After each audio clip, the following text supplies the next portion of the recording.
is it true? Shed 7 split up. And the next, one of those dorky message boards, someone came on and said, you are joking.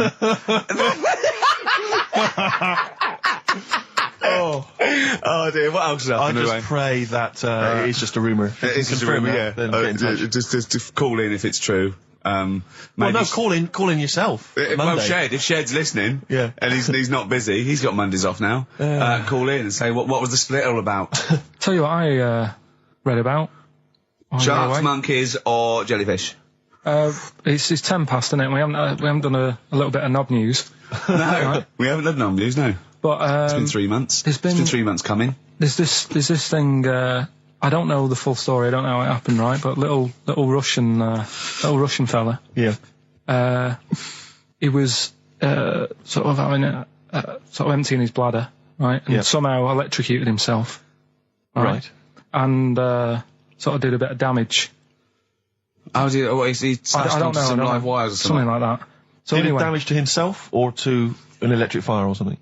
No, to himself. To himself. Yeah.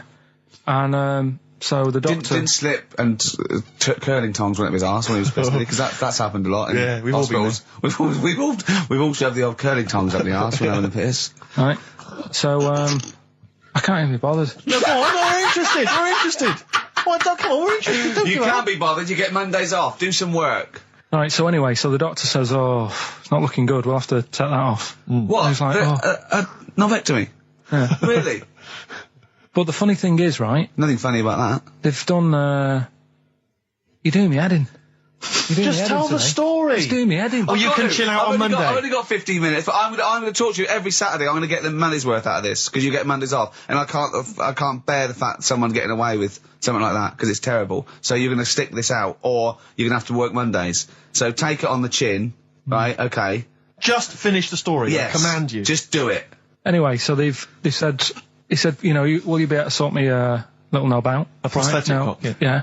But they put him out for the operation. Yeah. He woke up. Yeah. Right, and he's thinking, thank God that's over and done with. Yeah. They've only grown it on his arm. What are you talking about? You twat. Shut the you're an idiot. What do you mean they've grown it on his arm? Apparently, that's the way they do it. Oh, yeah, but to then put it on, that wasn't a mistake. It wasn't doctor going, did it go there? Some bloke I didn't do a degree. Are you a real doctor? Yeah, yeah. No, but why put it there? Because it's got to grow, it's got a graft there, so they can control it. To skin tissue. But on your arm. Well, but they're going to remove it from the arm itself. What do you mean on the back? On your back? Somewhere, well, we can't wear a t-shirt. Yeah, but you could have a He's in hospital. But this way you can still have a little tug, can't he? But they'll leave it there for quite a bit. It's not...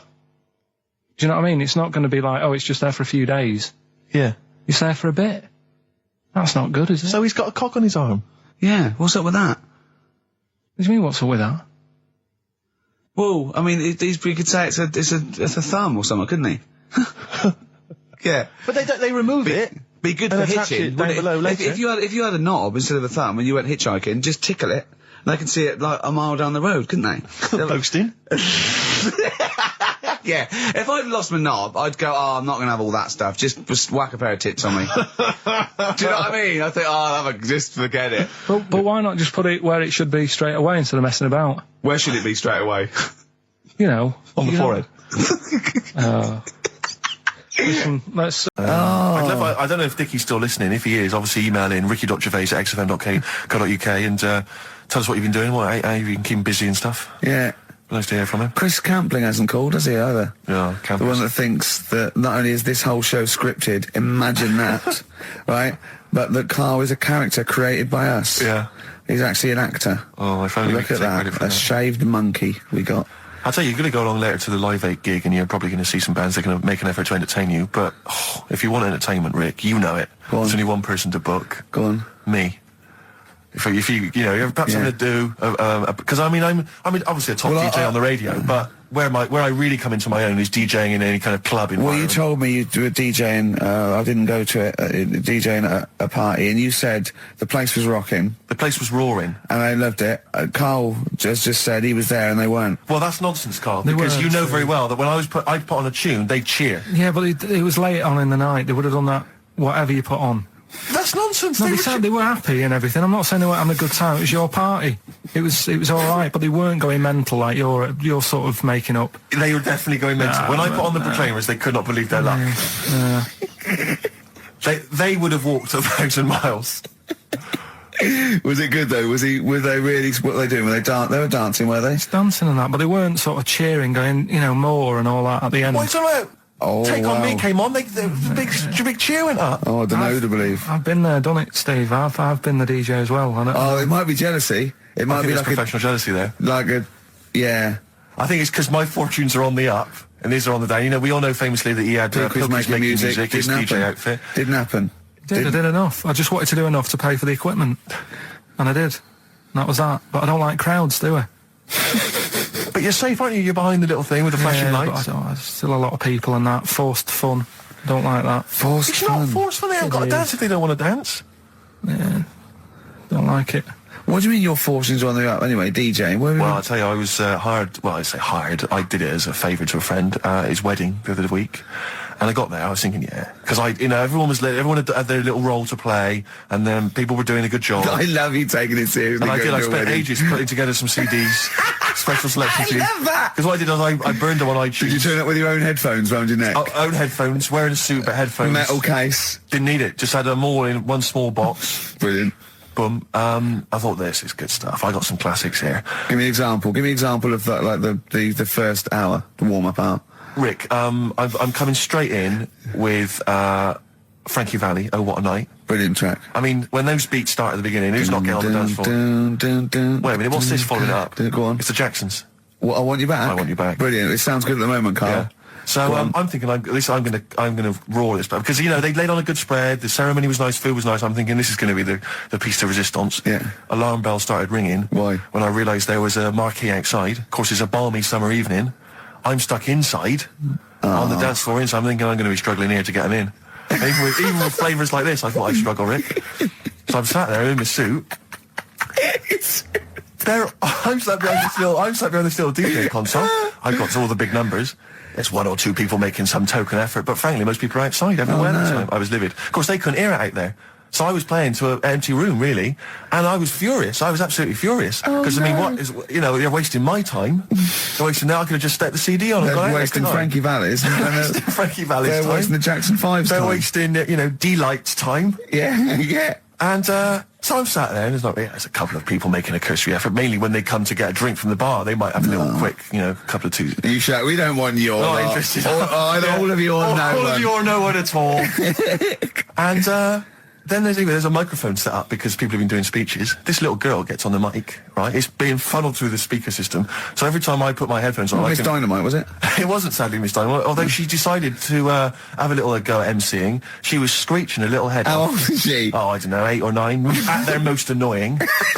when children are at their most annoying, because they got a bit of confidence there. They're a bit cocky. They're not shy anymore. They're a bit arrogant. Yeah. She's screeching her head off, so I'm playing, and she doesn't know it. Your face! I'm playing into the groove. No one's getting into the groove because she's going mental. She's just going, what's this? I don't know what this is. Play something I know. I think I haven't got any bloody DJ Otsu or Crazy Frog. I'm not going to play what you... So she's just screeching along, ruining it for everyone. I say everyone, there was no one there. So she was ruining it for me. I bet you were really I angry. was furious. But of course as well, every time she screeched, it went through my headphones. So, of course, and then her dad comes along, right? And I'm thinking, all right, he's seen what's happening. Just imagine you in your suit, sweating, getting annoyed at someone ruining your set that no one's listening to. I think, her dad's coming over. He's going to put pay to this. He's realised that, she's causing a disturbance. He comes over there, joins in. No. Sits her on his lap. He's just saying, she's having a whale of a time. I'm thinking I'm furious. I'm thinking it's his responsibility to shut her up. He's not going to do anything. What can I do? I can't step in. No. And I know very well that if I interfere, he's going to say, oh, well, she's enjoying herself and no one's dancing anime, and we've just got into a fracas. Yeah. And I didn't want to start a fight. No. Because I don't know, but he'd have knocked you out, wouldn't he? Someone would have got knocked out. And I'm not saying who it would have been, but, but there were, to bear in mind, Rick, there would have been 2 of them. And so I didn't want to get into a fight with him. And anyway, so I'm playing. Anyway, so my friend came along. He realised what was happening, and I didn't have the guts to unplug the microphone because he'd have known. You see. Yeah. So I got my friend to do it when she had her back to me. So he pulled the plug out. The microphone went dead. She went, "What's going on?" I went, "I don't know what you're talking about." I said, "I don't know." She said, "Where's the microphone?" I said, "You must have broken it." I don't know what's going on. Someone will probably make you pay for that. Anyway, at least we shut her up. That is great. But it really went from bad from worse. And you know, there's that thing when you panic, you start panicking, so you're putting on a lot of flavours that you would have saved till the last hour. What are we talking? Boom, boom, shake, shake. Exactly, you're throwing him in early. Love Shack's coming on way too soon. Really? Oh, Love Shack before 11. It's heresy, but I had to do it. But anyway, in the end, I made the bride go and get some people in. I said, look, it's your special night, all right, and they're going to enjoy this. I'll be honest, love, this is a washout, and it's up to you to turn this wedding around, or I'm walking. And I tell you, they're going to have a sour memory of this evening, unless you bring some people in. Get everyone in dancing. So she got him in at the end, Brilliant. And I'll tell you this, Carl. I mean, I don't know what you say, but they were loving it. They were absolutely loving it. A bloke came over and said, "Have you got Amarillo?" I said, "No," but I put on something even better, Delilah. Wedding crowds always go for Delilah. A song, of course, about old man killing his wife. It always goes down very well, strangely, at weddings. They get into a sort of hokey-cokey thing. They went berserk for it. And I was following it up with, I had the monkeys, I had all sorts going on. Brilliant. Of course, you know what happens. What? I'm going great guns. People are absolutely loving it. They're rocking it. I throw in, I had something cracking on at the end. Come On Eileen, of course, was on. People were going berserk for it. Which is unfortunate because the bride's name was Eileen. Yeah. And then the bride pipes up. I'm throwing the bouquet. So they all traipse off outside again. Oh. I was furious. Oh, no. I plugged the microphone back in. I said, "What are you doing?" We got, but they went out there, and of course you can't get them back once they've done that, because all the women are running around. I got the thing, and then they got to wave everyone off, throw the confetti. They ruined your day. I was having a great time, and they ruined it. She ruined your special day. She ruined my special night. Oh, no. It's on her head. What would you put on about now, Carl? What if I was DJing? Yeah. Probably about a world party. Go on, then. Interesting. Put the message in the box, put the message in the car, drive the car around the world, and I'm imagining that message is make poverty history. That's world party, put the message in the box. Yeah. Can I just say quickly while I think of it, we get a lot of emails from people, a lot of texts saying, can you send a big shout out, stuff like that. I've just looked at one now, Scott and Julie in Australia listening, they want a big shout to them. But there's so many people that do it, and I'm obviously just want to say, sorry we never get to your emails. We're very, very lazy. We never really get to look through them. But we obviously do appreciate you emailing in, texting in, stuff like that. Wow. Makes a lot of sense. Yeah. You just have your own toilet. I'm Ricky Gervais, with me, Steve Merchant and Karl Pilkington, and a few new characters, Steve. I can't believe As I said, I know you love Moyles and his sort of wacky stuff, and Chris Moore, Edmonds, one of the greats, and Edmonds, and just all well, I'm going to go along the same sort of vein. I've come up with a couple of. Can I show you one? I'm excited. Okay. Well, it always starts with a sort of doorbell. Okay. So it goes, ding dong. I go, oh no, hold on, Steve, hold on, Karl. Who's that at the door? Yeah. Hello. Oh, hello. Oh, look, it's Camp David, the right queer gay. Oh, hello, you look all gay today. Is that because it's nice weather? Oh, no, that's not what it means. Oh, have you got a girlfriend, Camp David, the right queer gay? No, but I've got a boyfriend. Oh, bye. Right. So there you go. We'll be hearing more from Camp David, the right queer gay, and the funny little Chinaman. What? All right, Karl. Yeah. Is that your sort of humour? It might not be your sort of humour. You just should have run it past me before you did it. Yeah. What one were you worried about in particular? The not Camp David. Well, say his name. No. Say his name. Which one? I don't know which one you mean. The Chinese fella. I forget who that was. What was his name? I can't remember. Well, if you can't remember, it can't be that good, so we'll leave it. We won't do it again. Right? Oh, ding dong. Who's that? Who's this? Oh, hello. Oh, look, it's David Gray, the bent piano player. Oh. All right. I thought it was going to be Columbo. That would be a joy. Ding dong. And my wife loves you. No. Hello. Oh, I don't believe it. Look who's turned up, Karl. The weird thing is, Steve, right, that is like what I imagine Ricky's house being like when people are ringing the bell. Because they're all so different. It's got a little... He's obsessed with all my friends being slightly different to each other. I've never understood it. He goes, there's no thread. There's no thread to them. All my mates have got a thread running through them. I was literally after they walk out of the home. Yeah. But what do you mean my friends all different? Well, that could be... It wouldn't surprise me if I was round there and the bell went and I said, do you want me to get it? And he said, yeah, and I opened it and it's, What, holy fuck? Holy, yeah, he's at the door, right? And then I'd say he's busy. Close the door, bell would go again, then you got the little gay fella. David Gray. Yeah. And then, do you know what I mean? Yeah. Not really, no. Because he's met some of my friends and he looks at them in a weird way. I mean, some of them are weird. Years ago, husbands weren't allowed to sort of clout the wife with anything. What was it like in the past? I know, yeah. You couldn't clout your missus. With anything wider than your thumb. The stick had to be the same, no bigger than your thumb. I know, So I was a thinking bit- so a big Robin bloke- could do no damage if he went out with anyone. Yeah, although his is wide, he's got a little thumb like a little knob, isn't it? It's like it's truncated, because it starts off normal. It looks like he's had his big toes put on his hands. Does he have to drink a pint with two hands? Yeah, yeah. And he's dropping stuff all the time. Can I just go back to the rule of thumb thing, though? The idea, what date was this? I'm not asking Carl, I'm looking at Ricky, because you're not going to have any idea, Carl. It's just going to be the past. Yeah. But I like the idea that... I think it's the same sort of day where, I don't know, you got hung for being homosexual and you could shoot a I just love Welshman. the idea that there's blokes beating their wives with shovels, logs of wood, and someone's gone, hang on a minute, everyone. Hold on, wait a minute. Let's have a look at your thumbs. What can we do? Wait a minute. We've got to have some kind of rule here. I'm all for beating your wife, but let's have some kind of rule. Let's give him a sporting chance, Yeah. surely. He goes, well, I'll tell you what about you can hit her with the width of your thumb? And the wife goes, make it the width of his knob. I go, no. He no. slaps her again. Yeah, yeah. Width of your thumb. All right. Better? Yeah. You're wrong. Ding dong. Oh, here you are. Oh, it's a fat fella with lipstick. Hello. You're giving away a lot of, I mean, that, you know, you're an enigma, Carl. I wouldn't give away your workings. I mean, because then everyone will be able to do it. And what you've got now is a gift that people can't really tap into. Do you know what I mean? See, that's what Lenny Henry and Chris Miles' mistake. See, I've sort of worked out how they do their comedy, and I'm doing it now. Sure. Do you see what I mean? Now that, you know, I'm doing it. I mean, I think the only way that people would start to be able to replicate a lot of what Carl does is if maybe they had a severe blow to the head, or they were diving and they came up to the surface too quickly. Ding dong. Oh, I'd like a severe blow. Oh, get lost, David.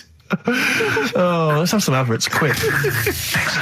So this week, we're very lucky to have with us Russian pop act Tattoo. Round of applause for them. Hello. Lovely to have them here. Tattoo. Now then, of course, there's been much controversy that your kind of lesbian shtick is just something to try and whip up some press attention. Yeah. We are proper lesbians. We love Fanny more than cock. Okay, brilliant. And Tattoo, lovely to have you here. Thanks for coming. Yeah. Now then, you've got some live gigs, I understand, planned. Yeah. Duh. Okay. I can't help but notice that you sound, dare I say it, Tattoo, you don't sound so much Russian as German. No, we cannot do the accent properly. Okay. And Tattoo, it's a joy to have you. Thanks for coming down.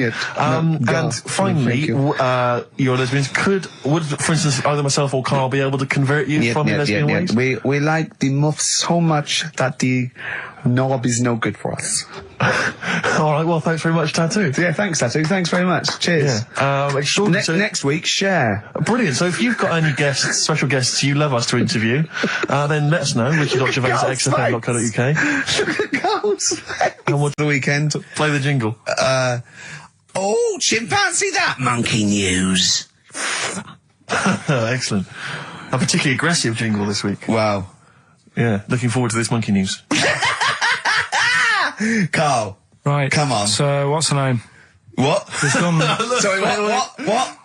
Brilliant. We've done a lot of monkeys who, like, got involved in crime and stuff. Yeah. Right?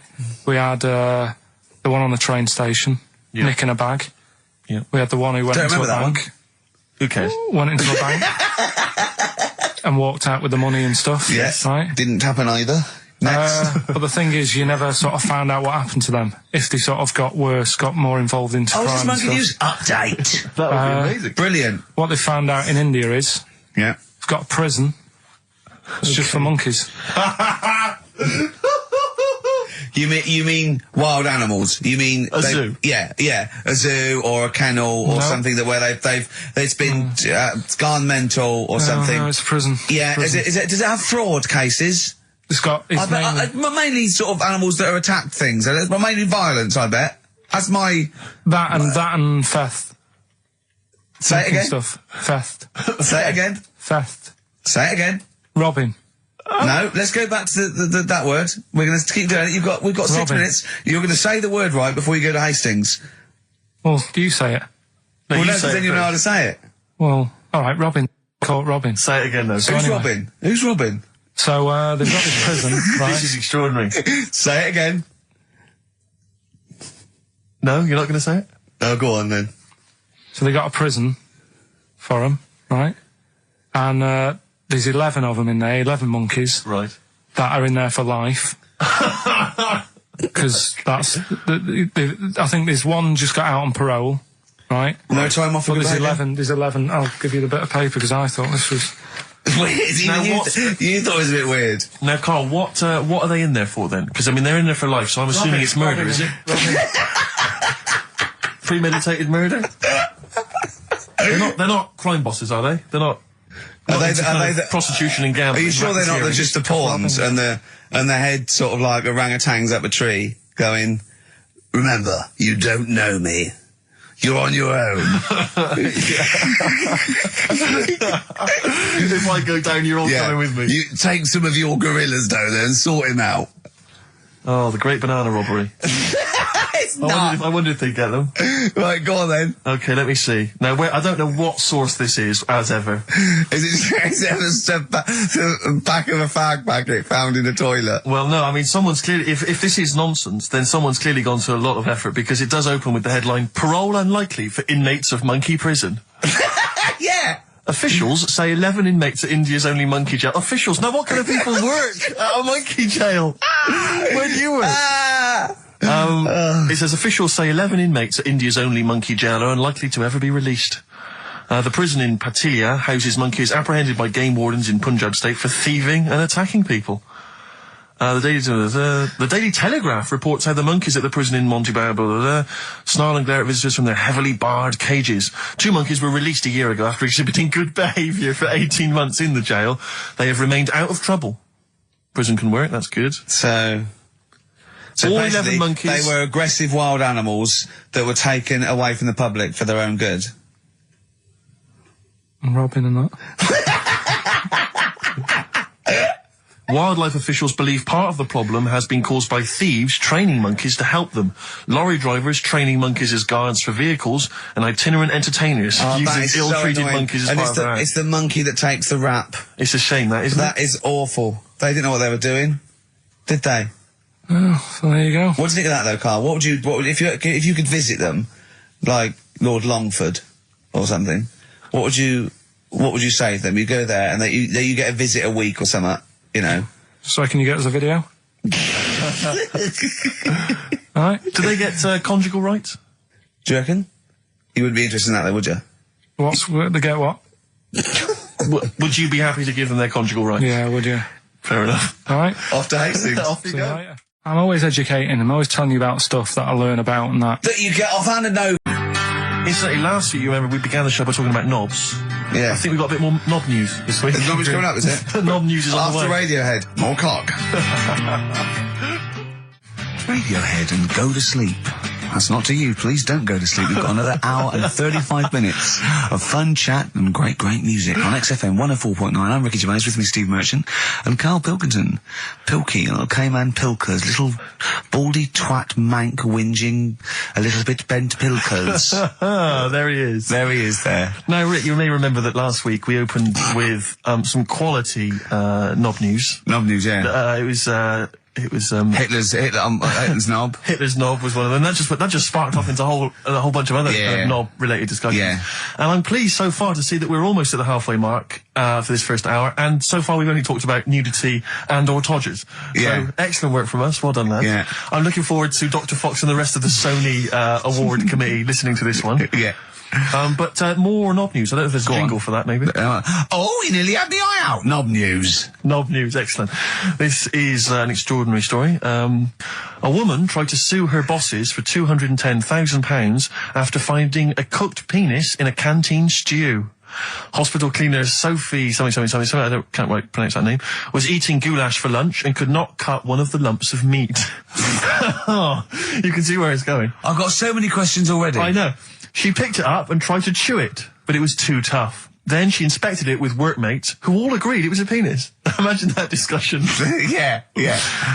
Miss McLarter said she vomited for the rest of the day, instantly became a vegetarian, and had to have psychiatric help.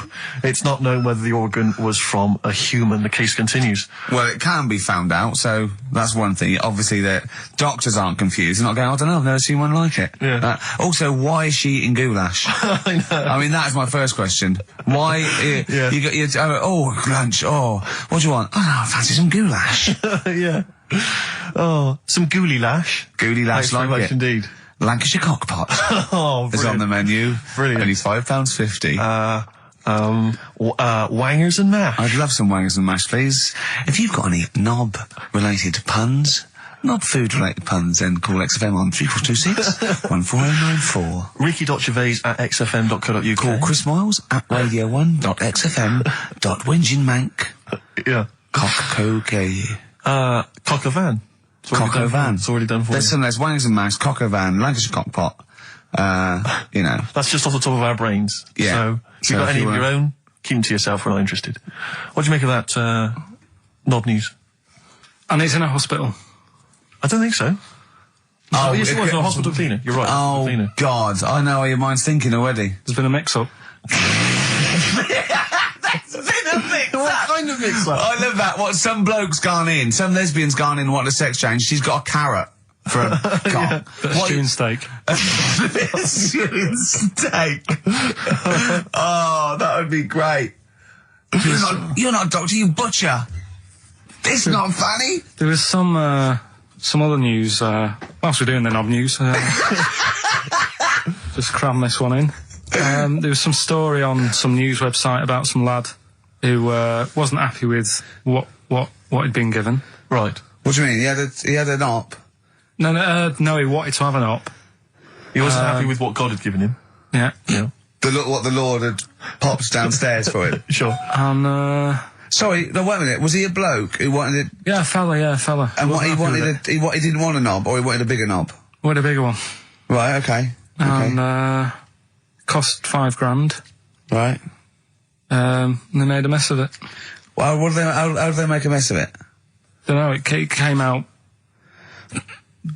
smaller than they went in with. Well, no. What do you mean? I don't know all the ins and outs.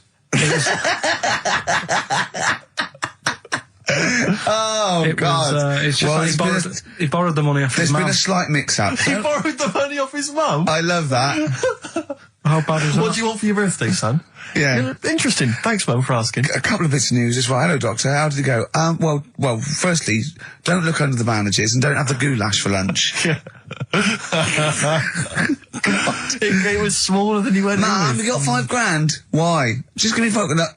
Tell me what it's for. You can have it if you tell me what it's for. Well, look at that. Oh, you need a bigger one. Yeah, definitely. There's the money. On you go. Nothing can go wrong. What did he say to the doctor then? That's rubbish. I didn't read all the ins and outs. I just, like I said, I saw Just it. look at the picture. Well, they want a picture. But you just thought, well, thanks for it. You just thought you'd pop that one in. Thanks. Yeah, that's the end. Knob News Extra. Yeah. Play record, Carl. So if you've got any knob news, we've got one more show left. Send that to ricky.gervais at xfm.co.uk and we'll hopefully get that knob news on there next week. Yeah. All right. Some Dizzy Rascal. Oh, Dizzy Rascal, yeah, he's one of the hot new English rappers. Let's play it. Dizzy Rascal, apparently, according to Carl, he hails from Bow, if he's listening. Good work. You have a number 3 hit with that. XFM 104.9, Ricky Gervais reading a magazine, Karl Pilkington, in a good mood today, so everything to play for. Some adverts. Steve reckons, in ancient Greece, right, it was better to shag a bloke than a woman. And I went, well, yeah. I mean, that's about the male being sort of a first-class citizen, much better, wasn't it? An aspiration the to point sleep with a was, Carl, beautiful man than a beautiful woman. Women were lower-class citizens, Yeah. so therefore men were seen as higher class. So to have sexual relations with a man, there was no shame in that. No. In fact, it was looked upon And I as a said, good thing. well, ancient Rome. I said, even Nero, he'd sit in his big jacuzzi and he used to get, pretty boy men to go into the water and just nibble at his testicles while he was having a wash. He didn't do that. He did. No. Yeah. And he's not a gay fella. No, well, no. I mean, I don't know about Nero, but I mean, it wasn't a case of a big delineation between what was heterosexual and what was gay. It was just, whatever you... So what did this fella do then? This one who's having his... Well, he was pretty much top boy, Nero, for a while. He was in charge. And, you know, and you did what you're told. If, Caesar or... But why were people going round there? Why didn't they go, oh... No, they weren't dropping in. It wasn't like the door was open. I was going to see what Nero's doing. It's not like when I pop in here to see you. Normally what would happen is he'd say, come back to my place, I got a book for you. Yeah. You'd pop in. But he'd come out in his pants. Elton John would be on. You'd have probably been like a delivery boy or a stable boy or something, you know, and you'd have popped round there and you'd have gone, there, right, Nero, there's the tablets of stone you wanted. And they go, Pilkington, why you are here? Pop under, I don't know why he's French. What is that? I don't know why he's French. Just pop under the water and nibble at my testicles and you'd have done it. Because he was Nero. I wouldn't. He would have. There's no way I would have done. Yeah, well, you would have. What have I done? I've dropped a pizza off. Yeah, you pop around to Nero's place with the pizza. Right, I'd say I've done my job. Right? Yeah. That's not the sort of tip I wanted. No, he'd have said, get the little baldy chap to nibble at my testicles, and you'd run the water. I wouldn't have done it. No, Well, you I might put my head on the have wall. done it, right. I wouldn't have done it. Can I just say this, Steve? Not only would you be nibbling his testicles, you'd have been going mad. You'd have been noshing him just for extra. You'd have been doing everything he wanted. You'd have been going, he'd have gone, I didn't ask you to do that. You'd have been going mental. They'd have been chewing, slurping, smacking, poking. You'd have chopped, you'd have gnawed his packet off. You'd think you were eating Walker's crisps. There'd be bubbles, there'd be flood. Oh, it'd be horrible. The Beatles from the soundtrack to The Yellow Submarine, actually, and that's Hey Bulldog. On XFM 104.9, our last show, maybe. Me, Ricky, Steve, and little Karl. All right, Karl? But that book, that wasn't a fake. It wasn't like just a ruse to get you back to show you me and dancing him in pants to Elton John. It's that. What was your girlfriend doing during that instantly? I think she was just getting on with sort of like packing up sort of boxes because we were moving. So sure. I don't think. Well, she's seen it all before. Yeah. And the book was. Do you remember that book that I showed you? That it was a man's body, an owner's manual, and it's just like loads of stats. And there's one in there. Yeah, it's kind of like a Guinness Book of Records of men. Yeah, there's one section there. There was sorry, hang on. It's not like Guinness Book of Records of men. That just sounds a little bit like you and I were sat around your house looking at a big book, pictures of men. The big man book. The big man book. He is a big man, isn't he? Yeah. He should be on the front cover. Yeah, it was a book more about the kind of physical body and exactly, about biology and social and sex and all that sort of stuff. And but we didn't look at the sex which is where we got the knob news for today from. Right, this is true, right? I read that you'll have someone's eye out. Knob news. Then you've got the jingle. Yeah. I read that the smallest ever functioning penis, right, was under 3/4 of an inch when erect. Extraordinary. That is bad luck, isn't it? And it's a micro penis, so it's perfectly scaled down. Just a little look at Carl's face. Well, couldn't the fella have said, look, right, I'm not happy about it, so don't print it. It's not the sort of press people want, is it? There wasn't a picture of him. It was anonymous. They didn't read the book and at work next day and go, look at this, Frank. What? Smallest ever penis, half an inch. He didn't go, it's me. He just went, yeah, loser. Yeah. You know what I mean? Anyway, let's have a shower. I'm alright. He must have had to have a little jod with a pair of tweezers. Yeah, presumably. Because you couldn't even get a fist. I mean, no. That is bad luck, isn't it? Was he a good-looking fella? What would you do, right, if he invited you round and said, right, and he was like the king, right, and he went, oh, Carl, can you just go in there and just nibble at it? And you've gone under the water, and you're just about to nibble at it, and you come up and you go, that's tiny. Would you be disappointed or relieved? Right, well, that wouldn't happen. No! Carl, I'm saying if it did, would you be disappointed? Would you go, oh, I can't even I don't know where to start with that? Or would you go, oh, thank God it's not a big one? You've got to remember that he's the emperor. So you've got to do what he says or he'll have you killed. What would you do? Would you go, oh, lovely set of tackle, or, oh, it's not as big as I wanted, or would you secretly think, I'm glad it's not big because I didn't want to, because I'm not that guy? I'm not even gonna think about it, because I wouldn't do it. I know I wouldn't do it, even back then. Even back then? What do you mean? When was Nero at it? What? Well, the Roman Empire was sort of like 2000. Well, it stretched up for to years. about, yeah. So, It's a long time ago. Yeah, I wouldn't do it. You'd have to. I always remember, we're still doing Knob News? Yeah. Just, Is this Knob some News Extra? Knob News Extra. I've only had one upheld, one serious slap on the wrist for something I said. But, What was he saying? Can you repeat it? well, I can, I was talking about, and it was a true story. I was talking about this little old man who his daughter was taken to home because he used to fry up bacon and rub it round to get the dog to lick them. Right. And you got a complaint? Yeah. And that was it. That's why you got a complaint. Yeah. Yeah. What's up with that? Well, he said it on Songs of Praise. They said it was in poor taste, I suppose.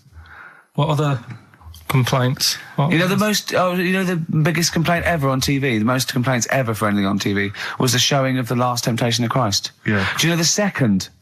Yeah, the second was, I think, Anne Robinson put in the Welsh into Room 101. What? Because she didn't like him and that? Yeah, she just said, well, they're going in the, She said it slightly more eloquently than that. Yes, yeah. I can the people or the place? I don't know. I think it was the place and therefore the people. Yeah. What do you mean, yeah? No, well, you know, my mum and dad have sort of moved from Manchester. They reside now in Wales. Oh, yeah. And it is... Look at his face, turning his nose up. No, but it is pretty depressing. Do you know what I mean? It's just one of them places that... it's like you go back in time and that when you go there. I mean, maybe the major cities there, maybe Cardiff is all right. What, even coming from Manchester, it's like going back in time? It's like one of them places that it feels like every day is Sunday. Do you know what I mean? It's just depressing and grey and slate Lots of everywhere. vicars walking around going, I'm late. Well, yeah, it is the sort of attitude they have, right? This is true because my mum and dad live there and that, right? And they love it. It's all right. It's an healthy place to go when you get older and that. But this is why they don't move on in Wales. Well, I'd just like to make another... No. Sorry to any Welsh people listening. We're not saying you don't move on. Carl is. No, but... Sorry about the little Chinese shoes again. The thing as well. is, it's good that, in a way, that they do that, and they don't want to be, like, rushing about everywhere, because the way London isn't that great either, is it? Because it's totally opposite here, right? Yeah. So I'm not having a go. It is a bit dull. I think even people who live there will agree with me, Okay. right? But, like, one of the shops that my mum and dad use, right, it's only a little sort of villagey type shop, can't be bothered staying open for hours and hours, right? Because there's not enough people who use the shop. Yeah. So what you do is, they get used to what you buy. And They leave it out. They put it in a phone box outside. They put it in a phone box? Yeah. So it doesn't get wet. So my dad's loving that. Well, Once he yeah. found that out, it was like, brilliant. But how is that a bad thing? That's brilliant. Well, it's not for other people. It is for my dad. Because he's picking up all sorts of stuff. Oh, Chickens. no, he's not. Oh, yeah. He's not nicking other people's shopping. Well, it's not like nicking, is it? Because it's not theirs yet. Oh, and you've stitched him up on radio. Well, of course, because they're going to think, who is there in town with a Manc accent who hangs around a lot? Who keeps making phone calls and is getting fatter. Yeah. That's You've stitched him right I love up that. there, I Carl. love that your dad was excited when he found out. I can't believe that he's moved there. He's retired to this little village where it's based on trust and community, and he is abusing it. He's using his scally Manc ways. Bloody hell, Lakers, there's no bread again. There's old women Was going empty. hungry. Yeah. Their cats aren't getting fed. And your father is just, that's obscene. That's obscene. Oh, I think it's Die Thief. That fella from Manchester. I don't even think they've got Sky there yet, have they? They can't listen. They won't know what's... I think you stitched him right up. I hope you have, actually. I hope he goes down for it. I hope he's hounded out of the community like Frankenstein's monster. Yeah. They should get burning torches, go up to the Set fire mansion. to his cottage. Yeah. Exactly. Right, well... He's out of the choir. Yeah. The streets. You know, I've said in the past to you, Rick, that my grandparents, so I love them dearly, but it's like for the last 30 years they've been waiting to die. I know, It's yeah. like they just sort of, it's like you know, the novelty wore off of life. Life in the 50s. Yeah, they got kind of bored of it. Life, in the 40s, it was brilliant. All sat around the old Joannas, the bombs fell, singing. They loved that. The 50s, you know, that was great as well, because that was the post-war years. It was, you know, it was a bit tight in the pocket, but it was all right. Everyone pulled together. And then the 60s came along, all the crazy music, the funny hair. Let's stay in bed. Exactly. They basically stayed in bed. And it was one Christmas when my grandmother said to my dad, what do you like for Christmas? What do you fancy for Christmas? And this must have been, I don't know, 20 years ago. She said, what do you fancy for Christmas, Ron? And he went, well, you know, I could do with a nice big kind of warm winter overcoat. She said, don't worry about that. Don't worry about that, because your father will be dead soon. It's what you can have his. Meaning my granddad. Well, to be honest with you, my father's still waiting. Which is good news. Good news for my grandfather. Less good news for my dad. He's freezing. He's freezing. How is he today? He's fine. Oh, okay. Oh, I'm freezing. It is such a weird mindset, that. I think that, to me, is what sums up people from that older generation, the 40s and 50s. And it seems to me that you've got that kind of mindset. It's like you were born in the 30s. And whenever you talk of your childhood, it's like you had like a baked potato to take to school. And a hoop and a stick is a Christmas gift. The other thing is, I think that that sort of generation, it seems that the man is dependent on the woman. There's a total dependence. Oh, absolutely, If she dies, he's done. Yes. He's done for. It just pine away. If he dies, she's got 30 years of pottering. Absolutely, yeah. Do you know what I mean? And going to, like, you know, the youth club and the church. I know what you mean, yeah. It's sort of like that. It's sad. Of course, it's sad for them, but it's sort of not the end of their life. No, sure. And it sort of is the other way around. I don't know why that is. Yeah. It's terrible. That's a little melancholy thought for I know, I've really brought it. You brought it down. You've brought it down. I've brought it. This isn't a nice show at all. This is terrible. Well, we're going to have people just killing themselves. What? Well, I didn't really want to make it a Christmassy type show, because I don't really like it. Oh, he's done it again. What, you did Christmas once, didn't like it? No, my dad always said... All right, steady on. Dad said Christmas morning was for, like, you know, for me. So he used to stay in bed. So he never... That's brilliant. That's a great thing to say, isn't it? Yeah. Christmas morning's for you. Run wild. Do what you want. Just don't bother me. I'm going to Honolulu for 2 weeks. That's great. Dad, it's Christmas. Do I have to do anything? No. So my mum used to get up, because she used to like to see my face light up, you know, when I open my presents. And then... to give fireworks. And then... then I'd have to go to my bedroom from about 6 o'clock onwards, because, like, my mum and dad were into having big Christmas parties, and I wasn't, like, old enough to go. Right. So they'd say, right, you know, you've had your fun there, you go up to your bedroom, stay in there. Really? Yeah, I remember one year, right, I got a train set, that's what I wanted. Yeah. Right? It's brilliant. Playing with it all day. I thought, I don't mind about the party, I'm happy staying up here playing with this. Brother comes in, he's had a few, right, he's going, yeah, give us a go on your train. How old is he? He's a bit older than me, so he might have been like, let's see. Well, let him be 18. Yeah, probably about 18, 19, And how old something were you? like that. I had a train set, so I don't know, about 14. something like that. Yeah. Right, so I'm playing on that, loving it and stuff. And then he comes in and goes, oh, give us a go. He turns the transformer up to like 14. He went really fast for about 5 seconds, broke it, and then he went back downstairs. Wow. So Christmas, I hadn't even got Sounds Christmas like Day. the Conservative government with British Rail. Satire, that is. Satire, Rick, I just thought that there's satire. If there's any satirical shows listening or magazines. It doesn't work in any way, because there's the analogy falls down apart from there being a train. Think it through though. British Rail was trains. Yeah. And the government broke the trains in many. Well, they didn't break them, like not officially breaking them, but they kind of. It does work. It's perfect. Oh, I'm very pleased with that. And I can't. And no one's asked him to be on. Have I got this for you? It's weird, isn't it? Because it's strange that when you've got a satirical mind that's as quick as that. Yeah. Right. And he's broke your little train set. So what did you do? I just like watched telly and had some sausages. I bet you were happy with that though, weren't you? Oh, it's a bit annoying though, isn't it, when your main present of the year's been broke. And did it ever get it fixed? No, that was it. Put away. I'm intrigued why your parents wouldn't let you come and join in the festive fun. Was it like really debauched down there? Was it like eggnog everywhere? Well, no, but I mean, that's fair enough. 6 is a little bit early, but I just think, you know, if you're a kid, you know, he had his fun, put him to bed at 8 maybe. And do you think so on Christmas Day? I thought that was a day for family. Well, not if there's a party going on. Well, don't have the party on the Christmas Day. Well, that's another option. Yeah.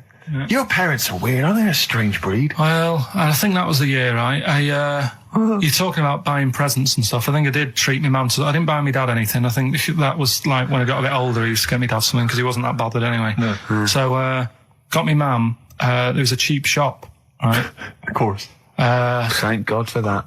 Called Snips. Right? So I went in there and I thought, let's see what I can get her. And remember Victoria Plum? I don't think so. Well, it's like a fairy character. Right. Right? I mean, Mum's into gnomes and stuff, right? So I thought, right. She must be pleased with you, then. Victoria Plum. I was thinking, is that one of the neighbours? Is it like a brandy Do you liqueur? remember Victoria Plum? Victoria Plum. Victoria Plum, yeah, it's like a little fictional sort of character, right? Okay. So I saw it. I thought, yeah, she'll love that, right? So I did my paper round, saved up for 2 weeks, right? Oh. Got that sorted. Went to Snips, bought the Victoria Plum. Next day, I'm in town with her, right? So I think, I know what I'll do. I said, come in here a minute, right? So we go in and we're looking around, and I tested her, right? I went, look at that there. That's all right, isn't it? And she goes, oh, it's bloody awful. Oh, Carl. Oh, Carl. Oh, God. So then Christmas Day comes. I said, don't bother opening it. She said, no, why? I said, Oh, "Don't." no. Why did you still give it to her? So, well, it's too late. I'd already bought it. Oh, Carl. So she opened it, and I was like, and she said, oh, that's nice. I said, why are you saying that? I said, the other day, she said, it's bloody awful. She said, oh, no, I thought you were pointing at something else. Oh, no. So that's why I don't get anyone anything anymore. Do you know the guy who was in James Bond, the big bloke? Yes. Jaws. He's got the same illness as this bloke. Right. And what it is... It's called tall. It's something about... You're suffering from tall. You've got a small tumour or something just behind this part of your head. Yes. Oh, yeah. Just sort of in the middle of your eyes. Yeah. And the pressure on that makes you grow really tall or something. Yeah. So he needs to get it sorted. That's your advice to him. Yeah. Get it sorted. Well, I think we should have a White Van Man session. Oh, White Van Because I think Man people tune in for the White Van Man Yeah, session. people who haven't tuned in, they don't know. If people aren't familiar with this, the Sun runs a column every day which is asking some punter from the street their views on the week's big events, and we just thought, why not hijack that idea, but apply it to Karl Pilkington. I've Karl, seen much news again this week. you've not seen much news. Don't worry, I'm sure you have an opinion on it. Anyway. Just give us it from your heart. So Gladiator. Okay, so, well, on the subject of Gladiator, what do you make of Russell Crowe's appalling behaviour at the BAFTAs? This is, I heard a bit about this. This is, when he got some director or something, because... Director or producer and threatened them, because they cut his bit, didn't they? Yeah, they cut a poem that he'd done during the See- acceptance speech. I watched it on Sunday night. I didn't realise it wasn't live, to be honest. Yeah. But I quite liked the way it was to the point and didn't mess about. He went up, he said thanks. So you're saying that he shouldn't have beaten up the director? Is that what you're basically saying? It's a bit over the top. You thought I so? mean, if you didn't have time, if you really, I mean, what's the poem got to do with the film anyway? He was an awards. So do you think it's ever justified to beat up a TV director if you're a major Hollywood star? Depends what he's done, but I mean, Right, what would you have to have done, Carl, for it to be fine for him to then beat him up? the thing is, right, forget all the beating up. At the end of the day, it was a awards thing for a film. The poem had nothing to do with the film. Yeah. So go up, collect your award for that thing. And if you really, really wanted people to hear about this poem, he could have photocopied it and Sure. left it at the entrance and said, on your way out, this is a really nice poem, pick one up. No, but the thing is, he knew it was televised, so he knew by saying that poem once, he was reaching 5 billion people. That's a lot of photocopies. Do you see what I'm saying? I'm not saying he was justified. It wasn't a poem award. If it was an award show for poems, you'd say you can't cut it out. It'd be like doing the top 40 and then going, number one's good, but we haven't got time for it. But it's a films thing. Okay. And he went up and he got the award for the film. Which film was it for? I don't know, but when I wanted to give you results, I said, let's give Carl his results. Steve went, no, we should introduce people to Carl again, just remind people what Carl's like. And he's so right. I'm so glad we did this first. Am I right, though? Or am I Carry on, wrong? Steve. Okay, the next topic, what about this big debate over whether Kylie Minogue's had a bum job? I'd have to see it. Next. Okay. Anyway, Carl, look, let's have a little quick session of White Van Man. For those that don't listen to the show regularly, The Sun, as you know, has a section called White Van Man where a member of the public gets asked their opinions on the week's big political and social hot potatoes. Carl, we just thought it would be fun if you answered some of the questions. It's not so much questions, it's just your views really on these big news stories. What do you make of Olympic ski hero Alan Baxter testing positive for drugs? What did he do? Well, he won a gold medal in the Olympics, and what? he was a skier. Right. And he won gold medal, and they've just tested him positive for some kind of illegal drug. But what, I mean, if he did, why take drugs to ski? Why? Because all you do is balance. But imagine it'd be amazing if you were stoned, like going down a hill. Yeah, it's not like you have But to... it's not going to help you, is it? No, it's not just like, gravity that's doing all the work, isn't it, with skiing? Yeah, but it's often to do with your athleticism, isn't it? It's No, to but help it'd be you. like saying, and we've just found out the people on the toboggan were on crack. It's not going to help them. You sit there and you go with the flow, and you try and you hold Could on. I say, the drugs he was Apparently taking... that's his defence, Probably, it probably wasn't jacking up H or, dropping a few E's or getting stoned. He was probably taking more sort of Steroids. performance-enhancing drugs, as opposed to him just, like, scoring some shit around the corner from someone, that getting doesn't- off his tits and jumping in a toboggan. Doesn't mean that, does it? He wasn't off his nut. Yeah. You tested you pissed out your head. But why doesn't he just say, don't be stupid, why would I do that? It's just not going to help me out. But it is, isn't it? Because performance-enhancing drugs do. Wait a minute, Steve. Wait a minute, Carl. Right, look at this way. Okay, look at me. Yeah, have I got his attention? Yeah, the lights glinting off your ring there. Yeah. You're attracted. Okay, right. Now keep concentrating. Right. Some athletes, you're aware they take drugs. That's to build up Swimmers muscle. and stuff. Yeah, swimmers. For Runners. example, runners, yeah. Not only do they help build muscle, right, but they can actually, give them a boost performance-wise, Yeah. sort of like steroids and all this sort of stuff, right? So that's the sort of thing we're talking about, okay? Right. So again, He wasn't on why a would bomb that help before. you? What? Why would that help you when all you've got to do is balance on skis? Not when you're at the Olympic level. Yeah. There's a lot to do with, your body and your No, it's legs. practice, isn't it? It's like if you've skied for years, then you've got good balance after a bit. Oh, do you know what, Carl? Do you know what? You've made a mockery of drug taking. Well done. Right, Yeah. next one, Steve. I hate this bit. I hate this. Okay, what about the fact that the pension crisis Sure. is going to force Britons to work into their 70s, Carl? You might have to carry on working into your 70s before you can claim a pension. I think it's a good thing. Because you see a lot of old people who look bored. Okay. And I honestly think if you keep your brain busy, Yeah. you'll live longer. Yeah. It's only when you actually shut down, right, that's when your body sort of dies because it doesn't feel it has a purpose. It's like if you've got flu, keep going to work. If you have a day off, you just feel worse. You'll mope about at home. Doesn't do you any good. What about, whatsoever. where do you draw the line there? What if you, say, lose a finger? Pop into work?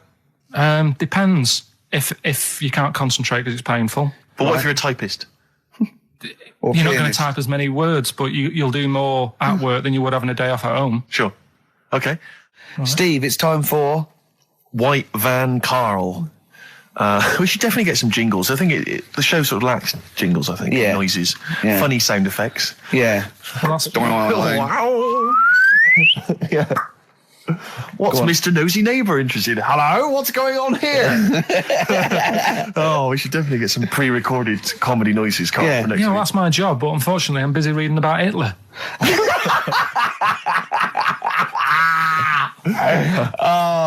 For those that don't know and aren't familiar with this feature, basically The Sun runs a White Van Man column where it asks just people who, every men and women, their views on news stories from the week, and we decided we'd just ask Carl his opinion on some of the same issues. This week... Not like us to rip off another idea and just use it for our own... No. No, but this time... The White Van Man in the Sun this week is Herbie Crossman from Harrow in Middlesex. Herbie. And he's asked his opinion, Carl, and what's yours, on pop idol Will Young admitting he is gay. Come on, Carl.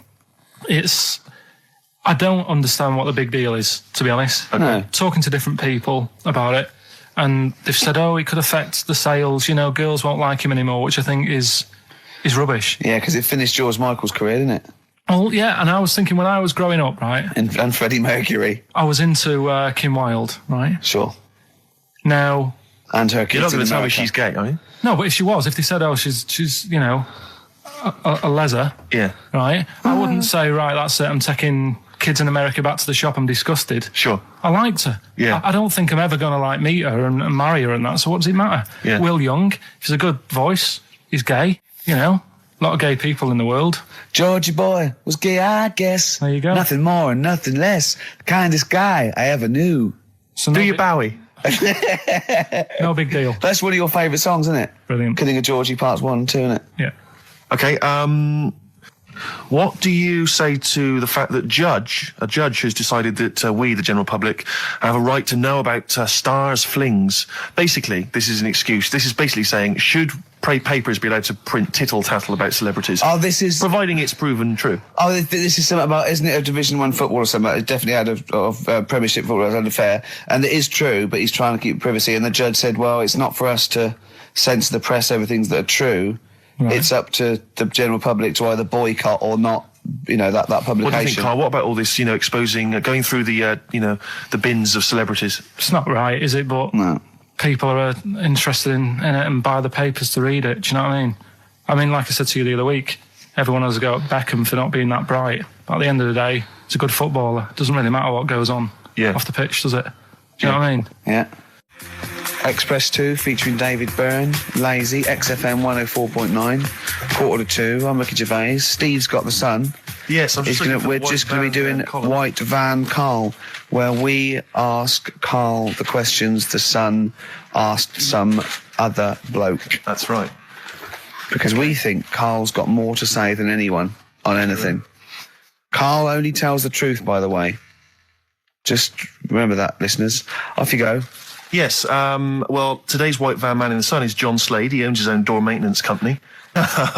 His answers are very informative, I have to say. But, Carl, what do you make of the Channel 4 producer, aged 30, who duped a school into believing he was a teenager for a documentary? Are you familiar with this story? No, go on.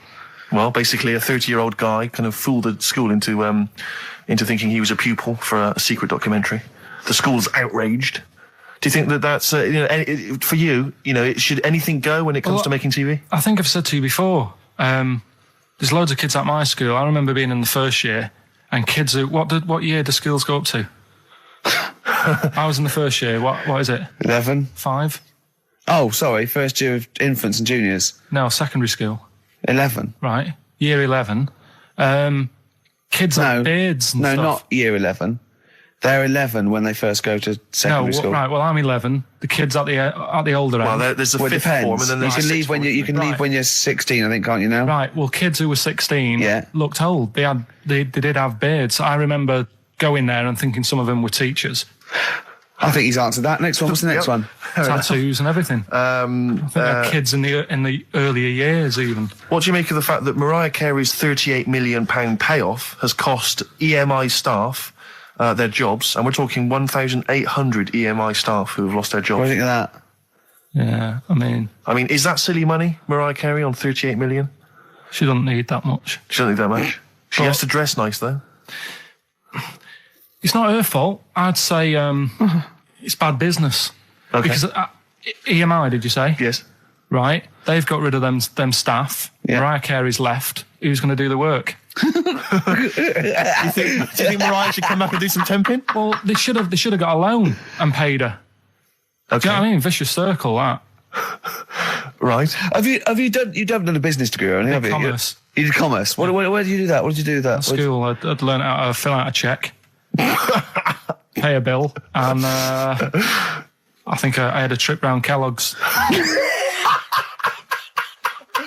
Did you get an O level or a GCSE? We know he didn't. You know, but was there a commerce exam, or was it just a division of Can't maths? remember. What did he fill out a check? A subset of It maths. was an option. It was like, if you want to do it, you can. What was it? Fill out a check. Pay a bill. Pay a bill. Have a visit round Kellogg's. Round Kellogg's, and I saw my sister's boyfriend there at the time. He sorted me out with some variety packs. Really? What was in them? You know, Rice Krispies and Good stuff. Cocoa Pops? Space Dust or whatever it is. Space Nuts. So, sorry, that wasn't Ken Dodd, though. No. That was someone else, wasn't it? That was an aunt. That was it, yeah. That wasn't Special K. Oh, dear. What about this then? Home Secretary David Blunkett admits that muggers rule some streets. Weird this, because when I was out with you... I don't believe it's going to be weird, whatever you say, No, Carl. when we were in that pub that night and we got talking about muggers and that, the tip is what I tend to do, because I nearly got mugged once. Act You mental. what? You nearly got mugged once? I nearly got mugged. Yeah. But I tried this technique of acting a bit mental. Right, and how did you act mental? Well, this guy wanted me trainers. And I was in Piccadilly Gardens in Manchester. It was quite late one night. Mm-hmm. And he come up, he said, I want them trainers. I said, you want them? I said, I worked hard for these. He said, how dare you come to me asking? And I got a bit livid. And I he looked at me like, oh my God, he's got a right one here, and he left me. Were you acting mental or were you just mental? No, I put it on a bit. Were you not petrified though? Well, you don't think about it, do you, when you're sort of in the eyes of danger? Well, not you. Clearly, you're a brave man. So, what did you say? I just went a bit mad. I just kind of, because he said he wanted the trainers and they were dear ones at the time, and I just, no, you're not having these. So I've crafted you. I said I wanted these trainers. Yeah. And went on to telling how I work at printers and I don't enjoy it, and I put in all these hours and that, and I have to cycle home for about 5 miles. And did he give you his trainers? Yeah. Did he have a knife? I just left. No, it didn't get that. Didn't get that violent. Well, that's very brave of you, Carl. Yeah, it's that's good. Good advice though. Just act mental. See, what's actually tried it the other night. Oh, Liza Minnelli. Yeah. Well, she says, I've worked hard for these diamonds. Yeah. Not easy being the daughter of Judy Garland. You don't know what it's like. You know a lot about paying bills and writing out checks. Don't you? Tell us about Kellogg's. What was it like? What was in the factory? Was it just like squashing bits of corn? And... Pretty boring, really. Just loads of conveyor belts, boxes of cornflakes everywhere. Just what you imagine. Yeah. So is it more, this is where you might be working? This is where you're likely to work? Possibly. There was 2 trips. There was that and the trip to Manchester Evening News. Okay. And I left that early because I had a job in Cordon Bleu. In Kellogg's. Cordon Bleu, what's that? It's like a supermarket.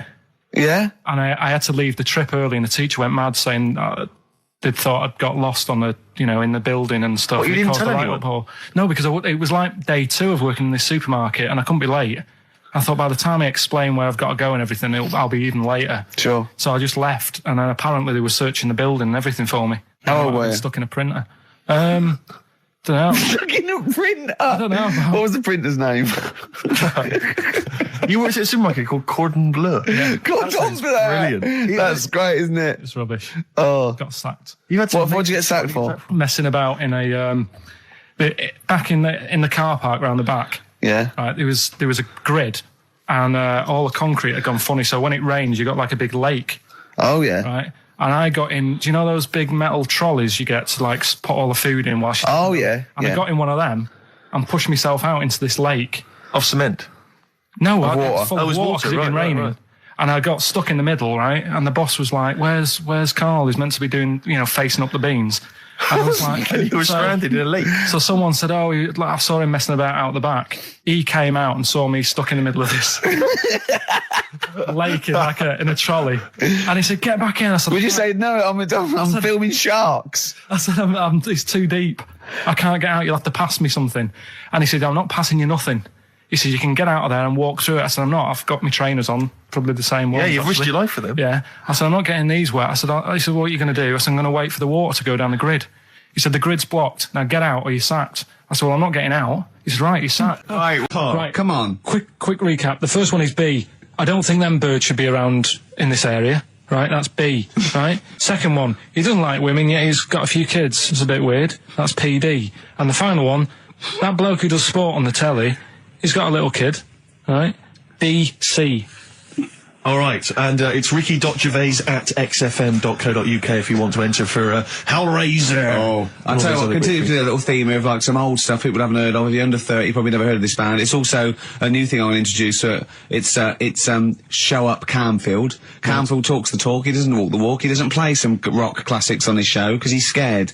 I'm going to play the tracks that Camfield's too scared to play. This is Kansas and Carry On Your Wayward Son, all right? Kansas. Carry on your wayward son. No, like, again, I spoke to you in the week, and I had much better things, like when I tell you about Brian Blessed climbing Everest, and for some reason it made him, it played havoc with his belly, and he followed through, and he had to clean up. Shut himself? Yeah, using ice and snow. Why are you telling me that Brian Blessed... in what way is telling me that Brian Blessed shit himself once in any way educational? Because I was saying how he was climbing Everest, right? Right. I give it to him, he's an actor and that, but he gave that a go.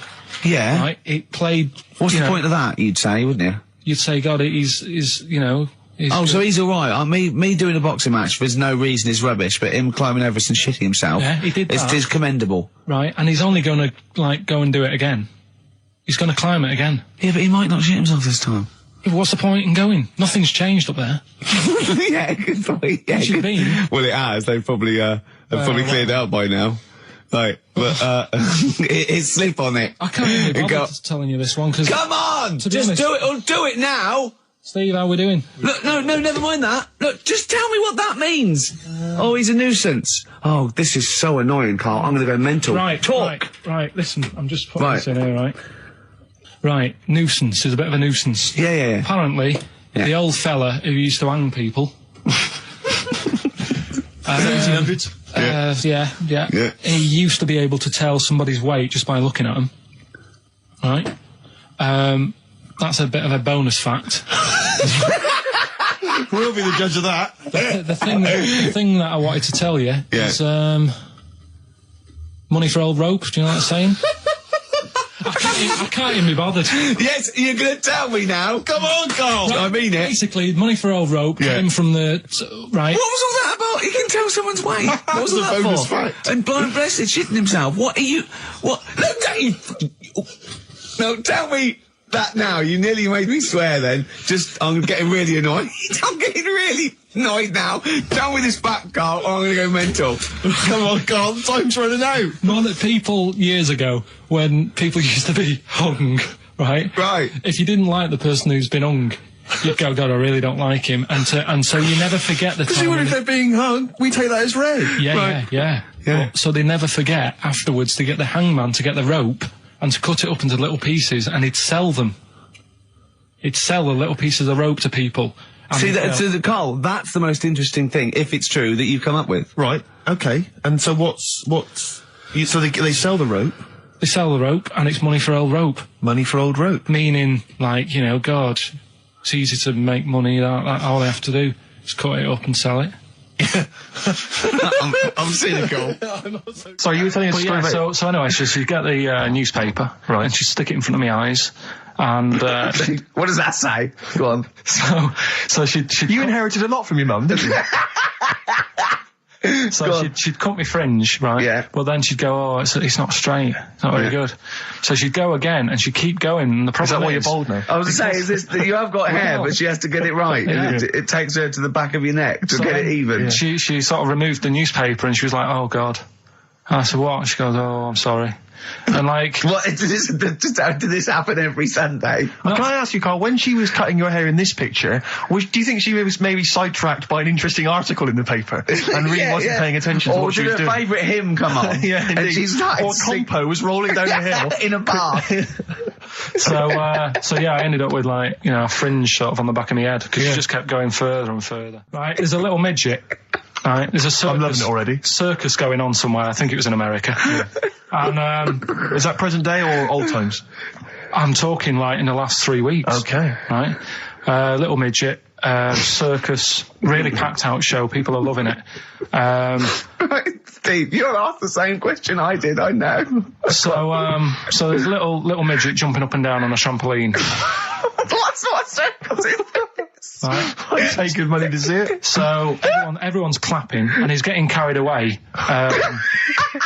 Because he can't believe they're loving it. I didn't know they'd like a little person on a trampoline, but they love me. But you know what it's like when, if there's a crowd of people sort of encouraging you to sort of go higher and stuff. Yeah. And I'm sure he knew it was getting out of hand. But he was jumping and he was coming down the road going higher, and he's going really high in the air, right? So he's doing this, crowd are clapping. There's a hippo, right, just sat next to the trampoline, getting ready to come on and do his act. Oh, right, I thought he was in the audience. There's a hippo getting ready to do his act, Steve. Yeah. So he's a ventriloquist. What do you mean he's sitting by the trampoline waiting to do his act? Because why does he sit in the dressing room and they go, 5 minutes, Mr. Mouse, 5 minutes, Mr. Mouse. So anyway, right, so the hippo's there. He's getting annoyed, is he? Because the midget's he's going, how can I follow this? This is really annoying. They're going to be, no. So he's thinking, he's already done the trampoline, my pogo stick out, he's never going to work. Yeah, go on. So there's a hippo waiting. See, it's a great story, and I just know he embellishes it or it gets slightly wrong. Go on. So there's a midget jumping up and down. The hippo's getting annoyed. The crowd are going mad. The midget's loving it. Can't believe his luck. Although you think he probably knows is dicing with danger. Yeah. So, next thing you know, they're all saying higher. He gives it one big, like, heavy sort of landing on the trampoline, goes really high, but goes off at a funny angle. Oh. Hypotenuse. Okay. Yeah. And sort of flies up. Hypotenuse! Sure. Flies off at a funny angle.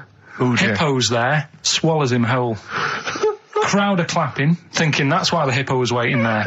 Rubbish. Rubbish.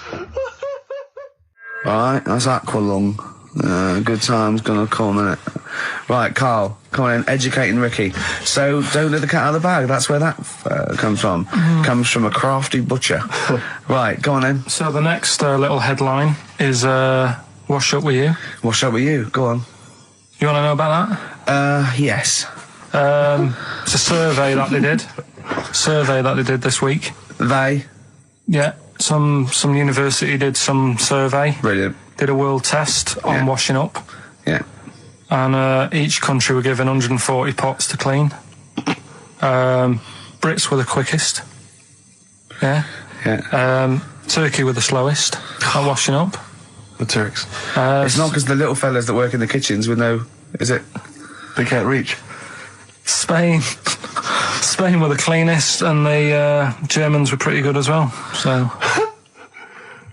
I don't know where to start with this. Honestly, Steve, I don't know where to start with that. Look at his face. It was really light, right? We've had the parrot, right? These are things that I found. Found the parrot, right? I've told you about the dog in the car wash. Right, you didn't tell me about that. You said there's a car wash for a dog. That's all you told me. Yeah, the but parrot, you said there's a parrot. What?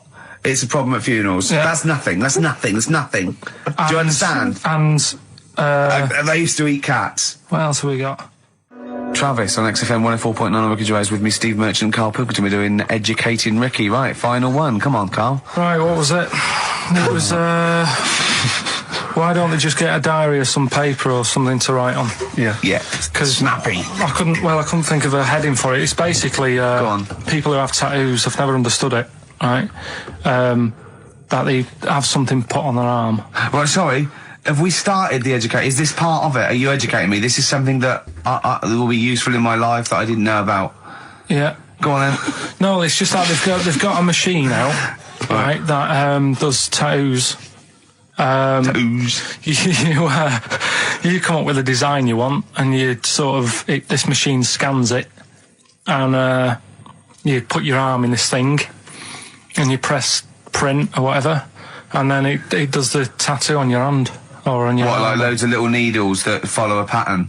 Yeah, The computer, is it? basically, yeah. Is it a real tattoo? It's a proper. It's a proper one. The fella said, Well, as long as it goes out, it pierces the skin with a. I just wondered if it's ink. one of those kind of, those kind of. No, it must be lots of little needles or a moving needle that can go Sorry, along but it. how is this cleaned? Like in between each person? I don't know. Well, no, as long it's only that if it's one needle, it's just the head, isn't it? If it's one needle that moves, and does it like loads of little. What are we gaining from a machine doing it? Just because they're not going to sort of mess it up. But hold on, how do you keep your arm still? Because your skin moves slightly. So the machine it's sort won't. of strapped to your arm. Right, And so it's spread, the so- fella said that the tricky thing was in all this, it was the fact that nobody would let him test it out on anyone else, so he had to do it himself. But did it work? Because the thing is with a tattoo Yeah, it artist, works, they can see when your skin's moved and they can see what they've done and they keep wiping it and looking. Whereas a machine's just got to trust itself. Yeah. So I think quite handsome people, but yet they're always quite obnoxious. we are. No, I mean, they're normally quite obnoxious, Rick. Again, you're a good example of that. And yet, I think it must be the small man complex. That's what makes them so obnoxious and so kind of desperate for attention. Didn't realise it before. steady on. Because, of course, I tower above everyone. You do, don't you? I'm, for people who don't know, who are listening, I'm 6'7" tall. That's high. Yeah. That's big. And for people who've never seen him, he doesn't hold it well. It's not like he's a sort of handsome athlete, is it, Carl? He's a bit of a what would you call him? Carl, don't answer. No. Don't get drawn into that. You know the game he's playing. No. Do you know yesterday when you were in the office? Yeah. You did a little move, and it reminded me of Blakey. Oh, I hate you, Gervais. Oh, I hate you, Pilkington. That's his stance. Yeah, but even he held it a little bit better, didn't he? Because he was a man, Yeah, a big coat and everything, and a peak cap. But, yeah. I can't believe you. Like, I've not suffered enough from being freakishly tall. Now, two of my best buddies, Yeah. live on radio, are just like... It's not just height, though, is it? It's the posture and the face and everything. But it's got your places, hasn't it? No? What do you mean it's got me Yes. places? I think people give you a bit more of a chance in your career and stuff. 'Cause it's like, What, yeah, stacking shelves? Because I can reach to a high level. Muse, Plug-in Baby on XFM 104.9. Rick, Gervais, go on. Well, yeah, but I know you guys are laughing about the height thing, and for those that have only just tuned in, I am 6'7" tall, which is tall and that's big, and I pride myself on it in a way. I've worked hard, I've not smoked, I ate well, Yeah. It's an accomplishment, but obviously I didn't have much involvement in it. I just and it's a curse because mainly the problem is that you can't get stuff, you can't get clothes, you can't get shoes. Yeah. So It's size 14 feet. yeah, but it is genuine, and I don't know. I mean, it costs a lot to buy a pair of size 14 shoes, and if you were genuinely poor, I don't know how you'd afford to be tall because the clothing costs more, everything costs more. I've seen this in comics that you'd actually go to school in a barrel. Wearing a barrel With right. just braces, it'd just be a barrel and you'd have sort of flip-flops. And you'd take a mule with you. They all had a mule, didn't they, the But poor people always think you'll be in a pub or something, and people just think they can talk to you about it. They just think, hey, oh, you're lanky, It's just like, because it's like they But think, that really annoys you, doesn't it? Well, it annoys me because it's like they think I should be proud of it. Like, Well, exactly, but they don't think that this is not a disadvantage. This is not a disability, is it? You're taller than most people. It might It is get a disability No. if If you were 8'3", it'd be slightly debilitating. You would, but Disabilitating? you're what? Disabilitating? Yeah. No, you're a medical man, aren't you? Eh? But no, the point is, it's a disabilitating because when you go on public transport, like if you're on a coach, Yeah. the only place I can sit on a coach is that seat On the driver's lap. either on the driver's lap or that seat at the very end. Yeah. Which sits into the aisle. Yeah. That's the only place I can. Well, sit. you stand and there's up, only some sort of stand kids up. at the back waving at drivers. you could in drive that it from the back. Here he comes. Watch it. Were you a tall baby? Or Mr. and Mrs. Merchant, you've given birth to a basketball player. Look at his dribble already. Were you a tall baby? Babies aren't tall. at what point did you suddenly Jesus, nothing fits me? Well, it didn't happen overnight, Carl. Let's do a little graph. How tall were you at 5? Oh, I don't know. 3 foot, 3 foot. How tall were you at 12? 6 foot. 6. Were you really? I don't know, do I? How do I remember? I don't remember this. Well, when did teachers start calling you freak boy and Rarely, lanky? they didn't. It wasn't Didn't they? so much. It was no. You went to a funny school. I went bowling with him once, so I'd never been bowling before, and he'd been once before, and he went, let's go to this bowl. We went to a bowling alley, right? And you have to wear these special shoes. Now, they're sort of like pointed things anyway, and they're multicoloured, sort of red and green. They look pretty weird. And the woman said to me, oh, what size? I said, oh, 8. She went, yeah. So what size are you? 14. She went, 14. He went, you probably haven't got them. She goes, yeah, I think we have got one pair. And she put them on the table, and it was like Krusty the Clown. And I just started laughing. They looked so long, and he had to run round this bowling alley in these freaky clown But shoes. they don't look freaky clown like when I'm wearing them, because the rest of me's in proportion to it. It looked like a little wall bracket. One of the worst things that happened to me was when I was when I was about 16 or something. We went to It's a fire There's a alarm. fire alarm going off. There's a fire alarm going And the off. fire light's going off. Yeah. Should we not just Should maybe we play a evacuate? record and go and check that out? Wrap it up if you want. No, not wrap it up. Play a record. I'm gonna go. No, the See you fire, later. it's gone off, Rick. It's gone off. Oh, what? We might have burned down. Yeah, I think we'd know about it. The flames licking around our ankles would be a clue. God. I'm gonna go and investigate. You shouldn't ignore a fire alarm, did you? Blimey. We're entertaining the nation. Oh, look at him. He's scared of fire. What do you mean?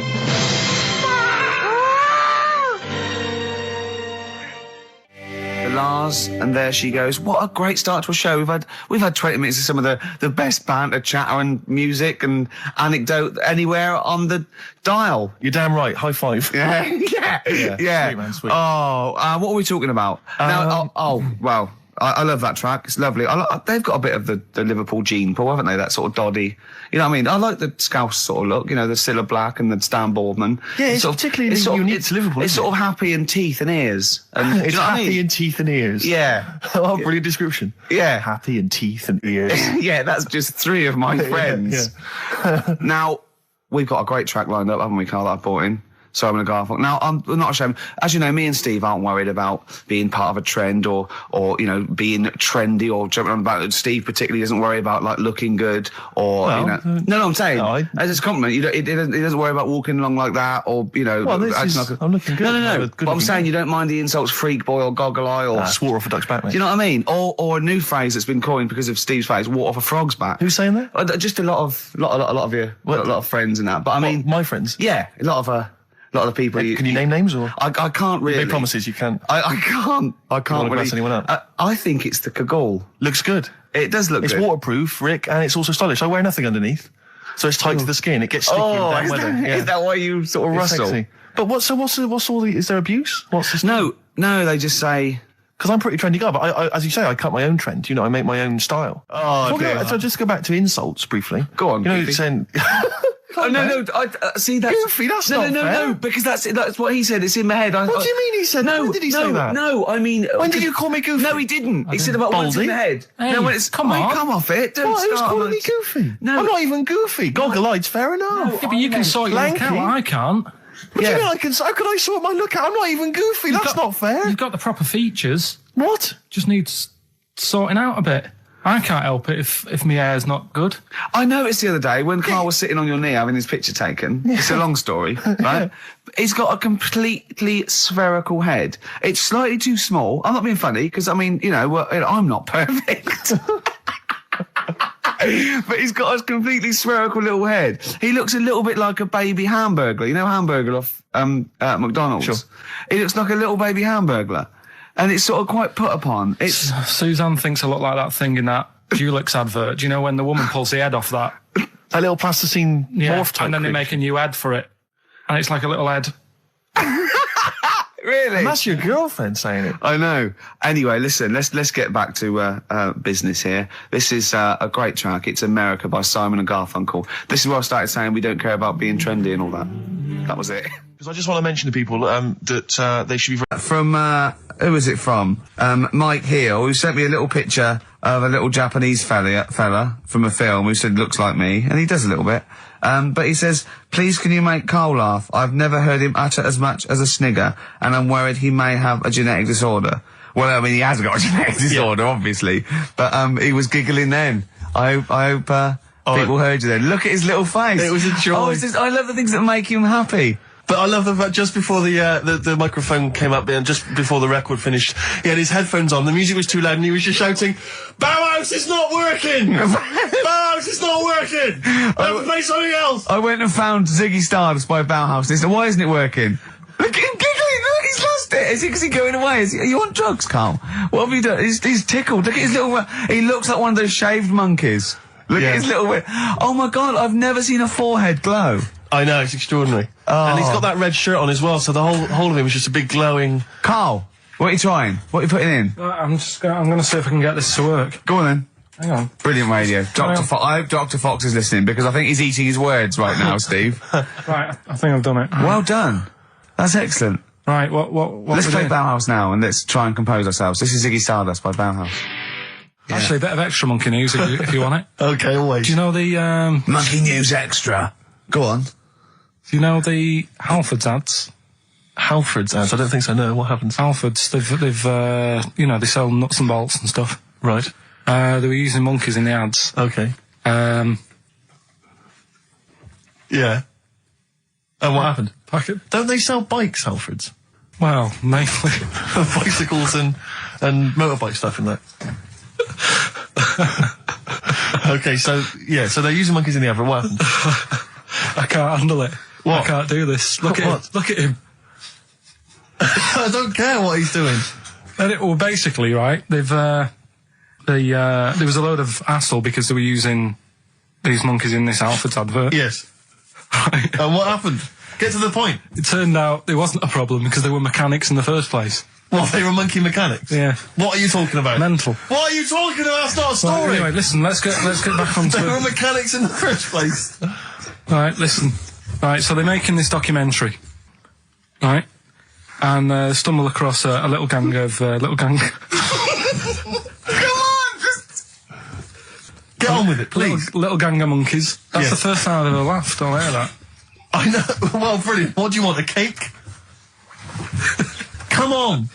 Can we play a song? Oh, I don't understand what is wrong with you freak. It's making me laugh. Just tell us the story. All right then. All right.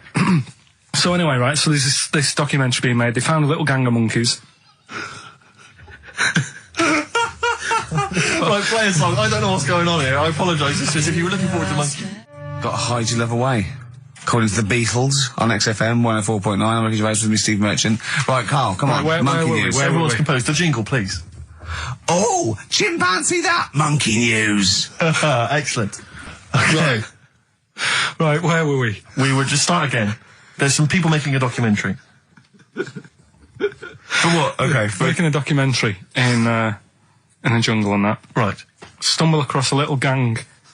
Okay, come on. All right. A little gang of monkeys. Yeah. Oh, come on. So the camera crew are there filming it. Yes. Everything's going normal. It's all fine. Nothing odd about it. Okay. They're not running a restaurant, they've not got any barber shops, nothing. No. Just regular monkeys going about their business, yeah. So anyway, what normally happens is the monkeys sleep with the partner. They already do what? They don't sort of sleep around and that. Once they find the girlfriend or the boyfriend or whatever, Yeah. they stick with them, right? Okay. But anyway, they were watching this one, right? And it's going around a bit, sleeping around, Oily. and it was getting fatter. They thought this is a bit odd, Yeah. right? So followed it round and see it having it away. Turns out, little prostitute.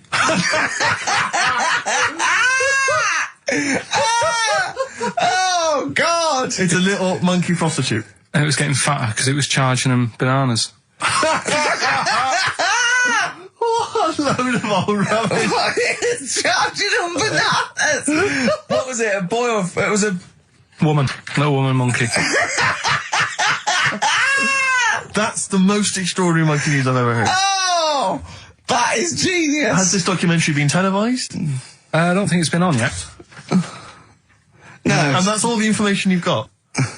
Yeah. And is that's one banana for everything? Now, half a banana is for... Just oral? A poor job. Right. If you want full-blown monkey sex, it is 2.5 bananas. Sure. So, Let's just play a song. let's just play... All right, well, this is our penultimate show, so we're back next week. We're going to make it a barnstormer, I'm sure, lads. I want 100% behind it, 110% next week. All right, none of this giggling, none of this infantile giggling, like two schoolboys. Right. All right, we're going to come back, we're going to have some quality monkey news next week. We're going to have all kinds of treats, I would have thought. Okay. Some great prizes. All right, are we okay? Yeah, We all best show. behind that? Let's make next week the best show ever. Good luck. If you miss it, then you miss out. We're ending with a track from a couple of years back. I think it was 92, 93. Dinosaur Jr. Start Chopping. Play that. Start playing. Forget start chopping. Start playing. All right. All right. See you next week. Yeah. And another bit. This was the best one, right? Grab it! Right. There's this fella, and he was on his bike, right, Yeah. cycling to work or whatever, and he sort of sees this thing in the corner of his eye. Right? Literally in the corner of his eye. Or you mean he saw He just said he saw in his something. peripheral He vision? saw Okay, something yeah. and thought, what's that? Yeah. So he thought, oh, doesn't matter, whatever. And he stops off at a cafe, right? Get a little scone, a tea or whatever. And he goes in there and he's sat down, and the waiter comes over. He says, yeah, what do you want? He said, I'll have a scone and a tea. He goes, all right then. So he goes to get it, comes back. As he puts the tea and the scone down, his face is like, what is that? Right? Like a look of frightenedness on his face. Right? Drops the tea and legs it. So the fella's going, what? So he legs it after the bloke and goes, what? And he says, oh, something came out of your nose. That was massive. Sorry, something came out of the Listen, guy this is all serving. true because people would have watched it, so don't start saying it Sorry, didn't but hang on, I happen. just need to clarify. The guy I on the bike... I don't believe he ran away. Wait a I minute. don't believe he legged it. I don't believe he had a look of frightenedness on his face, and I don't believe he said something massive came out your nose. and I don't even believe he had a cup of tea and a scone. These are the things that I think are embellished. But who had something coming out of his nose? Was it the guy serving the scone? The one who was on the bike who ordered the scone. Yeah, but what was came out it? of his nose. What was it? Came out of his nose. Right. So he goes home And he thinks, I've got to sort this out because it's not good and that. So he sat. But what? No, it was out of his nose. So you mean it poked out of his nose? It didn't come out. It just said hello and then it... It was like the maggot in the head. Yeah, he just yeah, popped, it just- popped his head out, had a look around and went back in. Why Like, did the bloke drop the tea and run? well, it's weird, isn't it?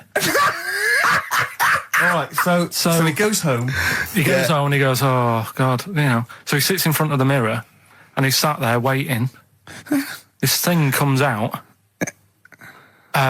Again, sort of looks round, goes back in again. So he goes, oh, No scones.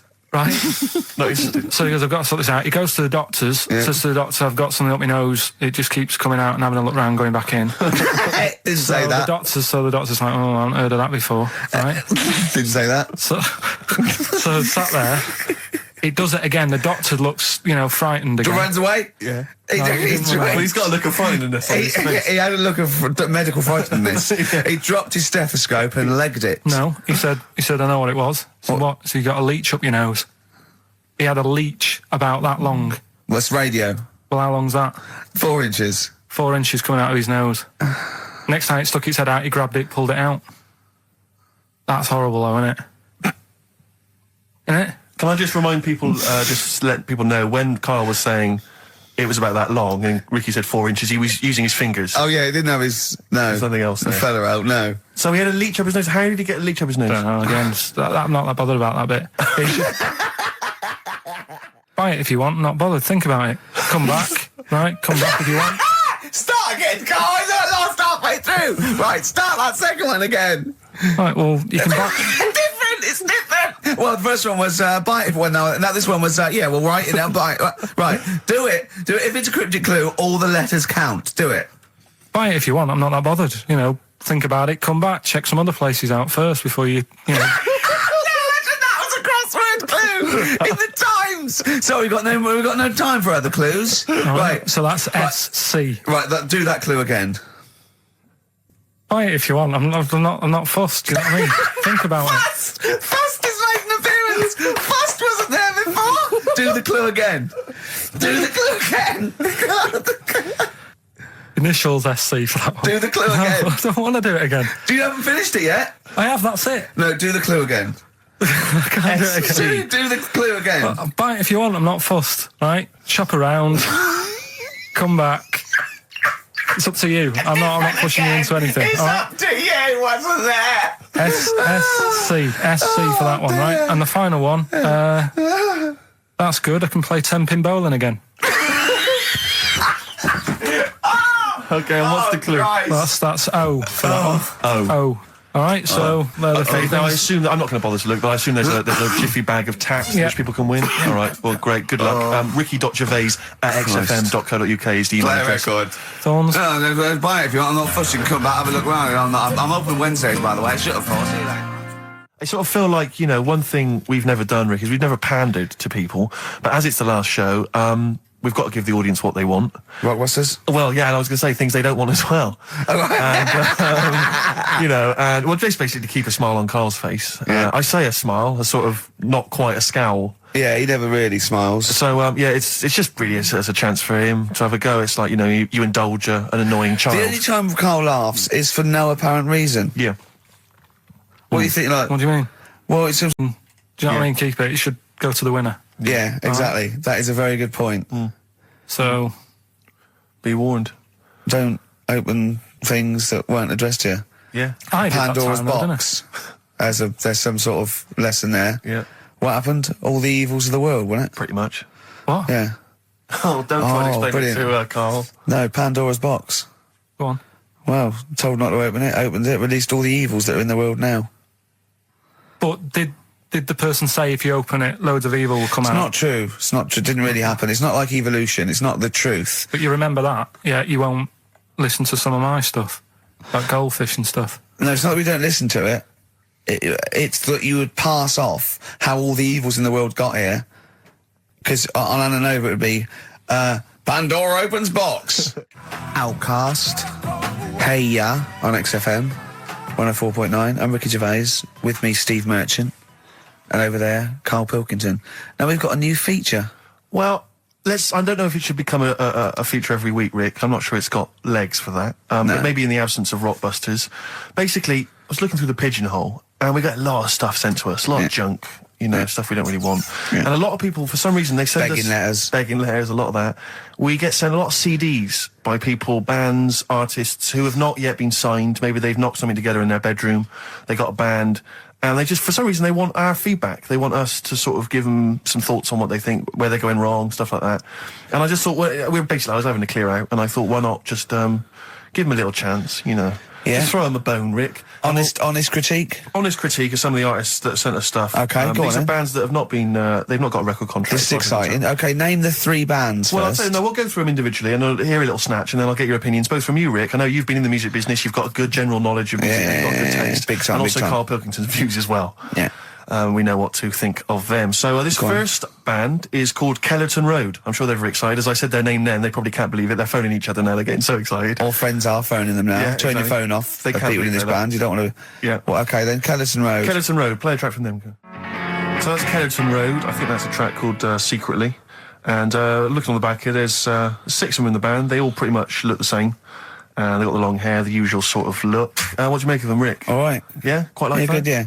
I mean, bit generic. The chorus is a little bit simplistic. But I like good production, good Yeah. good Reminds you of musicianship. something maybe like the Thrills, that sort of thing. Yeah. I mean, yeah, good. Jukebox or junk box? What's a junk box?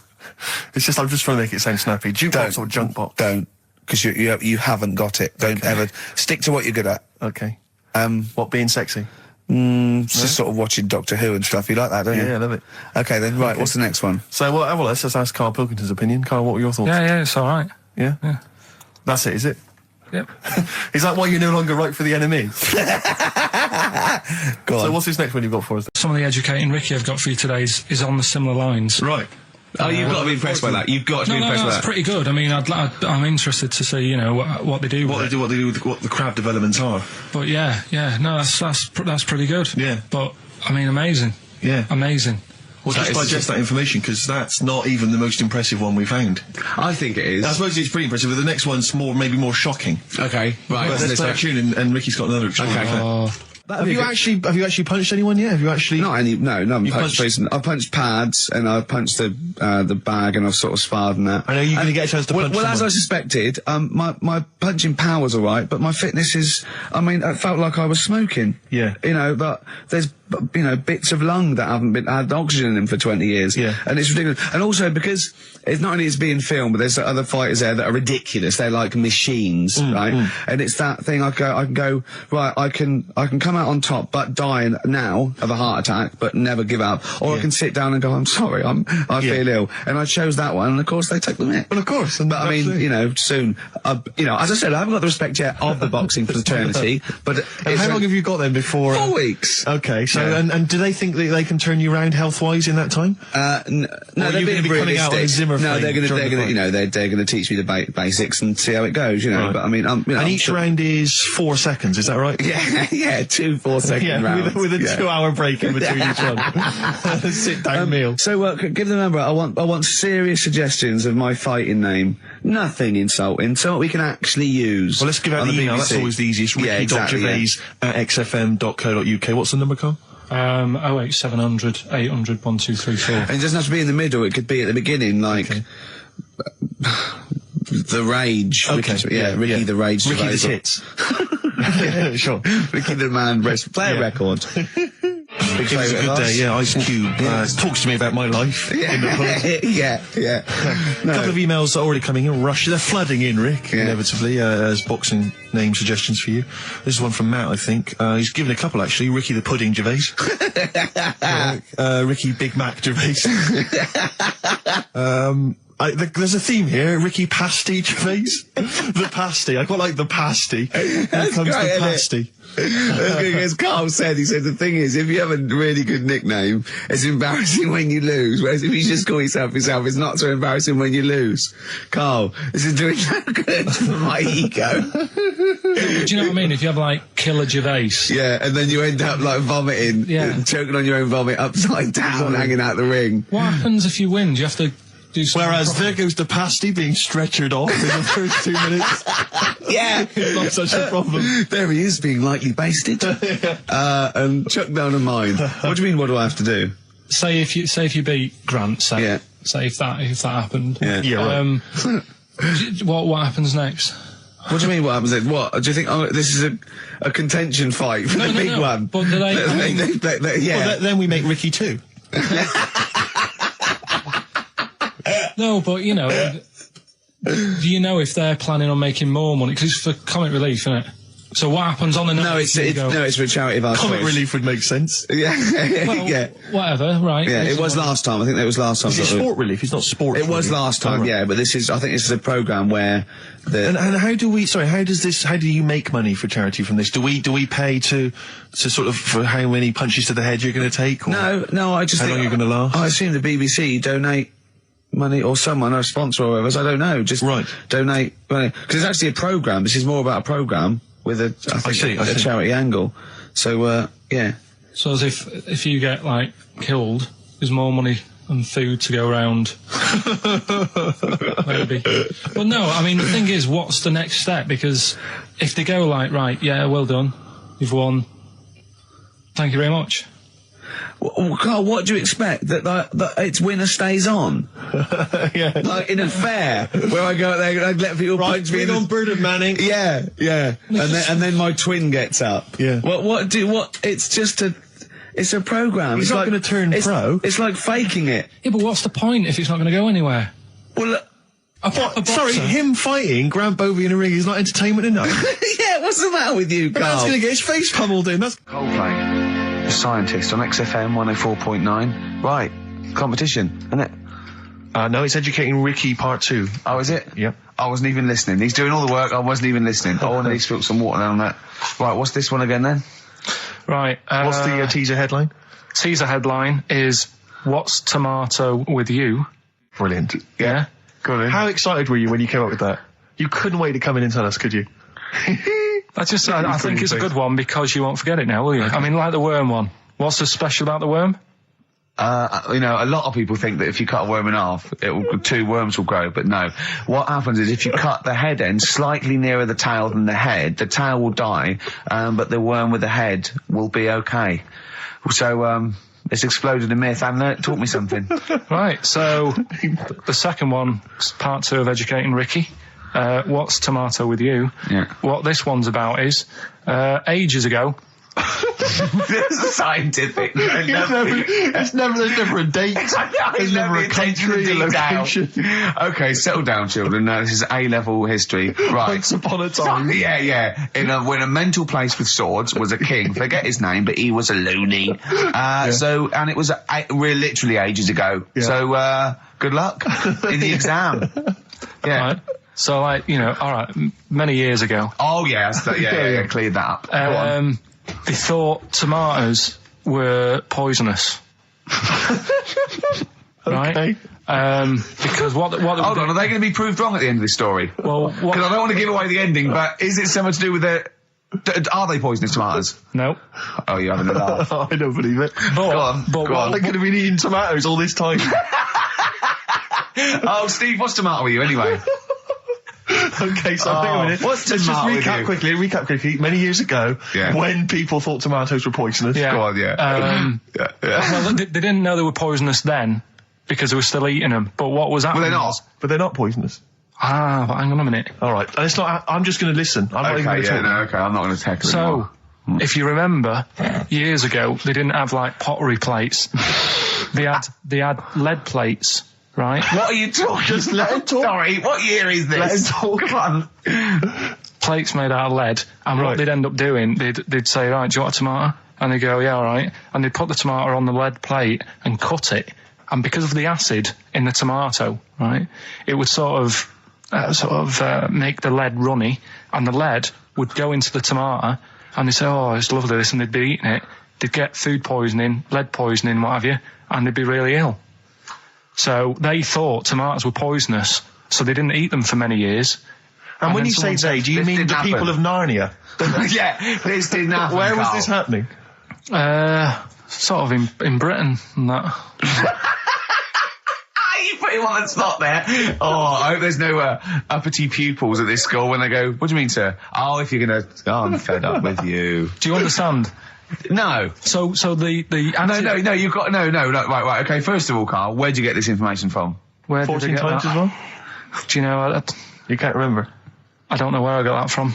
I don't know where I got it from. But why don't you think that makes sense? But what? Someone once got lead poisoning from a tomato. Not just one, loads, and then all of a sudden. No. Why is this educating me? Because I'm telling you that tomatoes. I can't take anything away from this. I don't know what to take away from this. What have I learned? Don't mix lead with tomatoes. Why is this educational in any shape or form? What are you telling me? A long time ago in the land of Glunk, right, where the ninnies did slib, right, they thought tomatoes were poisonous because they ate plates of lead. What are you talking about? Yeah, but we all know tomatoes aren't poisonous. Is that what we're taking from the story? Is that the moral of the story? Don't believe these people that I'd never heard of before. What are you talking about, Carl? I think it's a bit weird. It's a bit weird, yeah. It's the same people that were spreading those malicious worm rumours. My hangover's coming back. Yeah, because I think magpies go for shiny objects, don't they? And you were probably probably losing it a little bit then in the front. And so when the sun was out... There's a bit of a sheen on the front. They saw a glare and thought, I'll have that. Yeah. What is that? That's brilliant. Yeah. Or as it was sort of pecking away, it mistook it for a tree. Yeah, because of the noise. Because of the noise. Yeah, the hollow sound. Go on. Women wearing trousers and that, right? On the estate that I grew up in. Yeah. On, right? There was a woman about 4 houses down. Right? Rough. She's the one She was, or the estate? She was, right? Yeah. She's the one whose kid took a horse into her house. Yes. Right. Now, we won't go over that again. No. If you're a new listener, I think we covered... I think they get That's the all you idea, need to know. Right? Yeah. Now, she used to wear leggings. Yeah. Now, they're a bad idea. They are a terrible idea. I agree with you there, Carl. If you're a lady of What the colour? normo persuasion... Were they pink? No, they were sort of black, but with all bits on them. Oh, right. You know what I mean? What, toast and Just horse bits. droppings? Yeah, go on, yeah. And she used to, she's quite a big woman. Sure. Pauline Quirk, I think we described her as. Look like a light bulb. It is those kind of women that are attracted to leggings. Yeah, I know, yeah. They are drawn to them like a moth. Yeah. She used to wear them, and that's what I remember when I read this piece. She used to work on one of those sex line things. Right. She used to do that. But what was she, an engineer? The weird thing with her was, she had big eyelids. Right. Go on. That were too big, and this is what I was thinking. What right? do you mean she had big eyelids? How big do eyelids have to be for you to go, they're big eyelids? What was she shoplifting with them? Would she come out of Dixon's with, like, radio stored in them? What do you mean she had big eyelids? It was another one of them popular things around our way. Do you know? Like, what do you mean popular things? They didn't go, oh, I say, well, all the rage. Can I get some big eyelids, please? No. It was just like one of them things that people suffered with. Just big eyelids. They could hardly open their eyes. What do you mean? What do you mean? That's one of them popular things around where I grew up. People had big eyelids. They could hardly open their eyes. What does that mean? What sort of freak town were you born in? You had webbed feet people with big heads. You got women with big eyelids. What does big eyelids mean? Are you confusing her with the horse? Yeah. Did she have hooves? Look, what? Just too much skin. It was like the neck of a chicken. But on the eyes. Well, what's your point? Anyway, so there's this big eyelided woman with the leggings. And that's what I'm saying to you, though. That's when I read that story with people with trousers. Yeah. I went from that. Yeah. To a woman who used to have big eyelids. I still at the point. But then, and also the other bloke who had the eyelid problem was a mate of mine. Right. His dad had it, and same problem, massive eyelids. I don't know what that means. I don't know what that means. I used to say to my mum, I'm going round to Dave's house. Yeah. And or say, well, that's all right, but make sure his dad doesn't take you out in the car, because he could hardly see. He had to have his head. He gets to tilt his head back to keep his eyes open. Sure. Did he have a couple of matches with him at all times? What a load of gobbledygook. This began as educating Ricky. I know, So it's what, like he was people thinking, with eyelids. But it's like you're supposed to make that leap as well. Yeah. If I mentioned the trousers, Ricky will probably be thinking about people with big eyelids and women wearing leggings. Play a record, Carl. Got nonsense. Adverts.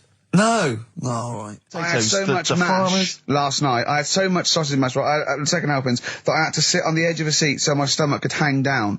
I love spuds. Spuds and bread. I could not do without spuds and bread. I feel like maybe I could make my own bread. Spuds, I wouldn't know where to start with a spud. Yeah. And it's like, they're amazing. You can boil them, you can broil them. Yeah. I don't know what broiling is, Nor do but I. I suspect it's tasty. I don't think it's as good as... I mean, obviously the chipped potato is... For the working everyone's classes, favourite. the chip. It was always on. The chip fat fryer was always on in my household. The ceiling, the death trap fire, polystyrene ceiling was yellow. Exactly. Come Wednesday in our house. Yeah. And, always had chips. Because all I remember hearing, if I think back to my childhood, all I remember was, gotta stop and get some potatoes, or phone your dad, tell him to get some potatoes. Well, that was your job, wasn't it? Get Carl? the potatoes. Yeah. It was I mean, it genuinely, it does concern me What because did you have to do? Did you have to fill a diary out for your Well, it's teacher? when, do you know when you're at school? I don't know if you do the same thing, but you get like a little red book, right? And every night, I think it was a way of the teachers sort of keeping an eye on you. So if you went out robbing, if you wrote it in your diary, they'd go what you're playing at. Sure. Right? So you'd have to write down what you did every night. Yeah. But I didn't go. When we were talking to Carl in the week, things we're talking to Carl is that you come up with something that's sort of like, quite innocent, and he goes, well, once, right? And you realise that it's comedy dynamite. He doesn't know it, but we want to go save it. And he let out, you were filling in a form, weren't you? It was all like your girlfriend thinking you're a div. And it's happened before, isn't it? Because she came home and you'd filled out a form to get a job once, hadn't you? Yeah. What was that for? Granada telly. And on it, Well, let Carl explain. yeah. You see, this is what annoys me with job applications, because rather than just saying, do you want the job and what can you bring to this business? Yeah.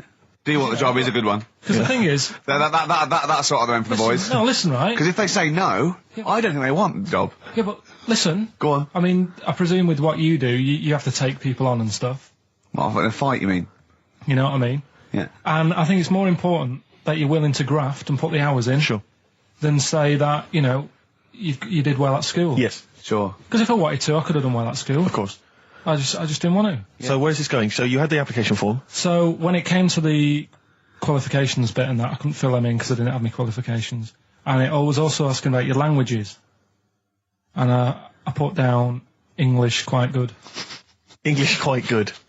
And his girlfriend came over and seen the form that he'd sent off. This was a copy of it. Yeah. And so she went, you know what I mean? So that's what started, the disappointment. So they're going to get that and think that you're not English. I don't think I've got it. It was ages ago. Right. How long ago was it? Oh, well, it was when I was still in Manchester, so 5 years ago. I don't think you've got to know. No, I think you'd... That could be a long list. I mean, there's probably a lot of admin problems in that organisation, but they probably... But what I meant by it is that I can speak English, but I don't know all these long words that people use all the time. Yeah. Oh, God. Oh, can I just tell this quickly? In the week, I'm talking to you now, the listener. Usually I don't. Yeah. Carl said, about embarrassing him on air and that, and he's worried about his education, and he was worried about not knowing long words. Like, we come up with any long words. And he said, no, I was scared, you were going to ask me something about, someone, and he's a Eastern European leader. His surname is Milosevic. And Carl said, so I learnt it this week, and learnt it so you can't catch me out in case you start. I said, what? And he said, he thought about it, and he went, Flobodan Milosevic. Got the surname right, though, didn't it? So what's his name? Right. What's his name? That's how Bill and Ben would address this leader. How would they have said it? Flobodan Milosevic. What's his name? Slobodan Yeah. Milosevic. Yeah. Well done. Chris Campling Yeah. did a review of the show. Right. And basically said that Karl Pilkington is a creation of Gervais and Merchant. Well, if only that were the case. He said he started off saying he liked the show. Yeah. He was excited. Said it was a good show. A lot of the jokes. I'm already questioning his critical faculties. Yeah, exactly. And basically said that we didn't contribute much, or seemingly didn't seem to contribute much, and we couldn't sort of like ad lib or anything. We just laughed at, particularly me, laughed at Karl Pilkington, who was coming up with some, quite funny stuff. Yeah. Right? But then he does a twist on it. He goes, but the thing is, We're the puppet masters. He's a created person. We've created the persona Karl Pilkington for our own amusement. Right. He bases this on simply that we talked about... What was it we talked about? The Chinese not aging well, and Right. you heard him talk about that on my DVD. But clearly I say, Karl, remember when you were talking like that? It's a news, or remember in the week, and so he thinks it's all scripted now. Imagine if this show was scripted. I'd be ashamed. Yeah. If this show was scripted, I would send back the BAFTAs for the actual shows we've written, and I would say... I'm not having a go at Chris Campling. He's nice about our other work. He likes The Office, and he Yeah. likes my stand-up and everything, and he likes the show, but he's saying...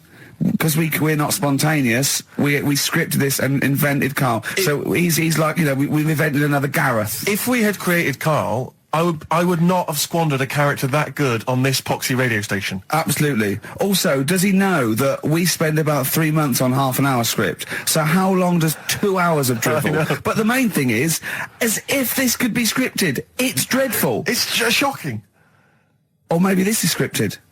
Hang on, you've lost me now. Let me just check the script. Maybe Chris Campling does not exist. Maybe I've made him up. I don't know what to believe. See, the name doesn't wash with me. What was his name? Chris Campling. Sounds odd. That's something that I made up, isn't it? Campling's almost like a joke. It's almost like a gay name, isn't it? Oh, he's a Campling. So I think this is scripted. Yeah. I think I've probably made this whole link up, and Karl is a creation. Campling, that's not a real name. I made it up. I should have come up with something better. Yeah. Sorry.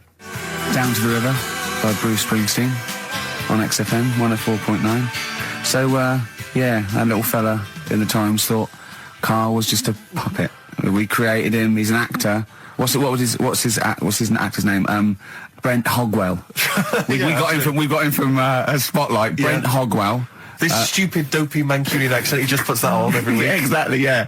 Yeah, he speaks rather like Hugh Grant. Yeah, yeah. And we just got this whole world around him. We set a whole... What do you think about that? He had his head shaved, especially. Exactly, yeah. So yeah, would he think that, you know, maybe if he's looked online and seen me head and he's noticed how round it is and that, does he think it's sort of been, you know, morphed into that shape just for the show, just for 2 hours on a Saturday?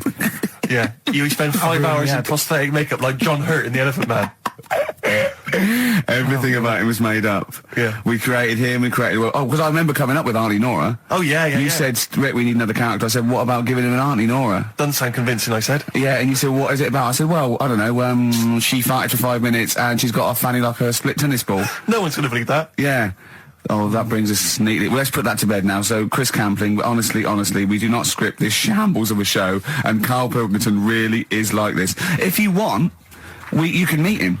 I'd love to send Karl for a drink with Chris Campling. Can we do that?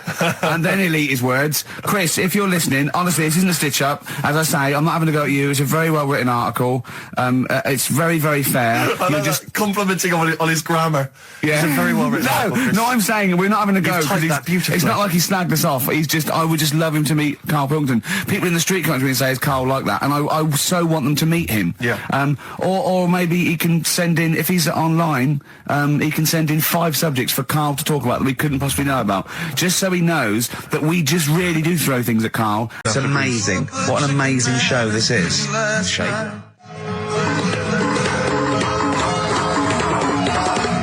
Oh, chimpanzees at Monkey News!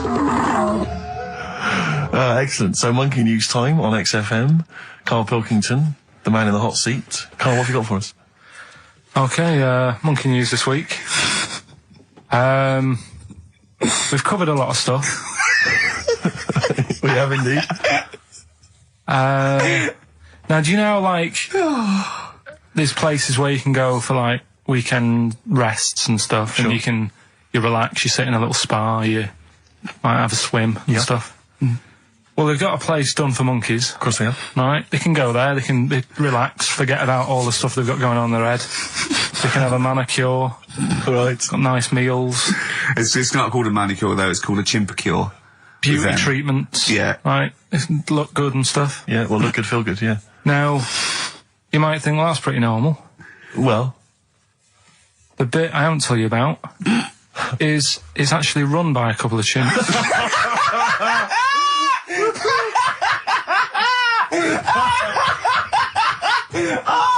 Oh God! Oh God!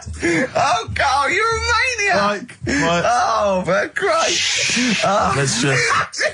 That's like a couple of chips. Let's Of just. course it's not. No, it is, because think about it, right? No, not think about it. What do you mean, yes it is? Of course it's not run by a couple of chimps. What do they do, get a loan? Right, if a chimp wants Yeah. to have a rest, Yeah. where would you go to? A place that's run by humans that don't know what chimps' needs are? No! My point is this, how did they get it together? How did the two chimps, Mr. and Mrs. Chimp, went for a loan and said, I'll tell you what we need, a spa. I think it started off quite simple, right? Just basic stuff. But they've expanded over time because it's become so popular. It's gone mental down there. Sure. Go! They've all heard about it. Now, the thing is, the problem is this, right? That isn't even the top and bottom of it, right? God, Christ. The problem is, it's been going on and on and on, right? It's been earning a lot of money and stuff. The monkeys are happy. The monkeys that go there are loving it. They're telling friends and stuff. They're all coming to it. Now, the problem is, it's this little monkey, little man monkey and a little woman monkey, right? Yeah. Who were sort of girlfriend and boyfriend. Sort of.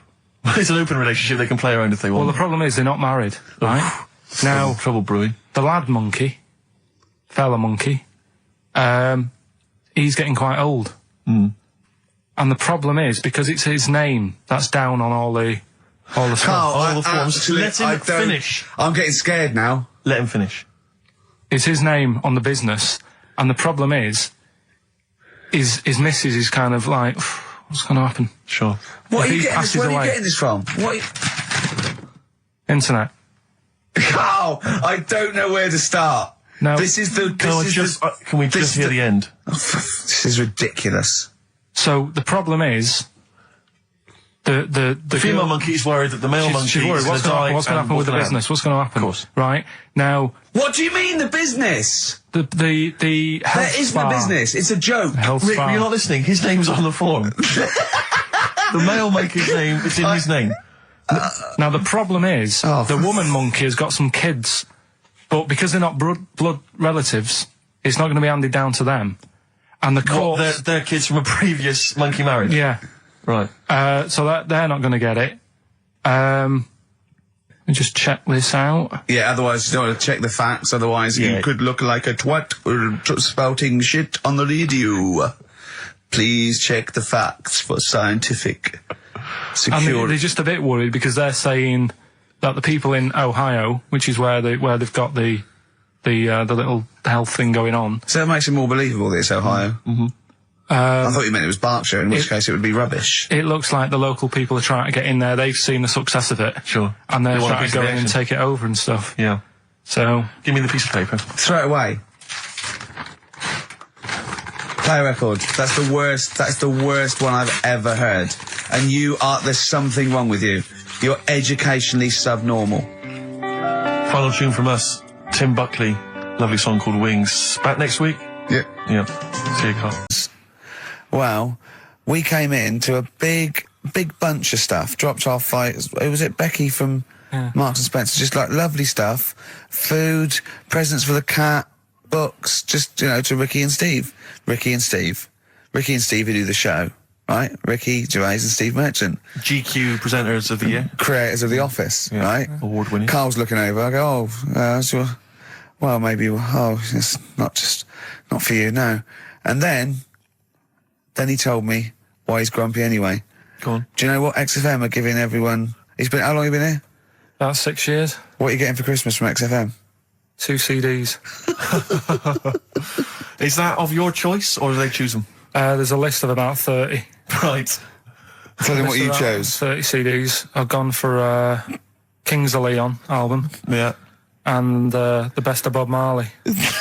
Haven't we, given them away in the past or something? Or you could have burnt them off, couldn't you? You could have done copies. Illegal, but you could have done that. Anytime you wanted.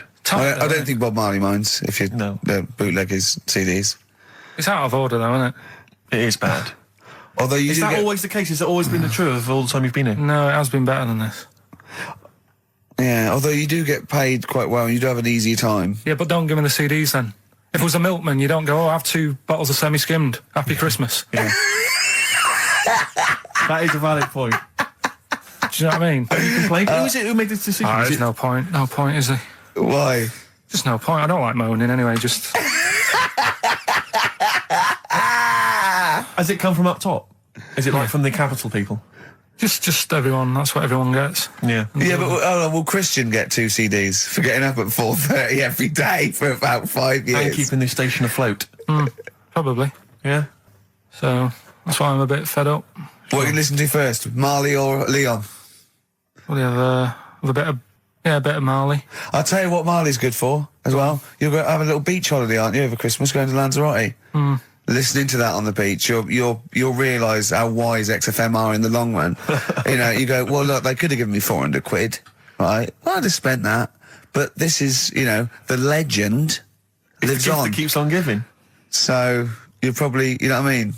Think how much what you got to think of is how much all his great songs took, not only from the depth of his soul and, you know, all his sort of angst and knowledge and love, and then all the studio time, the marketing, and they're just giving you one like that. They go, don't worry about that, Carl, he's have it. And you go, what? All the time we spent with Bob Marley and everything in there. You know, have it, Carl, have it, Carl. And Gratis. Yeah, have that. Thanks, well done. Carry on. We're still going to pay you for the work. Yeah. That's just something on top. Here's a little piece of Bob, free. Yeah, so don't moan, it's extra. So, I didn't have to give you it at all. Play a record, you ungrateful little swine. Some people, like the homeless, aren't getting anything this Christmas. This is my Except for favourite chill. Elvis Costello track of all time. It's Alison. This wasn't on the list. Right. What? Ricky and Steve are here. Karl Pilkington is away today, so Mr. Ian Campfield. Stop it! This is my signing off link. Right, look, I'm running into your show now and it's your fault. Mr. Ian Campfield's with Ricky and Steve today. Jimmy Carr's on X-List duty tomorrow. If you didn't get a request in, I'll see you 10 o'clock next Saturday. Merry Christmas. XFM. Comfort and Sound by Feeder on XFM 104.9. I'm Ricky Gervais. With me, Stephen Merchant. Hello there. But no Karl Pilkington. No Karl. He's in Lanzarote. Lanzarote, But as we we have speak. got a very, very special stand-in. It's Camfield. Say hello. I'm so excited to be here. It's Yeah. been, you know, the things I've learned in the last 10 minutes before we've even gone on air. Like, you Yeah. don't have a theme tune. I don't have a That's theme the- tune, I don't wear headphones. Exactly. Ian wears headphones with a preamp. He's got 3 midgets just brought in his back line. Yeah. Right? They're called Dog, Mongo and Blitzkrieg. Look, Blitzkrieg is up there, they're eating a banana. Yeah. He is the king of rock, the new king of rock. Well, a lot of The prince, he's the prince of rock. Obviously Vance is the king of rock. But we'll be doing that, we're working out who. Over this, and by the way, Camfield, I don't want the Ian Camfield that does XFM and going, and there's fast approaching 1:23, here's Ash. I want the Camfield that goes, I snorted ants with Lemmy. Okay? So, we want the real Camfield. All right. I brought in Metal Christmas. Is that all right? Yeah. That's my only request from this show, that we do play Paul Di'Anno's version of Santa Claus is Coming to Town. The rest of it's over to you. Yeah, we're going to play some Christmas tunes. We're going to play some, our favourite hits of the year. But mainly, this is the rock programme. This is the rock programme. What worries me, Rick, is there's a lot of people who listen to our show and they're not regular XFM listeners. They just kind of crawl They're out not of their regular morphine people. stupid on a Saturday afternoon, put the show on. So Yeah. they might not be familiar with Well, Ian's Ian work. Camfield is a young man. He's been in... He's about 14. He's been in radio... It's weird, he's 14, but he's been in radio for 15 and a half years. extraordinary. He was weaned on the milk of a Vance. Yeah. Right? And he's going to be the new rock god, aren't you? Well, I'm trying. Yeah. No DJ Camfield. Just go, yeah. Right? And over the 2 hours, I want to work out the 4 pillars of rock, right? I want 4 names, 4 pillars of rock, right? Huge rock pillars. And then I want the king who stands astride them like the archangel of metal. So we'll be asking Ian, every few minutes we're asking, right, who's your first pillar of rock? And then, keeping the one that stands astride them. Okay? And how many do we need? Well, we need 5 names then, don't we? The 4 pillars of rock and who stands astride them. Right, Okay. Like the Overlord with these Axe Attack albums. Yeah. Yeah. This is Oasis. You've got to do by law when you're buying, right? I was looking at one in London, right? It's haunted. They've got to tell you now. Right, don't talk shit. I'm telling you Play now. a record. I'm telling you now. Yeah. There's no such thing as ghosts. That is ridiculous if that appears on a legal document. Right, That is if there's anyone ridiculous. who sells flats and that, does that for a living, Yeah. right, email in, Yeah. because I'm telling you now, that is a fact. She sort of dropped it in. I said, oh, nice feel here. And she said, yeah, well, that'll be the ghost. Just dropped it in, that's all they've got to do. And then I was like, what? And they went, oh, yeah. That's what I've got to do, is it? So that's the legal thing. Did you drop it in? So in court you go, did you drop it in? Yeah, I dropped it in. Play a record, you're an idiot. Did you have to have that thing done where they say, what side do you wear your member? What side you dress? They don't say what side you wear your member. That would hardly be a euphemism, would it? So they say what side you dress, sir. It means what side your little John Thomas leans, doesn't it, on rest, usually to the left, isn't it? Your little left testicles. If I said to you now, what side do you wear it on? Do you know? It would be left.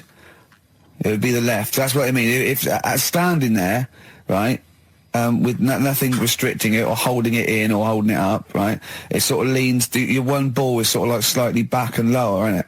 And your little John Thomas rests there, so it's left. And the reason they ask it is so they don't put the tape measure up on the left and squash your willy or touch your willy. So it's nothing to do with like, well, you'll need a bit more room of sort of more material on that side, or. Well, no, I don't think they compensate. It's just when they when they stick that up into your groin, they don't want to come in contact with your little. The thing is, I don't know what side I wear stuff on. I just sort of pull my pants up and wherever it wants to go that day. But maybe it's not big enough to sort of make any, real decision. But like now, I'm sat here right with my jeans on. I don't know where I am. Well, that's clear from hearing you talk. No, but what I mean is, if a fella said to me, "What side are you? What side's your member on?" Member. What is this the use of the word member suddenly? I'd go. Well, it's not. It's usually not appropriate. And also, I imagine in the old days they had big baggy pants that used to sort of like hang down. And now, like with those stretchy boxers and briefs, it's sort of held up in a nice little, neat little parcel, isn't it? So it's probably not appropriate. It doesn't come in contact with your little snake. So, Did you ever? What have you ever heard that? Are you telling me a tailor has asked you that and you went, "What do you mean, mate?" No, I've never. I've not really had one made to measure. I had one made when I was a kid, but since then I've sort of bought a suit off the hook.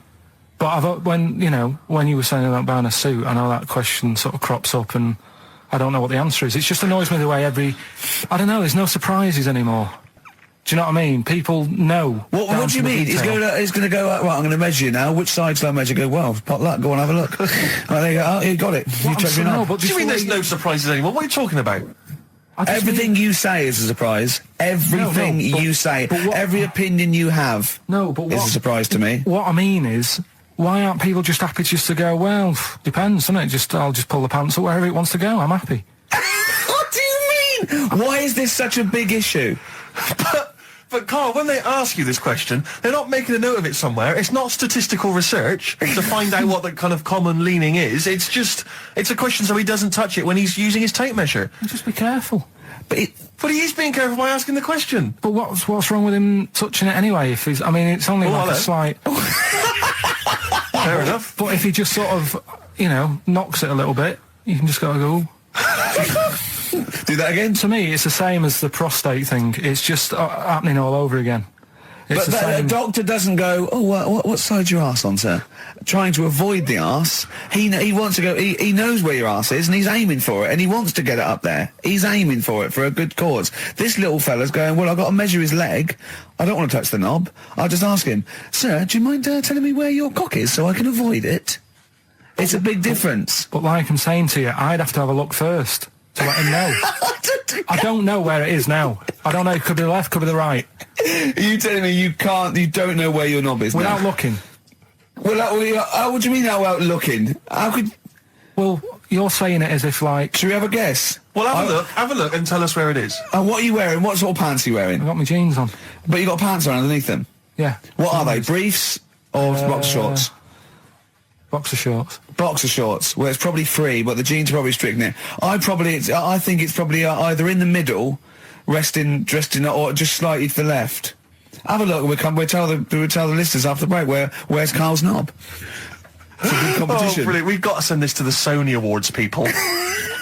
Well, big question. Where was Carl's knob? That's what people have been hanging on for. Yeah. Where was it? Well, I can't believe people have been texting in. Hey, well, guessing where it is. People saying, is it in the middle? Is it in the left? It cost them 10p. It cost them 10p to find out. Just wait, I'm going to give out the answer. You don't win anything, right? Like Strike It Lucky. Right. Bottom or middle? Right. It was to the left. Oh. Yeah. I went with the right. That's annoying. See, I thought it would be to the left. If not, maybe if it was all scrunched up, sitting down your lap right, it might just pop up to the middle. Just pop out. Like, you know. Well, next week we'll be finding out where... No, because I was thinking about the whole thing, right? And you do that when you're a baby, and everything's all right, innit? Yeah. No one bats an eyelid at a little baby having a bit of milk from its mum's breast, right? Yeah. You'd almost say it was natural. But you grow out of it. It's like you don't see. It got me thinking about things you don't see, and you don't see. Did you put this into a computer? Show me things you don't see. What else don't you see? Well, you don't see like an old man having a Twix. You never. So what?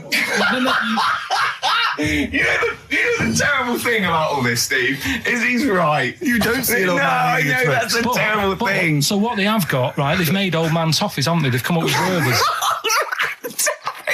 Is that a song? Oh God! You don't see it. So they've got their Werthers, right? Yeah. So, look at him. You think Forget he's it. giving a lecture at Oxford? It's not going anywhere. No, go on. Sorry. Go on. I'm just saying. Right. You grow out of things. Yeah. And the old man, I'm sure when he was a kid, he'd have a Twix. Yeah. Now it doesn't look right, so he's having... It doesn't look right.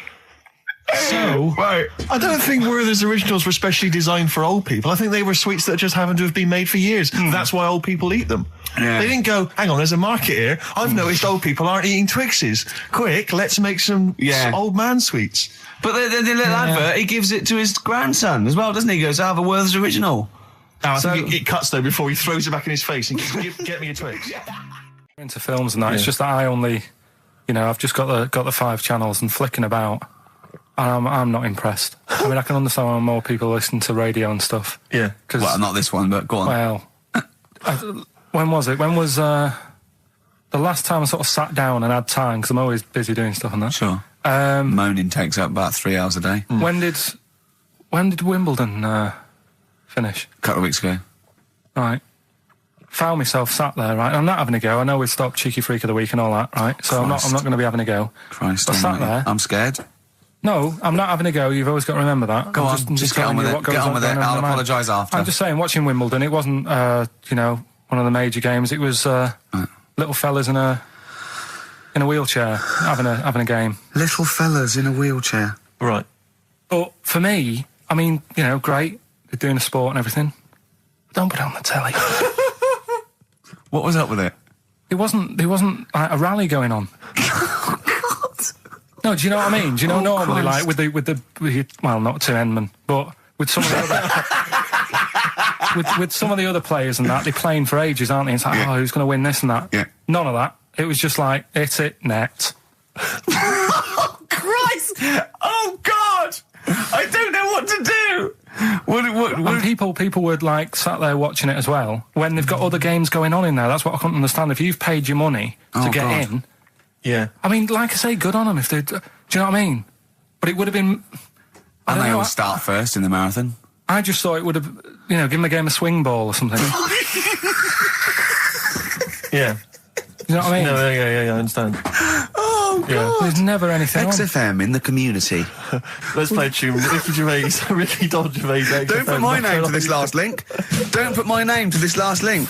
Ricky.Gervais, xfm.co.uk. Oh. Magic, Virgin, if you're listening, we are available probably sooner than we thought. Just check, because there are rules in place, aren't there? Yeah. There was a big bust up in the week. I'm only allowed to wind him up. I'm not allowed to wind him up socially now. I'm not allowed to. What am I not allowed to do socially?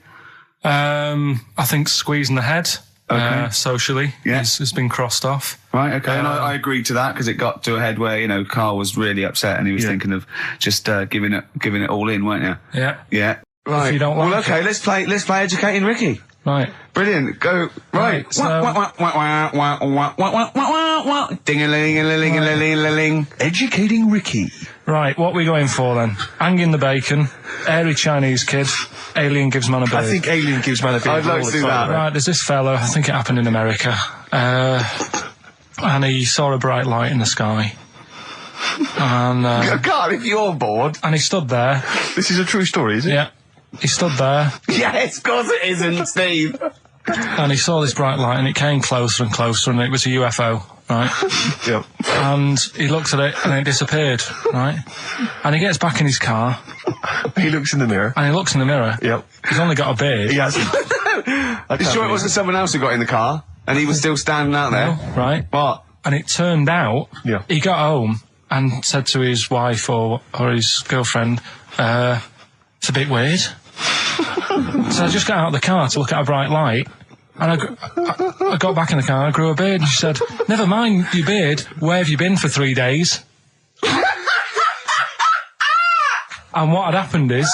He passed out because he was pissed. No. The UFO had taken him for 3 days. Yeah. But he'd only thought that he'd only looked at it and it went away. Yeah. But what had happened is he yeah. took him and he grew a beard because he hasn't had a shave. Right, okay. I mean, was Will Smith or Tommy Lee Jones anything to do with this at all? Did you see this on a video maybe and thought it was an educational film? No, it's from a book that some kind person sent in to me. Here. Can I just ask again, just again, I'm just throwing this right back at you. Do you think there's any other possible answer here? Right? A man is absent for 3 days from home. He's grown a length beard. of time that it could take to grow a beard, lest we forget. What if he hadn't actually seen a bright light in the sky? What if he was lying? What if he was lying? He got knocked unconscious. He'd had a car crash. Just any lying. other No, thing. just lying. Or he was just lying. Yeah, he'd been on a bender, getting pissed for 3 days And that with was his his mates. excuse to his wife. And they went, Dennis, what are you going to tell your wife? Well, wait a minute. Wait a minute. You're not going to believe I was out with you, lads. Just say you're only away for a minute.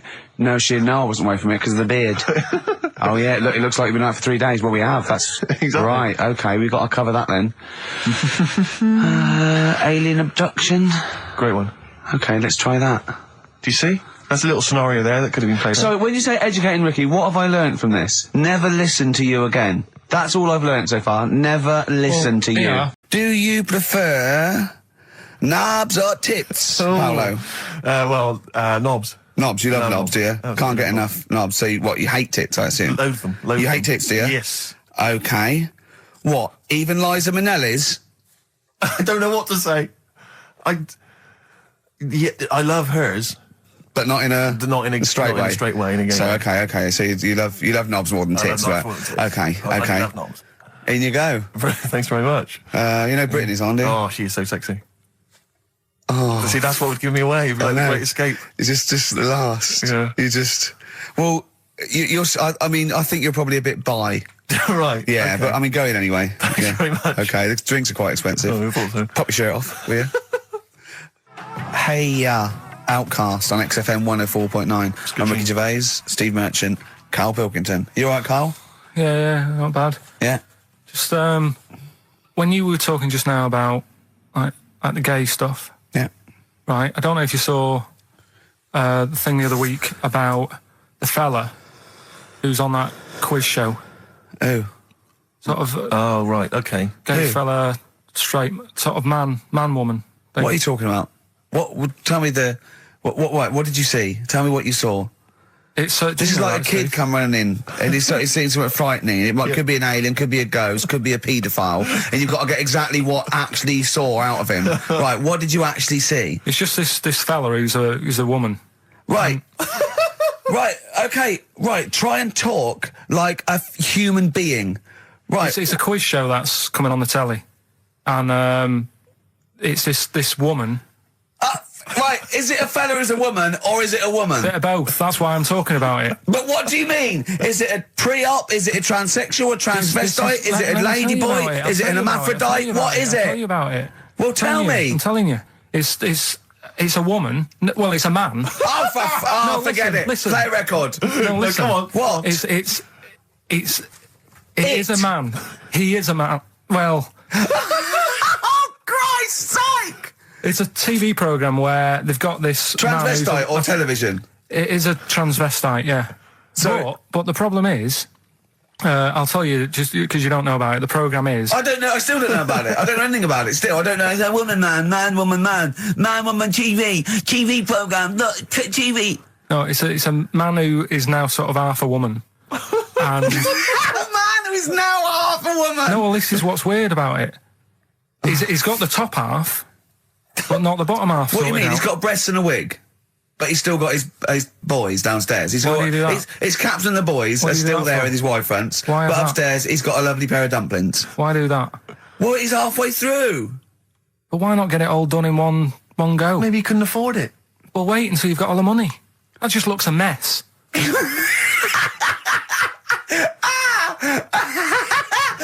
And who's he pleasing there?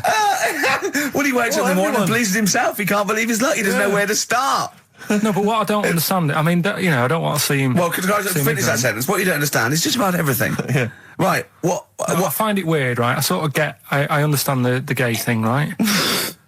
But... Do you? What do you mean? Well, you know, I know... Well, I tell know, me the gay thing. Explain the well, gay I thing. just know if you're a fella, you like men. I don't know much more than that. What do you mean you don't know? But what I mean is, with a transvestite, what's going on there? What do they want? A transvestite is a cross-dresser. See, I don't get that either. Because... You mean a That's somebody- transsexual? that's a man who likes to dress in women's clothing. It's not necessarily, they're not necessarily gay. They're or not gay. straight They're or often anything. not gay. They just happen to like wearing women's Those clothes, aren't you? But then why not wear women's clothes that could be seen as a bloke's, like Suzanne wears jeans? No, but they, yeah, Just but that's buy the women's thing. jeans. But that's their problem, is it? They like being seen as a woman. They like being seen as a woman. It's not just that it's more comfortable, or they'd wear a kilt. They like being seen as a woman. They feel more comfortable. All right, and what's the deal with this fella who's got... We don't know both? who this fella is. No, we don't know this man who's half a woman. He's called Miriam. Oh, that's helps. yeah. Brilliant. I love this scientific basis. No, I so think- all he's done, he's had the tits done. He's probably had the hormones. Probably lived as a woman for a while. The last step, because you can probably reverse the breasts anyway, because they're probably implants and hormonal things. And whereas you chop your knob and boys off, that's you come back the next day and go, so I didn't mean that. I wanted my ears pierced. It's a bit more of a bigger operation to put them back. So doctors are probably making sure that he's just Sure, absolutely... if you've had the top half done, you're not going to go back on what you've said. But no, what's the top half being done? I could get you breast implants, give you a bit of hormonal treatment. Now, and that you would be a great idea for next week. and you could reverse it. What you can't do is grow a knob back. Well, you can. Last week we were talking about growing one on your arm. Yeah. We've done that. We can, so that is possible. But the thing is, the truth of it is, I think I do know about this story. I think it was a television programme called There's Something About Miriam. The conceit of which was that this pre-op transsexual So I guessed that right, yeah. was masquerading as a woman. Right. And various blokes who didn't realise that this was a man had to I've heard try about and this. seduce her. And when they found out that it was actually a bloke, and a lot of them had kissed agree. her, they refused to let it be shown. I and there was a big agree though. outrage. I that's just terrible. Yeah. That's Oh, it's deceit. absurd. But I mean, that's awful. I hated that. Who's the biggest, most professional person in radio? It's probably Terry Wogan, isn't it? And it was you that said you can't tell what the sentence he's saying because he keeps going up at the end before. But he and never. after. There's never any Well, punctuation. Yeah. So he'll just segue from one point to the next. So he'll be like, going on my holidays, Friday. We're having a lovely time, says Mrs. Dorothy Sheehan of Westminster. I'm thinking of going to Greece. Oh, and it's halfway. So he's got his knobs, but he's still got the tits. Yeah. Typical. Oh, hello, Paolo. Do you want to come into my club to see? I'd love to go. Britney Spears, I'm a massive fan. Yeah, well, it doesn't start for a while. It's it's only about 8 o'clock, and you're not going out for hours yet. No. 8 or 7. But might as well watch a bit of telly. We've got FA Cup final. Ooh. Oh, yeah. That's a good one, isn't it? Or we've got the Eurovision Song Contest. What do you want to watch, Paolo? Oh, blimey. Well, I love all the camp and lame of the Eurovision Song Contest. Yeah. But is that David Beckham playing? Because I love him. I his see what hair you've and done. his legs. See what you've done. You see? So you will watch the football, Yeah. but you'll be mainly looking at Just looking at the legs and the tight shorts. So while Beckham's knocking them in, you'll be Exactly, knocking one. Right. Let's. Do you notice? Remember, I never really looked, but when you see old clips of, say, early '80s footballers, the shorts are much tighter, aren't they? I think. I don't know. I don't know. really know. I don't wasn't know. really looking. I remember Carl was saying when he went and there was 2 strippers, a bloke and a woman, and they whipped off their clothes at the same time, and you looked straight at the boys. Yeah, everybody would. You would have done. Right. You do. You do? You look at his doo-doo. What do you mean? You look at his doo-doo? No, What? I'm just saying, if you were there, you would have done the same. 2 people on the stage, Yeah. woman and a man. Yeah. They were getting the clothes off. Yeah. Right? The fella took his pants off the same time as the girl took her knickers off. Yeah, right. All I'm saying is it's human nature to have a quick look, have a quick glance, see what's going on. See what's going on. And then I wanted to look at the woman, but she put her knickers back on quick. She didn't live opposite from you, did she? But just to return briefly to the shorts question. It's only because in the 30s and 40s, they were huge shorts, weren't Yeah. they? I mean, genuinely massive, like... huge. A small child could wear them as trousers. They were... I think that's to do with comfort and decency, though, isn't it? And then, but by the sort of 80s, there was barely any shorts there. I think that was fashion. But it's weird that you feel like at some point someone's gone, guys, I mean, They've good gone game too today, small. but it's just ludicrous. But that's what happened, isn't it? Because, things get bigger and bigger and bigger, and then they get smaller and smaller and smaller. Yeah. And fashion's like flares, drain pipes, Yeah. heels, flat. Yeah. Tall hats, flat hats. What do Yeah. you make of the miniskirt? Long hair, skinhead. Miniskirt, again, I don't know, I'm sure there's been 10 resurgences of miniskirts since 65, whatever it was. Yeah. It's fashion, so the short... you know what? Do you know what I think, Steve? I think the shorts will get smaller again before we die. I think we'll see one more tight little packet of Premiership footballers running round with their offal squeezed like the last chicken in a butcher's window. Almost protruding. Wrapped up, yeah. Yeah, Well, definitely. imagine if they just wore cling film shorts so you could see what was happening there, Carl. Where would you look then? Because you like football, don't you? We're doing Rockbusters. I suppose so. Go on then. Knob body has been that lucky before. Brilliant, all right. Okay. Or you've got get a lobe of this court case. Right, okay. Not bad, I'm going interesting. for knob body. It's been that lucky before. Right, it's a story about this kid who was born, right? Was he? Yeah, he was popped out, and the dad and the mum saw the baby, and it was like, oh, that's a good-looking little kid. Sure. And they were proud and that. And then... they're surprised that it's a good-looking little kid. It's theirs. Yeah. Like, it could have been a frog, and they'd have gone, oh, he's got your eyes. And then the doctor goes, yeah, it is, but look at that. What? He said, it's a boy and hasn't got a knob. I love the doctor saying that. I love this GP. Right. Oh, this midwife saying that. Oh, I love little boy. Yeah, but no knob, baby. Mr. and Mrs. I mean, think. Right. No, but I'm speeding it up a bit. All right, come on. So the baby's Right, so the born, baby's like that, doctor says and it's the lovely doctor baby, says but that, and the woman's like, oh, it's our first as well, and stuff, right? She's really gutted. She's What's the second going to be like? So, Go ahead. Just a knob. doctor says, you know, We'll call it Carl. All right, go on. Right, go on. so the doctor says, well, I'll leave it with you for a bit, get used to the idea, right? As opposed to throwing it away. So he wanders off. Yeah. He comes back with a smile on his face, right? Found the knob. So the mum and dad are like, what are you smiling about? He said, you're not going to believe this. Baby's just been born. It's got 2. Right? You can have one of them. And they did a little operation. Where did you get this information from? That's in a book. What book? Is it the a same as joke the book that you carry round with you? No. With the woman with 3 legs, the juggler with 9 arms, and the bloke who found shagging a chicken under a rock. Is it in that book? Weird though, isn't it? Well, it's not true. It is true. What, in the same hospital, there was a baby born without a knob. Luckily, Carl. It happened. You swear to God you're not making The this up. doctor making came up, back honest to God. smiling because you won't believe it. There's a baby there with an excess of a knob. It happened, honestly. I'm not, all these things are not made up, the educating stuff. That's why I do it, isn't it? Teaching you stuff, always teaching you stuff. All right, if anyone can confirm the baby with no knob, they're going to confirm it because they're going to go to the same dubious website that Carl got it from. I always try to be level-headed and reasonable in these situations. And it's You always ignore it. Guatemala or Mexico. Rodriguez was born without a knob. Luckily, baby next door and was got 2 knobs. What a load of shite. Play a record. There's still more to come. Oh, I'm looking forward to it. Was it Nelly? Nearly dead. It nearly died. Nelly died. Bones, Radiohead off the Benz album. I mean, might be my favourite album of all time. You said it before, yeah. I can't say I've ever really got into it. I remember when it came out, it was just so ubiquitous everywhere. I never really bothered listening to it. I can still listen to it every day. I mean, that might be sad, I don't know. But it's a fantastic album. Yeah.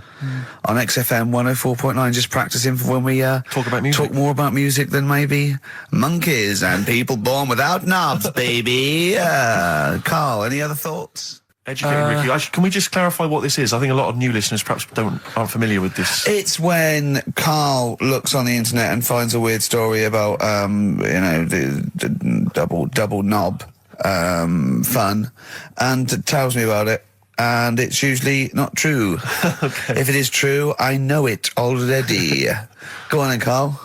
They're not really weird stuff. It's just stuff that's gone on. That's interested me, that's all it's about, and I educate about it. I should just confirm that we've had a number of emails that say the baby born without a knob and then having one transplanted from a baby that luckily enough had 2 knobs is apparently true. Right, listen. So, I don't question that you could be born with a deformity and get someone's, fingers, knobs, What I'm saying is, it didn't happen with the doctor goes, I'll leave with it. I don't believe it. That baby's got 2 knobs. Exactly. What a coincidence.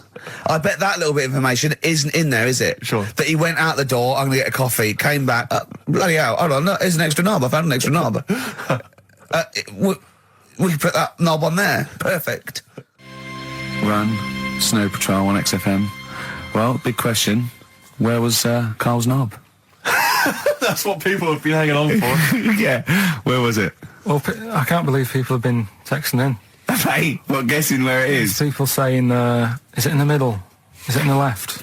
It cost them 10p. It cost them 10p to find out. Just wait, I'm going to get out the answer. You don't win anything, right?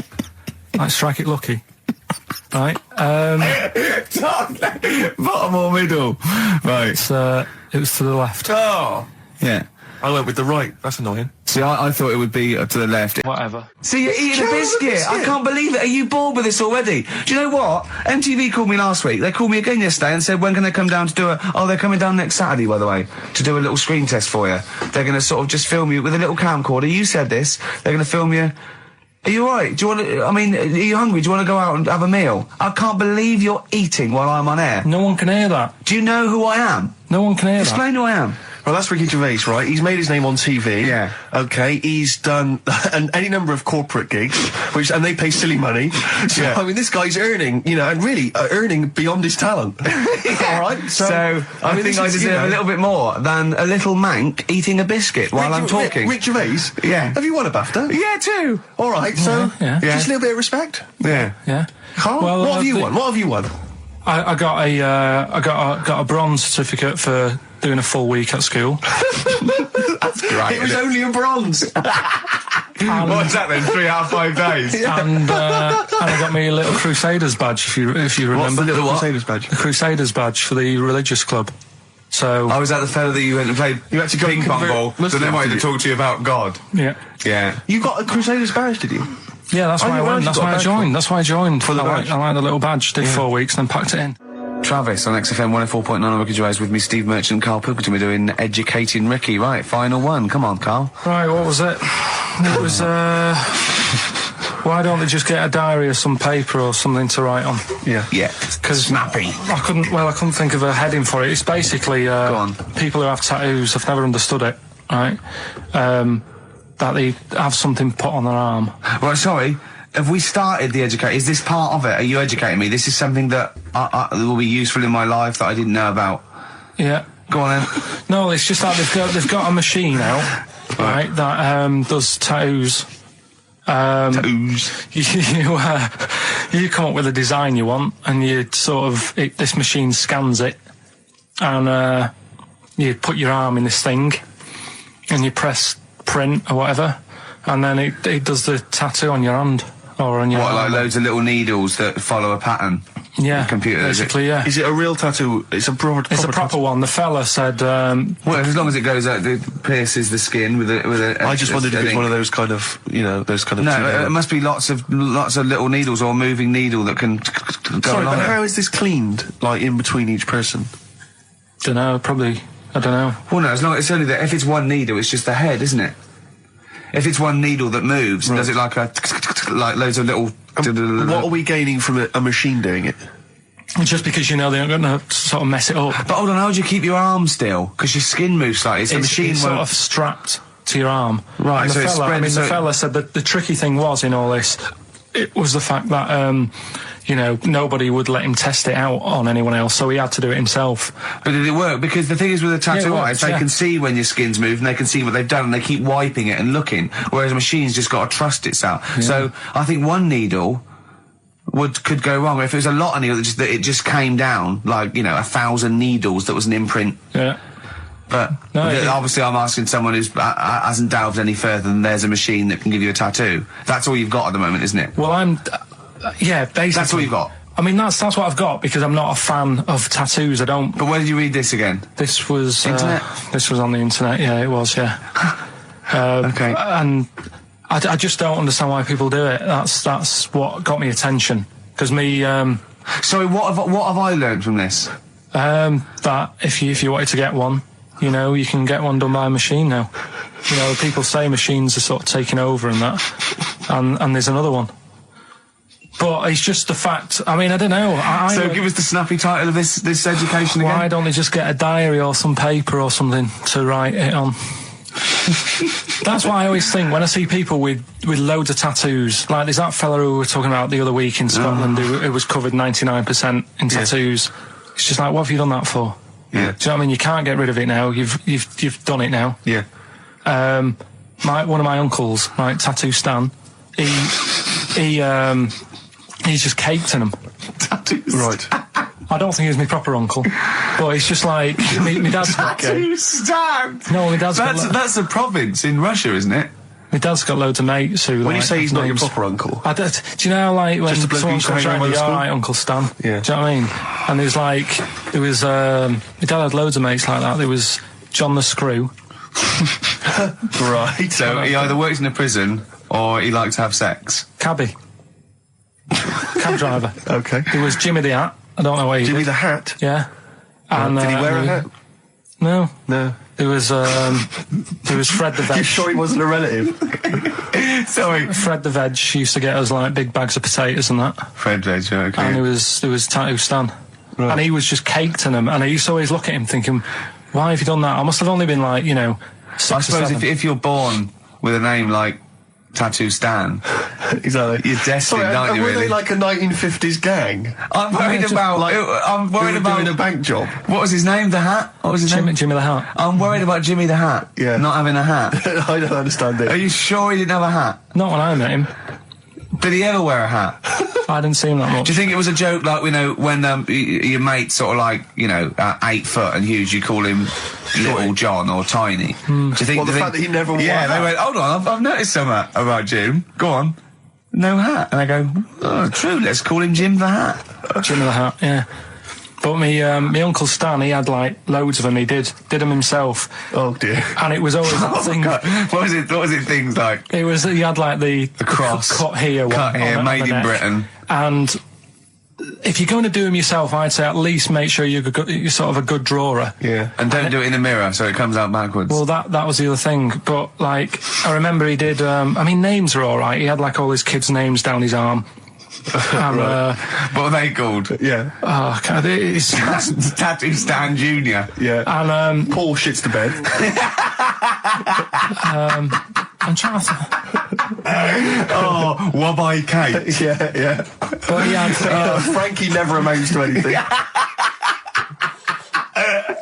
Oh, God. So he had like. Johnny, I don't think he's mine. Stevie Paul Hogan. How does a fish work? Darkness, growing on me, XFM 104.9. I'm Ricky Gervais, with me Steve Merchant and Karl Pilkington. I lost him, didn't I, in a little conversation? Yeah, there? you were talking about quantum physics, to be fair. Yeah, I was just explaining what a black hole was, because we were talking about that as well last night. And just halfway through, he just went, yeah. And put his headphones on.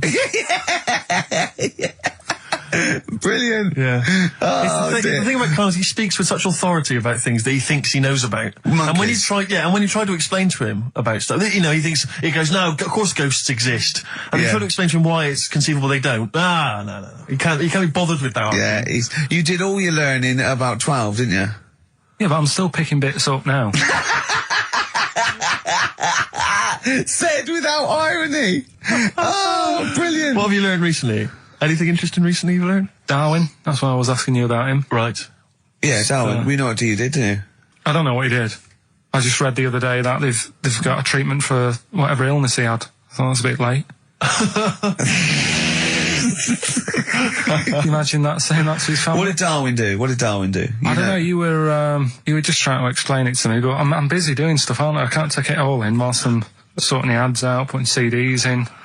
You know what I mean? Ticking off the knob news. No, but he formulated the theory of evolution based on natural selection. Yeah, but wait, though.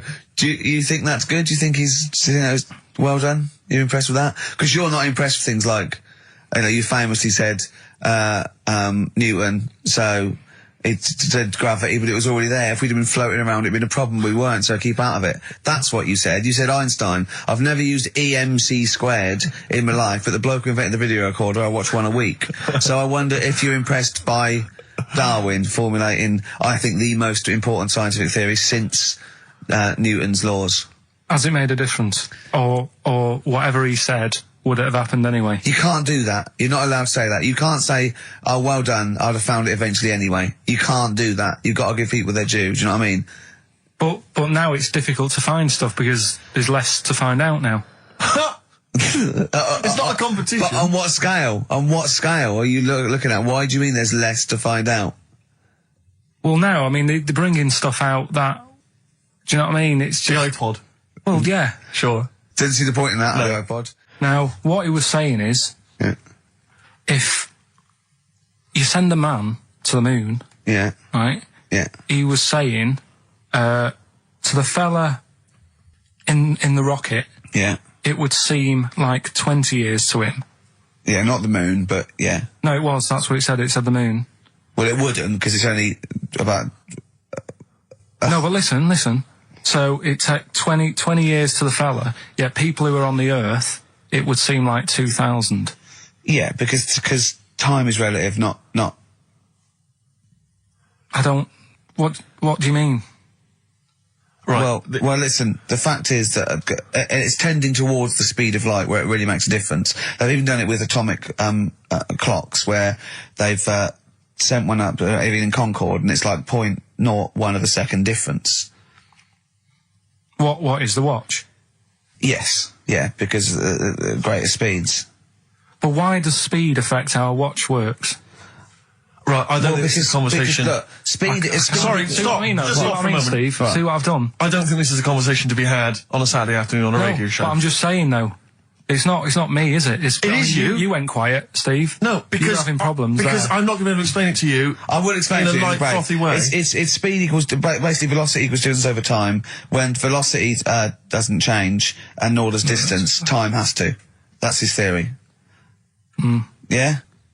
We just got What's your point then, Carl? What's your point? I'm just saying. Because you don't understand it's worthless. I was trying to explain to Newton that basically formulated, the laws of the universe, the 3 laws of the universe. Even playing snooker, I'm trying to drop something. I was going, well, equal and opposite reaction and all these sort of stuff, right? And he was going, what did he do apart from the apple on his head with the gravity? And I went, well, what do you mean? And he went, well, why was it a problem? If we had been floating round, I'd have called him in. But since we're not, we don't need him. Yeah. That's what he said. Play a record. Yeah. You're a buffoon. So there's these 2 new kinds of frogs, you said? You're joking. What? A monkey had a hat? The monkey had a bicycle.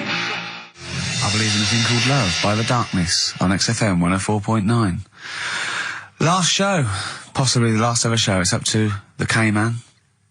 Little Pilky. Baldy Pilky. Little Whingy.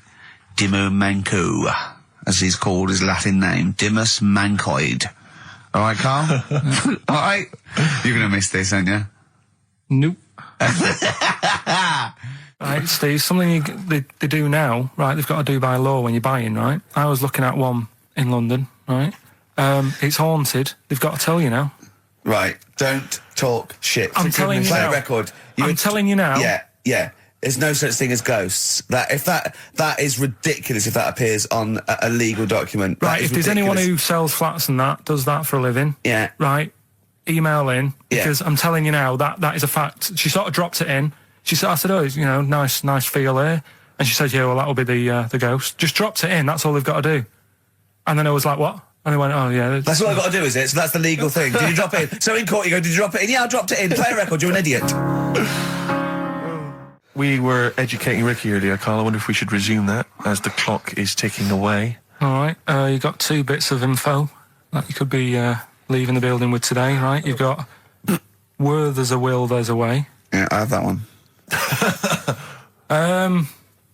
They've brought out this drug or sort of tablet or something. Yeah, you've got to do it then, yeah, go on. Carefully researched. Yeah, brilliant. Yeah. Which means, like, an 8-year-old woman can have a kid. What do you think of that? No, it doesn't. What are you talking about? You can inject a woman with something, 80-year-old, and it means, you know, she's got more time on her hands now and that. It's better to have a kid.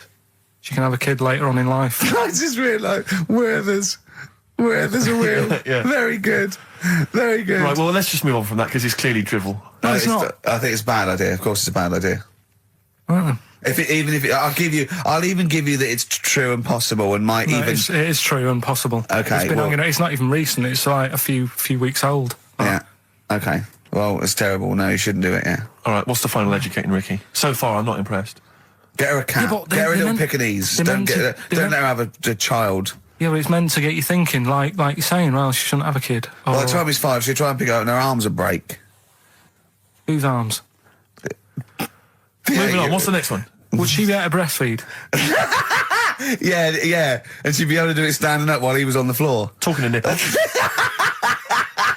Come on. There's a lovely juicy pair over there. Okay, I think that's the last show. People should actually phone in and speak to Carl and try and convince him. Forget that. Yeah, what's the number, Steve? Forget that. We haven't got time. Yeah, he hates answering it. We'll do it during the record. Leave it. Phone in if you want to speak to Carl, if you know the number. Call in, try and convince Carl to kiss a little nipple. Don't want to. Yeah. Right, what are we doing? Are we... What's the last educating Ricky? Come on.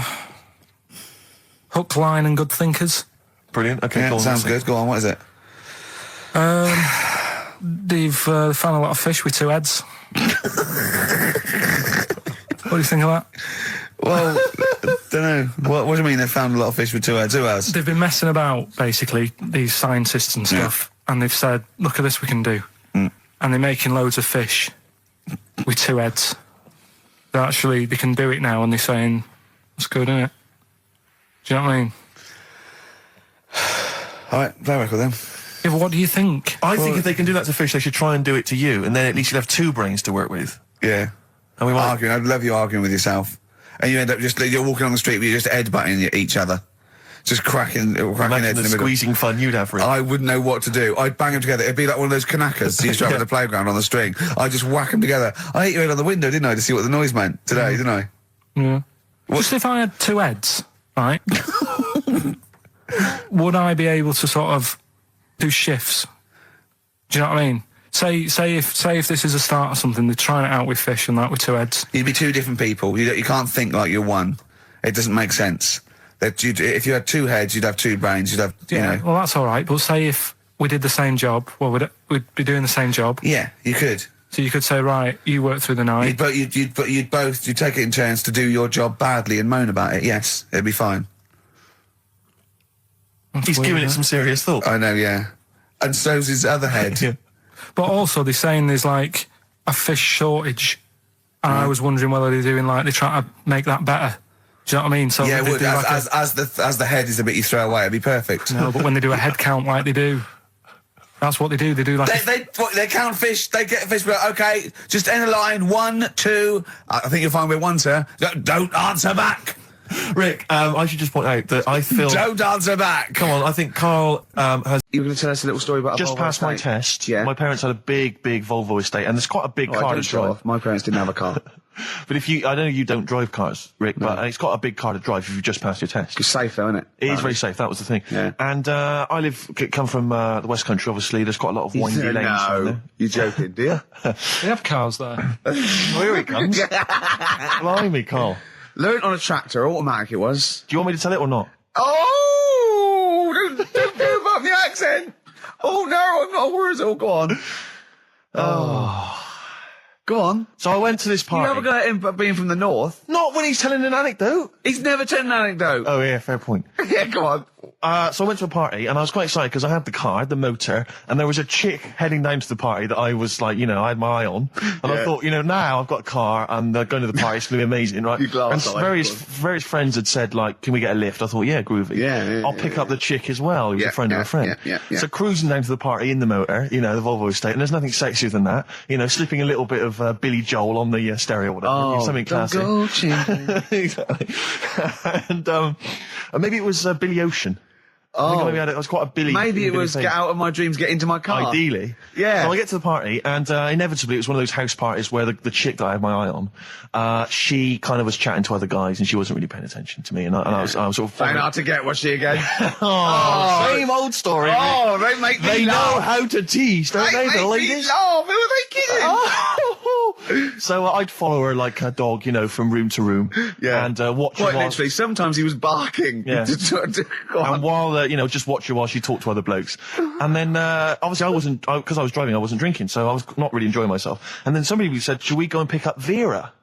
And I thought, right, okay. And they went, Steve's got a car, let's all leap in there, we'll go pick up Vera. And this girl was like up for it as well, so I thought, brilliant, I'll be back in the car with her, away from all these lads. Yeah. One guy she had her eye on, he came as well, I was a little bit annoyed. Yeah. But anyway, he was in the car, so I'm driving down these country lanes, just driving along, and they're directing me, they're saying, go left here, go right. And then suddenly we stop, and one of them goes, just drive into that field, this pitch black field, right? And I'm sort of, well, it is my parents' car. Just drive in the field, Steve. I'm thinking, well, I don't want to, not seem like I'm a hard, cool, crazy kind of guy, because the chick's in the car.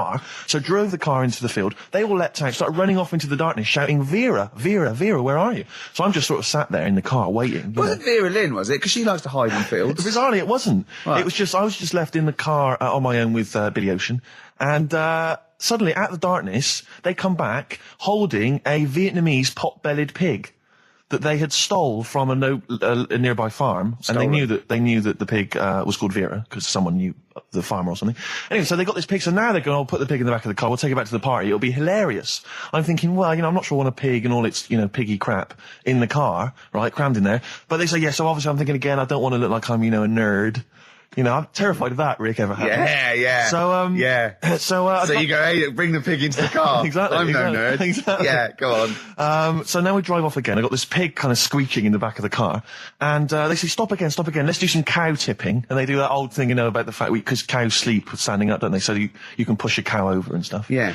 So they're having a wild time, hilarious. So this time, now we get to a sort of dead end in the road. And, they say, well, turn around, let's go back to the party. And I'm thinking, fine. Try and do a 3-point turn in this very narrow country lane, right? Get the Volvo estate wedged horizontally across the road.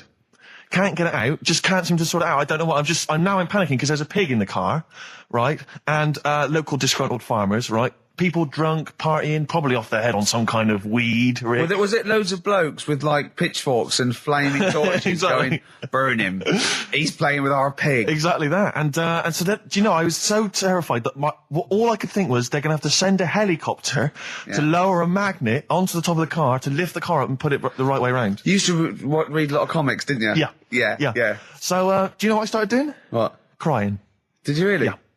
Why? So started crying, just very slightly, started getting upset.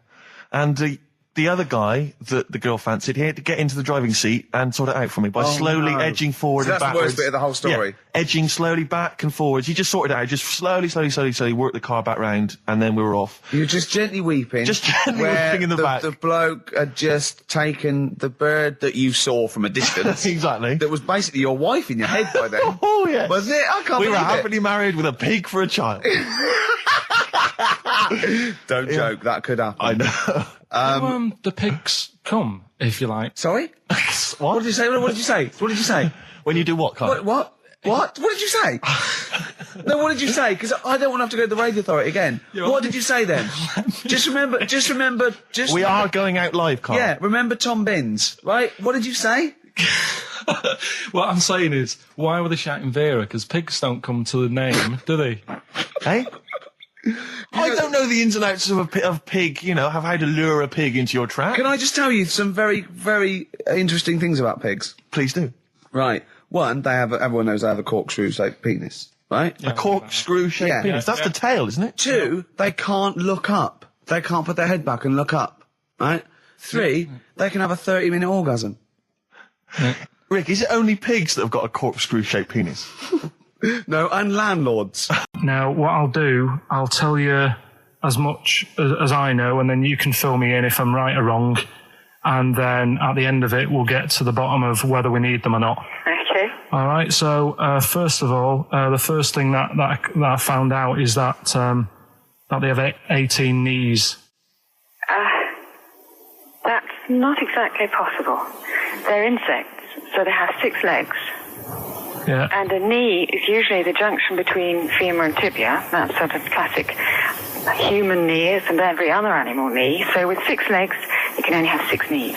Could somebody sort of got mistaken for seeing one that was a bit double jointed? I think you're grasping at straws or something. All right. Well, we might have to come back to that one then. Okay. They can hold the breath for 40 minutes. Well, they don't do that because they don't breathe in the same way as us. They breathe through little spiracles, holes down the side of the body. So,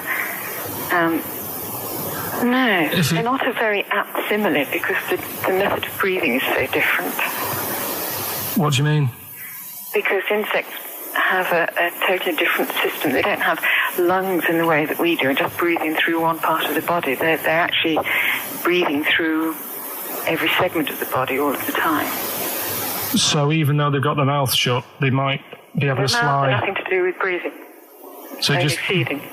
So you see, maybe that's where someone's gone wrong. Someone's got hold of one and sort of taped its mouth up or something and got bored after 40 minutes and said, well, we'll call it right. It's a pretty unkind thing to do to an insect, even to a cockroach. Yeah, but it's all... Can't do that. Yeah, but... No. Pretty unkind thing to do to anything, even a cockroach. Something else I found out. Yeah. They can live for a week without an head. Well, that's true if they don't bleed to death in the process. But the weird thing is, when I told you that they had 18 knees, you seemed a bit sort of like, don't talk ridiculous. But then we're talking about an animal that can live without an head. So there's a little bit of truth in that one, yeah? Yes. Why, when it was invented, has it got that facility? Say if someone said to humans, we could do that with humans, and, you know, if you lose your head in some accident, it gives you a bit of time to sort of go back to your family and maybe write them a note. You won't be able to have a chat, but write them a note saying, it was my own fault, and it was nice knowing you. Well, that would be a useful facility, I agree. But cockroaches are great survivors. I mean, they've been around for over 300 million years. They're one of the most primitive insects. All right. Well, I've also... is it true that they do a lot of resting? Apparently they can sort of rest for 75% of the time. Rest? Yeah, they just sit about doing nothing. It's probably true of a vast proportion of the world's fauna.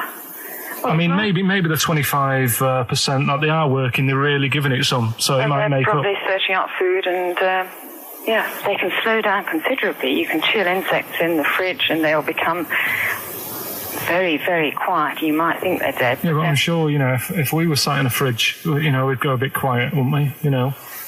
Well, you might not know much about it, of course. Yeah, but... You're not quite reading the right sources. Well, I've been using the internet. I'm sure there are many useful sources that you could find there, but some of those seem to have been a little misleading to you. So you don't agree with a lot of what I've told you there? No. So cockroaches, can we get rid of them? No. So we're keeping them then? I would say so, yeah.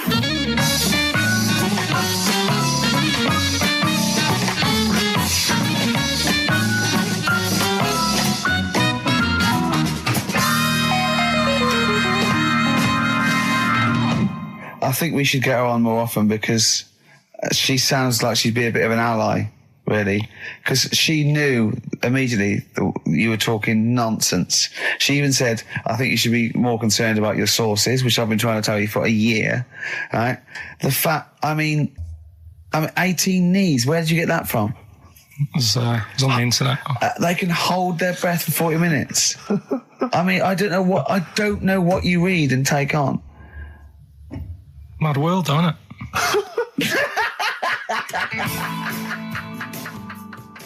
And there was also a fella in the week who said that women shouldn't be wearing trousers. Why? Because they don't look good in them. What do you think? What do you think about that? It's rubbish. Yeah. These are the only things that have caught your eye over the last couple of weeks. This is the entire news. Galileo did something with light. A French fella said women shouldn't wear trousers. See, that to me wouldn't pass as education. It's not education. I don't know where you could ever use that. I don't know when that would ever be applicable to life. I just like reading stuff that sort of reminds me of... Do you know what I mean? If I read it and it gets me thinking, I think that's a good little piece. But I mean, but surely can't you just sort of like sit near something that vibrates to keep your brain going, or shake your head every now and again? I mean, what does this do? You mean it makes you start using your brain? But what aspect of a Frenchman said women shouldn't wear trousers got your mind working? What questions were you asking? Because I thought that's a bit daft, isn't it? Right? Yeah. Okay, it ends there with me. There's nothing else. There's nowhere else for me to go on that. He closes your mind's still worrying. Yeah, go on. What do you think? Let's go through this. Oh, I wish we could download his thoughts. I know. Just watch it. Yeah. Wouldn't it be great, like a DVD? Cartoon. Imagine that extra footage on the Office DVD. Yeah, Carl's brain. That would be with amazing. Oh, with a commentary. Go on. Women wearing trousers and that, right? On the estate that I grew up in, on right? There was a woman about 4 houses down, right? Rough. Now, she used to wear leggings. Yeah. Now, they're a bad idea. They are a terrible idea. I agree with you there, Carl. If you're a lady of what the colour? normo persuasion... Were they pink? No, they were sort of black, but with all bits on them.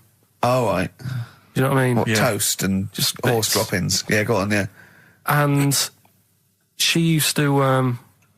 she's quite a big woman. Sure. Pauline Quirk, I think they described her as. Looked like a light bulb when it she was is those kind of women leggings. that are attracted to leggings. Yeah, I know, yeah. They are drawn to them like a moth. Yeah. She used to wear them, and that's what I remember when I read this piece. And she used to work on one of those sex line things. Right. She used to do that. But what was she, an engineer? The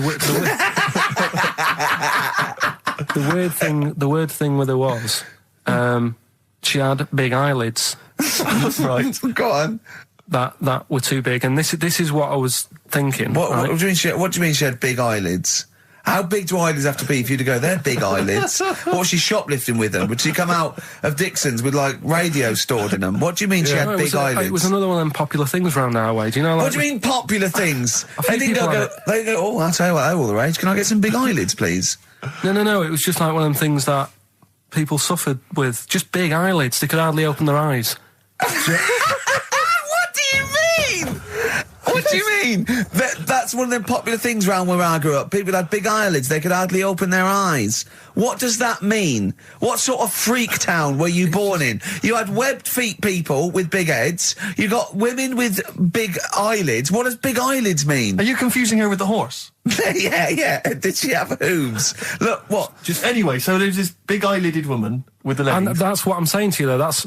When I read that story with people with trousers, I went from that to a woman who used to have big eyelids. I still know the point. But then, and also the other bloke who had the eyelid problem was a mate of mine. Right. His dad had it, and same problem, massive eyelids. I don't know what that means. I don't know what that means.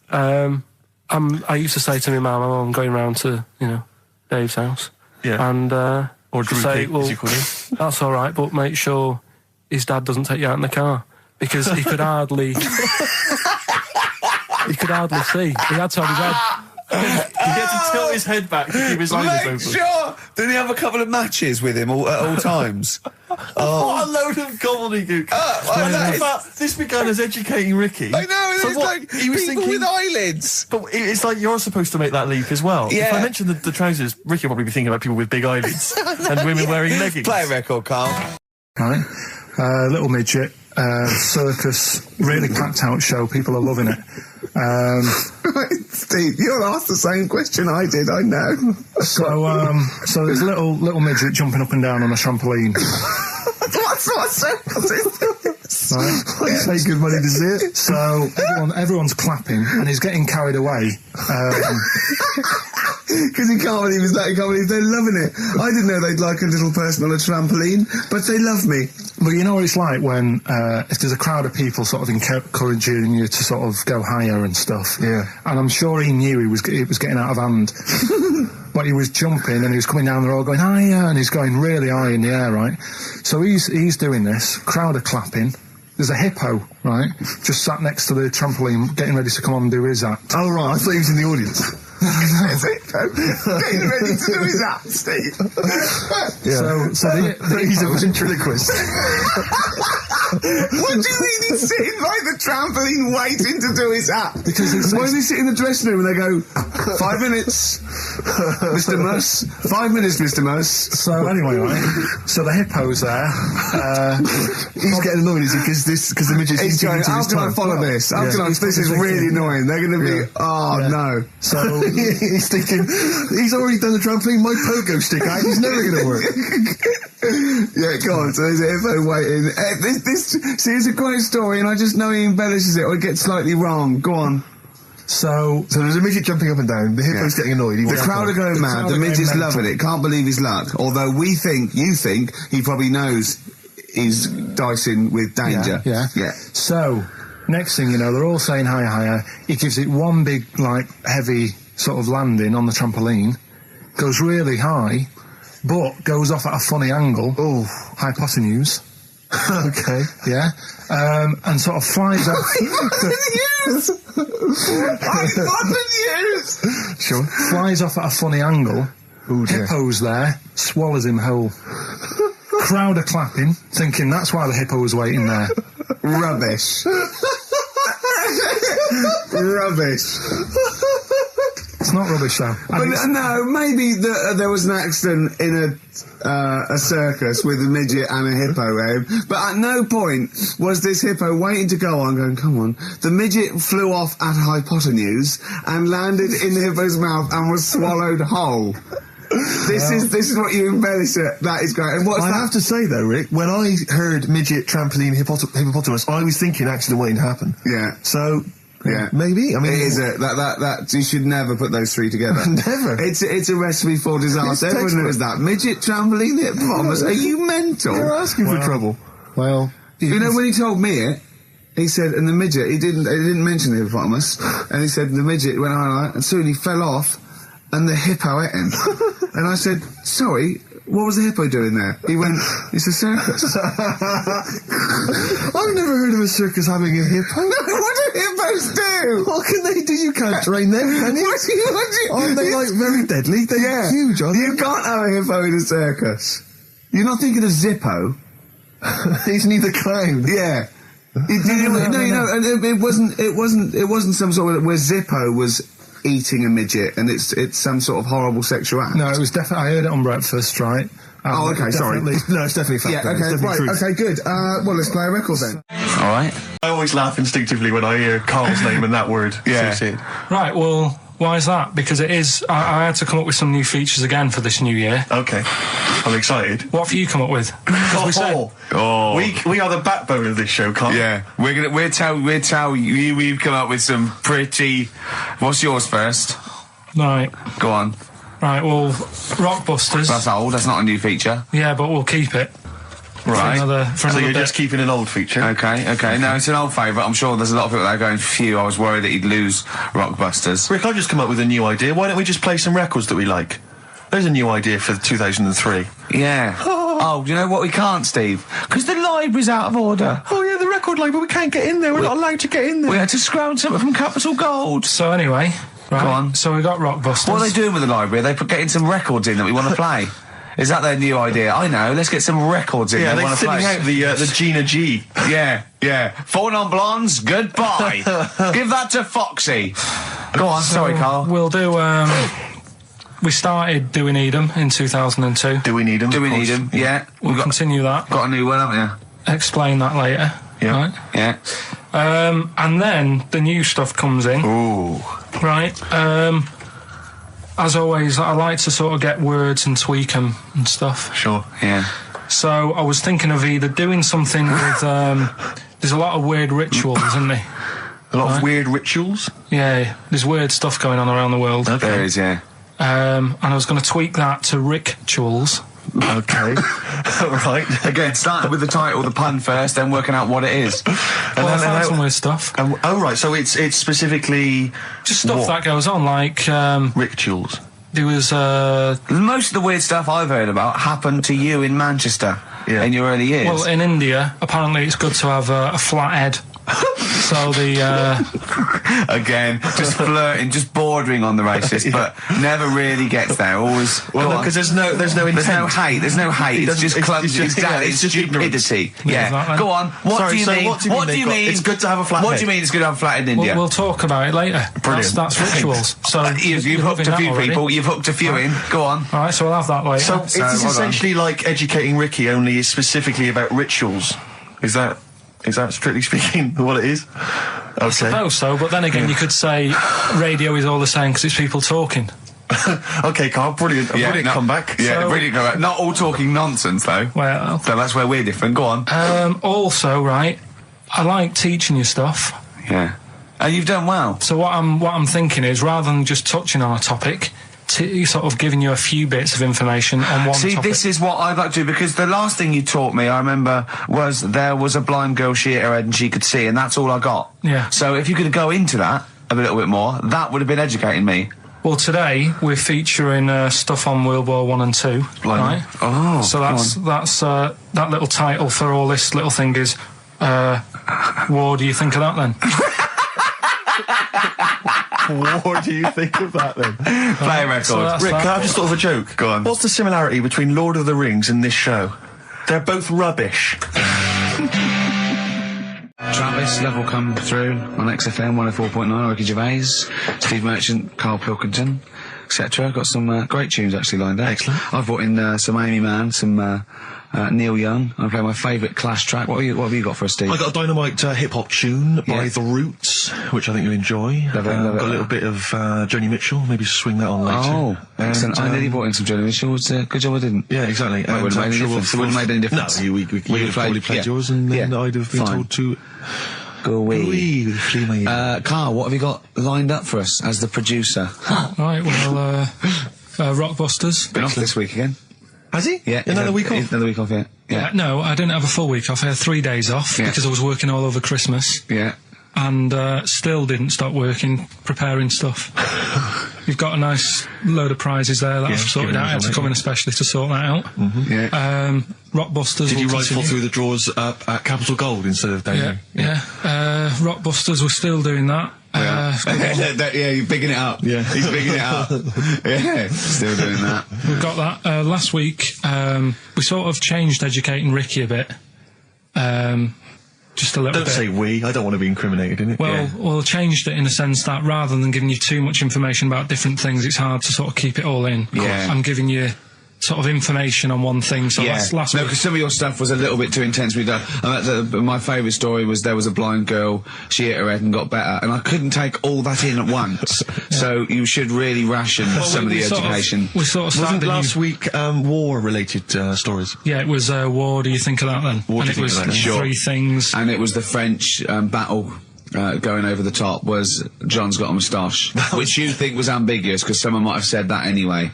Well, look, you've remembered it, so it's working. So we'll be doing that, and last week loads of French people have just gone to war who were listening to this. Yeah. You said you wanted to learn some science this week. Did I? Yeah. so the title this week for that is I Said I Would Sort You Some Science Out. Acid. How long did that take you to come? Listen, people love Karl. There's comedians come to me and go, Karl's the funniest man. They absolutely love him, right? But I think we're only seeing half of it, right? If we can get him on television, his face then, when he's told me that title, was like a child at Christmas. Yeah. He was so proud of it. He was excited what I was going to... It was brilliant. It's a bit like when a child's drawn a picture in art class. You know you've got to stick it on the fridge, but you basically think it's crap. Yeah. It's very much like that. All right, Karl? Is that good? Yes. We had a little lunch yesterday, didn't we? We did indeed. That was a nightmare. Yeah. I hate going out with you two. I was explaining to Karl, right? I like to excite Karl's imagination, right? And if it involves chimps or monkeys, all the better. Brains he likes, parts of the body, deformity. You know, I know where to, you know, what buttons to push. And I told him about this thing. I don't know if any of you out there know about this, but there's an experiment they did in the 50s, a clinical psychology experiment where there's your two hemispheres of the brain, okay? They're joined by a thing called the corpus callosum, right? Which is just a little flap of skin, like a little scarlet lead that joins your two hemispheres.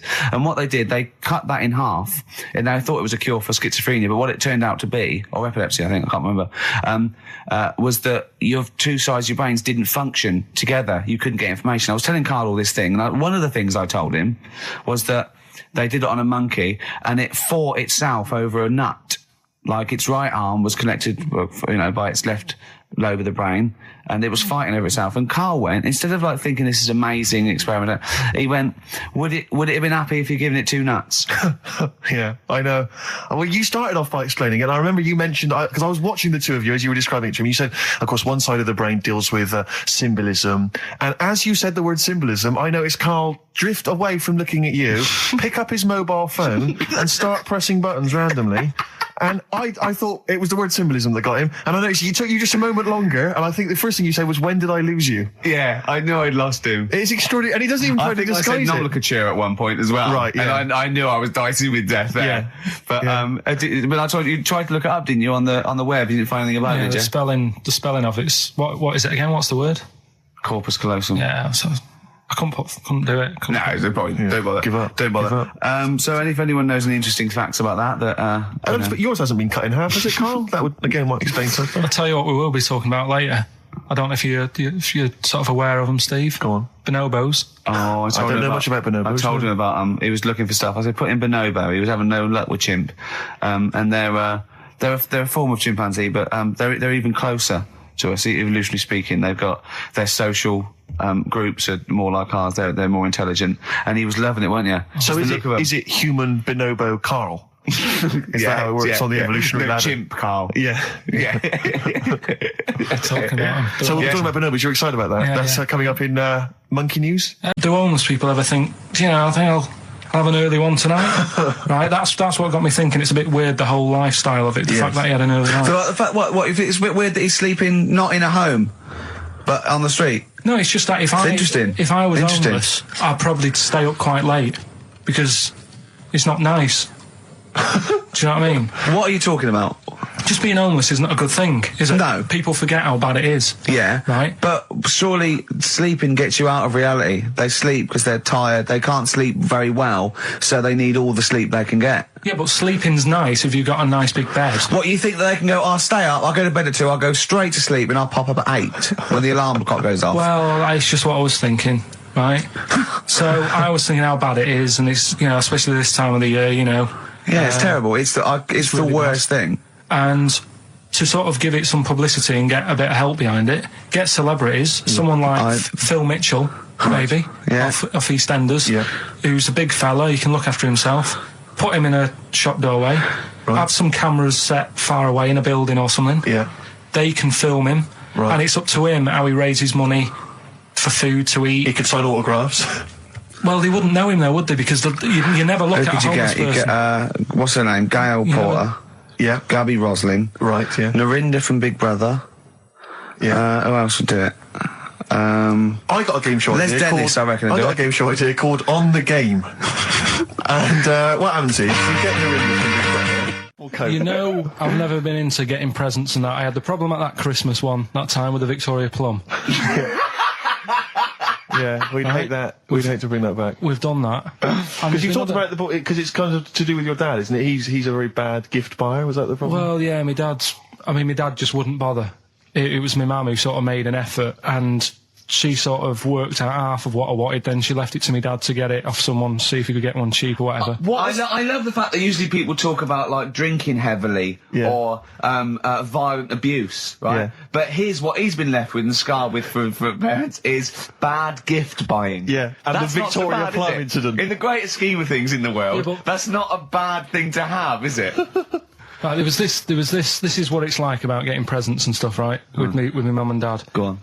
My mate, Colin, right? Colin No, Colin Bailey. Oh, right? yeah. He had a little Sinclair Spectrum, right? Yeah. Computer, which was like the thing to have at that time, right? Yeah. Used to always go round to his house. The deal was Not the one you had to play through the window because you weren't allowed. no, that's another lad. Oh, right? yeah. This is a different lad, and the deal was he came to our house, and my mum gave him a pie, and then I'd go round to his, and I'd stay there for a few hours playing, Hungry Horace and stuff like that on it. Sure. Right? Now, my mum and dad knew that I really wanted one of these computers, right? So I waited about a year. Came round to Christmas Day. I thought, I reckon might have one. Turned out they bought me the wrong one. They bought me a ZX81 instead of a Spectrum, right?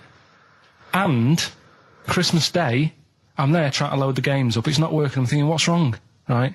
And the thing with me, when I was a kid, I used to get quite sort of agitated. This is the moment.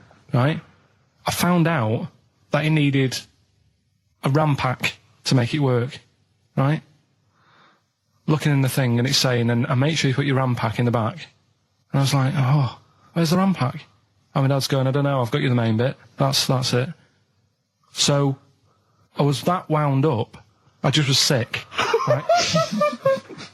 Just sick. I didn't feel sick or anything, I just was like, oh God. Went to the sink, just sick. Because I was that on edge about it. I said, come on, we've got to get one. And my dad's like, Tandy's shut. We're not gonna get anything today. Ruined again, Christmas Day. That was after the year when my train set got blown up by our kid. The following year, no RAM pack. And now you ask me why don't I get good presents? He's scarred. He just I'm gonna die. Honestly, I'm gonna die. He's just being sick. Yeah. There's no RAM pack. Did you get to the bottom of it? Why wasn't there a RAM pack? You have to buy them separate. Oh, It's one of them okay. cons. What do you mean I can't play Frogger? Oh no. So, wasn't there another incident when you threw up? Spontaneously threw up? Through sheer anxiety? I do get it. It's not so much now because I've relaxed a bit, but as a kid I used to be quite on edge all the time with certain things. Do you think that's what happened to your The cat wind. that kept being sick? That it didn't get the food it wanted, and it just threw up. Do you remember that? Yeah. God. So they shaved it. Yeah, but again, you see, the cat thing, I mean, it's mad. I was thinking about it the other day, right? I used to think I had quite a normal upbringing, You didn't. right? And someone was talking Your about the mother cat. once told you not to go to school because it was windy, Carl. It was Yeah. not a normal The upbringing. cat was being sick, so she shaved it, so it was easier to clean. Right, well, my mum and dad went on holiday, right? And I stayed at the Rosses down the road. Oh, yeah. Only a kid, must have been about 5 or something, right? And I was always running around in the house. I had a lot of energy as a kid. What the Rosses did, they had this cat that was dead violent, the most violent sort of angry cat I have ever witnessed. A tiger. It was, honestly, Steve, if it was bigger, it would have been, because it was just always having a go at you. Yeah. If you went to pat it on the head, it went to bite you and stuff. And what they used to do with it, to stop me running around, I'd sort of be running around, and then I'd get a bit tired, and they'd say, have a lie down on the settee. So I'd lie down on the settee and I'd nod off. And what they used to do, I'd wake up, and I'd put the cat on my belly. Right? So I'd be scared to move, because it's like it's going to get me. But it would keep you there. It kept me there, and it used to sort of slaver on me, and they'd sort of, go out or whatever, and I'd be lying there. That's not normal, is it? Carl, sorry, were you created by the Brothers Grimm for one of their fairy tales? What kind of a life is that? A cat paperweight to keep Carl in place. He keeps blowing around. It's windy. We'll have to weigh him down. Be careful. Your mum probably told him that it's a windy day. You got to get something heavy on him. Otherwise, he just gets blown into the road. God. Bless him. Roll Over DJ by Jet on XFM 104.9. I'm Ricky Gervais, with me Steve Merchant and Karl Pilkington. All right, Karl? Yeah. Bit miserable today, Karl. Let me explain why. Go on. Steve, and to you, the listeners. Well, we came in to a big bunch of stuff. Dropped off was it Becky from Marks and Spencer? Just like lovely stuff. Food, presents for the cat, books, just, to Ricky and Steve. Ricky and Steve who do the show, right? Ricky Gervais and Steve Merchant. GQ presenters of the year. Creators of The Office, right? Award winners. Carl's looking over, I go, well, maybe, it's not for you, no. And then he told me why he's grumpy anyway. Go on. Do you know what XFM are giving everyone? How long have you been here? About 6 years. What are you getting for Christmas from XFM? 2 CDs. Is that of your choice, or do they choose them? That was real. Play a record. Yeah. But It's mad. That's mad. Oh, is this the Cardigans? Great, brilliant. I didn't even say anything. It makes me feel better. I can enjoy the rest of the show. Yeah. Before we carry on with anything, I should just tell you, we're on the subject of emails. There's one emailer we're always looking forward to hearing from. Richie Anderson! Dicky Docky Doo! Richard Anderson, thanks for emailing. He's my biggest fan. He's now. one of the biggest fans. He absolutely loves me. But not afraid to offer some constructive criticism. Go on, That's the great thing about Dickie. And from Anders this week, he says, Ricky, I'm lazy, I talk nonsense, I'm badly organised, and I believe in ghosts. Can I have a job working on your show?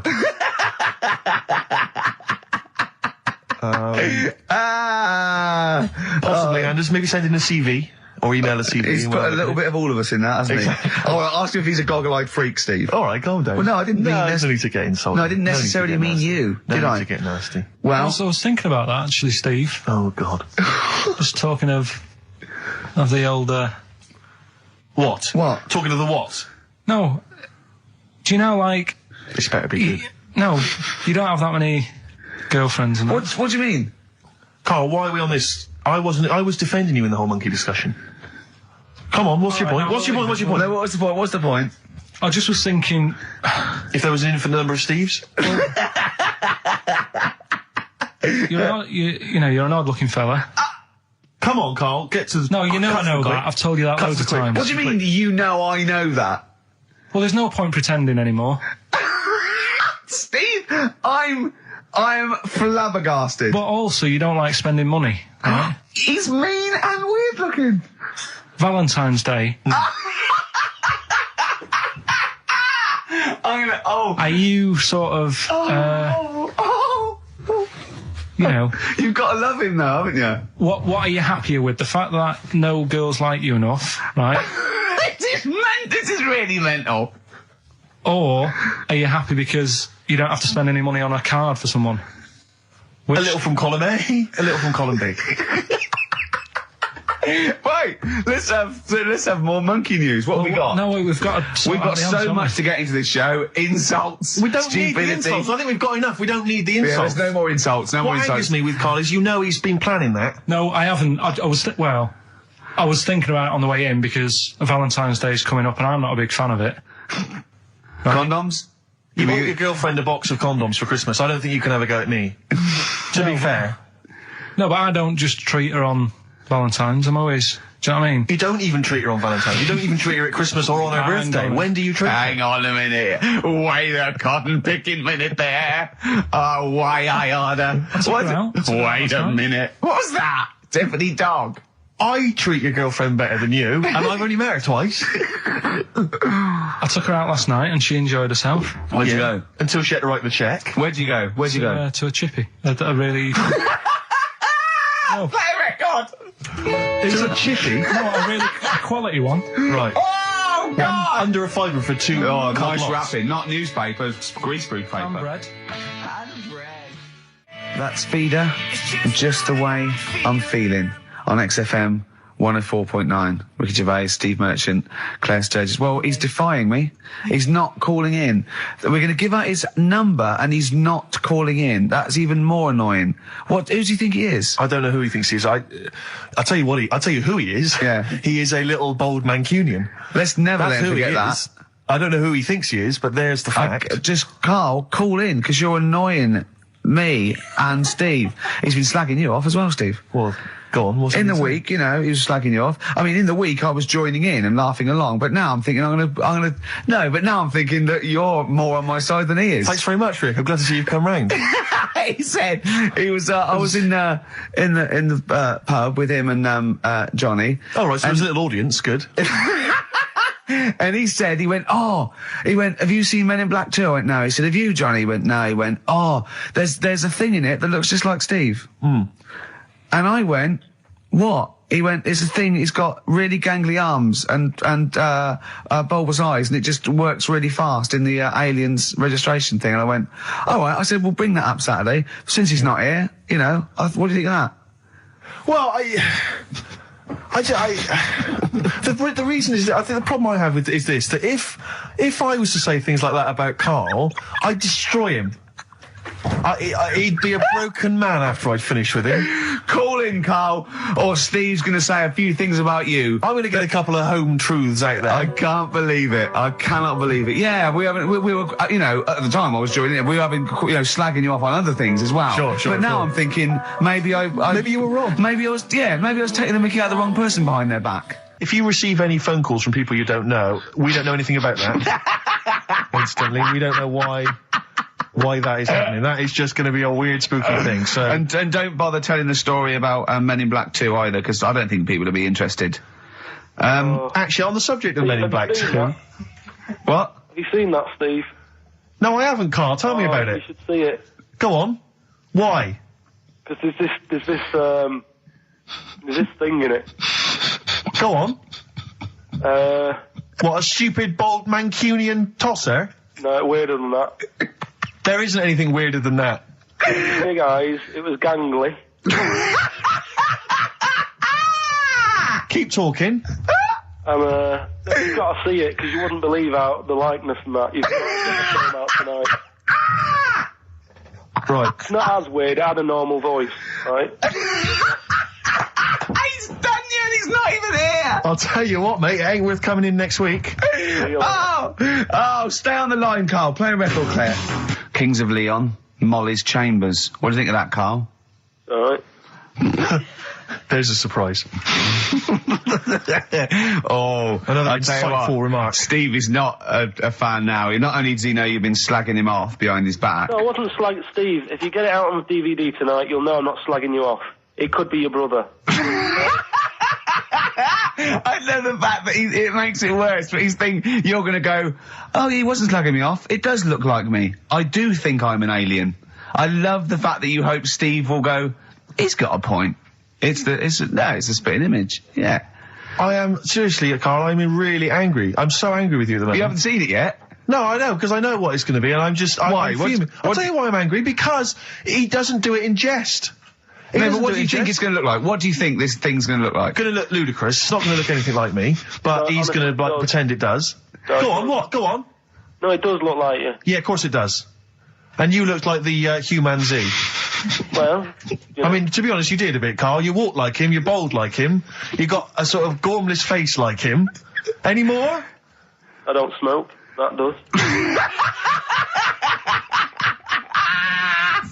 I'm not arguing with you, I'm not well on that.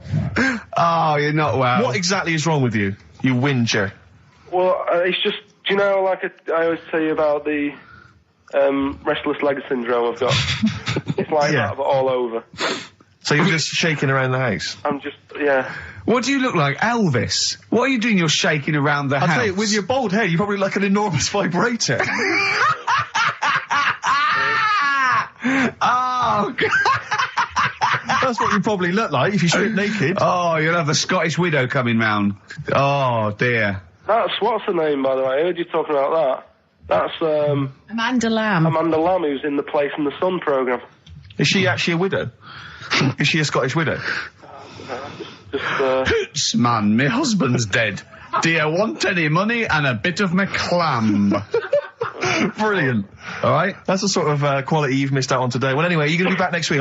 We need you back next week. Yeah. Well, how do you know? Also, how did you know you were going to be ill today? Because you phoned and arranged this yesterday. Convenient. And I spoke to you yesterday and you didn't sound very ill. I felt ropey yesterday afternoon. You've got a bit of a bunged up nose. Even though I have a bit of a bunged up Even though I was nose. ill, I still sorted it out. Yeah? I'm a little bit sweaty. Karl, sorting it out does not mean you phone up Sturgis and send her down. That's not sorting it out. That's making things worse. Have you learnt nothing? Thanks, Claire. If you're not part of the solution, you're part of the problem. Mate. Yeah. Oh, my leg's a little bit achy. Oh, wearing wet jeans. Oh, I put wet jeans on again. My lasagna it was frozen. Can you hear the venom and hatred in our voices today? We genuinely are upset and angry with you. Yeah. Can't believe it. I cannot believe that Right, well, the thing is, we'll be back to normal next week, right? We've got Billy Elliot doing the film next week. Right. Any prizes? got some good stuff. Have you got any films with Burt Reynolds in to give away on VHS? And I'll see you then. Great, we're looking forward to it already. I'll see you later. See you later. Hot heat, bandages, XFM, we're off, innit? That's it, it's all over. Yeah. Back next week. Yeah. Thanks, Claire. Bye. Total respect. Yeah, Yes. nice one. Keep it real. See ya. Carl, I need the phone number of your girlfriend. Let me explain why. I was lucky enough, once again, to be on your quiz team this week. Ricky... Still to beat me. He's still to beat me with his team, yeah. Second I came. The gang here and some friends, we sometimes go down to a pub quiz in the local area, and I was very nicely, I was invited by Carl to be on his team. Twice now I've been on that team. Ricky's always on another team. And what can I say, Carl? Do you mind me saying this now? Because I've analysed the team, and it's very much your team, and you've put the team together. You've recruited some excellent personnel. Your girlfriend's very, very good on the team, as is one of her work colleagues. And you normally bring in, someone like myself. I like to think I'm providing something with the entertainment section. I seem to remember last time I answered at least 6 or 7 questions that other people hadn't got. So I felt I provided something there. Carl, I rather like John Harvey Jones, who used to be called in to sort of troubleshoot companies. I see why you are not winning ever, and it's a rather pricey contest, isn't it? It costs a tenner to enter per person, and unless you get in the top 3, you're not going to get to see your money back. No. So I think you're going to maybe need to step down from the team, because Carl, I am not sure. You consider yourself a kind of player manager, but frankly, I'm not sure you're providing enough.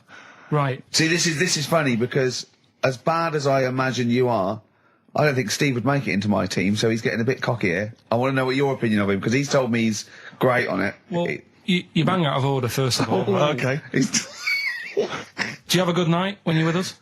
I tell you what, I wish I hadn't lost a tenner every time I've come down. That would have improved it. You point out there about the football analogy. Mm-hmm. Alex Ferguson, when did he score a goal? Right. He doesn't. He tells the others how to do it.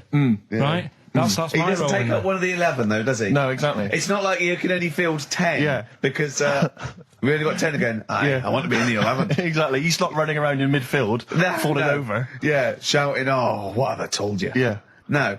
Right. I'll admit. And there's a limit of 5 players. We should explain that. That's the point. Yeah, there's only 5 players on the team. But it was pretty tricky on Tuesday, though, wasn't it? It was one of the tougher... Tell everyone the one question you got right.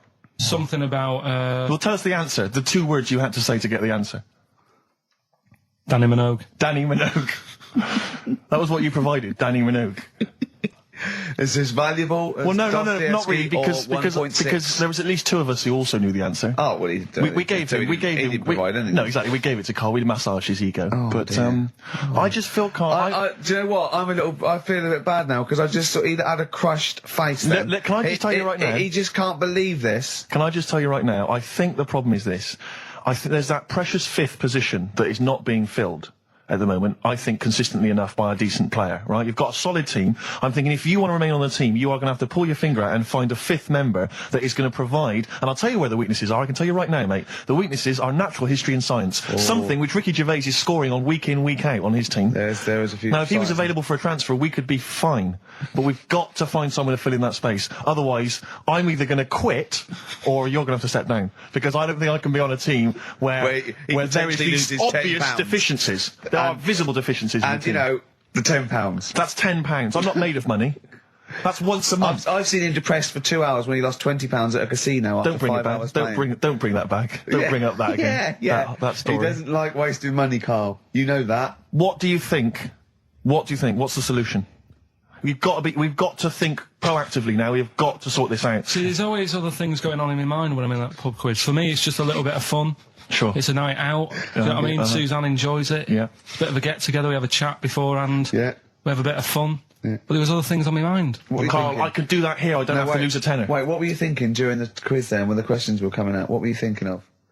Well, what it was, right, just before the quiz started, I had to go to the toilet, right? Because the rule is, right, people who don't go to it Once it starts, phones off, Oh, yeah, no you more can't leave toilet. the room, We yeah. take it dead serious, don't we, right? Yeah. I could do it. How long could you keep going with That's that? it. That's it? That is it. Because you see, Alex Zane, we came in while he was doing his last link, and he's an absolute pro. He really is. I was watching him, and he was, at home, you probably think that he's giving you his full attention. He's not. He was looking through a listings magazine, probably figuring out what movie or theatre piece he's going to check out, with a lady later. Yeah. Probably going to cruise down there with a couple of, chicks. And he really is an absolute pro. Yeah. Looking at you, Ricky, and it's like you can sustain it for a while. Yeah. You're a talented performer, but it's sort of, I don't know what it is. Is it concentration with you? It just ebbs away almost instantly. And you try and do 2 things, 3 things at once, but normally on air, that's you eating, taking fluff out of your belly button. I never once, when we were on the set, we're filming The Office, and I'm trying to put off actors, just coming up ways, instead of like member lines, coming up ways to sort of ruin the show or make them laugh. And you came out and went, Rick, it's like having your own TV show isn't interesting enough for you. Yeah. Just concentrate, it's lunch in an hour. I went, all right. Well, the radio show even less though. I mean, you really I know. can't be bored. How long do you think your interest you sustain your interest? I came in too early because I got bored just before we came on air. Sure, okay. I came in too early. I got to stop getting the cabs quite early. Yeah, so you're bored now, I think I've got to get about 5 to 1, and then I think that'll last me till about 1:30.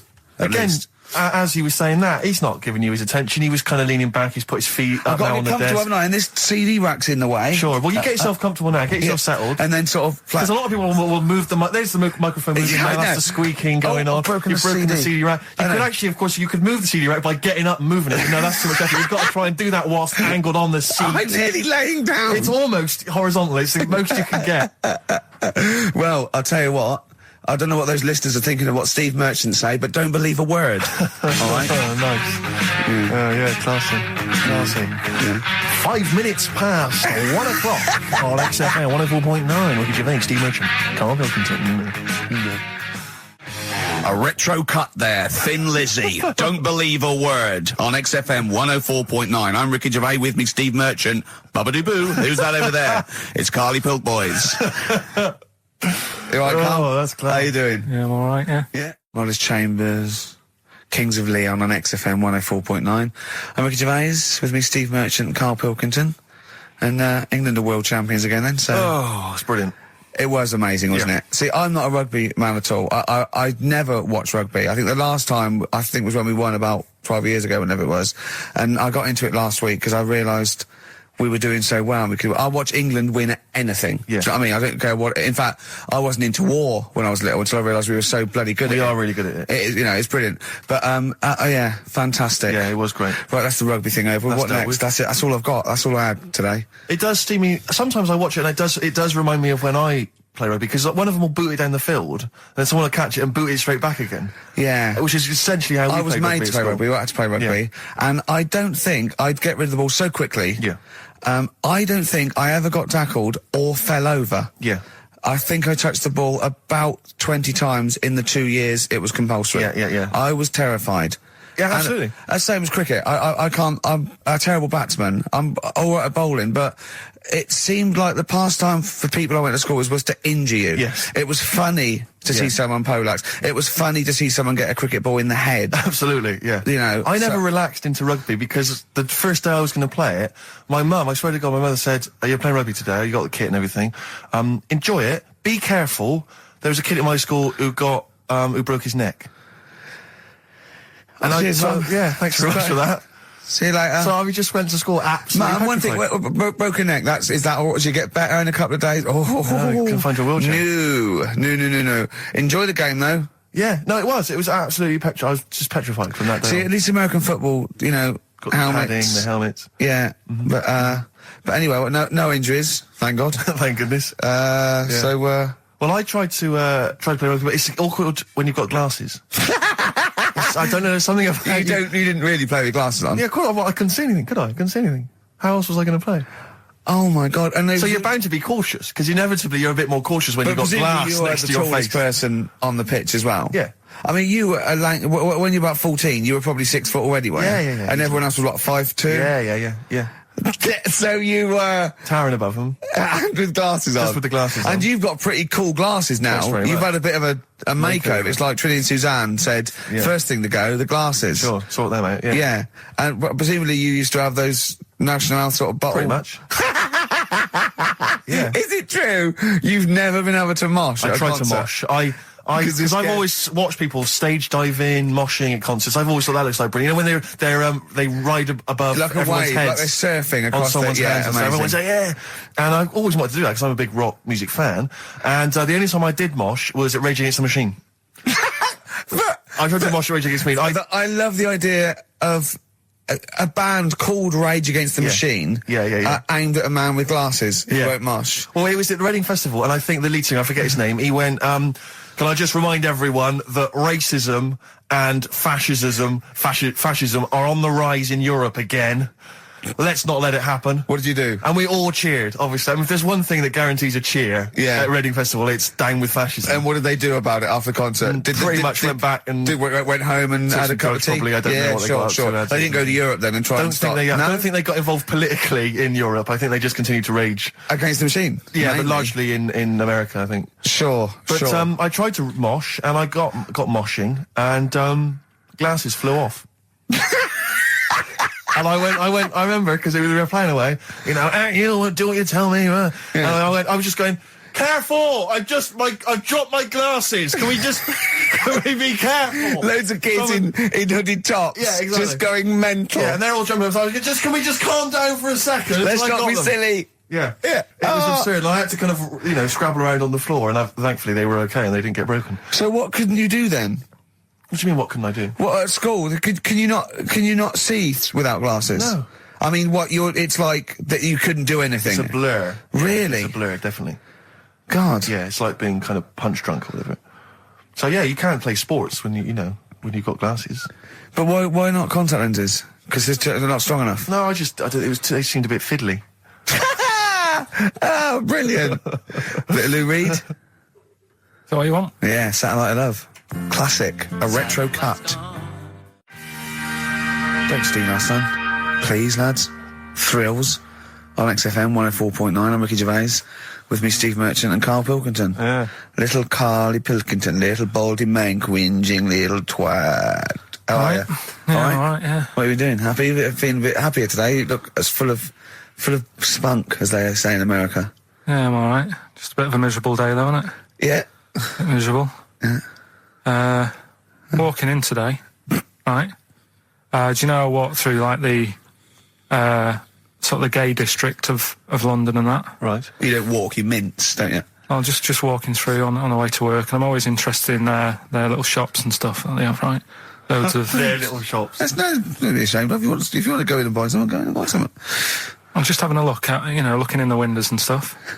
Little postcard just near the entrance. Yeah. That's meant to tease people in, to make people go, that sounds good, I'll nip in. Right? Little postcard. Free butt plugs with every sale. That's great. How did we get from 5p off milk to free butt plugs with every sale? Wow. What society come to? Well, it's because we're liberated, Rick. Yeah. You know, it's an open society. What did you buy to get them? You didn't buy... I didn't but what's the purpose? What, of the poster or of butt plugs? Butt plugs, because I really honestly You don't... shove them up your arse, don't you? Whoa, slow down, bum. Shove them up your bum. Yeah. But when? Is that just like when you're doing whatever, doing stuff around the house, or...? I think it's not to keep things out. Is it like you would use a plug in the sink to keep, the water in the sink? Oh, if you're not gay. Get that, oh, yeah, no, I know what you mean, yeah. I don't know. No entry. What is it? I mean, I don't understand what that's I don't know. I assume it either feels good or are they... well, I've got to be careful here. Or are they sort of like breaking it in? Right, yeah. Do you know what I mean? Like it's like a shoehorn.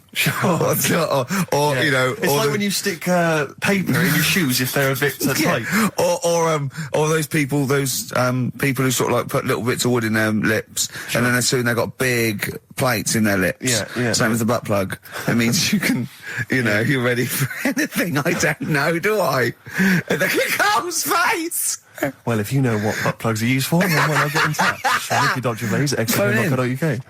What do you think? If there's any... I can't believe we're already on this subject. I know. It's 1:05 and we're I was going to say then, if there's any people who use butt plugs, and I was thinking that Karl would have said, well, they're not up yet. Yeah. Because they go out late.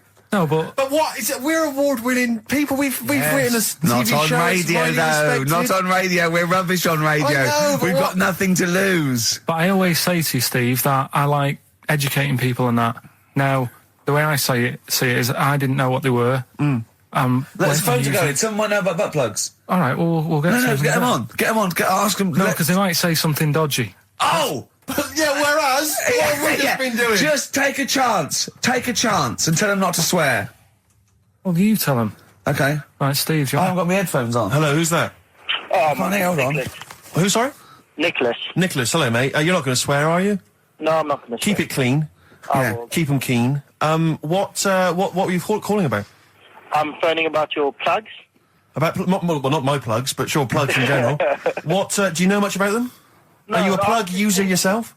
No, I'm just thinking if maybe you've got some gay friends and you're spending the night at their place, you might want to use one. Right. What, you mean experiment with them, or...? No, so you can make sure they're not going to do anything while you're asleep. Could I suggest, just lock the door? I mean, that is easier to me. Can I make a bigger suggestion? That's probably the most homophobic thing we've had said on the show today. Thanks very much for your call. Right, okay, good. Well, that's why we shouldn't put people on the fly. Just, without checking first. I think Carl's made a good point. That's the calibre of listener we've got. And the results of, we ain't got a winner for the first time. Yes, we have. We've got loads of winners. No, we haven't. We've done this feature for 3 weeks. This is the first time I've managed to sort of... Well, let's go through them then. What have they got wrong? The first one. The first one? What was the first one? Well, hang on, let's do them in reverse order for a second. So what's the last one? The last one, the clue was, that bloke does sport on the telly and he's got a little kid. What's that? That's Destiny's Child. Des, who does ITV Sport, has got terrible, a tiny child, right? No, that's fine, they got that. Destiny's Child. What's the middle one? The middle one.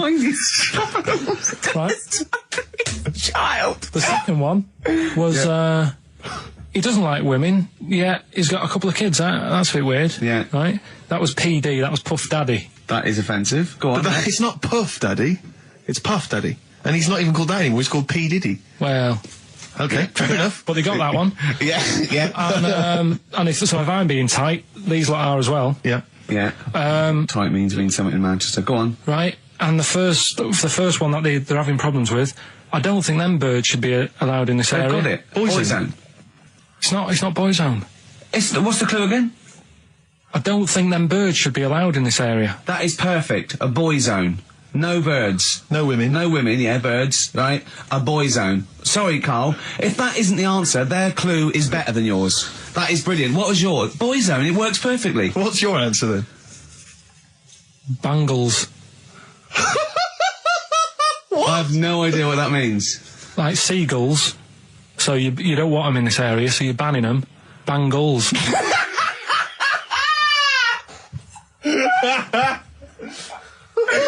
Oh! Well, give it to Boyzone, because Boyzone's better. Don't use birds being allowed in this area, it's a Boyzone. I think we should have a rollover. Can't beat them. Can't beat them. You have to use his logic, surely. But theirs works. You can't do what am I thinking. No, that's not what I'm thinking. It perfectly. It works perfectly. I think you've got to give it to the ones that got the Boyzone. Well, how about, right, because they didn't actually get into my head and my way of thinking, heaven right? forbid. How about we just keep back the David Attenborough, and they can have, I'll chuck in the Hellraiser, right? Okay. And Blondie album and the Madness one. Yeah, okay, pick a winner at random. Pick a winner, Steve. I'm going to give it to Paul Sloman, who got those answers, and he also says, P.S. Carl, you're a moron. So, I'm giving that to Paul, and good luck to him. Right, well, he's got a crazy night tonight. If we can rush these over to him, he's got a cracking Saturday night. Well, if I'm a moron, I might get your address wrong when I send them to you. That's been the only sort of... Why did it suddenly turn out to have to hide on a Sunday when they're coming round? Because they wouldn't leave. They wouldn't leave. Who was it? Were they adults? It was well, he seemed like an adult to me at the time, but he was probably about 27. Well, that is an adult. Yeah, but do you know what I mean? He seemed a lot older when I was a kid. Yeah. And he came knocking and that, and he used to say to me, Mum, I'll just tell him I'm ill or something. And he used to hang around to see if I'd eventually come out to play and that. And if I did, I think they would have grabbed me and took me there. I love the idea that for you, religion has to bring with it some kind of gift. It's like, join our faith and you get an alarm clock radio. It's like something like I think religion does bring a gift. Usually, it's the gift of the Lord. Well, the gift of everlasting life, isn't it? And that's the problem with it, A lot of people believe in it because they think. But for Karl, his feeling is like, that should be a given. That's safe. I'm definitely going home with eternal life. But what else can I have? Is there an iPod? You have to have a religion? Because obviously I don't have a religion. I don't miss it, and I wouldn't want one. I'm an atheist, and that's out of belief. That's out of logic. And we don't get into the politics or the morality of it. Why do you feel you need a religion? Why don't you just get a hobby? Well, I didn't want one. I don't want one. I just was saying that, if I was to get one, which one would I go for? Is what I'm saying. I'd like to see you perhaps as a Jew. I think Judaism would suit you well, I think. What are the hours like for that? Tough. Can be tricky. That's what I mean. I don't want anything that's, And they have a day where they don't eat and stuff. I couldn't be doing that. So they have days when they eat too much? Yeah, but what happens if I'm not that hungry that day? Like I say, I don't like change. Graham, and it was all a con so Karl could get Mondays off. Poor Graham, the station's struggling enough as it is. Yeah. It's like running around like a headless chicken. Yeah. No one's listening. That's why I don't bother talking on a record then, because there's no loss to London. Sure. Right? It's pointless, this show. We don't do it for the money. We don't do it for the kudos. I don't know why we do it. No. Is there anything on telly at this time? I'm going to have to lie in. I know. But it's all a ruse to get Mondays. He's got Mondays off now because he has to do the show 2 hours, right? And he's still getting paid, and it's all a con because he knows that he's holding him over a barrel, and it's like, we've got to keep Karl happy. Right? I had Mondays and Tuesdays off before Duncan got involved. No, but you know what I mean, though. And it's like poor Graham, who's the MD that in charge of the thing, probably pulling his hair out, worrying about the station, right? It's a sinking ship. And then Karl Pilkington, well, I'll do it, but I want Mondays off. He's probably sitting home now. His family, he's probably ridiculed by his wife. His kids almost certainly would have lost all respect for him. He's been fooled by Karl Pilkington. He calls his mates and goes, I'm busy, Graham. I don't, I just can't think. It's embarrassing. But do you know what I mean? And you think it's funny, and you think you've got one over him. He's going, Monday's off for 2 hours. Yeah, you do. You think, and now you're embarrassed. We've said it on air. But you're only conning yourself in the long run. Because, do you know what I mean? I hate that sort of, the world owes me a living, how much can I get, what can I get out of the world? What are you going to give back to the world, Karl? What are you doing now then? Are you going to prepare Mondays? What have you prepared for this show now? You've had 3 months to prepare. Yeah. What have you got? What have you got for us? Okay, what's happened in the last 3 months? What? In this place or just my life? Well, what have you got for us? With 3 months, we're cloning about. You get Mondays off, you're getting paid for it, you've got a cushy deal, you're having a laugh, you're taking the piss out of the management, right? So, what have you got for us? Give it to us. I've kind of, updated Rockbusters a bit. Right, brilliant. Yeah. Right, so... And you said don't mess with it. If something's good, don't mess with it. What do you mean it wasn't good? It was never good. It was never good. Of course we had to fix it. It was fun to do. It was a laugh. I mean, much more. I imagine it was much more fun for me than the 450 listeners. You know what I mean? I enjoyed it. I enjoyed squeezing your head and dressing you up. No, but that's just it. When I had a meeting with Graham, right, I said, look, I'm not being funny. I don't want to do it anymore. Yeah. I've had enough of it. Yeah. And he was like, oh, what's up with you? You sounds like you have a right good laugh. I said, yeah, but that's all good acting and stuff. I said, it's hell in there. I said, he's talking about Vietnam. Yeah. I said, having my head squoze, right? What? Squoze is still not a word. We've been away 3 months. It's still not a word. Right. Yeah. I said, he's putting a dustbin lid on my head. Yeah. You told this to the MD. He's hitting me with a tray. Yeah. He's chucking toilet paper at me. Yeah. And he said, yeah, but that's all over 2 years. I said, no, that was the same day. Okay then, what has changed in 3 months? They're listening, they've been listening for 6 minutes now. Come on, give us something. Bit of Nickelback. What's happened in 3 days? Play a record and let him 3 months? What, in my life or in here? Nothing's happened here, nothing's changed here. Right. But, I don't know, do you know last time we were on? Yeah. Right? And, I was telling you about the woman over the road, where I live. The one that walked around naked? There's a woman who walks about the flat naked, This is when Karl was watching a woman naked, then she looked at saw him looking. So what he did, this is the genius he did to get out of this, he pulled his pants down so he was naked too. His girlfriend comes in and goes, Carl, what are you doing? He went, I can't tell you now, but don't look out of the window. Yeah, go on, sorry. That woman, she's bought some blinds.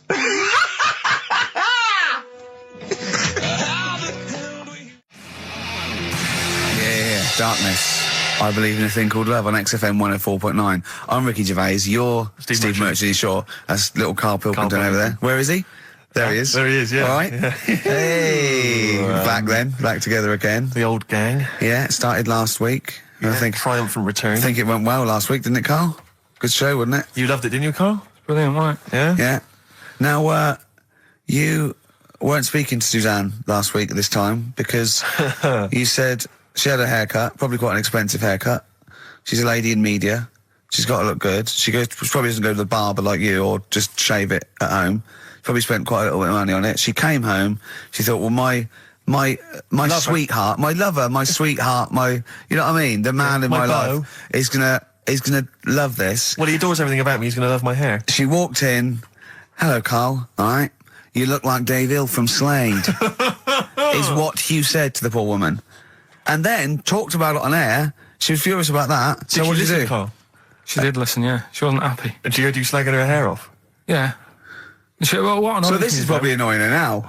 Well, no, it doesn't matter. We can do a lot today because she's at work. So, and of course, no one's going to tell her. Let's have a chat about a fat arse, shall we? Hold on.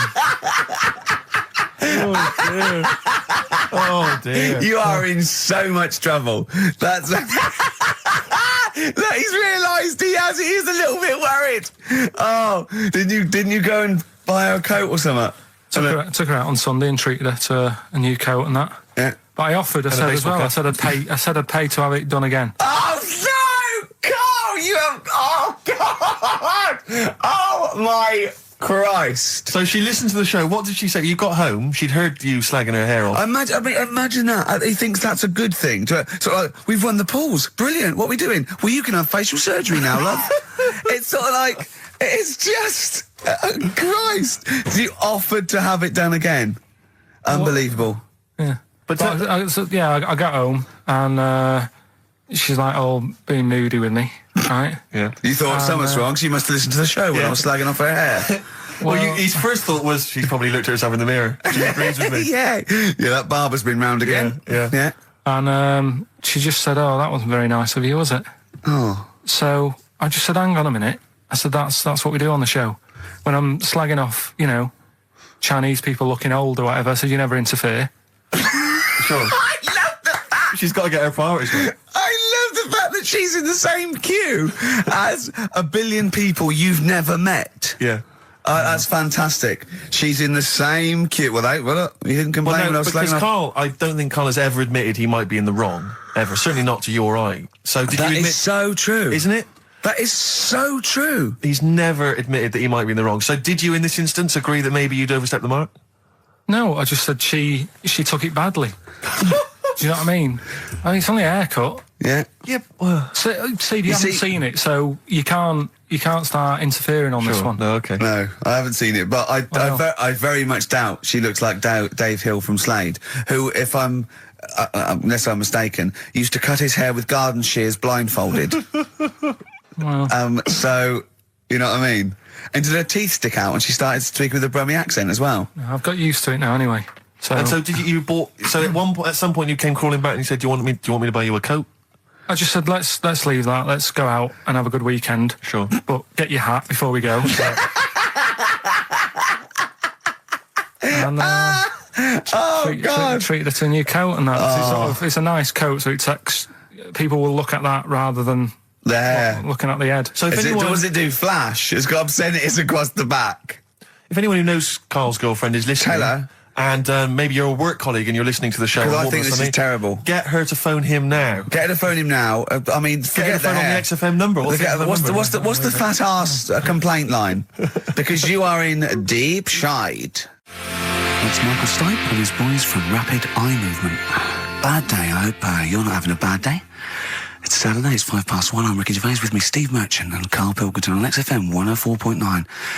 big up and a big thank you to Alex Zane for the last 3 hours. I could do How long it. could you keep going with That's that? it. That's it? That is it. Because you see, Alex Zane, we came in while he was doing his last link, and he's an absolute pro. He really is. I was watching him, and he was, at home, you probably think that he's giving you his full attention. He's not. He was looking through a listings magazine, probably figuring out what movie or theatre piece he's going to check out, with a lady later. Yeah. Probably going to cruise down there with a couple of, chicks. And he really is an absolute pro. Yeah. Looking at you, Ricky, and it's like you can sustain it for a while. Yeah. You're a talented performer, but it's sort of, I don't know what it is. Is it concentration with you? It just ebbs away almost instantly. And you try and do 2 things, 3 things at once, but normally on air, that's you eating, taking fluff out of your belly button. I never once, when we were on the set, we were filming The Office, and I'm trying to put off actors, just coming up ways, instead of remember lines, coming up ways to sort of ruin the show or make them laugh. And you came out and went, Rick, it's like having your own TV show isn't interesting enough for you. Just concentrate, it's lunch in an hour. I went, all right. Well, the radio show even less, though. I mean, you really I know. can't be bored. How long do you think your interest you sustain your interest? I came in too early because I got bored just before we came on air. Sure, okay. I came in too early. I got to stop getting the cabs early. Yeah, so you're bored now, I think I've got to get about 5 to 1, and then I think that'll last me till about 1:30. Again, as he was saying that, he's not giving you his attention. He was kind of leaning back. He's put his feet up now on the desk. I've got to get comfortable, haven't I? And this CD rack's in the way. Sure. Well, you get yourself comfortable now. Get yourself settled. And then sort of... Because a lot of people will move them... It's a thing that uses sort of metaphor, analogy, just to explain sort of morals. I mean, they're very old for a start, and it's all... I'll give you an example of one. A quick one. Oh, the one about the dog with 2 bones. He goes to a dog's got a bone. He sees a reflection in the lake, and he thinks, "Oh, that dog's got a nice bone.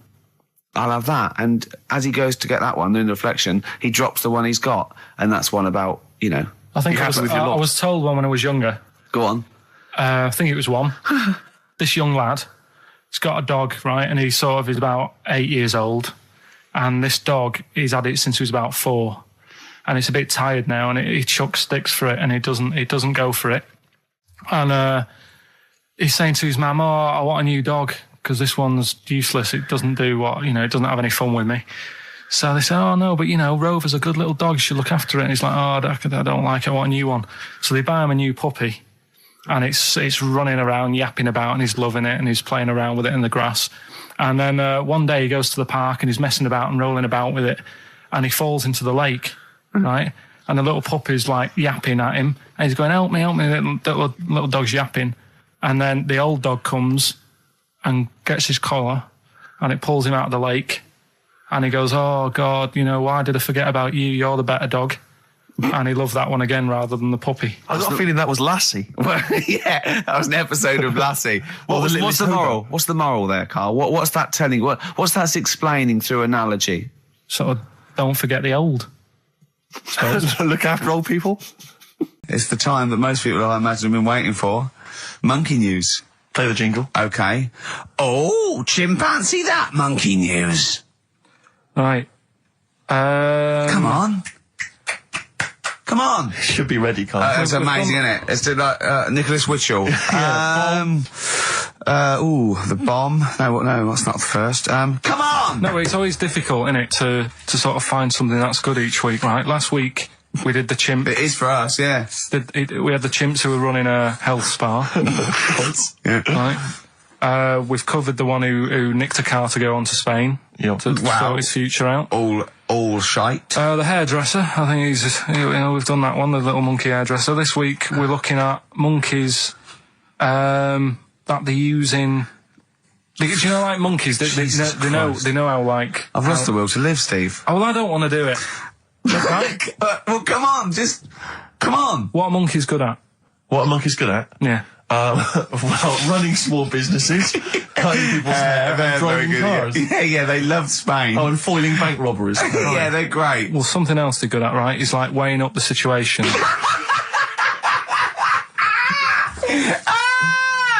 Oh, God! If you stick them in a field with loads of like obstacles on it, right, they're good at sort of, I can get over that, and I climb over that, I'll swing from there to there, that sort of thing, right? Okay.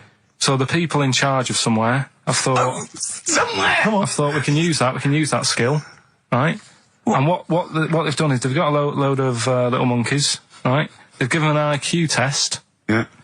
And the ones that score above 80, right? Get to produce this show next week. Join the army. Right. How do they join the army and what do they do? They just, what they do is they set little obstacle courses up for them. They do that. They do a cross-country run. They do, the IQ cross-country test. run? Yeah. Okay. And then once they've done all that, they make them a little uniform. Made to measure little uniform. Slightly longer arms, shorter legs than usual, yeah. Yeah. And, basically then they taught how to use a gun and that sort of thing. Yeah, of course they are. You're talking rubbish again. This came through literally, pretty late on, so... So you've not had a chance to corroborate all the facts, as usual? Just have a look. Right, it's the bit I'm looking for is, well, A, why are they doing it? Why are they doing it? Yeah. Why do we need monkeys in the army? And secondly, why are we giving them guns? I'll just check to see if any of that... I love the fact we only let gays in recently. Yeah. Talk amongst yourselves. Yeah. Just have a look. I can't read it. There's too much pressure. Well, it's rubbish. But it's rubbish. They don't get it. It's the way that there are things. There are animal cores, right? There are horses. There are dolphins, sea lions. There are lots and lots of animals in the army, but they don't have to pass an obstacle test as such, and they're not taught to fire guns. We'll you see. straight away assumed that there's going to be loads of squads of men and then just one little monkey in the middle. Like, he came second on the test. He's in, boys. What do you think, Steve? You've read it? Well, as ever, Carl, this is an arbitrary email sent by one of our listeners. You know what Ricky and I think of them. and so we're not really basing this on hard evidence. We're basing it on the ramblings of one of our listeners. Rubbish. Once again, lazy, rubbish, uncorroborated, nonsense, the stupid test that you got wrong. Rick, that sounds like monkey news to me. I wanted to play those adverts for you on XFM 104.9. Well, that's about it. We've had some tears and laughter. I mean, the only real thing that we learned from today's show that's corroborated and is absolutely true is that, remember, Mancunians take off more sick days than any other area, 11 days per year, compared to sort of like 8 Liverpool. And from that we extrapolate, do not trust Mancunians. Well, I'm not saying that. I think that's a bit harsh. I'm saying, make sure you get in writing that they're not going to have more than sort of like the average number of days off per year. Yeah. Or if they start taking loads off, fire them. Yeah, do you know what I mean? Right, Carl, we've had a good day? We're going to end with a beautiful song, aren't we? Just to show we're all still friends. It's Jimmy Webb and his version of Galveston. See you next week, I guess. Bye. Placebo in this picture on XFM 104.9. 8 minutes to go. Let's make it a good 8 minutes, and then we can all chill out. Yeah? Enjoy the rest of the weekend. Play the jingle. Chimpanzee that monkey news. Excellent. A particularly aggressive jingle this week. Wow. Yeah, looking forward to this monkey news. Carl. Right. Come on. So, what's the name? What? We've done... Sorry, what? Brilliant. We've done a lot of monkeys who, got involved in crime and stuff. Yeah. Right? We had, the one on the train station, nicking a bag. Yeah. We had the one who went into a bank. Who cares? Went into a bank. And walked out with the money and stuff. Yes. Right? Didn't happen either.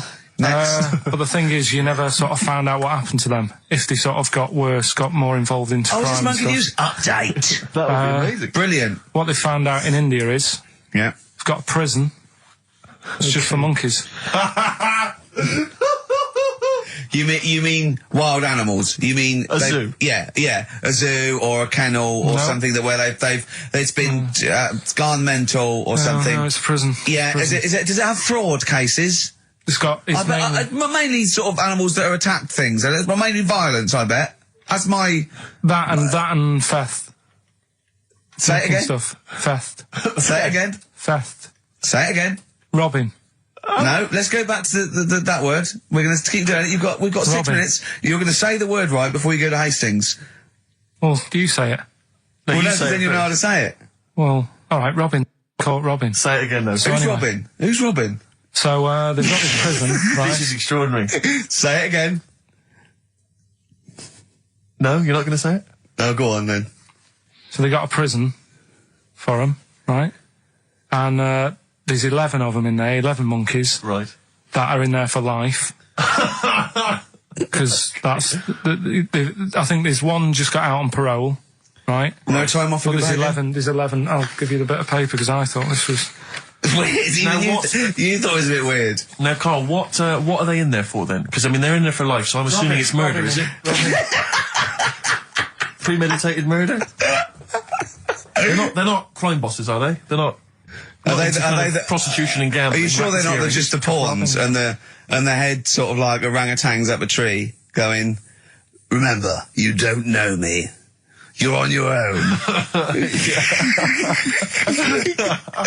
If I go down, you're all coming with me. You take some of your gorillas down there and sort him out. Oh, the great banana robbery. I wonder if they get them. Right, go on then. Okay, let me see. Now, I don't know what source this is, as ever. Is it just the back of a fag packet found in a toilet? Well, no, I mean, someone's clearly... If this is nonsense, then someone's clearly gone to a lot of effort, because it does open with the headline, Parole Unlikely for Inmates of Monkey Prison. Yeah! Officials say 11 inmates at India's only monkey jail. Officials? Now, what kind of people work at a monkey jail?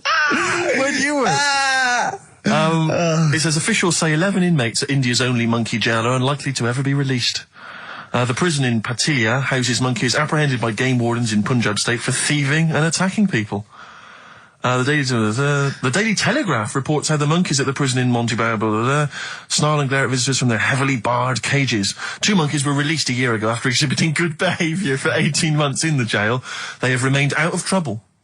Prison can work, that's good. So all 11 monkeys. They were aggressive wild animals that were taken away from the public for their own good. And Robin and that. Wildlife officials believe part of the problem has been caused by thieves training monkeys to help them. Lorry drivers training monkeys as guards for vehicles, and itinerant entertainers using ill-treated monkeys as part of their act. It's the monkey that takes the rap. It's a shame, that, isn't it? That is awful. They didn't know what they were doing, did they? Oh, so there you go. What do you think of that, though, Carl? What would if you could visit them, like Lord Longford or something? What would you say to them? You go there and you get a visit a week or something, you know. So can you get us a video? Alright. Do they get conjugal rights? Do you reckon? You wouldn't be interested in that, though, would you? They get what? Would you be happy to give them their conjugal rights? Yeah, would you? Fair enough. Alright. Off to Hastings. Off you go. I'm always educating. I'm always telling you about stuff that I learn about and that. That you get off hand and over, and it's about a monkey who became king. No. So No? Have you got monkey news this week? Got a little bit of monkey news coming up. What does he do? Drive to Spain, rob a bank, or get married? No, we've done all them, haven't we? We have done all them. Yeah, but no, it's a good one. It's a good one. And in fact, it's a bit related to what we've been talking about in a way. Oh, God. Ain't that brilliant? Van Dando, All My Life. Beautiful. On XFM 104.9. Well, that's nearly it. It's the big one. It's what people tune in for. They probably tune in about 10-2 these days. For Monkey News.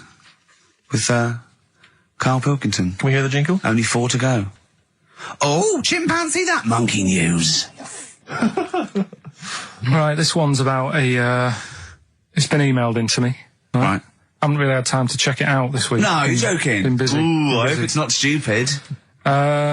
Goes back to 1908, and the person's saying it's a good story and that, and they're surprised they haven't picked up on it yet. Right. There's the microphone moving. That's the squeaking going on. You've broken the CD rack. You could actually, of course, move the CD rack by getting up and moving it. No, that's too much effort. You've got to try and do that whilst angled on the seat. I'm nearly laying down. It's almost horizontal. It's the most you can get. Well, I'll tell you what.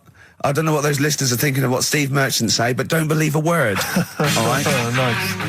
Yeah, classy. Yeah. 5 minutes past 1 o'clock on XFM 104.9. Ricky Gervais, Steve Merchant, Karl Pilkington. A retro cut there, Thin Lizzy. Don't believe a word on XFM 104.9. I'm Ricky Gervais, with me Steve Merchant. Bubba-doo-boo. Who's that over there? It's Carly Pilk Boys. You all right, Carl? Oh, that's clever. How you doing? Yeah, I'm all right. Yeah. Yeah. Wallace Chambers, Kings of Leon on XFM 104.9. I'm Ricky Gervais, with me Steve Merchant and Karl Pilkington. And England are world champions again then, so... Oh, it's brilliant. It was amazing, wasn't it? See, I'm not a rugby man at all. I never watched rugby. I think the last time, was when we won about 12 years ago, whenever it was. And I got into it last week because I realised we were doing so well. I'll watch England win anything. Yeah. Do you know what I mean? I don't care what... In fact, I wasn't into war when I was little until I realised we were so bloody good at it. We are really good at it. It's brilliant. But, yeah, fantastic. Yeah, it was great. Right, that's the rugby thing over. What next? That's it. That's all I've got. That's all I had today. It does steam me. Sometimes I watch it and it does remind me of when I play rugby, because one of them will boot it down the field, and then someone will catch it and boot it straight back again. Yeah. Which is essentially how I was made to play rugby. I had to play rugby. Yeah. And I don't think I'd get rid of the ball so quickly. Yeah. I don't think I ever got tackled or fell over. Yeah. I think I touched the ball about 20 times in the 2 years it was compulsory. Yeah. I was terrified. Yeah, absolutely. And, same as cricket. I can't... I'm a terrible batsman. I'm all right at bowling, but it seemed like the pastime for people I went to school was to injure you. Yes. It was funny to see someone poleaxe. It was funny to see someone get a cricket ball in the head. Absolutely, yeah. You know, I never relaxed into rugby because the first day I was going to play it, my mum, I swear to God, my mother said, "You're playing rugby today, you got the kit and everything. Enjoy it, be careful." There was a kid at my school who broke his neck. And thanks very much for that. See you later. So we just went to school absolutely Man, one thing, broken neck, is that or you get better in a couple of days? Oh, you can find your wheelchair. No. Enjoy the game, though. Yeah, no, it was absolutely I was just petrified from that day. See, at least American football, you know, got helmets. the padding, the helmets. Yeah, but anyway, no injuries, thank God. Thank goodness. So, well, I tried to play rugby, but it's awkward when you've got glasses. I don't know, there's something about you didn't really play with glasses on? Yeah, of course, I couldn't see anything, could I? I couldn't see anything. How else was I going to play? Oh my God! And so you're bound to be cautious, because inevitably you're a bit more cautious when you've got glass next to your face. You were the tallest person on the pitch as well. Yeah. I mean, you were when you were about 14, you were probably 6 foot already, weren't you? Yeah. And everyone else was what, 5'2"? Yeah. So you were towering above them, with glasses on. Just with the glasses on. And you've got pretty cool glasses now. You've had a bit of a makeover. It's like Trinity and Suzanne said. First thing to go, the glasses. Sure, sort them out. Yeah. And presumably you used to have those National Health sort of bottle. Pretty much. Yeah. Is it true? You've never been able to mosh? I tried to mosh. Because I've always watched people stage diving, moshing at concerts. I've always thought that looks like brilliant. You know, when they ride above like everyone's wave, heads, like they're surfing across someone's heads, and everyone's like, yeah. And I always wanted to do that because I'm a big rock music fan. And the only time I did mosh was at Rage Against the Machine. I tried to mosh at Rage Against the Machine. I love the idea of a band called Rage Against the Machine. Yeah. Aimed at a man with glasses who won't mosh. Well, it was at the Reading Festival, and I think the lead singer, I forget his name, he went, can I just remind everyone that racism and fascism are on the rise in Europe again. Let's not let it happen. What did you do? And we all cheered, obviously. I mean, if there's one thing that guarantees a cheer at Reading Festival, it's down with fascism. And what did they do about it after the concert? Pretty much went back and... went home and had a cup of tea? Probably, I don't know what they got up to. They didn't go to Europe then and try and stop... I don't think they got involved politically in Europe. I think they just continued to rage. Against the Machine? Yeah, but largely in America, I think. Sure. I tried to mosh, and I got moshing, and glasses flew off. And I remember, because we were playing away, you know, you do what you tell me. And I was just going, careful! I dropped my glasses. Can we be careful? Loads of kids in hooded tops. Yeah, exactly. Just going mental. Yeah, and they're all jumping up. So can we just calm down for a second? Let's not be silly. Yeah. It was absurd. And I had to kind of, scrabble around on the floor, and thankfully they were okay and they didn't get broken. So what couldn't you do then? What do you mean, what couldn't I do? What, at school? Can you not see without glasses? No. I mean, it's like that you couldn't do anything. It's a blur. Really? It's a blur, definitely. God. Yeah, it's like being kind of punch drunk or whatever. So yeah, you can't play sports when when you've got glasses. But why not contact lenses? Because they're not strong enough. No, they seemed a bit fiddly. Oh, brilliant. Bit of Lou Reed. Is that what you want? Yeah, Satellite of Love. Classic. A retro cut. Don't steal our son. Please, lads. Thrills. On XFM 104.9. I'm Ricky Gervais. with me, Steve Merchant and Karl Pilkington. Yeah. Little Carly Pilkington, little baldy mank, whinging little twat. How are you? Yeah, all right, yeah. What have you been doing? Happy? Feeling a bit happier today? You look as full of spunk, as they say in America. Yeah, I'm all right. Just a bit of a miserable day, though, isn't it? Yeah. A bit miserable. Yeah. Walking in today, right? Do you know I walked through, like, the sort of the gay district of London and that? Right. You don't walk, you mince, don't you? Well, just walking through on the way to work, and I'm always interested in their little shops and stuff that they have, right? Loads of their little shops. That's don't be ashamed of. If you want to go in and buy something, go in and buy something. I'm just having a look at, looking in the windows and stuff. Little postcard just near the entrance. Yeah. That's meant to tease people in, to make people go, that sounds good, I'll nip in. Right? Little postcard. Free butt plugs with every sale. That's great. How did we get from 5p off milk to free butt plugs with every sale? Wow. What's society come to? Well, it's because we're liberated, Rick. Yeah. You know, it's an open What did society. you buy to get them? You didn't buy... I didn't but what's the purpose? What, of the poster or of butt plugs? Butt plugs. Because I really honestly You don't... shove them up your arse, don't you? Whoa, slow down, bum. Shove them up your bum. Yeah. But when? Is that just like when you're doing whatever, doing stuff around the house? Or... I think it's not to keep things out. Is it like you would use a plug in the sink to keep, the water in the sink? Oh, if you're not gay. Get that? Oh, yeah. No, I know what you mean, yeah. I don't know. No entry. What is it? I mean, I don't understand what I that's don't know. I assume it either feels good or are they... well, I've got to be careful here. Or are they sort of like breaking it in? Right, yeah. Do you know what I mean? Like it's like a shoehorn. Sure. or It's like when you stick paper in your shoes if they're a bit tight. Or those people who sort of like put little bits of wood in their lips, and then as soon they've got big plates in their lips. Yeah. Same with the butt plug. It means you can, you're ready for anything. I don't know, do I? Look at Carl's face. Well, if you know what butt plugs are used for, then why not get in touch? Ricky.Gervais at XFM.co.uk. What do you think? If there's any... I can't believe we're already on this subject. I know. It's 5+1 and we're I was going to say then, if there's any people who use butt plugs, and I was thinking that Karl would have said, well, they're not up yet. Yeah. Because they go out late. No, but what? We're award-winning people. We've written a TV Not on show. radio, though. Not on radio. We're rubbish on radio. I know, but We've got nothing to lose. But I always say to you, Steve, that I like educating people and that. Now, the way I see it is I didn't know what they were. Let's phone to go in. Someone might know about butt plugs. All right, we'll get No, get them on. Get them on. Ask them. No, because they might say something dodgy. Oh! Yeah, whereas, what have we just been doing? Just take a chance. Take a chance and tell them not to swear. Well, you tell them. Okay. Right, Steve, I haven't got my headphones on. Hello, who's that? Hold on. Who, sorry? Nicholas. Nicholas, hello, mate. You're not going to swear, are you? No, I'm not going to Keep it clean. Yeah. Keep them keen. What were you calling about? I'm phoning about your plugs. About, not my plugs, but sure, plugs in general. What, do you know much about them? No, Are you a plug user yourself? No, I'm just thinking if maybe you've got some gay friends and you're spending the night at their place, you might want to use one. Right. What, you mean experiment with them, or...? No, so you can make sure they're not going to do anything while you're asleep. Could I suggest, just lock the door? I mean, that is easier to me. Can I make a bigger suggestion? That's probably the most homophobic thing we've had said on the show today. Thanks very much for your call. Right, okay, good. Well, that's why we shouldn't put people on the line. Just, without checking first. I think Carl's made a good point. That's the calibre of listener we've got.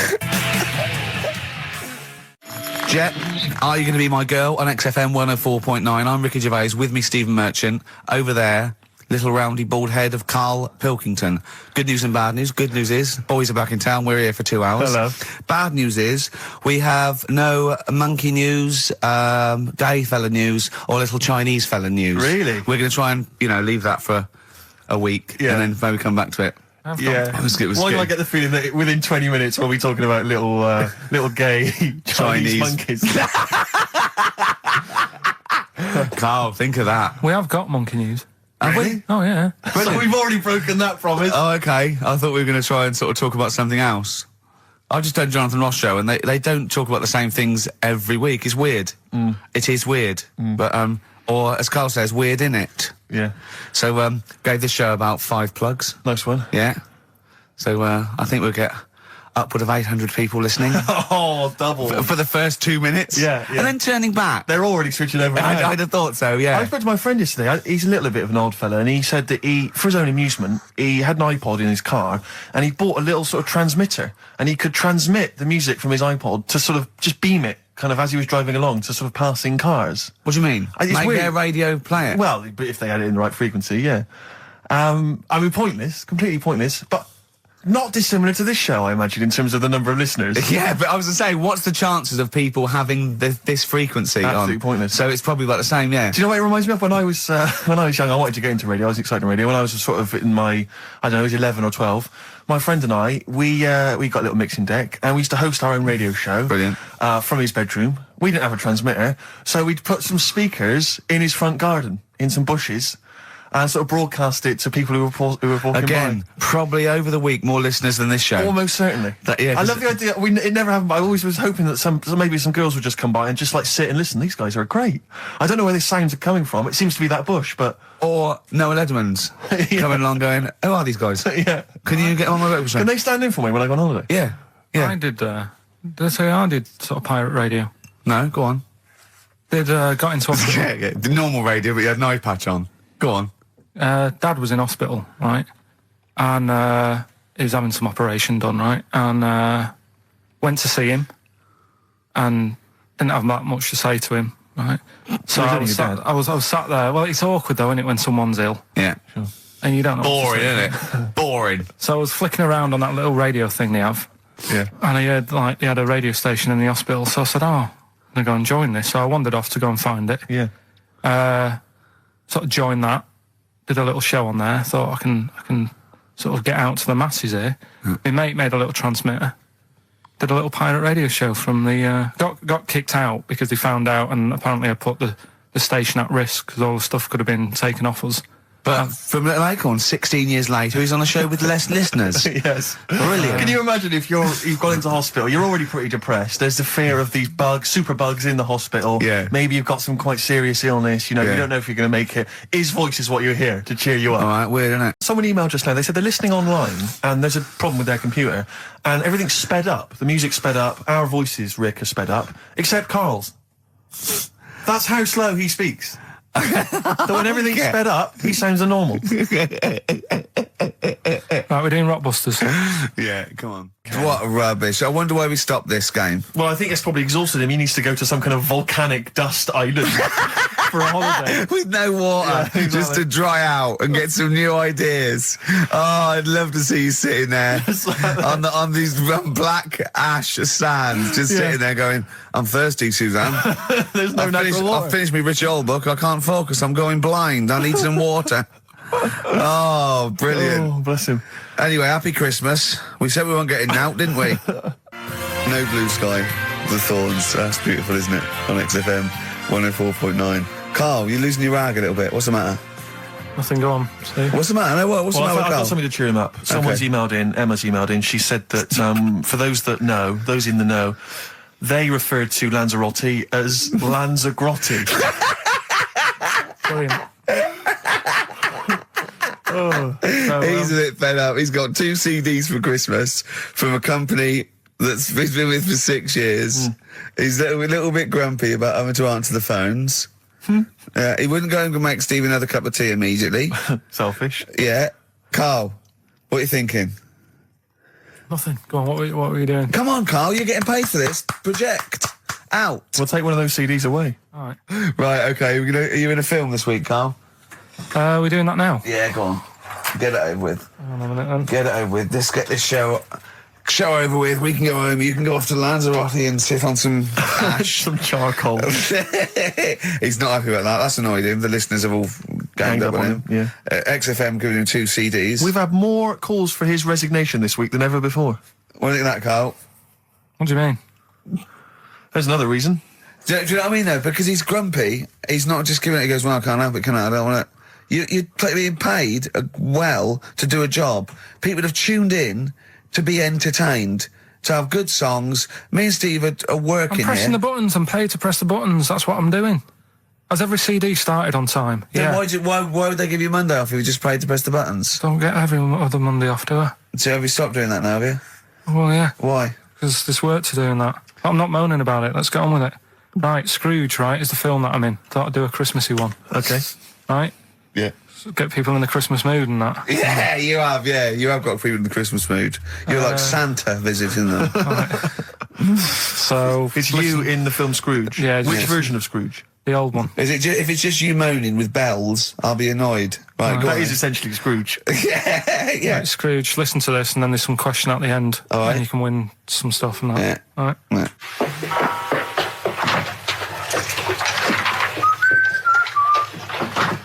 You're late. Only 20 minutes. What do you mean by coming in here at this time of day? I've just been doing some Christmas shopping, haven't I? Probably do some more shopping on Monday because it's my day off, isn't it? Yes, I know it is. You don't have to tell me. Do you want to see what I've bought, Suzanne? No, thank you. I don't mind showing you. It's only a Christmas present, isn't it? Just bought some more condoms. Why? Well, I bought some last year. Got 2 boxes. They all got used, so... I'm very glad to hear it. How much do I pay you? Why are you asking? So the presents I buy has got nothing to do with what I earn. Like I say, if I won the lottery, I wouldn't go mental on her. Do you know what I mean? I probably wouldn't even tell her because I think she'd want to travel around the world and all that, and I'm not into that, to be honest, so I'll probably keep it quiet. Why? Well, once you've been around the world, where do you go next year? Each to their own, though, innit? You know what I mean? Well, what do you want? What for Christmas? Not that fussed, really. And you, it's just as well I'm not that fussed, because do you know I do some work at XFM? Do you know what they're giving me for Christmas present? Nothing. No, might as well have been nothing. 2 CDs. That's it. I was well fed up. I'm sure you will. They give you a list of about 30 albums and you get to pick 2 off the list. So I've gone through Kings of Leon album and the best of Bob Marley. Mr. Marley has been dead these 7 years. In fact, he died 7 years ago this very day. Did he? Do you know what sort of donuts Bob Marley likes? It's not my business. No, it's not a proper question. It's an old Peter Kay joke. He likes the ones with jam in. Do you get it? Garlic bread. It's good, isn't it? Excellent. Oh, Carl, well done. Carl in Scrooge there. The only man more mean and depressed generally than Ebenezer Scrooge. Oh, dear. Oh. What's the question, Carl? Well, if people have been listening from the start, right? There Is a Light That Never Goes Out by the Smiths.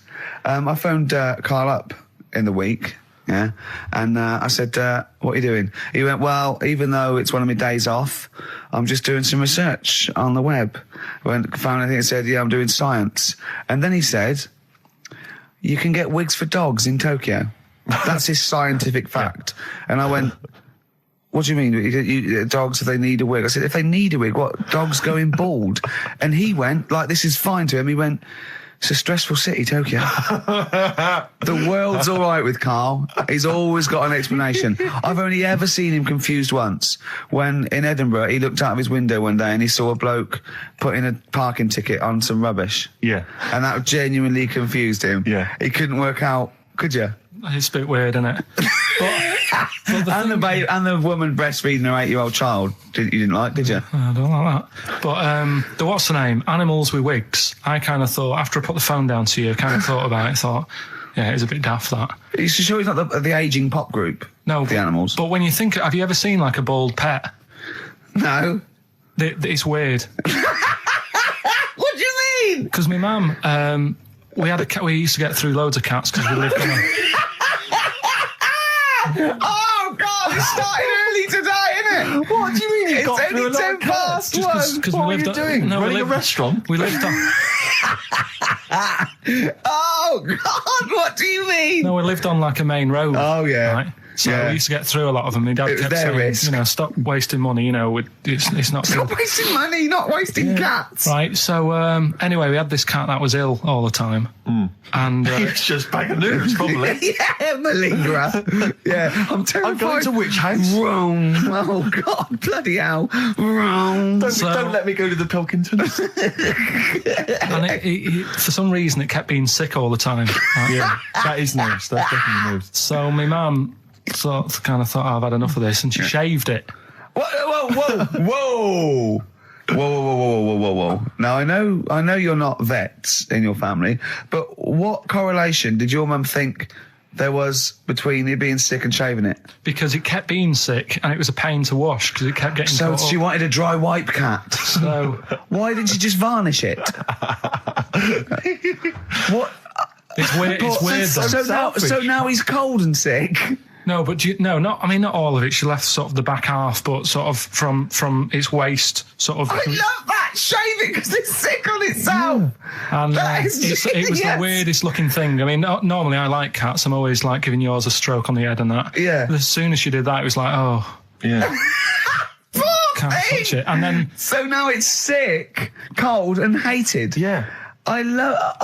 Carl.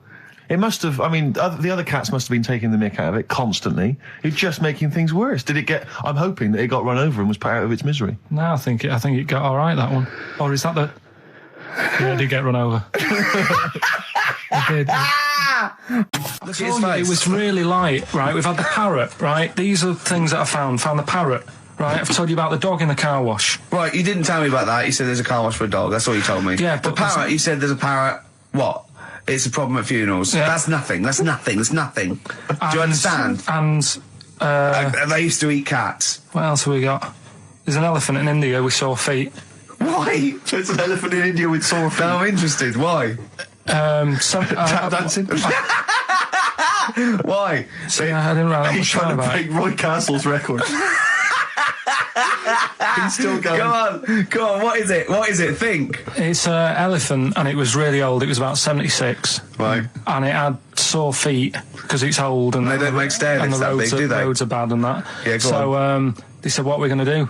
And the town was like, oh, you know, we're used to seeing it around. It's part of the thing, you know, we don't want it to have sore feet. Yeah. So they got some slippers made for it. And it had like a picture of the elephant looking happy wearing some slippers. I love him. I love Carl. His world. Think of it. Where did you see this picture? That was on the internet. Right. That's a lesson, though, for any elephants listening. You know, don't wear stilettos to work every day, because you can do your feet in. So that But don't elephants have really bad memories?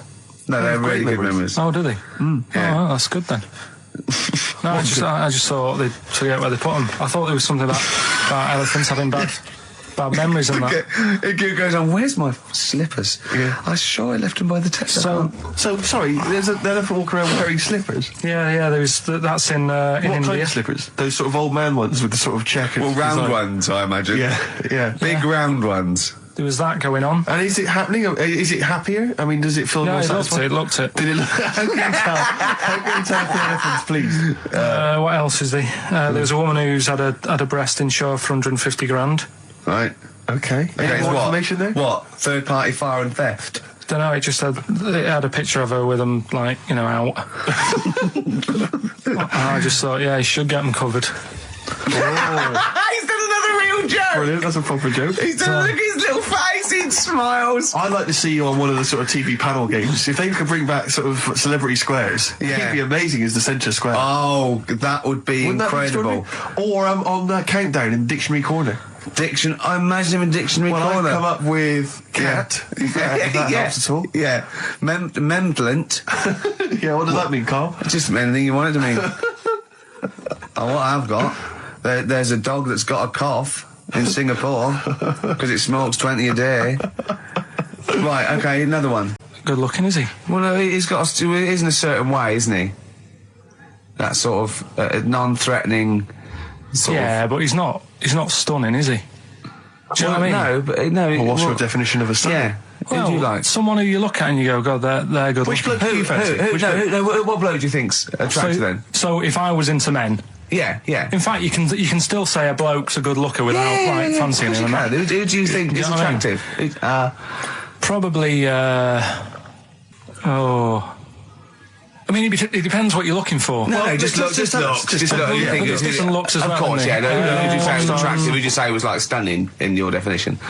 A good-looking lad. Yeah. Good-looking lad. Oh, look at him over there. He's.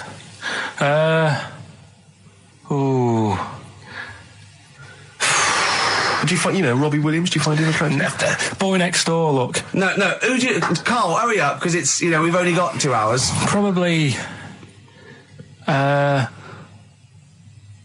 Do you know? I can't think of one offhand. Mark Owen is pretty good looking then, really. What? There's not. Just name one bloke that you think's an attractive guy.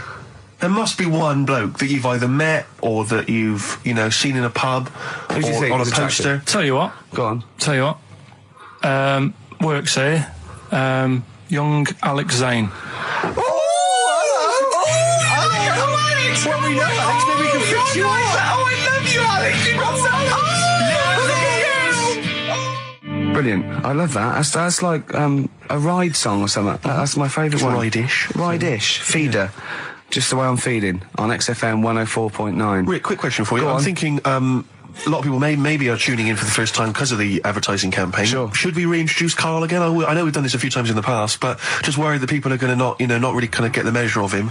I'm Ricky Gervais. I'm the one off The Office. Yeah.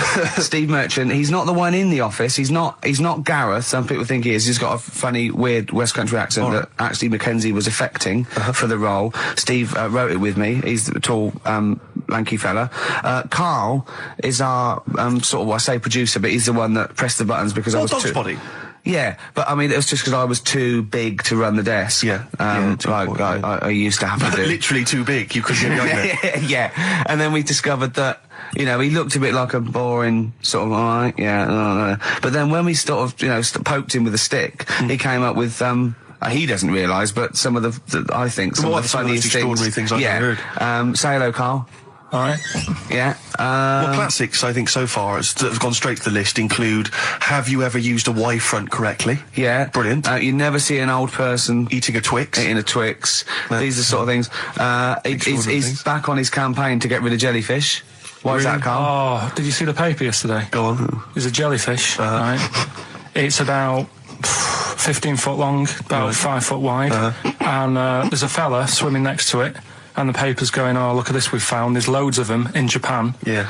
And it's because the water's getting hot, so it's making jellyfish really big. Oh dear. How's the campaign going to get jellyfish get rid of them? What was your point about jellyfish? They don't do anything. There's no point. They get in the way. It ruined me holiday because I got stung by one. Yeah. But you think the same thing about Liverpudlians, and we can't just go around, wiping out things that ruin your let's holiday. do the jellyfish first. And then we'll move on to the Scousers. Yeah. But yeah, I don't know what they do, and I'm trying to look on the internet. I've been busy this week. You're jellyfish now, not Scousers. Yeah. I don't know what they do either. To sort of try and work out what would happen with the sea if it didn't work, because they say like if there's no... See, this is what we're talking about. People who listen for the first time, they've got to listen to every word you say. You want to find out what would happen with the sea if it didn't work? If jellyfish weren't in there, do you know what I mean? Because stuff like coral, apparently the sea would be in a right state if you didn't have any coral in it. Fish, do you know what I mean? I always worry about how many fish we're sort of eating. Because you go past... Sorry? No, do you know, like, you go in Marks and Spencer's or Selfridges... There's loads of fish in there. And there's really fancy stuff that you think they've killed that, and it looks good on the counter, pretty impressive. Yeah. But is anyone going to buy it? Yeah. Do you know what I mean? It's a big, like, a shark sat in ice. Yeah. And you go, yeah, they've got like, a lot of fish... So you won't go around the Tate Gallery? Do you know what I mean? I've never seen a big shark sat in ice in Selfridges. They do it. And it's like... you go in the morning and you can go back at night and the same shark sat there, and it's. So you know it's the same shark, do you? It's the same one. So what? Same face? Are you sure he just hasn't lost his mum? And he's just like, he went shopping with her Christmas shopping, and he's just like, he's drowned, he don't know where, he's just waiting. You know I'm right. I've never seen a shark in Selfridges. Well, all right, then say maybe that's one day a week, but on other days they'll have like... Shark Monday. I think, Selfridges. Today at Selfridges is Shark Monday. Yeah. No, it's just that... So your point is that there's all these fish not being eaten. Yeah. So and they're being killed. They've taken them out of the sea, no one's eating them. And you're worried, what, that the sea's going to rise because the more things you take out? Well, we're just going to run out. Because the fish drink it, don't they? And that keeps the water level down. Yeah. No, well, you know what I mean. There's stuff that worries me. You're worried that... Was it you who said that you were worried that... Because, there's sponge in the sea. Yeah. But if they took it all away... No. Was it... Is that him? That's a Stephen Wright joke. Is that Stephen Wright? What was the joke? Sponges grow in the sea. That kills me. How deep would it be if they didn't? I love the fact that he confused you with Stephen Wright, who for a living purposely says ridiculous things. Yeah. Does that worry you, Carl? Well, think about that and play a record. What do you want? I'd love a classic, a beautiful song by Simon and Garfunkel, April. Right. Do you know the monkey that went into space? Yeah. Yep. It happened in 1958. Right. Now you know that. Yeah. Yes. What did he do next? What did the monkey do next? Yeah. One appearance on Celebrity Squares and it was like forgotten. Right. Yeah, cut a novelty record. Yeah, just like Rick Waller. I'll tell you what happened. He got back and all that. He got back. Heroes welcome. NASA sort of said, you did a good job. And that's where a lot of people think it all ended. Sure. Yeah. But NASA were like, well, hang on a minute. We spent a lot of time. We've trained him up and stuff. So he's like, he's saying, sure, I've learned a lot. I've still got it all. I've kept it all. I know what to do. So they said, right, we'll use you.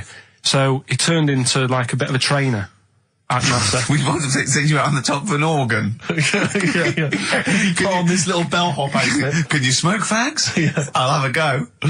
So they were getting in new monkeys. The main man at NASA was saying, can you teach these the same? He's going, of course I can. Do you know what I mean? I remember it all. I know what's going on. I'll tell them what buttons to press, what to do in emergencies, that sort of thing.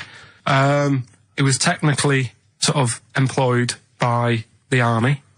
Right, can I just fit in here? I don't know the story, Carl, and I might embarrass myself here. You've got an army of people out there that will probably send me an equally deranged email from a different website, but I'm pretty sure when they sent the monkey into space, it was to monitor his physiology.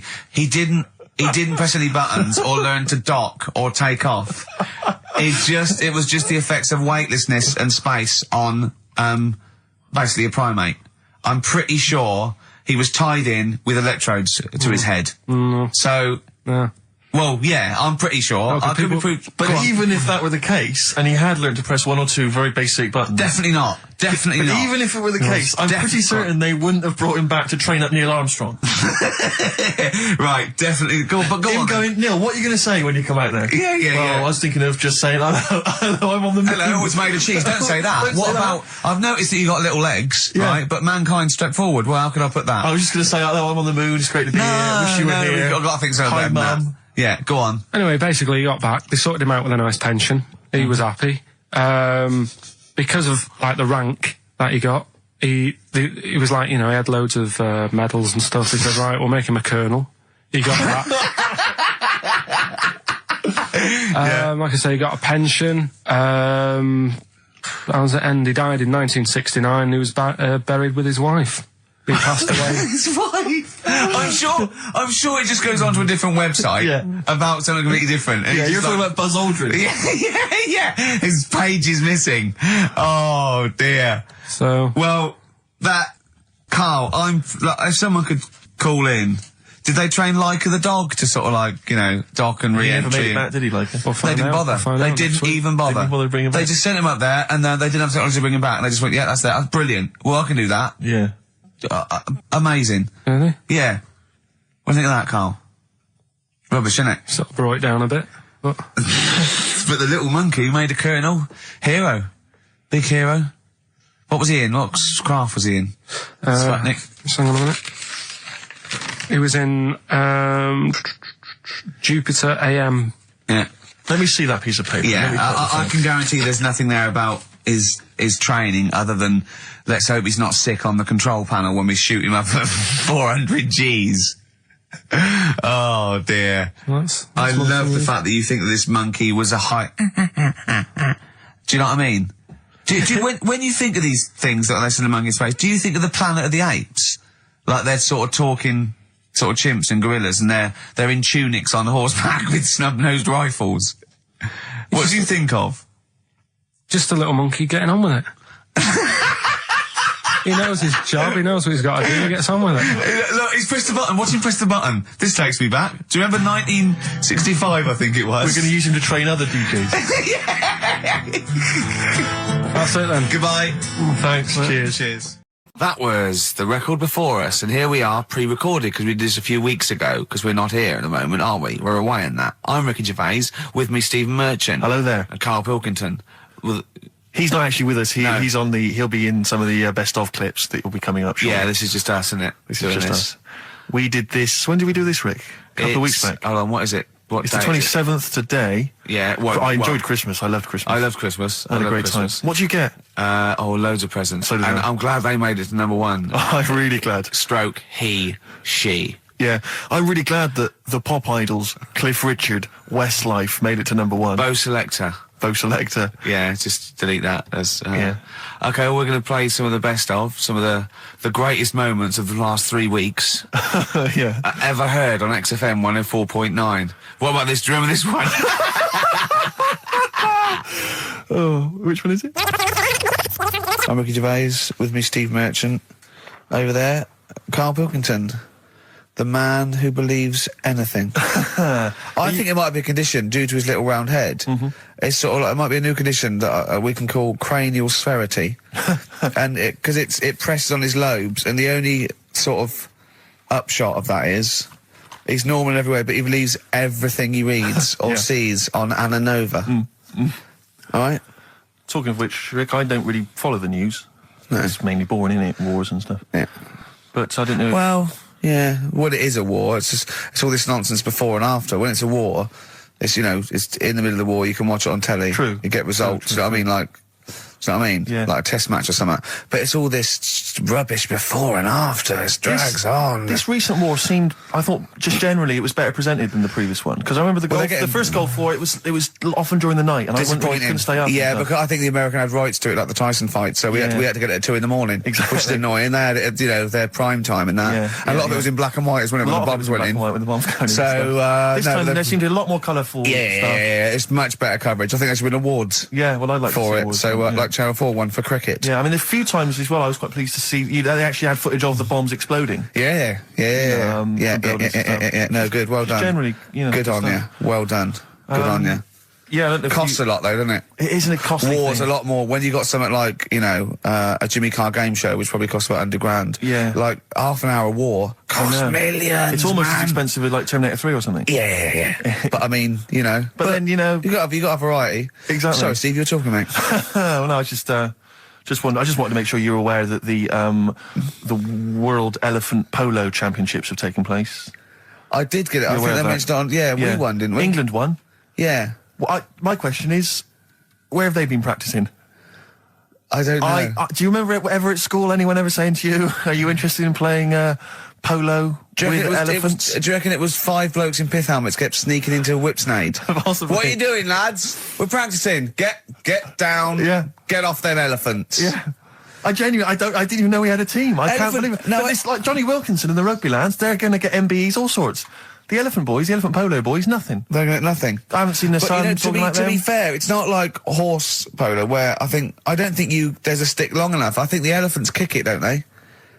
I think you might be right. I think they're not allowed to use their tusks. They'd burst it, weren't they? They go, start again. Raheem! Yeah. What do you mean the elephants kick it? All right, I've opened a can of worms here. Normal polo on a horse, they have like mallets. Yeah, they whack them, right? But I think it's obviously they're too high up. I think I might be wrong, but I'm pretty sure they just train the elephant to kick it. So why are people talking about? Why not just let them have a kick about without? Imagine that! And why does horse racing have to have a jockey? Well, they just let the horses go, okay, lads, on your, no cheating, on your marks, get set, go. You, get back here. Get back here. Brilliant. Play record. Ryan Adams. Yeah. Yeah. Oh, this is absolutely fantastic. His version of Wonderwall. If you've not heard it yet, you'll be loving it. You'll be loving this. Kings of Leon. California Waiting. Steve, the public have been waiting for us to return. That's true enough. All right? Yeah. They had the best of last last week. week. Was a joy. They had Camfield and us without Carl the week before. But it's been a while since we've all been together. I'm Ricky Gervais. With me is Steve Merchant. And over there, with his little sunburnty, baldy head, little Karl Pilkington. All right? Yeah. That wasn't Steve slapping me head then, by the way. No, that was just him clapping at, like, Steve Wright in the afternoon. It's a great show. Because it is a good show. Yeah. He's so pleased that we're a posse. Yeah. And we're all back together. 3 holidays Carl's had last year. Yeah. I'd love to have 3 holidays. You've got to start putting the work in there. I had 2 holidays then. No, you had 3 holidays. You went away with Suzanne and her parents. Yeah, well, that doesn't count. It does count. If you book 2 weeks off the firm, you go away and you go on XFM 104.9. I'm Ricky Gervais, Steve Merchant. Karl Pilkington is in the middle of educating me. Educate me. Did I tell you the time when the doctor said I was going to die? All right, keep talking. Right, ages ago. Must have been about 15, right? And at lunchtime, there was this... We used to have a choice of stuff to do at lunchtime, right? We used to have like a burger place that had an arcade machine in it, right? So we used to go there and play on that and have a burger. Or there was this baker's, right, that my mum worked at, and did great cakes and stuff, right? So she used to like bring some home and that, but she couldn't always bring them home every night because... You know, they'd cost money, and she used to get them for free. And they used to say they'd rather chuck them away than give them to the staff because there's a chance that the cream might be off. Right. Right, so they used to chuck them round the back. So I used to go around the back with my mate and eat a load. Brilliant. Eating out of bins. No, it wasn't out of bins. They were still in trays, but they just stacked them up near the bins, right? So this got out. I mean, it used to be chocker. Once the school found out, everybody used to go there, and it'd be like, well, have a cake. The headmaster crawling through, fighting the kids off. Right, so I'd have, you just eat, 6 jam donuts or something, and then you'd spend your dinner money on the arcade machine. Brilliant. Right? So it was a good afternoon, really, right? So you'd do that, and this one day I must have had 6 or 7 jam donuts, a few Congress tarts. What's the Congress tart? I love them. I can't get them in London, right? So I'd have some of them. If anyone can get a Congress tart for Karl in London, please let him know. So anyway, this day, that was just a normal day. Do you know what I mean? You'd twice a week, you'd have a load of cake. In your life, yeah. Yeah, so normal anyway, day in your life. Were the frog boys there with the webbed hands and the big heads? And the horse in the settee? Yeah. But the day after one of these days, I had really bad cramp in my belly. Right? I was like in agony, could hardly walk. So I said to my mum, you could hardly stagger to the free cakes. So, I was in absolute agony. I said, I don't like doctors, but you'll have to get a doctor in because I don't know what it is. I can't walk. She gets the doctor round. I won't say his name, but he said, well, doesn't look like he's got long left. Blimey. So I was a bit like, hang on a minute, I've only had a few cream donuts. Yeah. My mum was panicking. Sure. He went. My dad came in from work. She said, something's really bad with Karl. I think it's serious. The doctor said he ain't got long left. So he said, what? He said that and just left. So she said, yeah. He said, I'll have to call him then. So he called him up, said, what's all this about? Karl hasn't got long left. How long's he got? So he goes, I was only messing. He's just had some bad cream. Can you believe that? Well, the thing is, I like the fact your mum didn't ask any questions. I know. She didn't go into detail. Can you explain more, doctor? No, I got a shoe off. But she doesn't. I don't want to diss you or your family, but I imagine if I was there, I'd have known the doctor was joking. Yeah. That's all I'm saying. I mean, I sound very arrogant there, but I imagine he went, what's he been doing? Yeah, I had about 6 cream cones. Oh, right. Oh, wow. He hasn't got long to live then. I'll see you later. Yeah. That's what I think the doctor did. Yeah. I just like the idea your mum just let him go. Yeah. Terrified, thinking, well, I'm not going to probe him. He's that's it then. Dad comes in. Hi, honey, I'm home. Anything happened? The doctor said Karl's going to die and then left. Did he? I'll call him. So, how was your holiday go? Well, I didn't really count. It wasn't a really good holiday. Can I have them days back, please? My New Year's resolution is to be nicer to you, but Well talk done, sense. you've already broken that. No, but talk sense. Talk sense. You've had 3 holidays this year, and I'm just saying, you're in your 30s now, and 30s is when you should be really putting the work in. That's true enough. To reap the benefits in your 40s, 50s, 60s, 70s, 80s, 90s, and 100. Carl, what's your New Year resolution? What about think before you speak? It's worth. I mean, See, I'm consider it. allowed to laugh. I'm allowed to laugh at things other people say, Carl. That one, that is a good suggestion. How was your holiday, Carl? It was all right. Right, brilliant. But that I don't see on the ratio of good to bad in Carl's mind. That might be amazing because we never It might hear be him amazing, sing the mightn't praises it? of anything. I'll tell you what. Can we have a cracking little tune and then come back and hear about Carl's holiday? I'd love to do that. Let's keep it tight. Snow Patrol and Run on XFM 104.9. I'm Ricky Gervais. With me is Stephen Merchant and Karl Pilkington. Yep. So that's 3 for 1. I don't know. All right. Exciting. News. Breaking news is that there was only 2 more weeks of us before we have to go away on a little extended break again. So can't give any more details yet. We don't know when we can come back because we don't know what we're doing. We're going to America. We're doing the Golden Globes, and then we're going to watch the Office pilot being filmed. Yes. And then we got bits. I'm doing a bit of a tour, so it'll be sort of the summer times probably. Yeah. I'm saying it like they care. Oh, they don't give a damn. Do you know what I mean? I sometimes think that because you think, you don't want to let down the people, you want to keep it consistent, you want to give, but really, I know I like doing this more than anyone listening. Definitely. Do you know what I mean? Definitely. I love coming in, I love squeezing Carl's head. Yeah. I love playing some records. I like sort of sitting in the room with you. I know you love it. Oh. I can't wait. I can't think of anything else I'd rather be doing on a Saturday. Yeah. So we got our Saturdays back though. Yeah, that'd be great. I mean, my alarm went off today, and I was a bit tired because we had a couple of drinks last night, didn't we? Last night, yeah. We had party. We were party animals. I've been looking for an office this week, as you know, and it's so stressful. Just walking around, just talking to agents, and right, okay. So my method is this, right? I walk around the area that I want to be in office in because I don't want to hear anything else. I don't want to, you know what I mean? So I walk around. To be fair, it is about a square 500 yards. Yeah. Right. It's sort Your of house is in the centre. yeah. I walk, and so I walk around and look at placards. I go, that's a nice office, and I phone them up. There's loads of different people I'm dealing with, right? And they went, we got one in so-and-so street. I think it was 5th Street or something. I went, I went along to, I'll see you there in 20 minutes.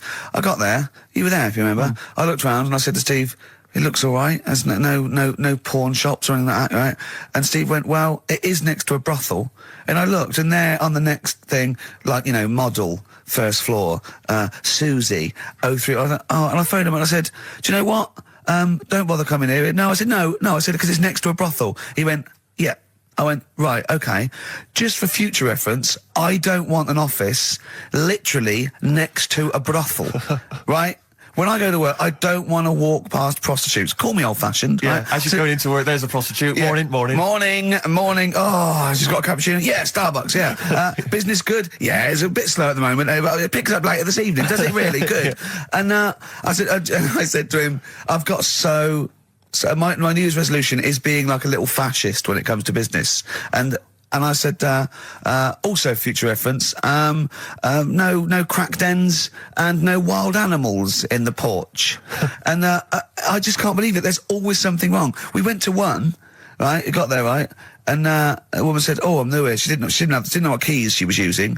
And she went, it's the 3rd floor. And she went, no point, we won't both get in the lift. I went, right, will you get a desk in the lift? Right, she went, I've got a chair in the lift before. Brilliant. So, just find me an office, Rathbone Place, sort of Percy Street, Charlotte Street, Dean Street. Yeah. Yeah. 1st or 2nd floor. I'm worried we're going to get emails from estate agents, phone calls from them. You know what those people are like. I don't look at the emails. True. Fair enough. So, play a Fair record. enough. Fortune Faded by Red Hot Chili Peppers on XFM 104.9. With Ricky Gervais, Stephen Merchant and Karl Pilkington for the last time. Yes, we've said that before, of course, so don't get your hopes up. Yeah, we've had some highs, some lows, some laughs, Some tears. Carl, you concentrating? A lot of tears, mainly from the audiences. Yeah. Now, before we get into that, before we get into talking about maybe some of the hijinks we've had, looking back, looking forward as well. Yeah. I came in, Carl was sitting at the desk, he went, all right? I went, all right, yeah. He went, see that Alan Clark diaries? I went, no, I didn't. He went, no, a lot of people talking about it. He went, I've never kept a diary. Keeping a diary will always get you into trouble. And I said, like Anne Frank. What did you say, Carl? The woman in the cupboard? That's what he said. The woman in the cupboard. And I went, save it. Save it. You never speak to Carl off air. Save it all for when we're on the wireless. He went, but what did she do? What did she do except be in a cupboard? What did she have to write about? And I said, well, her thoughts. Do you know Anne Frank? That's all I know about Anne is. There's no point pretending it. Anne! That I know stuff. Yeah. Right. Well, tell us everything you know about Anne Frank. She was in a cupboard. Yeah, what else? If she didn't do that, I wouldn't know about her, seriously. That's all I know about her. Yeah. So what did she do? But what do you how do you think we know that? We know about her cupboard because of her book, don't we? But hang on, what in the bigger scheme of things, why was she in a cupboard? I don't know. Right. I honestly don't know. You don't know anything else about Anne Frank beyond the fact that, to quote you, she was in a cupboard. Well, what's she done then? You tell me. Why should I know more about Firstly, a woman in a cupboard? I don't think she was in a cupboard. She wasn't in a cupboard. She was in an attic. All right. Yeah. So what was she doing? She was hiding from the Nazis. She was hiding from the Nazis. But isn't that the first place they'd look? Sort of work from the top down. Carl, they weren't specifically looking for Anne Frank. They weren't going, where is she? Where's Franker? If she gets that book out, we are in the deep shit. We've got to stop the book. They were just looking generally. She was 13, 14, she was hiding, she was Jewish and she was hiding, lived in Amsterdam, didn't she? Yeah, as much of her family were having to hide, being helped by, friends, non-Jewish friends. In a cupboard. Cupboards, And how long did she sort of hide up there for? Until she was caught. Long enough to write a book. So she even got caught after all that? What do you mean, so she even got caught? We're talking about one of the great, humanist tragedies of our times, and you're going, she couldn't even stay hidden. What do you mean, didn't she get caught? No, I'm just saying, it's not a great tip then, is it? Do you know what I mean? She didn't do it well. She didn't hide and say, well, I escaped it. She Her got diaries caught. are not a manual on how to hide from people. It's not how to win at I don't know hide and anything seek. about her, and we might be going down some ground that's a bit dodgy. I don't know enough about it. Maybe it's best just leaving it. All I was saying is diaries. Do you know, what do you do them for? Have you kept one, Steve? Never kept a diary, no. Right. I can understand your fear that it might get discovered, someone might read it, find out all about your inner secrets. Of course, the good thing about you is you tell everyone what you think about them. Yeah. Yeah, but... no one's going to find a diary and go, oh, God. Can't believe it. Carl doesn't like my haircut. Yeah. Carl thinks I look like Dave Hill from Slade. Yeah, I told you that, didn't I? Yeah, I told you that. Do you think they'll last, though, diaries and that?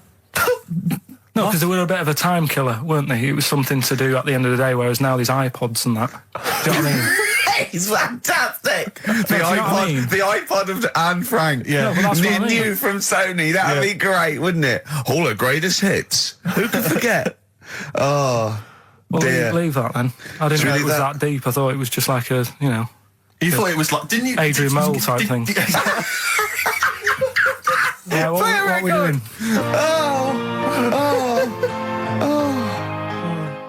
Since you've been gone on Rainbow, since we've been gone, Steve, what's been going on, mate? Well, so much has happened, hasn't it, in the world? Politics and stuff. There's been an election and the like. I'm Ricky Gervais, with me Steve Merchant, and our producer, I say producer, Karl Pilkington. All right. Yeah, very good. We've been away for a while. I think the last show we did was January 2004. Yeah. And nothing's changed. Nothing's changed whatsoever. Nothing's been mended.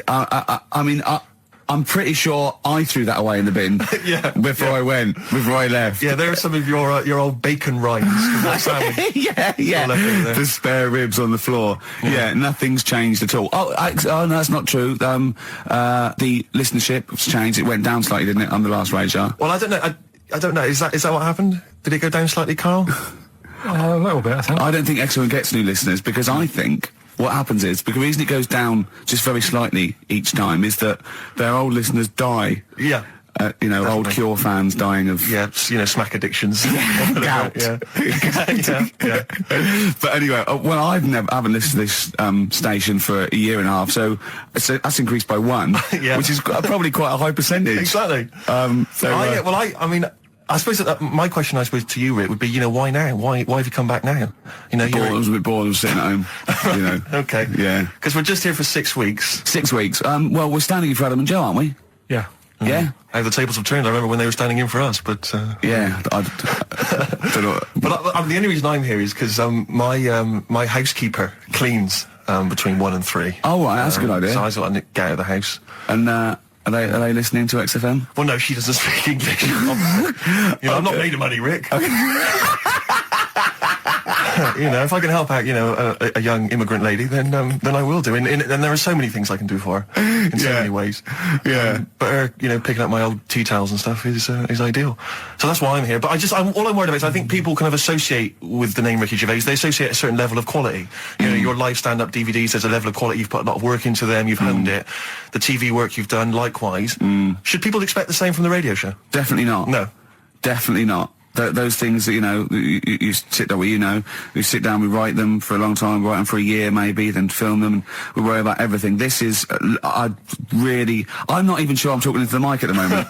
I was actually doodling, as you saw there. Yeah. I'm eating a sandwich as we speak. Yeah. You know, although we do like music, that is true. That's absolutely right. Should we play some great records? Back in 1945. You looked up the date. It's got a specific date, wow. Mate Jonathan sent this one, you know him as well, it's a lad at the BBC, right? He emailed this one in, so thanks for that. Chicken, it's called Mike.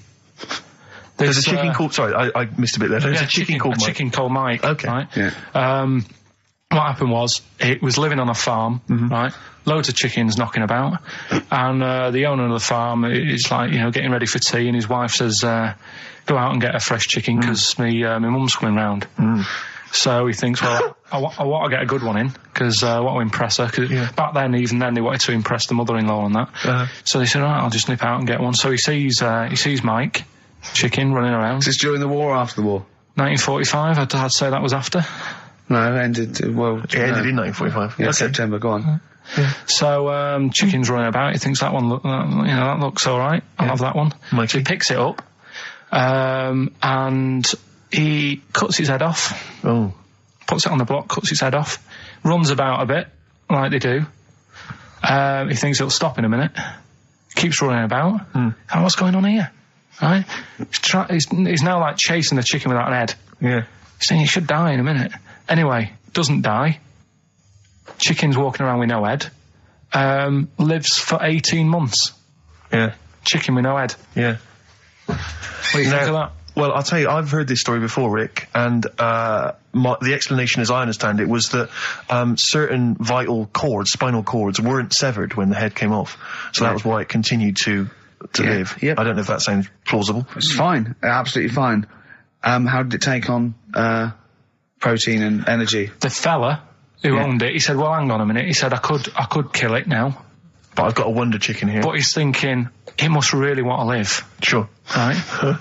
If it survived that, I've got something here. Yeah. So what he does, he gets a little eye droplet thing that he used to use on it. Obviously not anymore, right? And he filled it with grain and water, and it had a big hole in its neck where its head used to be. And he incredibly. And he dropped. You know what? There's. I mean, that is possible. Then, if it, without infection, without infection, if he was taking on things, it is possible, right? Why? Why what? Why did he do it? How cruel is that? I mean, it's not cruel because the chicken obviously, you know. He said if he thought it was a bit fed up, he would have killed it. He said, but it was running around quite happy. Well, it wasn't fed up at all because it had no brain. Well, what do you mean? Wow. I'm just saying what... It was nothing. It was just sinew and nerves and electrical impulses breaking down energies, right? That's all it was. It didn't have a brain. So it was... But I'm worried about the psychology of keeping a pet without a head. I'm worried more about what the farmer was thinking than the chicken. I tell you this, the question I'm asking is, was the mother-in-law impressed? I mean, that's why it's out. That's why it's out to shot Mike's head off. This is lovely, but it's just the head where you don't kill a chicken like that all at once. I thought we were having chicken for dinner. Come and look at this, running around the yard. Yeah. Oh dear. So, there you go. You've learned something there. Yeah, I have learned something. Yeah. Yeah. So. One more. That farmer, I've learned that farmer was very strange indeed. There you go. I have to say, to be fair to Carl, I have a feeling like when I read it, the reason he kept it alive was as a novelty. He got charged people to come and see the incredible headless chicken called Mike. Right. So, here we are. That's great. I'm gonna have to thump you. Yeah. Do you know the saying, shut your face? Yeah, I've heard the well-known Shakespeare, innit? Yeah. Do you know how it came about? No, Joe Dolce. No, go on. It's ages ago. Oh yeah, literally. Like knights who wore armour. Okay. That's armour gonna have to thump you. That's how it came about. Okay, armour. They wore all the stuff and they had the helmet, and say if they're guarding something at night. Stood outside a castle or something, and there's probably going to be two of them, right? So they stood there talking and that, and talking about stuff, and the future, medieval stuff. One of them was like, "Oh, we should shut up. You know, I've been stood here for hours," and he's going on and on. Yeah, sure. So he'd say, "Shut your face," meaning, shut the guard down on your helmet, the visor, and I can't hear you then. So shut your face. Shut your face. And that's how it came about. Well, I suppose it would be interesting if I could just rely on it. I'm not sure it's true. I know, I just never know. It needs to be corroborated. It's like, I don't know where he got it from, but anything via Carl is precarious. Yeah, I mean, I feel like maybe you should give us your sources next time. You know, tell us where you got this information from. Got it off the internet. Yeah, but where on the internet? I can't remember where that one was. I mean, I always go through, like, the news pages and stuff, and yeah, go on, that one. Right. In Turkey. Nice. It's not, actually. That's where I went, and there was them little fellas after Suzanne in the kitchen. What? What do you mean? We stayed we went to Turkey. You went to Turkey and there were some little fellas? Well, they had quite a few sort of midgets working in the kitchen. Why? Is it a theme? No, was it a theme holiday? I don't know. Might get them cheaper or something. Was it? So they were working. Cheaper? They were working in the kitchen, and one of them fancied Suzanne and kept sort of eyeing her up, and she was winding me up, saying, "Oh, not eyeing up and down, just eyeing her up." Yeah. Anyway, no. So what was she doing in the kitchen? No, it's like a pick what you want to eat type buffet, but you have people clearing the tables and that ready for you to come along. Are they low tables? And you know, he was just keeping an eye on her. What did he say though? Was he Turkish, so I don't know what he was saying. But he was a little fella, yeah. Did he? What do you mean a little fella? What do you mean little fella? Sort of dwarf-like. What do you mean dwarf-like? He had magic powers, or he was 4 foot? No, what do you mean, Carl? A little bloke, just like a normal bloke, but small. If you stood him in the desert, you wouldn't know. But he'd be hot at first. Right, Carl. You should watch out for the monkeys. Yeah, underground. There's underground monkeys. Look, you can't just say there was a little midget fella who was eyeing up my girlfriend and then leave it. What do you mean? What was happening? This is a story to us. This is much more interesting to us than, and she was deaf, right, and she hit her head. That's much more interesting. I don't understand how how it manifested itself. Did he come over and say something? No, do you know when it's like girls know, don't they, when someone fancies them? What do you mean there was lots of them as well? Do they? That's worth knowing. Listen, right, come on, right. So you went to this holiday, yeah? Yeah. And you went into the dining room or something? Yeah, downstairs. And you looked over. You thought, this is all, there's no one serving. Yeah, and they go, wait a minute. Hold on, you looked down and there was a little waiter. There was loads of them running around busy. Why though? Why did they get summer? What do you mean? Because it was in summer. They had more of them. They come out in summer. What do you mean they had more? What do you mean? Because it's busy, isn't it? Well, no, but they hibernate in the winter. Why were they all midgets? I don't know, maybe it doesn't heat stunt your growth or something. No! Well, they just happened to, maybe it was a thing that they did for tourists or something, I don't know. I just got on with my meal, it was a holiday, do you know what I mean?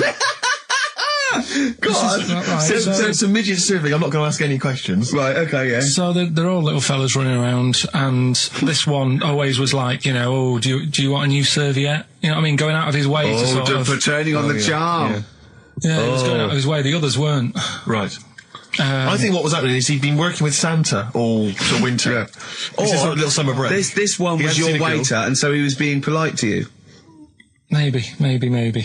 But what did Suzanne say then? Well, she was using it to wind me up. What was she saying? Just like, look. He may be small, but he's built like a... Yeah, he's all man. So... Were you jealous of a midget then? You were jealous of him? It is a bit annoying, isn't it? Why?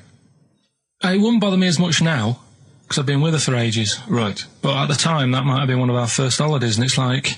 You don't want to be what's going on? I paid for this holiday. Yeah. And then you get off with a midget? Yeah. Oh. So anyway... But it doesn't matter, because you got chatted by a bearded lady. So. Tell you what, no, that's got nothing to do with that. What were you going to say? I was going to say the hotel was half board, and maybe... Oh, right.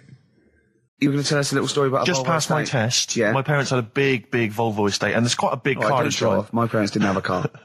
But I know you don't drive cars, Rick, but it's got a big car to drive if you've just passed your test. It's safe though, isn't it? It is very safe, that was the thing. Yeah. And I come from the West Country, obviously, there's quite a lot of windy lanes. No, you're joking, do you? They have cars there. Well, here he comes.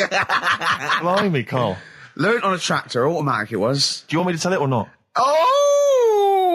Don't move up the accent! Oh no, I'm not worried. Oh, go on. Go on. So I went to this party. You never got him being from the north. Not when he's telling an anecdote. He's never telling an anecdote. Oh yeah, fair point. Yeah, go on. So I went to a party and I was quite excited because I had the car, the motor, and there was a chick heading down to the party that I was like, I had my eye on. And I thought, now I've got a car and going to the party, it's going to be amazing, right? And various friends had said, like, can we get a lift? I thought, yeah, groovy. Yeah, I'll pick up the chick as well, who's a friend of a friend. Yeah. So cruising down to the party in the motor, the Volvo estate, and there's nothing sexier than that. Slipping a little bit of Billy Joel on the stereo or whatever. Something classy. Go, exactly. And maybe it was Billy Ocean. I think maybe it was quite a Billy. Maybe it was Get Out of My Dreams, Get Into My Car. Ideally. Yeah. So I get to the party, and inevitably it was one of those house parties where the chick that I had my eye on, she kind of was chatting to other guys, and she wasn't really paying attention to me, and I was sort of... Found hard to get, was she again? Same old story. Oh, they make me They laugh. know how to tease, don't they, the ladies? They make me laugh. Who are they kidding? So I'd follow her like a dog, from room to room. Yeah. And watch her Quite while... literally, sometimes he was barking. Yeah. And while, just watch her while she talked to other blokes. And then, obviously because I was driving, I wasn't drinking, so I was not really enjoying myself. And then somebody said, should we go and pick up Vera? And I thought, right, okay. And they went, Steve's got a car, let's all leap in there, we'll go pick up Vera. And this girl was up for it as well, so I thought, brilliant, I'll be back in the car with her, away from all these lads. Yeah. One guy she had her eye on, he came as well, I was a little bit annoyed. Yeah.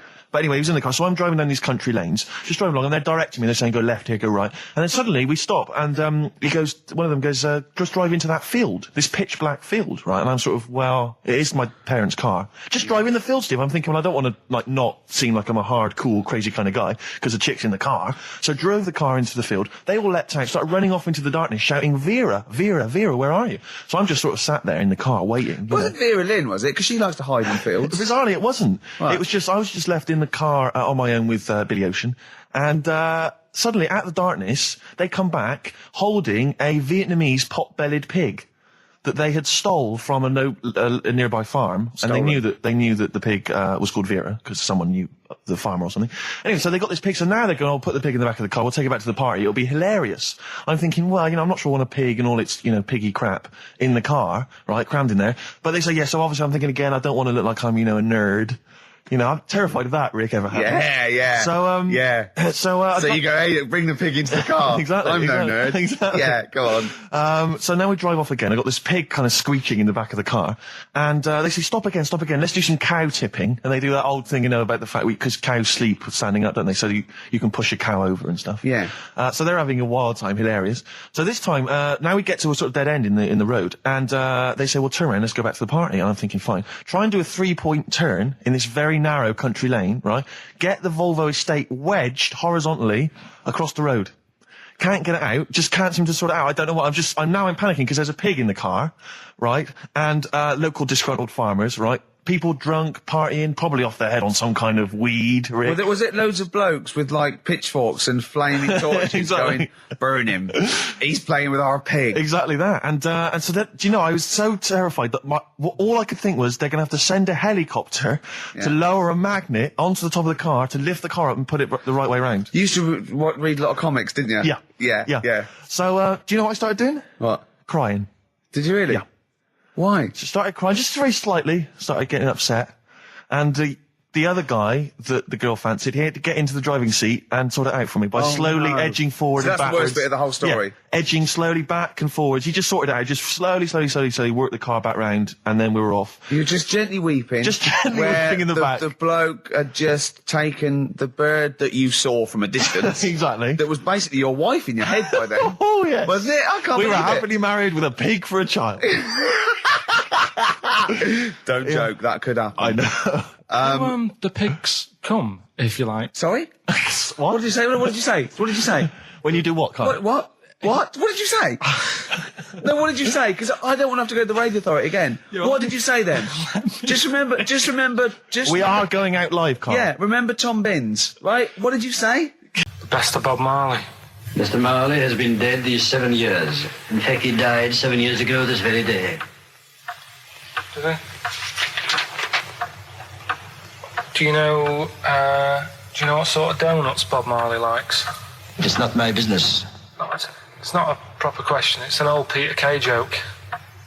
He likes the ones with jam in. Do you get it? Garlic bread. It's good, isn't it? Excellent. Oh! Carl, well done. Carling Scrooge there.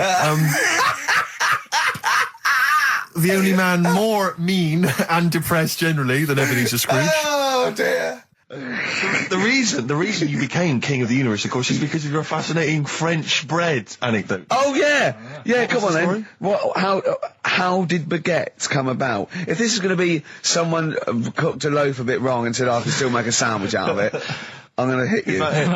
Go on then. Right. Napoleon, when he was at war and that with Russia. 1812, yeah. Yeah, all his soldiers were like, not used to the cold weather and that. So they said, take some clothes in your bag with you because it's going to be nippy out there. So they put all the clothes in the bag. Sure. Did what they were told. It's Napoleon, for Christ's sake. No room for any food. You're joking. So couldn't they make some sort of like sandwich? No, it wouldn't fit because of all the clothes. You had to take extra gear. Sure. So anyway, he said, I can see where this is going. I'll be honest. Is there a baguette-shaped gap left in their holdall? They thought, let's make some bread that you can fit down your trouser leg. What? That's not true! No, it's not, I read it in Euston train station. I was waiting to go back to Manchester. Where did you read What, scrawled on the wall in graffiti? Yeah. Do you know Was it also meet me here for cock fun at 12 o'clock? The upper crust sandwich shop, Euston station. It's on the wall. What do you mean it's on the wall? Do you know it says like sail on at Dixon's, whatever? Yeah. Next to that, there was like a bit of information. Once you've read the stuff on Dixon's, Baguette information. There's a big thing about the history of the baguette. I read it and I thought, we got to make a sandwich we can spit down our trouser leg. But how can you march and fight with a huge piece of bread down your train? Although it would be intimidating. You see them coming, you go, sacre bleu, look at the size of them. They're big fellas. Well, blimey. I can't help but feel that could be a practical joke at your expense. Yeah. do that. Well, the Earl of Do you ever Sandwich... question anything you read? If it's printed up, is that, like, fact for you then? Well, it's not funny. I mean, if they were trying to be funny, it's like, it's not, is it? So it's information. Have you heard us? Things sometimes want to be funny when they're not. That's exactly what happened with the sandwich. The Earl of Sandwich wanted something he could fit down his pants. And it was those triangle cut sandwiches wrapped in cling film were perfect. You might be right. You might be right. I am. Because the Cornish pasty, so they could drop it down the mine, isn't it? They wrapped it up they wrapped up like meat and vegetables in pastry, and they sort of crimped it, and it was like and they dropped it down the mine, so, yeah, that's how that came about. And bagels were originally made so that people could play hoopla, but then eat afterwards. I don't know if you're aware of that. That is true, Carl. Well, anyway. Call my bluff. Is that true? Yeah. They're all true. They're all true. Yeah. Tell your kids that when you have them. Yeah. If they're still alive in a million years. Well, it might be true. Can someone confirm that baguette fact that it was so Napoleon could stick it down his trousers? Not him, his soldiers. His men. Yeah. Fascinating information. Fascinating bread information, Carl. Radiohead. Yeah, now this is my song for the lovers. It's a beautiful track. It's Let Down off OK Computer. It's one of my favourite Radiohead tracks. It's lovely. Right, set the tape going now if you want to tape these songs. Oh no, you should be a weatherman, because once again you've predicted wrongly. It's not a beautiful day at all, is it, Stephen? That was you two, XFM 104.9. Ricky Gervais, Steve Merchant, Claire Sturgis. Claire Sturgis in for Karl Pilkington. Karl Pilkington is on holiday, as we speak. Where has he got? Mauritius, was it? Madeira. I think, with his girlfriend's parents. You remember last week he was worried they'd never been abroad, and her dad was saying, what's the way to pack tea bags? Yeah. Carl's going, you get him over there. He's going, we'll put him in a jar. He goes, put him in a jar. I phoned him up in the week, just before he went, I think Friday, said, have a nice time. And, out Sunday, and he said, guess what he's doing now? What he said? He's packing margarine. Oh, of course he is. Oh, bless him. My dad does that. My parents always take tea bags wherever they're going. Really? You know, for fear of there being some kind of tea bag drought in France. Yeah. You know. Is it wrong? But I mean, I don't know. Is it because of maybe English breakfast tea you can't get over there? So you can. Can you though? I mean, you can. You can get PG tips. You tea can is take probably the single most popular drink in the world. I know, but what about the fancy foreign teas, your Earl Greys and the like? Well, I don't know. Because I want good English breakfast. Don't bother me with Earl Grey. I don't know what that cup of tea is. It's not tea to me. It's laughable. It's weak. It's pathetic. Do you know what? Earl Grey with a little bit of skimmed milk isn't so bad. Oh, yeah? Yeah. Oh. And is your husband a fan? We've started. It's all off already. It's all banter. We'll go at each other. Sometimes sort of pretending, you know. Sometimes pretending we're not close mates. You know, close friends, you know. All that innuendo and that. Smutty. And I got freaky goggle-eyed thing. I go too far. I sometimes go too far. I do ruin it when I go too far. So let's be nice. Wow. Let's have a bit of blur. Ooh. Well, love a man. We're not out of time. We've got a whole hour and 50 minutes to go on the Ricky Gervais Steve Merchant Show. XFM 104.9. I hope we have one of those after every record. They're great, aren't they? I think if you were actually like a proper DJ, if you actually tried to do the Dr. Fox thing, I think you'd be quite good. Really? I think I could only survive doing that sort of post 11 p.m. Ooh, quiet things down now. I love all that. Yeah. Late sort of radio. Yeah. That American jock type thing as well. I listen to Saga radio now sometimes. What? It's on digital. I think it's radio for the over 50s. Yeah. And it plays. It was playing Cliff Richards this morning. It played Sammy Davis Jr. It played the Beatles, Here Comes the Sun, and I was loving it. I was thinking, it's aimed at your age group. Yeah, exactly. And I've got a bad back. I've been complaining of a bad back all week. He's been ill. Don't even start. We haven't worked this week. He's been ill with the flu. Still not bad. I'll tell you this. I Wednesday morning, I think it was, I woke up and I had the head, the sore throat, the aching body, and I immediately thought I've got the SARS virus. I really did. I genuinely, because I've always been a bit of a hypochondriac. I mean, Ricky pretends to be, but I genuinely was petrified. That doesn't make sense, does it? How can you pretend to be a hypochondriac? No, I am a hypochondriac, and you are genuinely always ill. You always you've always got a bit of a snuffle. So I'm justified in thinking it might be the deadly. You're a sickly child. I don't know what's happened to you. Well, I think it's so much to do with West Country breeding, and you haven't.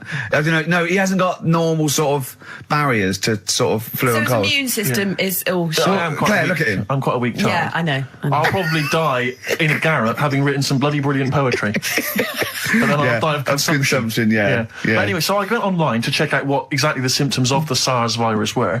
And seriously, I did. I was so panicked. So I went straight online, and it was exactly what I had. It is a strain of flu. That's why. Exactly. That was the thing. That's what I had. So I was thinking to myself, because it said the incubation period was between 2 and 7 days. I thought, well, where have I been that I could maybe have got contact with people from? And then I thought, wait a minute, BAFTAs. I think I brushed against a couple of the guys from Banzai. I know. I'm thinking, hang on. Yeah. Wait a minute, that makes sense. Yeah.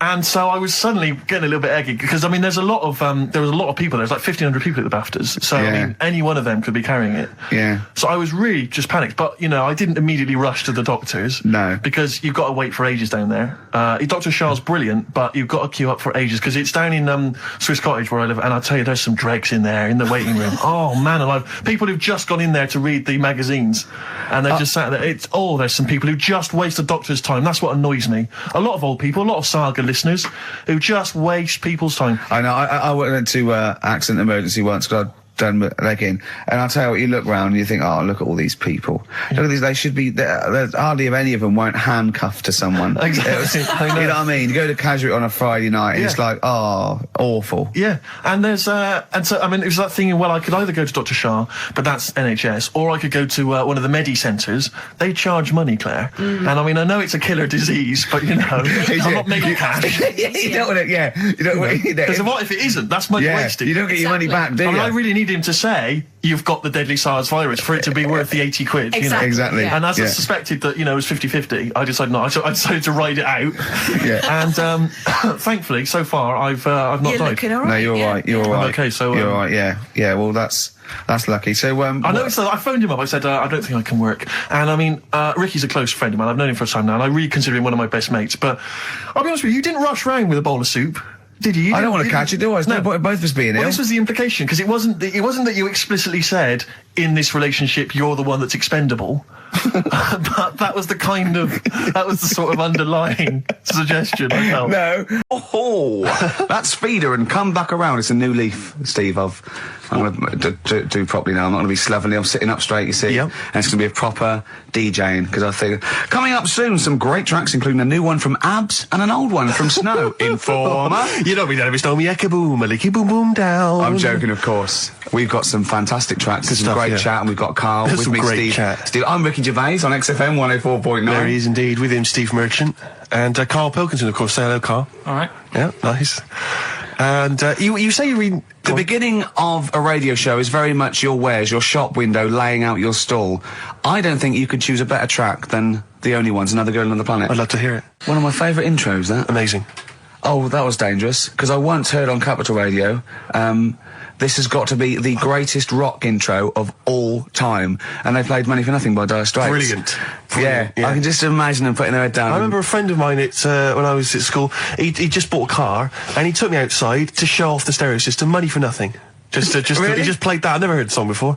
Just played that for its entire 4 or 5 minute duration. It is a good song for the sound system. Yeah, it's a good song for showing off intros and sound systems. Exactly.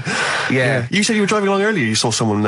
It was one of those zooped up sort of sporty saloons. Nice. You know, the big like a Mondale or something, big, and it was blaring out. And the bloke in it was sort of like, I could tell he was 24, but already going bald. From like obviously his estate agency jobs, not jail. But he's made a bit of money, and he's got, and the serious note was ridiculous. I mean, so loud, and it was going through Covent Garden. He was playing Snow in Informer. Do people remember Informer by Snow? It was a big tune in my I don't know. It's great. Yeah, I always enjoy it. Can I bring that in next week? Can we play Snow next week? Well, you can play a tiny little bit. Tiny little bit of Snow. Yeah. Informer. Do you remember Snow, Carl? Yeah, you loved it. Yeah, big tune. Yeah, loved it. Oh, did you? Big tune from the 90s. Happy song. Rick, you were saying that you've turned over a new leaf. Yeah. Is that in all aspects of your life, or is that just in your broadcasting career? Because the reason I bring that up is because, do you want to describe what you were eating just now when we came in? Because you're a 40-year-old man, you've put on a little bit of weight, so presumably you're watching what you eat. Well, no, but it sounded exotic. I went into a cafe and they didn't have a cheese sandwich. Right. And can I describe what it looked like to me? Right, it looked to me like a big slab of cheese. You've just got them to just cut off a big block of cheese, like the size of a CD case, or one of those double albums, right, of cheese, right, and just lightly melt that for me so it drips over my hand and it gets really greasy in the bag. But just lay some strips of bacon on the top. Yeah, but listen, you've embarrassed yourself. Is that what it was? No, it's a croque monsieur, so it's French. It's a what? A croque monsieur. A croque monsieur. Yeah, and so I thought, I've never heard of a croque monsieur. Let's see, you've embarrassed yourself. Is that how it's pronounced, or is it croque monsieur?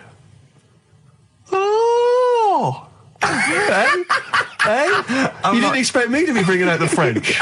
Tu aimes la musique pop? Oui, je t'aime la musique pop. Le plume de ma tante. Où est le syndicat d'initiative? That means my aunt's pen. So what was it then? It was a croque. Yeah, and it was just too greasy. It was just too, and it was all wobbly. I like toast, like it to be crisp. Sure. That's the thing with like, what? This is rubbish. Play Coldplay.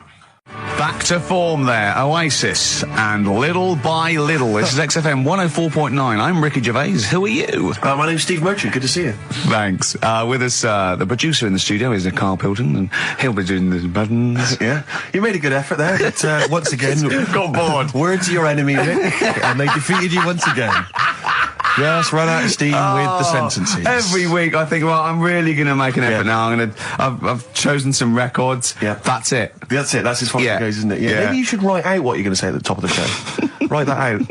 Get a nice that big would be- crayon. I like to keep a little bit of, you know. A little bit of something, a little bit of spark, a little bit of liveliness to it. Sure. How are you? Good to see you. Yeah, it's great. It's great to. It's great to be out of the house again. Yeah. Oh yeah. Just I was going to say, because we've been doing this for a long time now with a little break. But XFM are bringing new listeners all the time. I've heard 4 or 5 a week. Really? Yeah. New listeners tune in to XFM 104.9. Radio 1, beware. Yeah. Yeah. And we might take it for granted the people that know who we are, know who you are, know who Karl is. Sure.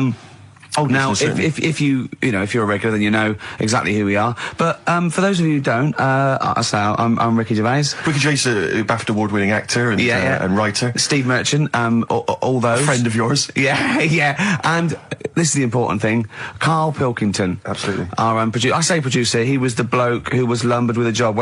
England are world champions again. Then, so. Oh, it's brilliant. It was amazing, wasn't it? See, I'm not a rugby man at all. I never watched rugby. I think the last time, was when we won about 12 years ago, whenever it was.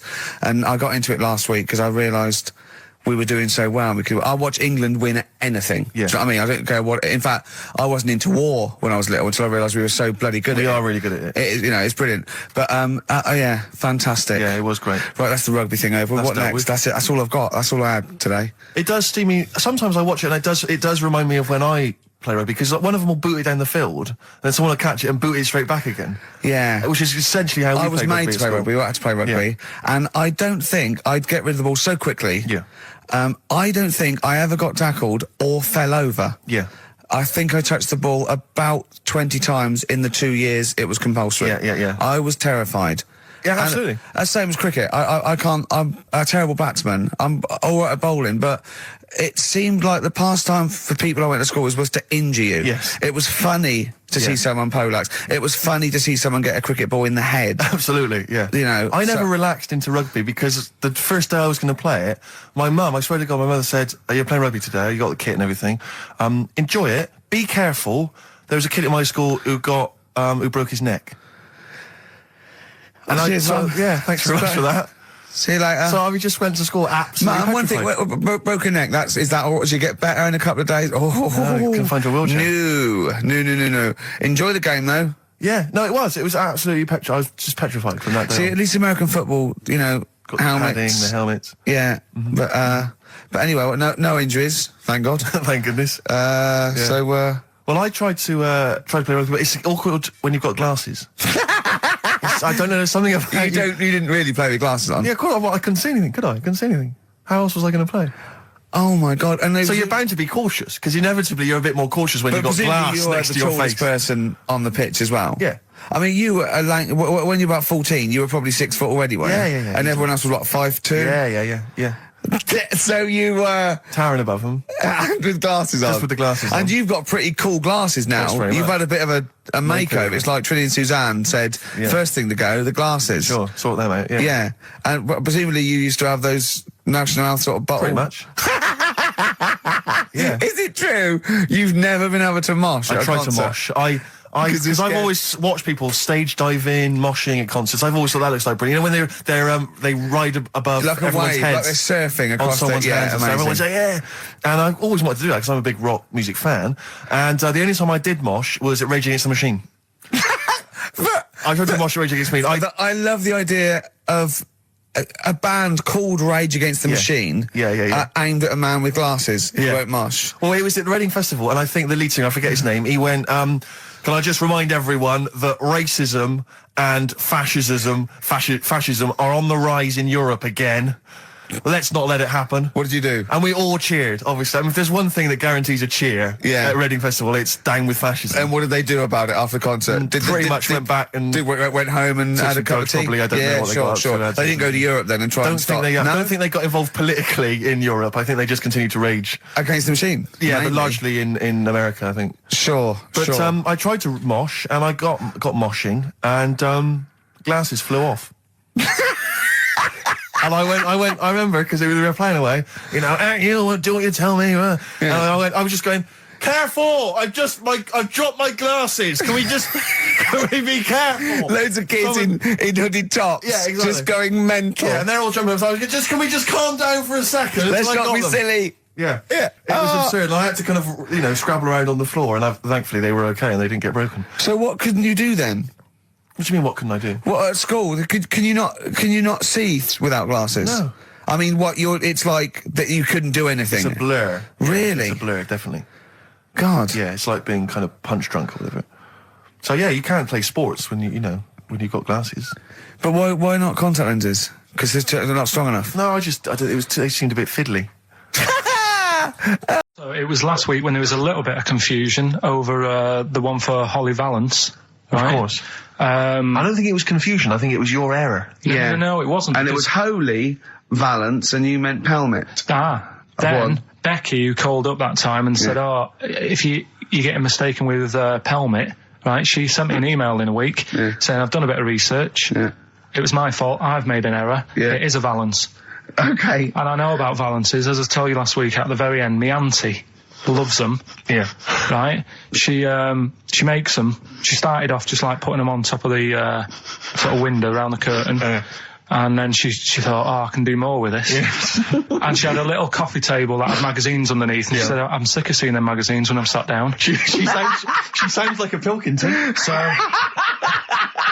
I'm sick of seeing them magazines when I sit down. So she put a Valance around the table. She just got Valances around everything now. Right? Then, next step, she tapes everything. She never actually watches telly. She tapes it all because she gets sick of listening to the adverts and that. So she tapes everything. So she's got loads of videotapes and that. And the video used to get on her nerves. When she was watching a film, she'd see the clock changing. And it distracted her from the film. So she put a Valance around that. That's genius. Yeah. So, that is or is it mental? Only Mrs. Einstein can tell. I don't know. She's even made a little Jack Russell look like a hovercraft. It's great. So everything's got a Valance. If you go round and you stand still for too long, the chances are she'll Valance around your head. This is this is Auntie who? Auntie Nora. And this is the one that farted for 5 minutes. Lest our listeners forget. Farted for 5 minutes. Called his mum, saying I'm farting. 2 minutes into the fart. She said about 2.5 minutes in. God. She said I'm about 2.5 minutes into the fart. My mum said, how long's it been going on for? She said, well, it was about 2.5 minutes before I called you. Yeah. And then it went on for a further 2.5 minutes or something. And then it stopped. And, she couldn't time it because there was a Valance over the clock. Yeah, she used to annoy her when she was on the phone and you put her off seeing the time. She was guessing it was 5 minutes. This was one consistent fart. Yeah, I mean, it wasn't making a noise, it was just... Oh, it wasn't making a noise? Just gas. Right, endless gas. One. Homeless person called me a dickhead. How did he know? Do you know him? Is that why? He's like the local big issue fella. Oh, yeah. And he knows me, he sees me walking up and down the street. Oh, that's how he knew you. Right. So normally I have a bit of a chat with him and that, and I walk past him. And I can be a little bit cheeky with him because I've been cheeky with him in the past with stuff. You pinched his arse. No, just saying stuff like, "God, you're always there. I mean, you got home to go to," and stuff like that. Yeah, just breaking the ice. No, he knows, and he laughed at that last time. So I thought I can be a bit cheeky, right? So he goes, "Do you want a big issue?" I said, "No." He said, "Come on, I've got loads of them, right?" So I sort of said, when I was a kid. And I used to do a free paper around the free papers one. I said, just put them in the bin and go home. Right? And he went, yeah, but how am I going to get any money doing that, you dickhead? You see, I can see his point. He is homeless and having to sell newspapers to get 50p or a quid or whatever. Yeah, and sometimes I treat him, right? And today I didn't have any money. I had a takeaway last night and I normally give them a quid. And I felt bad not being able to do that because I didn't have any money on me last night. Right. I couldn't look him in the eye. Did you explain this to the homeless person, the traumas of the takeaway without the tip? Did you explain that, you've had it hard as well? I go, look, you don't I had food delivered to my warm flat. Yeah, it was you don't know what that's like. You don't know what the trauma is because you can't have food delivered to your flat because you haven't got one. So please don't look at me like that. You should have said. But most people ignore him. At least I gave him a bit of acknowledgement and sort of... took the mick. Yeah. I didn't think I was. I just was being friendly. No, I know. You got to be careful with the homeless because this is true, and this is you know when the clocks went back recently, so you got an extra hour in bed. Yeah. And I was at Cash Point with a friend of mine, and there was a homeless person sat by the Cash Point, and we were getting some money out, and she said spare some change, and my friend sort of he's a bit awkward. He's just trying to make conversation with her. He went, "Oh, clocks go back. Extra hour in bed." Oh no. I gave her £2. I felt so bad. He didn't do it intentionally. He didn't realise what he'd said. Just making conversation. It's tricky making conversation with the homeless because there's so many areas you've got to avoid. You know, what was on the telly. Yeah. You know. Although I get recognised by homeless people and think, are they? I don't know where. But you got to remember that's very much your demographic. Rick. Yeah. You know, people who watch TV through the window of Dixon's. In Dixon's. Yeah, there was Ricky Gervais is on. Yeah. Pop the telly on. They can smell the alcohol on you. They think you're one of them. There's a fella who was in a coma for 20 years. Just they kept like taking him through like the normal day. They take him to Alton Towers and stuff. Doesn't know anything about it. Just kept going through the motions. Don't know if they kept charging him.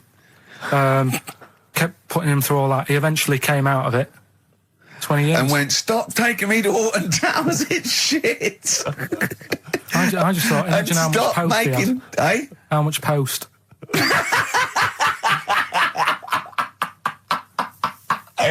Oh, Did you read about that guy in the paper, Carl? He, sorry, on the internet. He in about, I think it was about 1984, 85, he had a terrible car accident. But this must be it. He went into a coma. This must be what he's talking about. Well, they didn't take him to Alton Towers. Of course they didn't. But you've got to try and decipher the truth from the conjecture, from the thing that I mean, don't forget, Carl realises that he's had a dream. He talks to Suzanne and goes, that was good, wasn't it, last night we were in the plane? She goes, no, it's a dream. He goes, oh yeah, where's my cornflakes? You got to, you know what I mean? I can now decipher what he's actually seen, what he's read. Well, go on, what did you... Well, I'm assuming it's the same guy. It is the same guy. It was a guy in some small American town, and he'd had a car crash and he'd gone into a coma, and his wife had left him. She'd gone on with her life because he'd been in a coma since then. And he had just woken up recently. Marriage wasn't working. Marriage wasn't working. He just wasn't paying enough attention. She was pregnant at the time, and so now his daughter is basically the same age as he was when he went into the coma. And he's just started coming around, he's just started making jokes. They said, how do you feel? He said horny, which I thought was quite witty for a man who'd been in a coma for however many years. But anyway, so he's slowly trying to rebuild what life he can. That's what do you make of that though? Because the thing is that he's missed. Imagine what he's missed, Carl. Imagine the music that he's missed. The Live TV Aid. programs, Missed Live Aid. Live Aid. He missed Phil Collins playing in 2 consonants in one day. Frankly, I'd be devastated if I discovered that. Missed Bros. Yeah. Yeah, so he doesn't. So he put on ripped jeans and they go passe. They just have to send him a series of those I Love 1986 programs with Kate Thornton filling him in on what he's missed. Exactly. Peter Kay reminding him of space operas. Yeah, he remembers those. Talking rubbish. Yeah. So extraordinary though, isn't it, Carl, to think? No, obviously. So had he aged much? Because he hadn't had any problems or anything, no worries.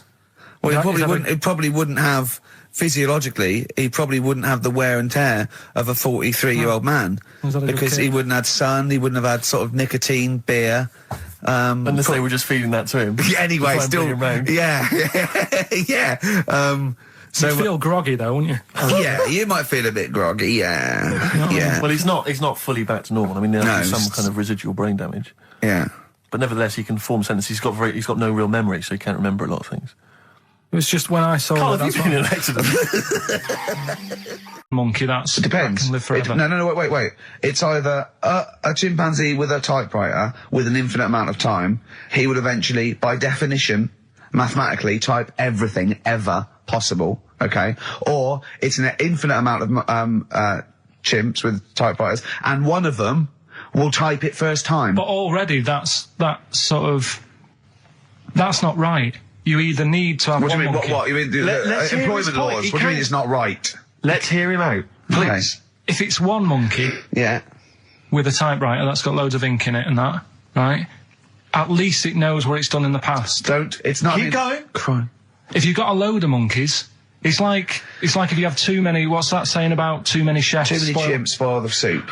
Right. Well, it's the same thing. It's like, well, I didn't tell you to put salt in it. I was going to put salt in it, and it messes it up. Whereas if it's just one, they know what's gone on. So what I'm saying is, just leave him go. I can't be bothered. I want to hear. This blows my mind. He doesn't know what this does to me. It's a mathematical problem. I want to hear the rest. Well, it's just, I just don't think it will happen. What do you mean you don't think it'll happen? Infinity works it out for you, by definition. Well, what's stopping them typing the same thing again? They would. In fact, the problem should be, if you had an infinite amount of time, that it would type, it works for Shakespeare an infinite amount of times, and everything else an infinite amount of times. But, you know, that's not as... But not Shakespeare. Oh! Shut up! You idiot!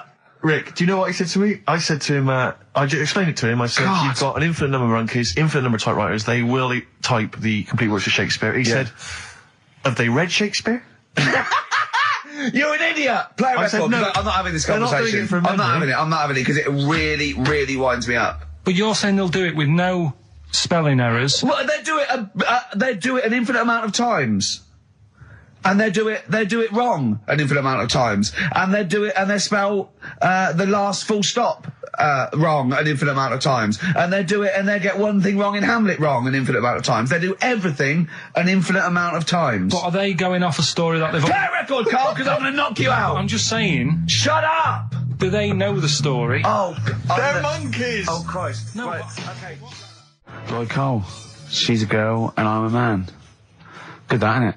On XFM, 104.9, Ricky Gervais, Steve Merchant, Karl Pilkington. As ever, Rick, there's always someone who steps in to defend Carl. Okay, what is the defence? What is the defence? Here's an email from Scott Coomer. He says, Carl is actually right. I've got an A-level in statistics and probability. It doesn't matter how long they have and how many monkeys you have, you cannot guarantee they would type the complete works of Shakespeare. Infinity makes it probably they would get it right, but not definite. Yeah. Well, yeah. Yeah. That's what I was saying. No, you weren't saying, Carl. You don't understand it. Infinity sort of sorts it out. That if they do anything, they'll nearly do everything, won't they? No, I mean, they'll give it a good shot. No, that's not the point. But the I'd point be is surprised if they did one page right. Right, listen. It's not to do with consciousness. It's not to do with them aiming. They are just bashing away at the keyboard. It's like they're used to show that there isn't consciousness. They chose the chimpanzee because it can type, presumably, hit the keyboard. It's because they hadn't come across you at the time.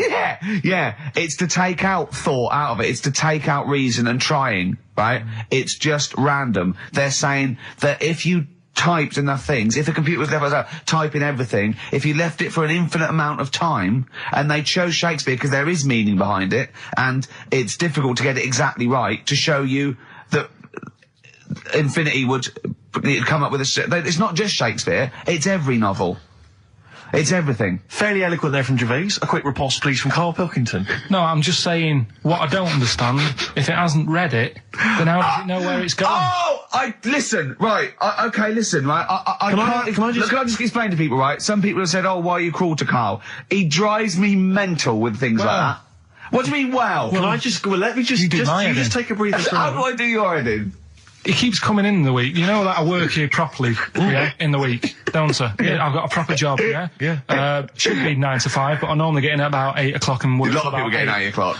Working hard, trying to do my job. 3 times this week, I've been rushing around. I walked past my little studio. He's sat in there, all right? Now, because I've got this sort of job, I can get away with it. I said to him, if I was a doctor, would he keep coming to me practice? If you were a doctor, there'd be severe problems with the NHS. Imagine that. The standards would have lowered so much if you can arrive at the hospital, you're a doctor. We'll pop in, I'll go to lunch, don't we? We have a little lunch break, don't we? I go, come on, let's go now. He goes, I'm busy. I go, come on, let's go now. He's going, you're doing me head in. Well, when I was talking about the monkey conundrum with Karl, he said to me, right, if I had a day off work, and I was, say, watching the TV, and with one hand I was typing a typewriter, would I type Shakespeare? I mean... Yeah, but you see, there's certain things. We were talking a little bit about this stuff the other week, weren't we, when we said, you were going on about Einstein, and I said he's not that good. E equals MC squared. It sounds good, but I've never used it and that. Right? I've never used it! You haven't used 2 and 2 equals 4, Karl! The fella with an apple fell on his head. it could have been anyone sat under that tree. Do you know what I mean? It's just annoying. Lucky. And Newton gets all the credit do you know for what his I mean? laws of the universe. Well, other people were working whilst he was having a lunch break under the tree. So in a way, it's like he didn't deserve to have that success story. Again, forget the apple and the tree and whether he was sitting down having a lunch break. It's totally irrelevant. Yeah, but what I'm saying is there's certain things that will just happen. You know, it's like, I think we were talking, when we were out eating the other week, we were talking about Noel Gallagher. Well, this is the reason the monkey discussion came up, right? Noel Gallagher. I don't know what to say. I don't know what to say. Rick, I don't want to misquote Noel. I'll be like Herbert Lom in Clouseau. I'm going to get a twitch whenever he opens his mouth. I don't know where to start with some of his statements. Well, as I say, this discussion began because we were talking about a quote that Noel Gallagher supposedly gave. Now, I don't want to misquote Gallagher, but the gist of it was that he said, had I written Wonderwall or whatever, instead of the Beatles writing Strawberry Fields or whatever, I'd be the one that was considered the great songwriter and it wouldn't be the Beatles. You know, it's just the fact that they came first that meant that they get all the credit as being the greatest band. I don't know where to start with that statement either. I mean, that's Gallagher's thing, and he's, you know, well, whatever. We know what we think of that. What was your point, Carl? You agreed with him, didn't you? Yeah, I reckon, right? Do you know we've talked about putting a baby in a room before and it'll know what colour it is and stuff? If you got a room that's painted red, right? But forget that, because that's going to confuse Hear him out. Listen to me. Say if they did some new TV show, right? Like, what's that film with Jim Carrey in where The Truman Show. The Truman Show, right? So they make up a little room and some woman has some kids and you say, right, let's put the kids in this room, and they don't know what's going on outside. They don't know anything about, like, EastEnders and that. It's like their little world, right? They don't know anything that's gone on. How could a child survive without EastEnders? Right, listen. So, you sat in the room, right? And then, when they're all asleep... Right, wait for this bit. Someone Have you heard this bit? Wait for this bit. They're all in a room. Yeah. They're asleep. Yeah. Someone pops in, puts a guitar next to the bed. Right? Nips off out again. They wake up in the morning... And one of them goes, what's this? They don't even know it's a guitar because they've never seen one, right? They're talking English, though. Yeah. We just left guitar out of the vocabulary. Right, so... There's plenty more to come. So, one of them will pick it up, and they'll go, I don't know what it is, and they'll start strumming, they'll go, that sounds good, doesn't it? Give them a few weeks, they could come up with Hey Jude. Whereas, typing Shakespeare, a monkey that can't even spell... I see that. You can't answer it. I might come with you, Rick, if that's all right. We've got to sort out that Christmas special as well. Yeah, no, sure. All right, I see that. I'm shooting off then as well. Cheers, Carl. Flaming Lips. Yoshimi battles the Pink Robots on XFM 104.9. Before the ad break, Steve Miller Band, Fly Like an Eagle. Great track. Lovely to hear that. Brilliant track. We're not scared of playing that sort of stuff, are we? Indeed. We've got some great... I think we're underestimated here. People think we're just like, you know, two guys and a buffoon in a room. But we're so much more than that. We try and put together a whole package for them, don't we?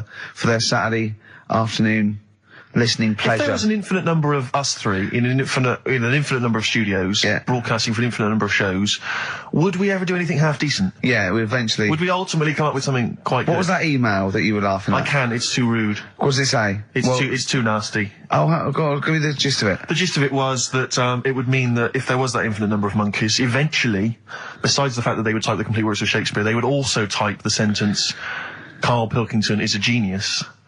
But the email also said it would also type, Ricky Gervais is I can't say the word, but, I know. Yeah. But the number of times they type it and write, Karl Pilkington is a genius, and Ricky Gervais is a cund. Exactly. Yeah, that would be there a lot. Someone talk. I'm looking at his face, his headphones are too loud. Instead of turning them down, he's just grimacing, going, these are too loud. I don't understand it. Yeah, how have you lived this long? How did you make it to 30 without getting squashed or eating something deadly poisonous? I told you, I used to choke a lot. We've had an email from... placebo, the bitter end. We've had an email from Andrew Forrest, who has just simply entitled it, Karl Pilkington. Oh, Karl Pilkington. What do you think of that? That's got to be your new name from now on. I had a mate who used to use it. What, he used to call you that? Yeah. Was that your nickname at school, Pilkington? No, it's not my nickname. It is now. No, it's not. It is now. Pilkington. Pilkington. Oi, Pilkington. Oi, Pilkington. Pilkington, do my homework. Where do you live? Where do you come from? Pilkington? No, there's this lad who called Mark, right, who used to go to school with, who used to call me that. Carl's in a bad mood already. He's been in about 3 minutes and he's in a bad mood, getting stressed. If you can't hack it, leave. What's the matter with you? No, I'm just saying. I was meant to enjoy last Saturday off and I didn't. Why not? Why is that our fault? Because you weren't here? Just because, I don't know, but... Are you not in the Christmas spirit? Why didn't you enjoy last Saturday? What did you do? I went all the way back up north again, right, because it was Suzanne's dad's birthday, right? I was busy last week, didn't have time to get him a present or anything. Didn't have time to get him. So I got to Euston Station, bought a card for him, which was a Christmas card, so he wasn't happy because he was saying it's my birthday, and I said, well, I won't be seeing you again. So I've got a joint card, and then we went out. Did you get him a present? Well, no, because we went out on Saturday night for something to eat at this pub that he likes. It was a nice steak and onion rings, right? Lovely. So he should have been happy anyway. Yeah. But... What, you paid for it? No. But you should have been happy anyway. Suzanne paid for that because it is her dad, right, not mine. So I said, all right, what can I do? I said to her. So she said, just buy a few drinks or something. Anyway, I didn't get around to getting drinks. I can't believe it. Didn't get around to getting the drinks. Right, so I said, right, I'll pay for the cab. Right. Oh, what a lovely Christmas gift that is. Yeah, £2.50. I paid, no, it was like in £3 Manchester there, it is. £3 back. So £6 you spent on him? Well, no, I spent more. See, that's what he said. He You said, get the Bolton and back, can't you, for that? He said, oh, you spent on me £6 for my birthday. I said, no, I haven't, because I gave the taxi driver a tip. I'm a little bit worried about his attitude as well. Because even if, I mean, that is a stingy present, but you don't say... Well, I mean, let's be honest, that's the worst Christmas gift ever, because, I mean, you're pretty bad, like we discussed in the past, but at least you spend a bit of money. Yeah. It's just thoughtless. Yeah. This is nothing. I know. You haven't given him any time. I mean, I would... And I knew my demographic. They loved it, my family. They couldn't believe their luck. You know. Well, a tenner. You spent a tenner on him? Well, the cab fare was £6. But the thing is, it's not. I don't think he's saying that. I think it's the fact that this is like, you know, frittering away in everyday life. Kind of he would have loved to. I'm sure he would have been appreciative of a lovely £10 gift that you cared about and bought. A book he probably likes, Fly Fishing, doesn't he, by J.R. Hartley? If you'd have bought that, he'd have gone, that's what I was looking for. Or what I was looking for, Carl. Bloody hell, Carl, you little balls twat. That's just what I wanted.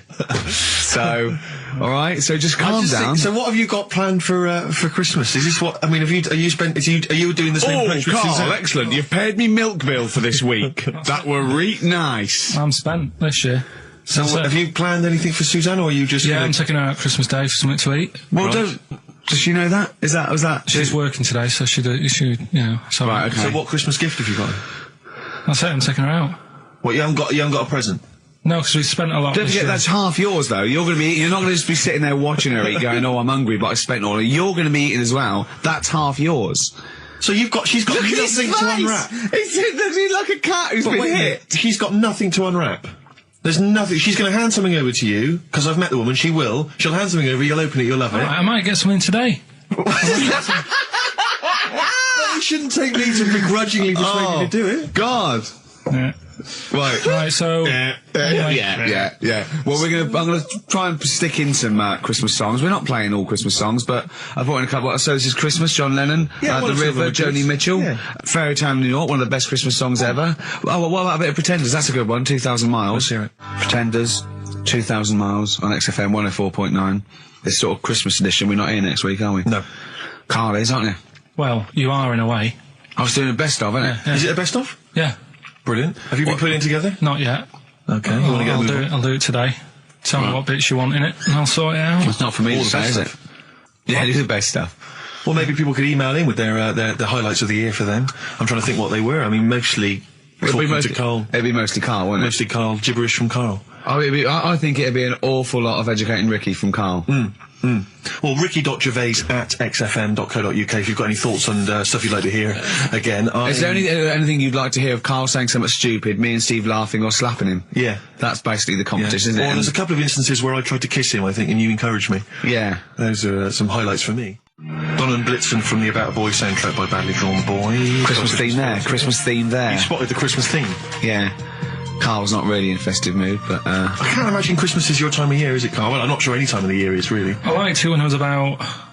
I think when I was about 7 I enjoyed it. Was that the one? Was that the year, the big year for you? You get loads of stuff, you don't have to worry about anyone else, but once you've, got a job... What did you get when were you doing your paper round? How old were you then? I was about 13, 14. But that was then you were your own man, weren't you? I had to buy stuff. Oh. But you're still not You're quite a having a good selfish time. man, aren't you? I didn't realise this. No, it's just that And Christmas. that's coming from him, Carl. My dad always said... All right, steady on. Dad said Christmas morning was for, like, you know, for me. So he used to stay in bed. So he never... That's brilliant. That's a great thing to say, isn't it? Yeah. Christmas morning's for you. Run wild. Do what you want. Just don't bother me. I'm going to Honolulu for 2 weeks. That's great. Dad, it's Christmas. Do I have to do anything? No. So my mum used to get up because she used to like to see my face light up, you know, when I open my presents. And then, to give fireworks. And then I'd have to go to my bedroom from about 6 o'clock onwards because, like, my mum and dad were into having big Christmas parties, and I wasn't, like, old enough to go. Right. So they'd say, right, you know, you've had your fun there, you go up to your bedroom, stay in there. Really? Yeah, I remember one year, right, I got a train set, that's what I wanted. Yeah. Right? It's brilliant. Playing with it all day. I thought, I don't mind about the party, I'm happy staying up here, playing with this. Brother comes in, he's had a few, right, he's going, yeah, give us a go on your train. How old is he? He's a bit older than me, so he might have been like, let's see. Well, let him be 18. Yeah, probably about 18, 19, And how old something were like that. I had a train set, so, I don't know, about 14. something like that, right? So I'm playing on that, loving it and stuff, and then he comes in and goes, oh, give us a go. He turns the transformer up to, like, 14. He went really fast for about 5 seconds, broke it, and then he went back downstairs. Wow. So Christmas, I hadn't even got to Sounds Christmas like Day. the Conservative government with British Rail. Satire, that is. Satire, Rick, I just thought that there's satire. If there's any satirical shows listening on it doesn't work in any way, because there's the analogy falls down apart from there being a train. Think it through, though. British Rail was trains. Yeah. And the government broke the trains in many ways. They didn't break them, like, not officially breaking them, but they kind of... It does work, it's perfect. Oh, I'm very pleased with that. And I can't, and no one's asked him to be on Have I Got News For You. It's weird, isn't it? Because it's strange, that, when you've got a satirical mind that's as quick as that. Yeah. And he's broke your little train set. So what did you do? I just, like, watched telly and had some sausages. I bet you were happy with that, though, weren't you? It's a bit annoying, though, isn't it, when your main present of the year has been broke. And did it ever get it fixed? No, that was it. Put away. I'm intrigued why your parents wouldn't let you come and join in the festive fun. Was it like really debauched down there? Was it like eggnog everywhere? Well, no, but I mean, that's fair enough. 6 is a little bit early, but I just think, you know, if you're your kid, you know, he had his fun, put him to bed at 8, maybe. And you think so on Christmas Day? I thought that was a day for family. Well, not if there's a party going on. Well, don't have the party on Christmas Day. Well, that's another option. Yeah. Your parents are weird, aren't they? A strange breed. Well, I think that was the year, right? You're talking about buying presents and stuff. I think I did treat my mum to... I didn't buy my dad anything. I think that was, like, when I got a bit older, he used to get me dad something, because he wasn't that bothered anyway. No. So, got me mum, there was a cheap shop, right? Of course. Thank God for that. Called Snips. Right? So I went in there and I thought, let's see what I can get her. And remember Victoria Plum? I don't think so. Well, it's like a fairy character. Right. Right? And my mum's into gnomes and stuff, right? So I thought, right... She must be pleased with you, then. Victoria Plum. I was thinking, is that one of the neighbours? Is it like a brandy liqueur? Do you remember Victoria Plum? Victoria Plum. Victoria Plum, yeah, it's like a little fictional sort of character, right? Okay. So I saw it, I thought, yeah, she'll love that, right? So I did my paper round, saved up for 2 weeks, right? Oh. Got that sorted, went to Snips, bought the Victoria Plum. Next day, I'm in town with her, right? So I think, I know what I'll do. I said, come in here a minute, right? So we go in, and we're looking around, and I tested her, right? I went, look at that there, that's alright, innit? And she goes, oh, it's bloody awful. Oh, Carl. Oh, Carl, oh, God. So then, Christmas Day comes, I said, don't bother opening it. She said, no, why? I said, Oh, no, why did you still give it to her? So, well, it's too late, I'd already bought it. Oh, Carl. So she opened it, and I was like, and she said, oh, that's nice. I said, why are you saying that? I said, the other day, you said it's bloody awful. She said, oh, no, I thought you were pointing at something else. Oh, no. So that's why I don't get anyone anything anymore. Oh, God. Play record. Oh, God. Oh. That's good, isn't it? Not bad. Gold Rush. Let you down. I'm actually quite affected by Carl's Victoria Plum scenario. Just the fact that, like, that eagerness, he wants to make sure it's a great present. He's saved up his paper round. He thinks it's like a gnome, but modern. I'm worried that you're using it as an excuse now. And that's why you're not buying anyone any gifts, because you've had your fingers burned once. I mean, you were 6, 7 years old. To be fair. No, you weren't. You were about 13, weren't you, if you're doing your paper round? Yeah, it must have been, 11 or 12 then. All right. Yeah, so I'd saved up. Oh, no, I'm not using it as a thing. It's just What did you get your mum this year? I've sent them some money so they can get a passport. So they can get a passport? What do you mean, where are they? Immigrants? Are they trapped somewhere? Well, they're in a holding bay somewhere in Dover. Yeah, I got a friend who's a truck driver who's going to sneak them across. What do you mean? So they can buy a passport. What do they do? Sell it when they're a bit down in their luck? No, they haven't got that much money, right? They've never been abroad, and the mate said they might take them next year, and they said, "Oh, we haven't got a passport." So You've got to buy a passport, have you? Isn't that your God-given right as an Englishman? No, you've got to pay for them. They're 30 quid each, so you better add do, otherwise they're conning me. Right. So you send them 60 You don't quid? get born with a passport, of course You send them 60 quid in an envelope, have you? Well, check. Right. I love that. He'll be watching telly and France will come on and he'll go, "Oh, what do you think of that?" She goes, "It looks bloody awful." Yeah, Don't open it. no. Don't open it. Yeah. Don't open it. So you've not paid for a holiday for them. No, I've just sorted out it's the better prize, isn't it? Because they can't go anywhere without it. Well, the passport keeps on giving. Yeah. So 10 years. That is, yeah. So, but no, I never used to. I mean, I can't think of other things. I used to get me dad once I started getting him stuff. It used to be a dressing gown, and then. But as an extra surprise, I used to put like a cigar in the pocket, so he'd think that was it. Yeah. Then he'd put it on and put his hand in the pocket. Right. And then he'd just hit you because he thought you'd nicked it. Oh dear. So you bought him a jacket with a cigar? That's quite thoughtful. Did you sneak a cigar once on Christmas? Yeah. Well, that's when they used to have like the big do's, like I say. You know, they were known for it. Like the whole estate used to know that. You know, we were having a party. Yeah. So they'd all come round. So they all come round and just have food and drink and that. I cannot imagine how unpleasant that must have been. Awful. And you locked in your bedroom with a broken train set. Yeah. And looking at Victoria Plum, whatever that was. In the bin. Oh, in the bin, yeah. And hear a mum saying, "And he got me this." Isn't this piece shit? of rubbish. You could hear him just throwing it against the wall and laughing. And all the neighbours laughing. Yeah. And you'd come down and just be in pieces with loads of spit on it. Just loads of gob on it. Eyes. And all the Polaroids of them just like laughing at it and pointing. Stamping on it. Yeah. Alright. That's all flooding back. But no, I used to get up in the morning and then like they'd still sort of all be there asleep on the floor and on the sofa. Oh, that's awful. That's terrible. Christmas is surely the one day a year which is a family thing. It's for the kids. They're the ones that was Boxing Day. Well, I know. Oh, that's all right. It's over. Yeah. Back on the bike. All right. Who's going to pay for this? What, me? Yes, Carl. You're doing 2 rounds today. Yeah, what's your paper round supporting the entire family? Yeah. No, so I used to get up and like go downstairs and they'd be asleep, so I'd be mooching about trying to find like another present that's still working. I love the idea that these people from the estate had like squashed his presents. So I found a cigar that had been sort of lit up and then put out, so I thought, I'll have a go at that. I went outside and had a go, and that's the last time I smoked. Right. I tried it, I thought, I don't like that. I love the fact that he does everything once. Yeah. In his life. It's a line of, I've done everything once. I don't need to do it again.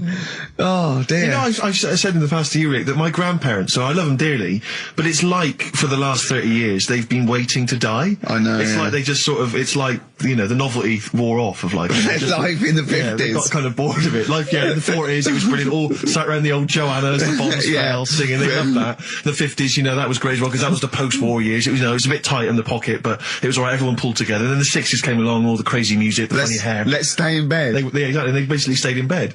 And it was one Christmas when my grandmother said to my dad, what do you like for Christmas? What do you fancy for Christmas? And this must have been, I don't know, 20 years ago.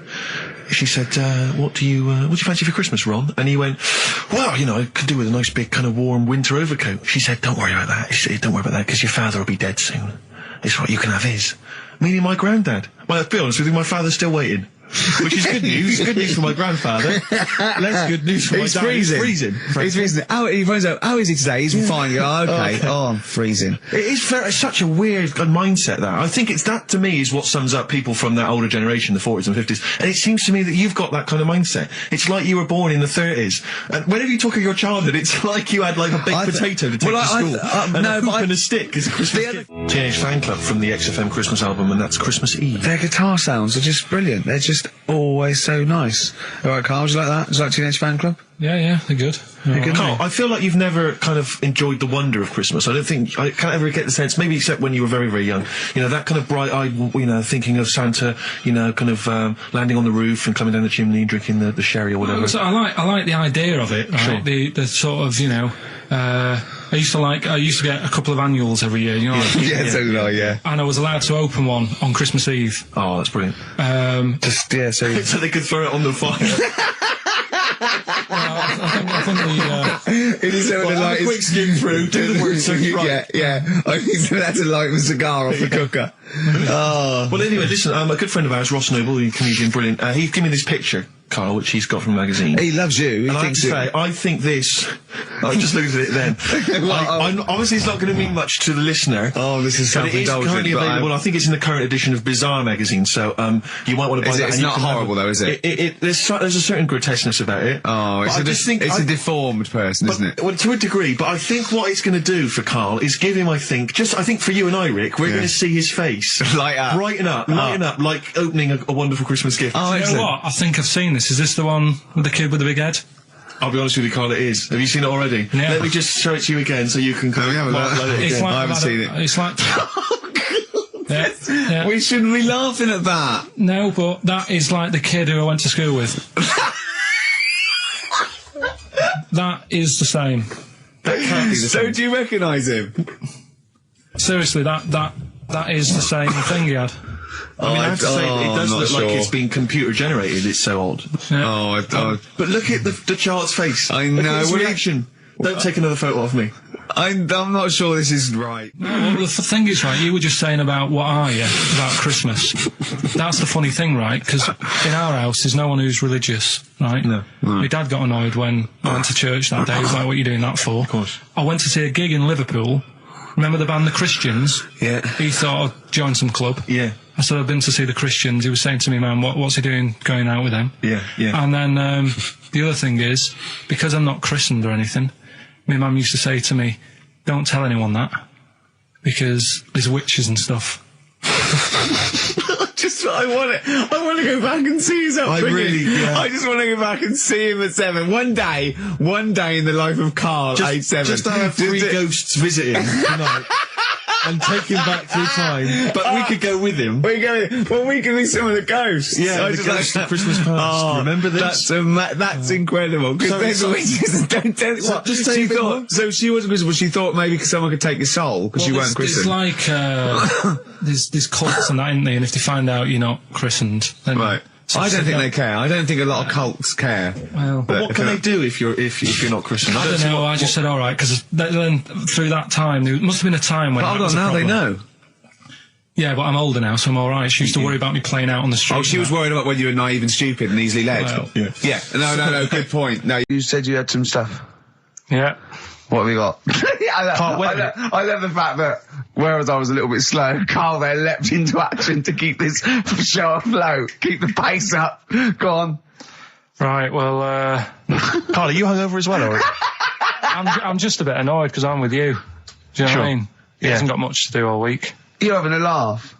What? What angers me is I kind of hope that maybe I could have quite a long career in radio, and I sort of feel like I don't know, the word sinking ship.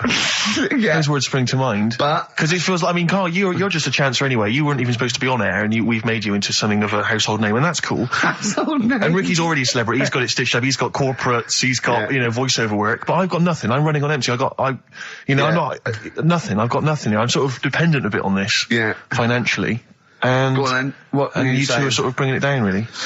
Right. Do you reckon I can get my own show, Carl? Carl. Tell them what I did out there with a bit. No, Carl, tell them how funny I was out there with a bit in that a minute ago. Say a record, Carl. I'm bored of this. I'll tell you what. Will we tease them with what we've got coming up next? Yeah, Carl, tease us after the next Because I think record. we've already got them for 2 hours. Yeah, we've hooked them, Carl. Don't worry, this is textbook radio. What's this? Bandage on board. Yeah. Doves, Caught by the River on XFM 104.9. I'm Ricky Gervais, with me Steve Merchant and Karl Pilkington, doing the button stuff. Actually becoming a little bit of a producer. Carl, he's put a bit of work in, hasn't he? He's come up with a few games, and we made him. He's getting a bit stressed when we shout at him because the mics don't work or it's hanging off. It was too hot in here. He couldn't get the thing working last week. I mean, I really would throw this studio away and get a real one. Yeah. Well, I'd get one of those ones you can buy for like tenner from Argos. Argos, yeah, like Bon Tempe. My first studio. my first with a little broadcasting picture studio. of Carl on it. Yeah, exactly. That'd be great product placement. What have you got this week for us, Carl? Because again, we've put very. I said I would put. I'm not hungover, but I've put nothing into Rick, have you done any work for this week's show? No. None whatsoever? No. Okay, Carl, what have you got? What have you got? Quick. Keep them. It's 5 past. They're turning over already. They're finding other things. Carl, what have you come up with? There's melon stew. There's everything. Well, go on. We've got after the success of last week, Rockbusters. Okay. We're doing that again. Sorry, were you on the same show as us? I thought it went all right last week. Yeah. Okay. Good. Right, so we'll be doing that. Got some nice prizes, which. What prize? What arbitrary films have you got? Have you got? Don't tell them yet. Don't tell them. I'll tell you what. If it's Children of the Corn 2, then can I enter this competition? There you go. What is that? He's got some different prizes. Maybe I should just tease the audience with those a bit later, Rick, because there's some exciting stuff there. It's going to be amazing. Yeah. Right, so I don't want to give too much away, Rick, but one of them is a copy of The Office on DVD. Is anything like maybe Burt Reynolds' straight-to-video film? Are there any of those in there? Sadly, nothing quite as classy. Fist. Yeah. Right. So we've got that lot to give away. Yeah. We've got Go on. educating Ricky. Where teachers because you taught me that people used to eat tomatoes off lead plates in the land of Narnia last week, which was good. Yeah. No, it's only tomatoes they ate off the lead plates, by the way. Why didn't they think other fruits and vegetables were poisonous? No, it wasn't. It was because tomatoes had acid in them. That was the problem. You see, you don't listen, right? Well, lots of fruits have acid in them. Yeah, but they didn't eat them back then. they didn't have bloody kiwi fruit and stuff. Don't say bloody. You're a producer. You'll start saying shit and cock and stuff. You start saying bloody. Tits. Play the. Hang on, right, and go on, keep him hooked, right? Yeah. We've still got a song with a story in it. Yeah. You don't want to play Babushka, do you? He doesn't like the idea of Babushka. I told him that was a story. Yeah. And he doesn't like it. A devil went down to Georgia. Someone sent in. You know, he's looking for a soul to steal. Yeah. Doesn't like it. Why don't you like that? Do you know the song? Not particularly. Right, it's a song about a lad who goes into a pub on a normal night. And it's in sort of the deep south of America, New Orleans, something like that. It's not the old Kent Road. Right, okay. Go on. He goes into a pub, there's a devil in there who's getting a bit cocky, he's had a bit to drink, and he's saying, do you want to sort of gamble your soul away with me, and we'll see who's best at playing the violin. Yeah. And I think the lad wins in the end, but it's not real enough. Talking about jobs and that, though, I was reading the other day about rubbish jobs that people have had and stuff. I haven't got time when I'm at work, man. I just get on with it. I'm like Squiddly Diddly. Fingers in pies, different jobs. Go on. Do you know Ivor the Terrible? Ivan. It's Russian. Yeah, that was the Welsh fella. It was bloody awful, but not as bad as his Russian cousin, Ivan. Yeah. Go on. He had a fella doing some work for him, right? This fella built his house. After it was done, right, the terrible fella was like... fella Ivan. He was going, oh, it's brilliant, you've done a good job there. Yeah. I don't want you to build another one like that. Took his eyes out. Just stopped him making an house like that. One? Blimey. That's bad, isn't it? Why didn't he take away his trowel? Then he could have seen that he couldn't have built a house without a trowel. You can't build a house without a trowel. Yeah. I suppose he probably later thought that once he'd been nicknamed Ivan the Terrible. Yeah. He thought, why? Because you gouge people's eyes out. Yeah, but I didn't want to build another house. I know, but take his trowel away. What would I have been then? Ivan the Crafty at most. Exactly, yeah.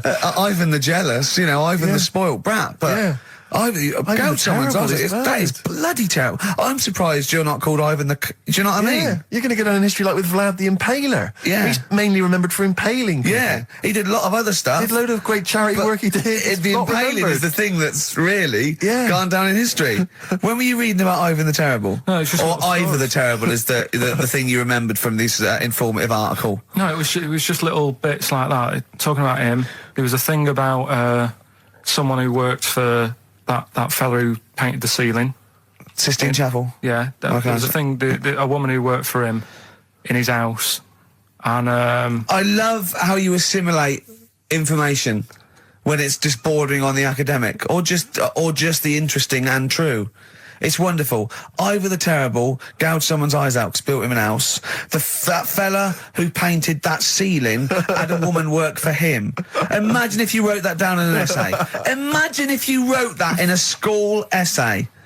Well, you'd probably end up with not getting a grade or thinking you turned up to more than you had. Exactly. Anyway, the woman who lived with... Yeah, the woman who lived in a shoe. Go on. Yeah, there was this woman who lived with him, and she used to, like, you know, go out and do all this shopping and that.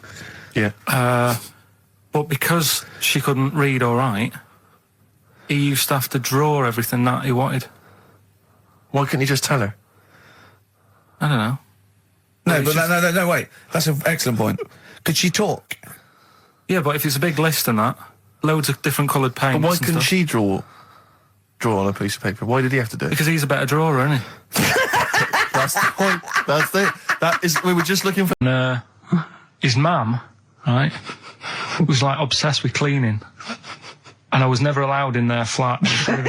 He makes the place look untidy. So she used to, I don't know if it was just me or all his mates, but I used to turn up and she goes, yeah, he is in, but you know what you've got to do? And I used to have to go round the side of his flat, and he had a computer, right, which he used to play. I didn't have one at that point, but he had one. And I used to have to go round the side of the flat and stand at his bedroom window with his window open, and I'd be sort of leaning in playing the game. You are joking. I'm not. His mum... You had the weirdest upbringing I've ever heard. The things you were willing to do. It's the strangest. What is this town like? No, I stopped going. Was there always music? Like,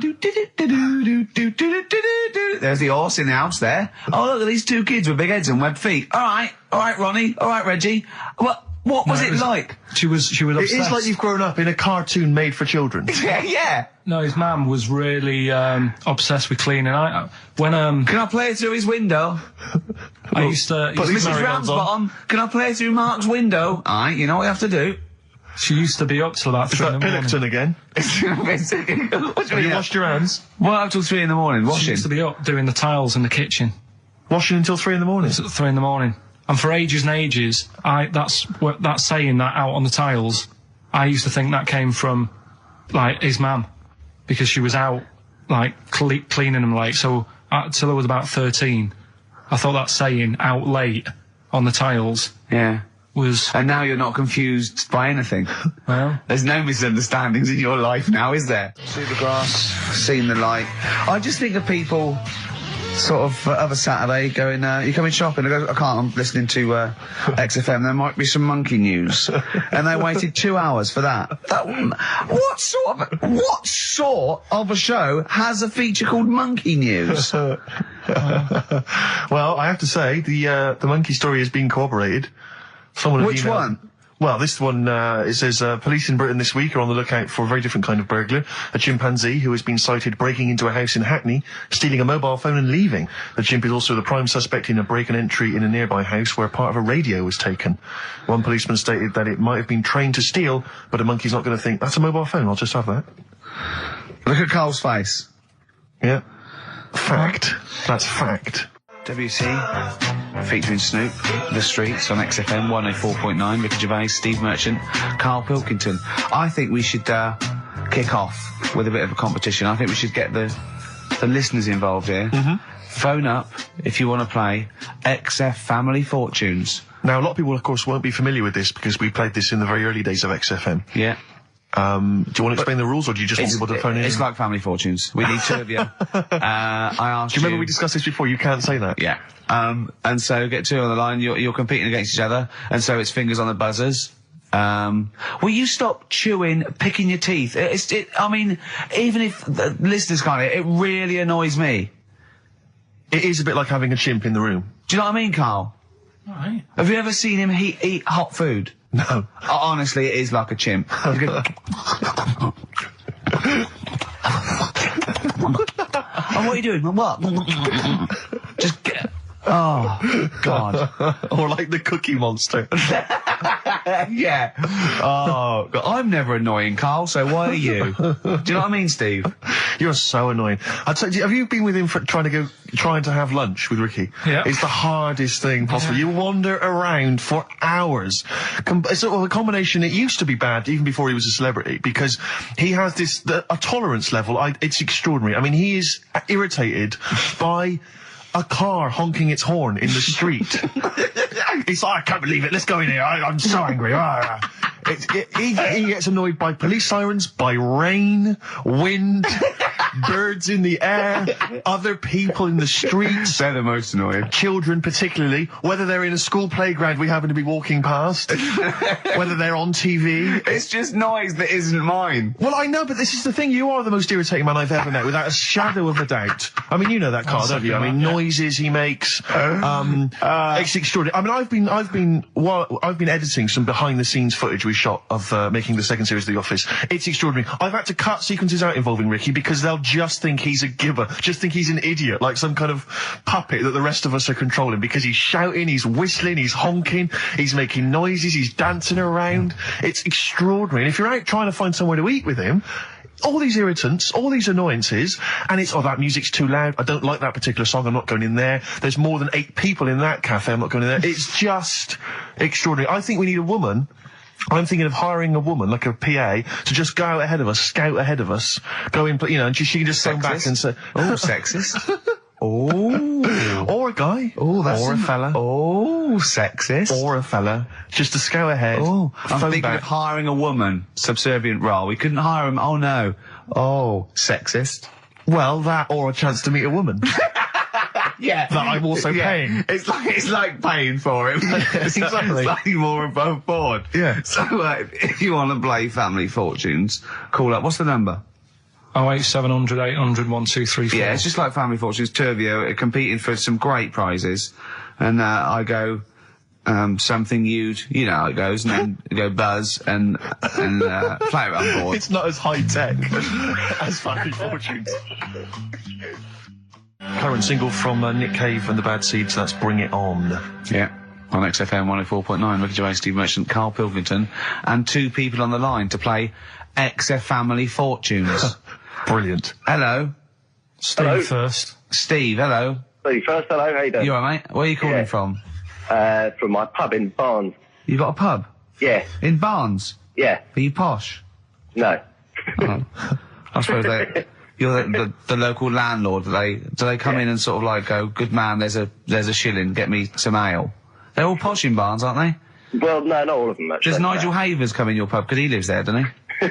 Well, none of them do, actually. I know there's lots of them about, aren't there, in Barnes, but no, not You've in banned them. You've banned them. Who's on the other line? It's, Jennifer. Jennifer, hello. Hello. Where are you calling from? I'm calling from Forest Hill. Forest Hill, that's Yeah. right south, and I don't go out of WC1.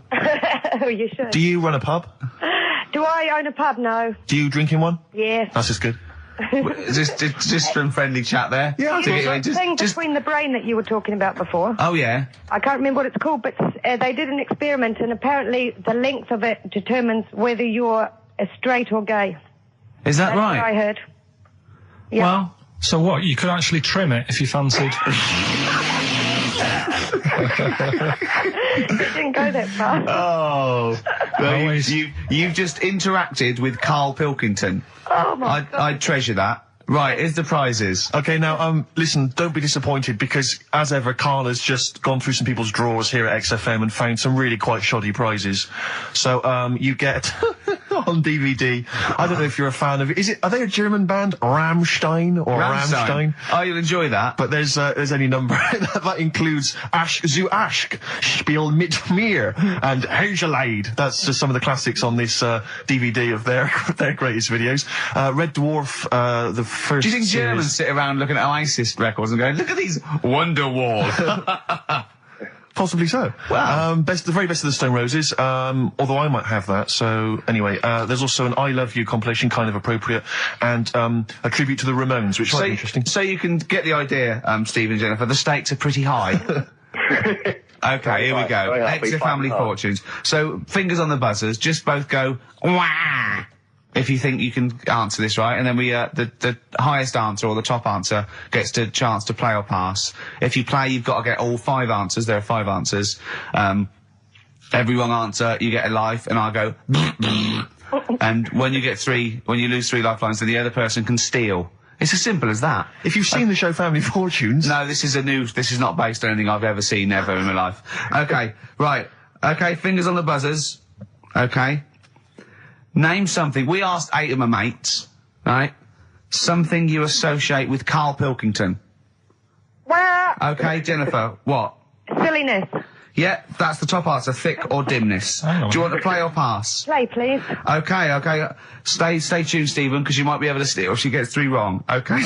Right, okay. Right, we've got a top answer. 4 to go. Thick or dimness is top answer, obviously. Okay, Jennifer, some other things associated with Karl. Comedy. You'd think so, wouldn't you? Yeah. No. I don't even know who he is. You don't even know who he is? No, she does. She must do and yet, bizarrely, she knows that silliness or stupidity is the top answer. Yeah, come on. Something else. The smelly eyebrows. One more wrong answer, and then Stephen gets a chance to steal. Okay. I don't know. People are screaming it at home. Very sensible. Oh, what was that? Very sorry. sensible. Yeah. Okay, Stephen, can you think of one of the answers that Jennifer didn't get?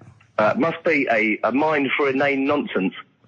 Oh, well, I'm going to give you that because number 5 is even thicker. So, yeah, what you missed is, our top answer was thick or dim. Second top answer was Manchester. Third was Roundhead. 4th was airy Chinese kid. And 5 was, even thicker. So I think Stephen's the winner there. Yeah, I think he's done well. Yeah. You enjoy Rammstein, and you get the Stone Roses and an I Love You CD. So that's the pilot for this show, okay? When Blockbuster's all over, we're going to phase in XF Family Fortunes. Karl, thoughts? It's not that good, is it? Why? It's not that good. Just... I'm not that happy with it. Why? Why? Yeah. Well, just... What else? What? No. You're definitely right about that top answer. Well, thanks. So Stephen wins all those prizes. Yeah. Stay on the line and we'll take your address. And we'll send something to Jennifer as well for even bothering to talk to Karl. What's this, Karl? What are you playing now? A badly drawn boy. Yeah, excellent. Bye. Doing Rockbusters then? Later. Can I just, sometimes I get told off by Karl. He gets a little bit sulky if I slag off the prizes that he sources for each competition. This is from Rob in Croydon. He's a former winner of Rockbusters. Yeah. He said he didn't even know what the prizes were going to be when he entered. He won, and sure enough, for one night only, he was a hero.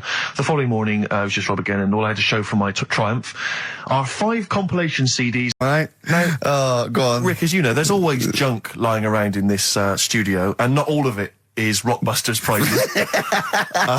No. And there's, I've just been flipping some is the playlist. Yeah, exactly. And, I was, just flipping through an old copy of the Guardian Guide from last week. Sure. You know, the little listings thing. Yeah. And, I don't know if people might have seen it. There was a documentary on this week about the transfer of British sitcoms to America. Yeah. And, we did an interview for that because I'm remaking the show over in the States. I'm just flicking through and I noticed there's a little write-up about it here. And it says, blah, blah, blah, blah, blah, and it says, quoting me, it says, "We don't care if David Brent becomes a woman," burbles Steve Merchant, eyes bulging with imagined riches. No, my eyes bulge normally. That's not me being greedy. That's you know just that thing me. I did on it when I sort of like rub my fingers together and do that stupid Brent. People take that seriously. I know. Yeah. It's extraordinary. Oh, some people got it, but I think it was something in the paper the next day said Gervais's mannerisms could have been transferred as dollar signs. Well, I was doing it sarcastically. Exactly. I was doing it like that. I was pretending that I just cared about the money. Yeah. So, irony, you see, people say Americans don't get irony. Most people here don't get irony. Absolutely right. That's why they think this show's rubbish. Yeah, I know. We fooled them. Yeah. We've had the last laugh. We Exactly. think it's really good. Exactly. Carl, come on. Let's have some news. Let's do some proper radio. Have you? All your news comes from Ananova, doesn't it? What will Dr. Fox do about now at 2 o'clock? He'd do some amusing news. It's coming up for 2, and here is the news with Karl Pilkington. Well, like I said, it's just headlines and that. I don't bother reading on if I like the headline. And it's all from Ananova, not from a newspaper or... It's not made up or anything. These are real okay then. Well, let's see. Okay, imagine Trevor McDonald doing this. These are real news headlines. Okay then. Wow, they're real to Karl. Okay, here we go. And here is the news with Karl Pilkington. Bong. Man hid in wardrobe to avoid work. Yeah, good. All right. Bong. Teenager gets stuck in washing machine. Bong. Dutch man has 2 right feet. Bong. Cow hit by train lands on farmer's wife.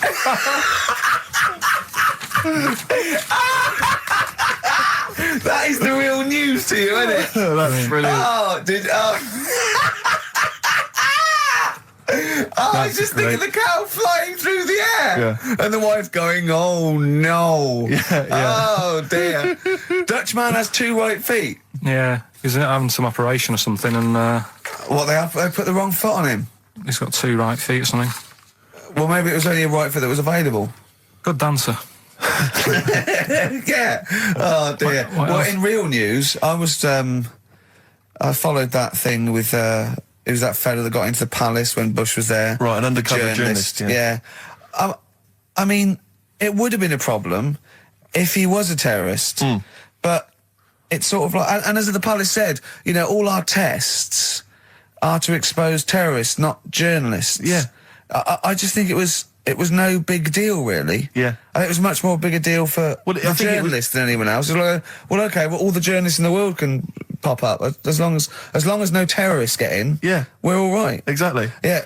A bloke just got through a terrorist. No, an ice cream seller. Yeah. That's all right. It was like they're waiting hand for finger. I can't believe it. It's Baz Bammingboim from the Daily Mail. Yeah. And I think that's Gary Bushell. That's fine. That's fine. Don't worry about it. Yeah. But it was just that all he did wrong though was just lied on his CV. Well, I think he did. But everyone lies on their CV. Of course. Everyone gives references. I don't think I've ever done a CV. I tried to lie. I did one once when I was at ULU and I was an events manager. I applied for a job at Radio 1 for events manager. Didn't even get an interview. Yeah. So I just stopped the CV lark. Sure. And I just, you know. The one knocked back and that was exactly. it. Exactly. No, yeah. So you've lied on your CV, have you, Carl? Yeah, loads. Yeah. It's just it's like someone from Little Britain. Yeah, no. Yeah, loads. Yeah, go on. Come on. There was one Radio, when come on. there was a job going at Granada. In fact, this isn't even lying, and I still didn't get the job. Go right? on. But well, you don't get a job just because you don't lie. It's not. Have you lied? No, you got the job. Yeah. No, but there was they ask you loads of stuff, don't they, that you think, well, that's got nothing to do with the job. I don't know why you're bothering me, asking me certain stuff, right? Qualifications, things like that, yeah. Yeah. But, well, it was languages. Yeah. Right? What did it say? It just said, you know, put your name, put your address, languages, right? And, what? Oh, yeah. What, you don't speak any other languages, do you? Well, I just thought English, quite good. You didn't? No, I did. Honestly, asked Suzanne. I think you told me this before. Did you really put English quite good? Yeah, honest to God. Didn't hear back. Well, you know what they meant now. That you know what your error was, don't you? Are you fluent in French, German, Chinese? Yeah, but I didn't want them to think I've got loads of big words and that. Do you know what I mean? Well, I don't use loads of big words and stuff. No, they meant, no do point. you speak any other languages? It's any other languages, Carl, not the one. They assume that you can speak English because you're filling out a form. Yeah. Oh, well, it's like language is none. They assume you can speak something, and they'd probably think it was English. And to put quite good when you are English, English is your first language. Yeah, I'm quite good at it. I see your point, though. It's true, though, isn't it? Yeah. I'm not sure quite good is accurate. No, poor. English, weak. Poor. Weak. You didn't get the interview, no? What did Suzanne say when you told her you'd put that? She just laughed. It was too late. It was too late to do anything. How's her hair? Don't talk about it? She's off today, so... Is it alright, is it? Oh, she's listening, you mean? She's at home today. But it's probably alright now, isn't it? Because a bad hair day, it doesn't last... but it'll be nice. Well, nice, not today. You're scared of her, aren't you? No. I mean, I don't want to... You've learned your lesson that, you know, you can't talk about people like that because it upsets them. Well, plus I can't do it all now because we're doing Pulp Fiction later and it sort of involves her head. So... Brilliant. So excellent. There's me thinking that you're being considerate. Yeah. All worried about... Where's the one? Oh! What? Not like the Shadow that got fed up and started pushing kids off bikes? Rick, I think you're referring to stuff that no one made sense of last week. Yeah, exactly. I don't think we should refer to last week. Let's play Mock Turtles, Can You Dig It? And then we'll come back and we'll talk about that.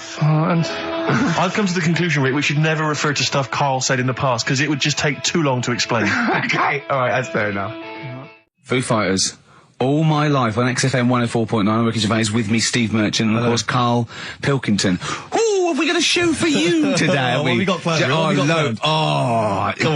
Loads of stuff, and 2 hours of it. Right. And all the records. Specifically, what sort of stuff have you planned for us? Because I know you've been working hard. What have you done? Well, you know, I've been busy this week. I've been house hunting, I've various things, but I know you've had the whole week off. Right. So what have you been up to? Go on, Karl, tell them what we've got. Tell them what we've planned, all the stuff you've done. What have you got? But Rick, specifically, what have you come up with? Quick, because people are getting bored. Tell us what you've... I've come up with the music. Right. Obviously, we've already planned that. We planned that last week, so that's all done. But what have you yourself contributed to today's show? I got a text message today from Ross Noble. You know Ross Noble, the comedian. It was on. Have I got news for you? Right. He says, ask Karl if he woke up with ladies' boobs, would he just put a dress on and live as a lady? Or will he just be a man, but with these boobs? Carl, it's a good question. I know that happened to Ross, so he's throwing that one out at you. It did in a way, because he ate pizzas for a year, didn't he? He did, yeah. And he got a lovely pair of breasts. Yeah. Go on. Probably just find a loose-fitting jumper, go to the doctor's.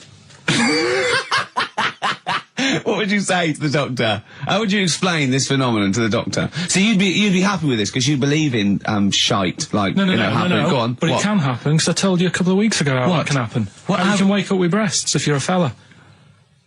I told you. Go on. Haven't you remembered? No. It's funny that, isn't it? Go on. Have you, Steve? No, I don't remember this. Did you tell us on air? Yeah. It can happen if you go to Argentina and have a steak. You can wake up with breasts. Because I'm sure I'd have remembered that. Pull the other one. Look, he likes that. Is that what you've come up with this week? That joke? Yeah. Brilliant. Play a record. It's going to be a dynamite show. Listen, look, we're going to play some classic tunes today. I'm going to educate the youngsters, Steve. Right, now, you've all heard of Lou Reed, you've all heard of Velvet Underground, but, you know, have you heard of Venus in Furs, Karl? Shiny, shiny, shiny boots of leather. Oh, and the very hot chilies there. Oh, yeah, indeed. The Zephyr song, Red Hot Chili Peppers on XFM 104.9. I'm Ricky Gervais, with me, Stephen Merchant. Hello there. Over there, little Karl Pilkington. Indeed. See the write-up in Heat this week? No, is it good stuff? Basically Karl's show. Yes. Which is fair enough. No, I mean, he's the only one doing any work. I know. He's the only one contributing. We thought no one had noticed. but Heat were on it straight away. Yeah. They picked out, I read it to him over the phone. It said, 2 hours of black music and everything, right? Karl Pilkington, he does Educating Ricky, a strand where he educates Ricky, and Rockbusters, which is loosely based on Blockbusters. It says, you know, basically you'll be tuning in for that. And I read that to Karl and he went, oh. And I was going to drop it. You weren't, were you? So he believed the hype. Yeah, I think you've got to, I mean, it's like... You've got to mix it up is what you're saying, keep it fresh. A lot of people are saying to you at the moment, are you going to do another series of The Office? It's kind of like that. I've got to decide whether we try to move on with it or do something different. Is it dead in the water? Yeah. So what's your decision? I mean, maybe, are you... We'll probably keep it for this week. Sure. And see how it goes. Okay. You've got anything else on the back burner? Any other ideas? Nothing. You're I'm still sort of. Do you know I came up with a load of game. Well, I remember there was one that was based on fast food. There was, the rice is right. The rice is right. Now, just run the rules past me again. We had to identify whether it was a Chinese meal rice or steamed rice. Well, either actually, it was a Chinese restaurant or an Indian restaurant. But is it true that you played this at home with your girlfriend and it was clear you could always tell which was which? Because one had an Indian sounding name and the other was Chinese sounding. No, it did work once. I managed to pick some sort of duck dish that sounded a bit Indian. Right. But then it wasn't Bombay duck, was it? Which is actually a piece of fish. You don't know. He wouldn't let me put, that whipped cream in the fridge. I saw that. I thought that's fun. Yeah, he wouldn't let me put it on. He was shaming phone. Oh, yeah, but every week we have this. Do you know the other week, Steve? I didn't tell you this, right? He comes in straight away. I'm trying to talk about sorting the show out. What we're going to do? How we're going to keep it good for 2 hours and that. Grabs a pen. He says, "Let me draw 666 on your head." Because you can see the scalp. I said, don't do that. He goes, all right, then how about we meet halfway, put 333.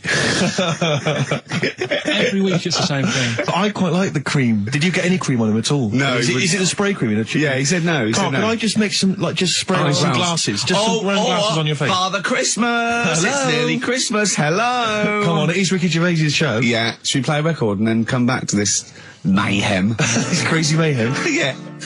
Foo Fighters.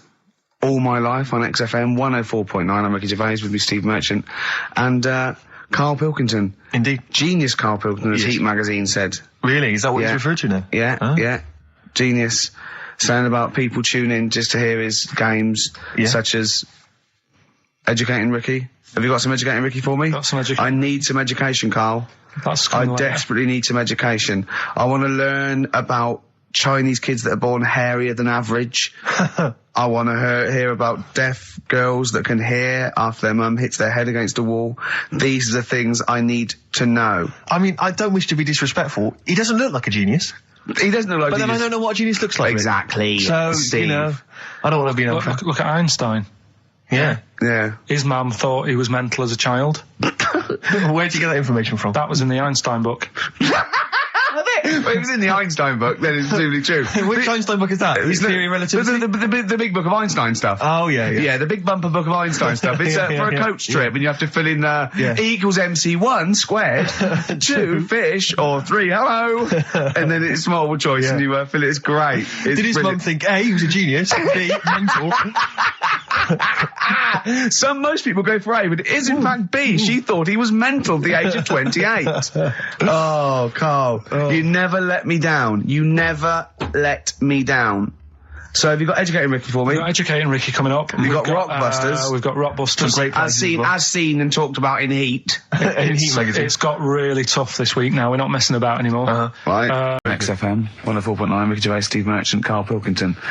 As ever, Rick, there's always someone who steps in to defend Karl. Okay. What is the defence? Here's an email from Scott Coomer. He says, Karl is actually right. I've got an A-level in statistics and probability. It doesn't matter how long they have and how many monkeys you have. You cannot guarantee they would type the complete works of Shakespeare. Infinity makes it probable they would get it right, but not definite. Yeah. Well, yeah. Yeah. That's what I was saying. No, you weren't saying, Karl. You don't understand it. Infinity sort of sorts it out. That if they do anything, they nearly do everything, won't they? No, I mean, they'll give it a good shot. No, that's not the point. But the I'd point be is surprised if they did one page right. Right, listen, it's not to do with consciousness. It's not to do with them aiming.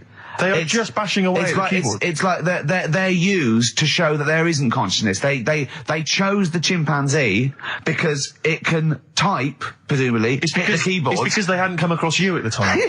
Yeah. It's to take out thought out of it. It's to take out reason and trying, right? It's just random. They're saying that if you typed enough things, if the computer was left typing everything, if you left it for an infinite amount of time, and they chose Shakespeare because there is meaning behind it, and it's difficult to get it exactly right, to show you that Infinity would come up with it's not just Shakespeare, it's every novel. It's everything. Fairly eloquent there from Gervais. A quick riposte, please, from Karl Pilkington. No, I'm just saying, what I don't understand, if it hasn't read it, then how does it know where it's going? Listen, right, okay, listen, right, Can I just explain to people, right? Some people have said, oh, why are you cruel to Karl? He drives me mental with things like that. What do you mean, wow? Let me just take a breather. How do I do your editing? He keeps coming in the week. You know that I work here properly, in the week, don't I? Yeah. I've got a proper job, yeah? Should be 9 to 5, but I normally get in at about 8 o'clock and work. A lot of people getting 8 o'clock. Working hard, trying to do my job. 3 times this week, I've been rushing around. I walked past my little studio. He's sat in there, all right? Now, because I've got this sort of job, I can get away with it. I said to him, if I was a doctor, would he keep coming to me practice? If you were a doctor, there'd be severe problems with the NHS. Imagine that. The standards would have lowered so much if you can arrive at the hospital you're a doctor. Pop in, I'll go to lunch, don't we? We have a little lunch break, don't we? I go, come on, let's go now. He goes, I'm busy. I go, come on, let's go now. He's going, oh, you're doing me head in. Well, when I was talking about the monkey conundrum with Karl, he said to me, right, if I had a day off work, and I was, say, watching the TV, and with one hand I was typing a typewriter, would I type Shakespeare? I mean... Yeah, but you see, there's certain things. We were talking a little bit about this stuff the other week, weren't we, when we said, you were going on about Einstein, and I said he's not that good. You know, E equals MC squared. You know, it sounds good, but I've never used it and that. I've never used it! You haven't used 2 and 2 equals 4, Karl! The fella with an apple fell on his head. You know, it could have been anyone sat under that tree. Do you know what I mean? It's just annoying. And Newton gets all the credit for his laws of the universe. Well, other people were working whilst he was having a lunch break under the tree. So in a way, it's like he didn't deserve to have that success story. Again, forget the apple and the tree and whether he was sitting down having a lunch break. It's totally irrelevant. Yeah, but what I'm saying is there's certain things that will just happen. You know, it's like, I think we were talking when we were out eating the other week. We were talking about Noel Gallagher. Well, this is the reason the monkey discussion came up, right? Noel Gallagher... I don't know what to say. I don't know what to say. Rick, I don't want to misquote Noel. I'll be like Herbert Lom in Clouseau. I'm going to get a twitch whenever he opens his mouth. I don't know where to start with some of his statements. Well, as I say, this discussion began because we were talking about a quote that Noel Gallagher supposedly gave. Now, I don't want to misquote Gallagher, but the gist of it was that he said, had I... written Wonderwall or whatever, instead of the Beatles writing Strawberry Fields or whatever, I'd be the one that was considered the great songwriter and it wouldn't be the Beatles. You know, it's just the fact that they came first that meant that they get all the credit as being the greatest band. I don't know where to start with that statement either. I mean, that's Gallagher's thing and he's, you know, well, whatever. We know what we think of that. What was your point, Karl? You agreed with him, didn't you? Yeah, I reckon, right? Do you know we've talked about putting a baby in a room before and it'll know what colour it is and stuff? If you got a room that's painted red, right, but forget that because that's going to confuse him. Hear him out. Listen to me. Say if they did some new TV show, right? Like, what's that film with Jim Carrey in where the Truman Show? The Truman Show, right? So they make up a little room, and some woman has some kids, and you say, right, let's put the kids in this room, and they don't know what's going on outside. They don't know anything about like EastEnders and that. It's like their little world, right? They don't know anything that's gone on. How could a child survive without EastEnders? Right, listen. So he's sat in the room, right? And then when they're all asleep, right, wait for this bit. Someone have you heard this? Yeah, bit? Wait for this bit. They're all in a room. Yeah. They're asleep. Yeah. Someone pops in, puts a guitar next to the bed, right? Nips off out again. They wake up in the morning. And one of them goes, what's this? They don't even know it's a guitar because they've never seen one, right? They're talking English, though. Yeah. We just left guitar out of the vocabulary. Right, so... There's plenty more to come. So, one of them will pick it up, and they'll go, I don't know what it is, and they'll start strumming, they'll go, that sounds good, doesn't it? Give them a few weeks, they could come up with Hey Jude. Whereas, typing Shakespeare, a monkey that can't even spell... I see that. Listen, that's Feeder, Just the Way I'm Feeling. On XFM 104.9. Ricky Gervais, Steve Merchant, Claire Sturgis. Well, he's defying me. He's not calling in. We're going to give out his number and he's not calling in. That's even more annoying. Who does he think he is? I don't know who he thinks he is. I'll tell you I'll tell you who he is. Yeah. He is a little bold Mancunian. Let's never let him forget that. I don't know who he thinks he is, but there's the fact. Just, Karl, call in, because you're annoying. me and Steve. He's been slagging you off as well, Steve. Well, go on. What's in the week, you know, he was slagging you off. I mean, in the week, I was joining in and laughing along, but now I'm thinking but now I'm thinking that you're more on my side than he is. Thanks very much, Rick. I'm glad to see you've come round. He said he was. I was in the pub with him and Johnny. Oh right, so there's a little audience. Good. And he said, have you seen Men in Black 2? I went, no. He said, have you, Johnny? He went, no. He went, there's a thing in it that looks just like Steve. Mm. And I went, what? He went, it's a thing, he's got really gangly arms and bulbous eyes, and it just works really fast in the Aliens registration thing. And I went, all right. I said, we'll bring that up Saturday. Since he's not here, you know, what do you think of that? Well, the reason is, I think the problem I have with is this, that if I was to say things like that about Karl, I'd destroy him. He'd be a broken man after I'd finished with him. Call in, Karl, or Steve's going to say a few things about you. I'm going to get a couple of home truths out there. I can't believe it. I cannot believe it. Yeah, we were, you know, at the time I was joining it, we were having, you know, slagging you off on other things as well. Sure. But now I'm thinking, maybe you were wrong. Maybe I was taking the mickey out of the wrong person behind their back. If you receive any phone calls from people you don't know, we don't know anything about that. Instantly, we don't know why that is happening. That is just going to be a weird, spooky thing. So and don't bother telling the story about Men in Black 2 either, because I don't think people will be interested. Actually, on the subject of Men in Black 2, what? Have you seen that, Steve? No, I haven't, Karl. Tell me about it. You should see it. Go on. Why?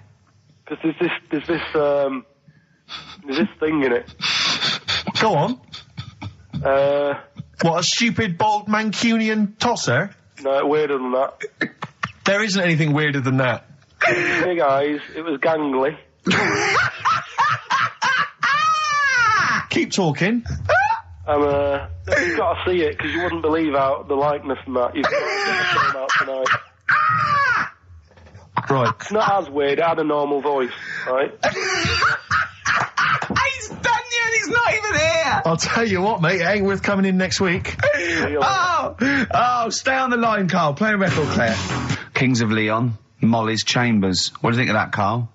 Alright. There's a surprise. Another insightful remark. Steve is not a fan now. Not only does he know you've been slagging him off behind his back. No, I wasn't slagging Steve. If you get it out on DVD tonight, you'll know I'm not slagging you off. It could be your brother. I love the fact that it makes it worse, but he's thinking you're going to go, oh, he wasn't slagging me off. It does look like me. I do think I'm an alien. I love the fact that you hope Steve will go, he's got a point. It's a spitting image. Yeah. I am, seriously, Karl, I'm really angry. I'm so angry with you at the moment. You haven't seen it yet? No, I know, because I know what it's going to be, and I'm just... Why? I'll tell you why I'm angry, because he doesn't do it in jest. No, but what do you think it's going to look like? What do you think this thing's going to look like? Going to look ludicrous. It's not going to look anything like me, but he's going to pretend it does. Go on, what? Go on. No, it does look like you. Yeah, of course it does. And you looked like the Human Z. Well, I mean, to be honest, you did a bit, Karl. You walk like him, you're bold like him, you got a sort of gormless face like him. Any more? I don't smoke. That does.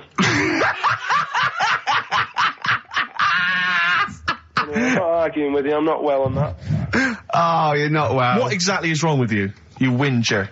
Well, it's just, do you know, like I always tell you about the restless leg syndrome I've got?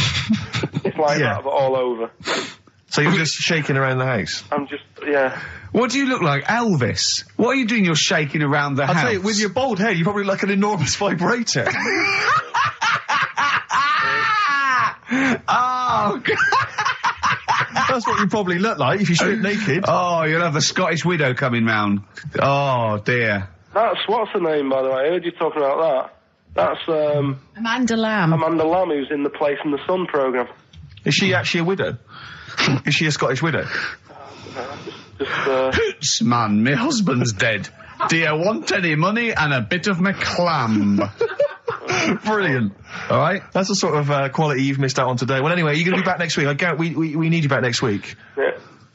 Yep. Well, how do you know? Also, how did you know you were going to be ill today? Because you phoned and arranged this yesterday. Convenient. And I spoke to you yesterday and you didn't sound very ill. I felt ropey yesterday. You've got a bit of a bunged up nose. Even though I have a bit of a bunged up Even though I was nose. ill, I still sorted it out. Yeah? I'm a little bit sweaty. Even though I was Carl, ill, sorting it out does not mean you phone up Sturgis and send her down. That's not sorting it out. That's making things worse. Have you learnt nothing?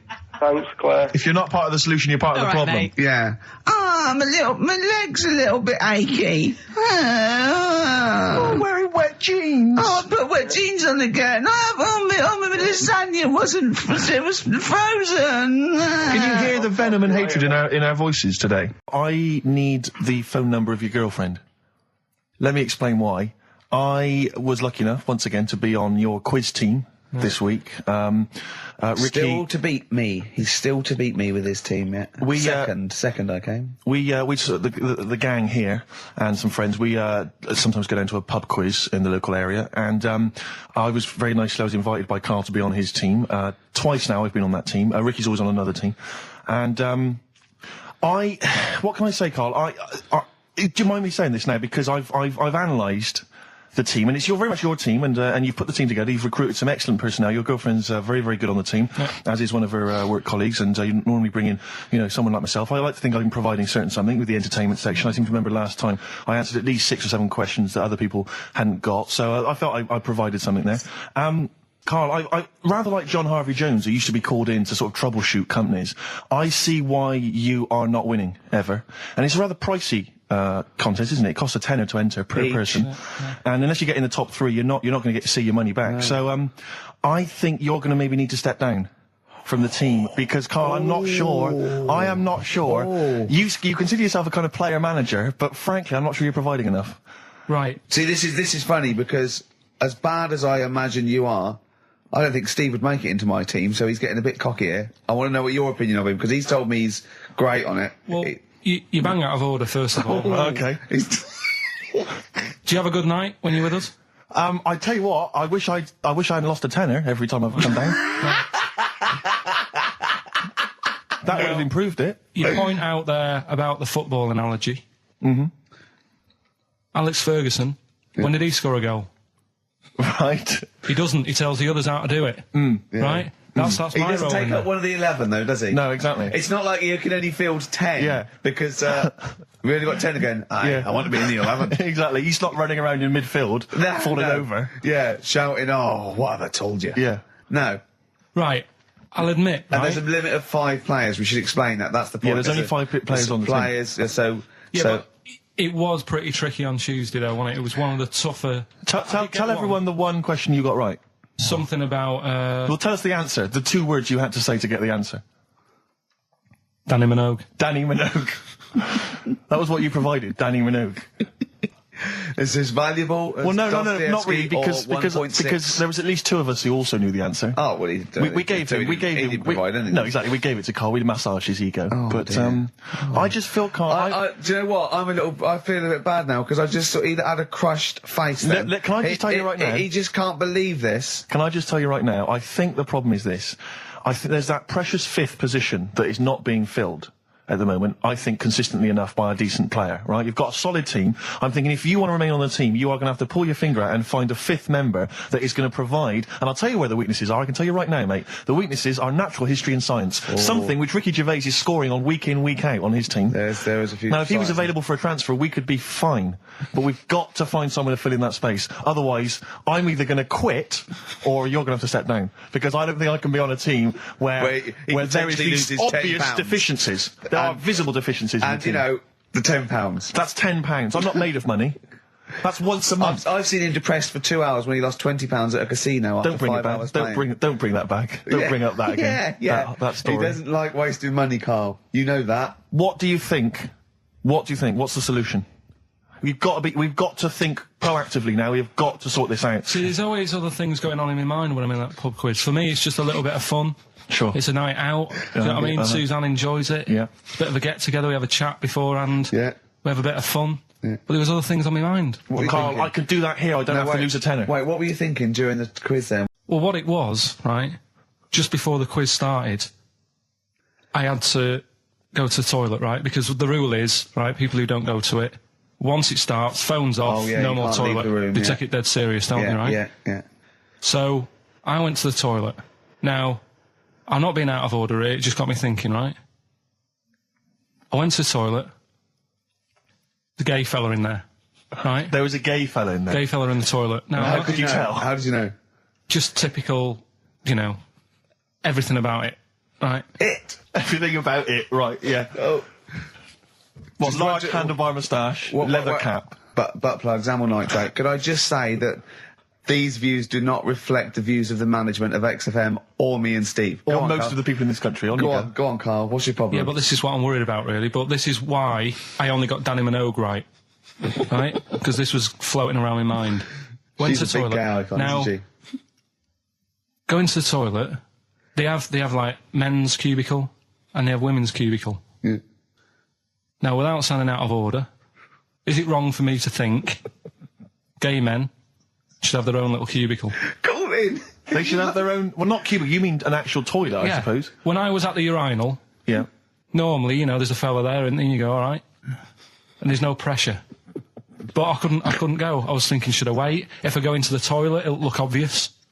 Yeah. I had loads of pressure, and but this was going on. What were you worried about? I'm so sorry. What were you concerned about? Viewers? I'm so sorry. Well, it's like, right, listen, when I was a kid, right, and it's all right for you to go into women's toilets when you're a kid, it's like, oh, it's a bit cute, right, as long as you're not, like, over 15 or something, right? Right. But when I was a kid, I went into a toilet, and women, when they use their little cubicles, they don't shut the door. Some of them just sit down on the toilet, right, and you see everything. And,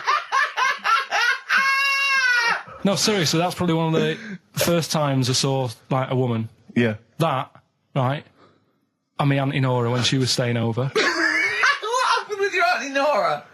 She was, she's into wearing caftans. Into wearing what? You know, caftans. Oh, yeah. What are caftans? Big, bellowy sort of dresses. Right. And, yeah, I used to sit on the floor at home in front of the telly. Sure. She was on the chair behind. Yeah. She did a bit of a sort of a Sharon Stone scene. Oh, God. Yeah. Did you see it? There was no underwear? No.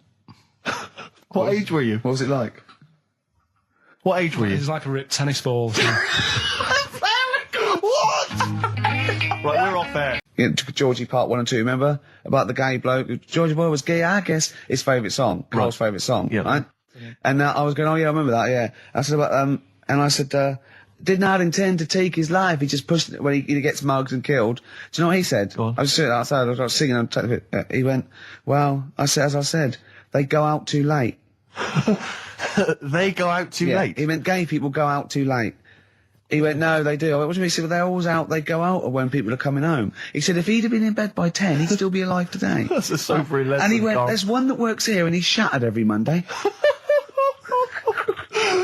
Oh, if you're gay and you're listening, just be in bed earlier. Go out when sensible people go out. Yeah. You're right, we're not on the continent, Carl. If you're gay and you're not in bed by 10, go home. Yeah. I don't get it.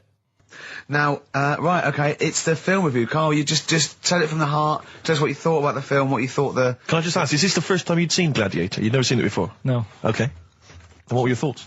Okay. The film review. Gladiator. It's alright. Nothing great. It's like an old, sort of an old version of Rocky done in the olden days, really. Right. A bloke fighting other people. Sure. How sort of well known is the story? Do you reckon people know the basics? Well, just very quickly, just do the plot. Quickly. There's a guy called Max. Maximus, yeah. Yeah. There's Caesar, and there's Caesar's kid, and Max goes to war, sort of wins it, comes back. Caesar says, you're good at what you do. I wish my son was as good as you. So I want you to be in charge when I die. His kid finds out, a bit annoyed about it, kills his dad, because he don't want anyone to hear that he said that he wants him to be in charge. Yeah. So his kid gets in charge and thinks, I'll show you. You're not going to be king, I am. You're going to be a slave or something. And then Next thing you see is... Sorry, can I just stop there? My only thought is the film's 3 hours long, so maybe we should go through the whole plot. We've done the first 10 minutes. But go on. So, yeah, he's a slave and then... Yeah, but then, that was an interesting bit that I thought, right? I mean, I was watching this with a girlfriend. She was already annoyed because she wanted to watch Friends on E4. Okay. Yeah. It was a good episode as well this week. Was it? Yeah. Don't tell her that. Okay. Right, so she was annoyed and she said, come on then, put it on. And I got it wrong straight away because it says on the back 149, so I thought that was an hour and 49 minutes. It turned out it was 149. No, I thought it was 1 hour 49. Yeah. But it was 149 minutes. Sure. So it overran anyway. By 40 minutes. Yeah. So anyway, the interesting bit was where he was going across the desert on a horse. And I think to show you how long he'd been going across the desert on his horse, he's showing you a shot of the horse's knees and they were bleeding. And I just wondered whether that's what horses do if they run for a long time. Do you know? I don't. Good. Right, so anyway, so he goes on, he keeps going on like this. He's a slave, and then he has a fight at the end with the Caesar's kid, and he kills him. And that's how it ended. Okay, good. What did you think of it? Just generally, what bits... What do you think was wrong with it? Right, well, I've read up on it, and there's already a fact that is wrong. Right. Caesar's kid, he didn't actually kill his dad. His dad died of a natural death. Right, in real life, you mean? Yeah. Okay. And, what's Caesar's kid's name? Comedian or something? I think it's comedian, yeah. Yeah. That's where the name comes from. When a funny person is called a comedian. He didn't actually get killed in real life by Max. No. He died by his sister poisoning him, and he didn't die. No. Are you saying that this is not a historical document? It's wrong. All over the place. Yeah. Well, next week I'm giving you Braveheart, and that is actually true. That is factually accurate. I can't handle it. It is. It was a little Australian fella that helped him out. Just for people who watched it, you know that the guy, Caesar's kid. Yeah. He died. His sister tried to poison him. That didn't work. Apparently, he was a gay fella, and his boyfriend, who was a wrestler, strangled him. Where did you get this information? On the internet. I thought I'd look it up to see how much of it I actually got right. Yes. And that's what I read. Okay, so out of 10? 5. Really? Yeah. Okay. It's no good. I wouldn't get it out. And it's annoying the way it says, like, you know, this film's got to be seen at the cinema, because I saw it at home and I don't think I missed out on anything. Very good point. I think that's probably the point they're making, but yours is valid too. Kings of Leon on XFM 104.9. I'm Ricky Gervais, with me Steve Merchant and Karl Pilkington. Steve, I want to talk to you. I think it was might have been Wednesday night. I was in the pub. Phone goes. And Karl goes, "You're watching that thing about parasites?" Right. I went, "No, I'm out." He went, "Oh, fella with a maggot in his head." Fellow with a maggot in his head? Yeah. And they go, "Oh no, he's pulling it out now." Oh God. I said, "Well, I'll get it. I said, "Yeah, see you later." About 5 minutes later, I get a message on my phone. Beep, beep. I look at it. It just says, "Oh no, there's a fella with his fish up his cock now." There's a fella with a fish up his cock? Yeah. Right. Okay. Do you want to explain that, Carl? Is it one of those little ones that swim up if you're having a slash in the Amazon? Yeah. Yeah. That's weird, isn't it? But it was like stuff like that. It started off with What does the fish do when it gets in there? Just sits there. Why? Well, what else can it do? No, but why does it go up there? Don't know, I didn't listen to that bit. There's a bit, he started off with a fella who had a bit of meat and got a tapeworm inside him. Yeah. And he grew it for however long, and then it came out at the end, it was about 7 foot long. On purpose? Yeah, he did it on purpose, yeah, for the programme, right? I think, probably slimming, isn't it? Well, I was thinking that. Could, you know, I mean, you're a fan of Waller, could he purposely have about 8 of them? What, Rick Waller? Yeah. It's a good idea. Because they were saying how they eat, you know, a lot of stuff when they're in you. They just eat all they take enough so you don't die, and nor do they, yeah. But, I mean, you've got to keep taking them out, haven't you? Because you'll still have the same weight, because it's got to go somewhere. So you'll have them in you. What you got to do is, like, let them eat your meal and then take them out. Do you think worm watchers will catch on? Yeah. So anyway, so that happened, right? And then, there was a woman with a maggot in her head. A woman with a maggot in her head? Yeah, she went on holiday, it got in there somehow. And, stowaway. It it was massive. And the thing is, she had a hole in her head, and she's there being interviewed with the doctor, like, and you can see it just sort of sticking its head out. Like, do you know when you see a cartoon with a maggot in an apple? Yeah. And it looks around like that. Yeah. Why didn't they just take it out there and then? I think they could have done, but the doctor's messing about. It's like, well, it's good for the show, isn't it? And they left it in there. Right, that's libelous. Well, that is libelous. But I found it weird. Why not just grab it? Wait. Because there must be a reason. There must be one of those medical reasons that you don't really know about, Carl. Right. And another bit. This was the best one. Right? Grab it. Right. There's this fella, and he was on his bike, right, cycling to work or whatever, and he sort of sees this thing in the corner of his eye. Right? Literally in the corner of his eye. Or you mean he saw? He just said he saw in his peripheral vision. Okay, yeah. I thought, what's that? Yeah. So he thought, oh, doesn't matter, whatever. And he stops off at a cafe, right? Get a little scone, a tea or whatever. And he goes in there and he's sat down, and the waiter comes over. He says, "Yeah, what do you want?" He says, "I'll have a scone and a tea." He goes, "All right then." So he goes to get it, comes back.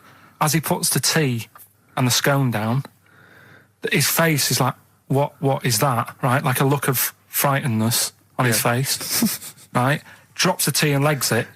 So the fella's going, what? So he legs it after the bloke and goes, "What?" And he says, oh, "Something came out of your nose. That was massive." Sorry, something came out of the guy's This is all true because people would have watched it, so don't start saying Sorry, it didn't but hang happen. on, I just need to clarify. The guy on the bike... I don't believe he ran away. I don't believe he legged it. I don't believe he had a look of frightenedness on his face, and I don't believe he said something massive came out your nose. And I don't even believe he had a cup of tea in the scone. These are the things that I think are embellished. But who had something coming out of his nose? Was it the guy serving the scone? The one who was on the bike who ordered the scone. Yeah, but what was it? Came out of his nose. What was it? Came out of his nose. Right. So he goes home and he thinks, I've got to sort this out because it's not good and that. So he But what? No, it was out of his nose. So you mean it poked out of his nose? It didn't come out. It just said hello and then it... It was like the maggot in the head. Yeah, he just popped his head out, had a look around and went back in. Why did the bloke drop the tea and run? Well, it's weird, isn't it? All right, so he goes home. He goes home and he goes, oh, God, you know. So he sits in front of the mirror and he's sat there waiting. This thing comes out. Again, sort of looks round, goes back in again. So he goes, oh. No scones. Right. No, so he goes, I've got to sort this out. He goes to the doctors, says to the doctor, I've got something up my nose. It just keeps coming out and having a look round, going back in. Didn't say that. So the doctor's like, oh, I haven't heard of that before. Right?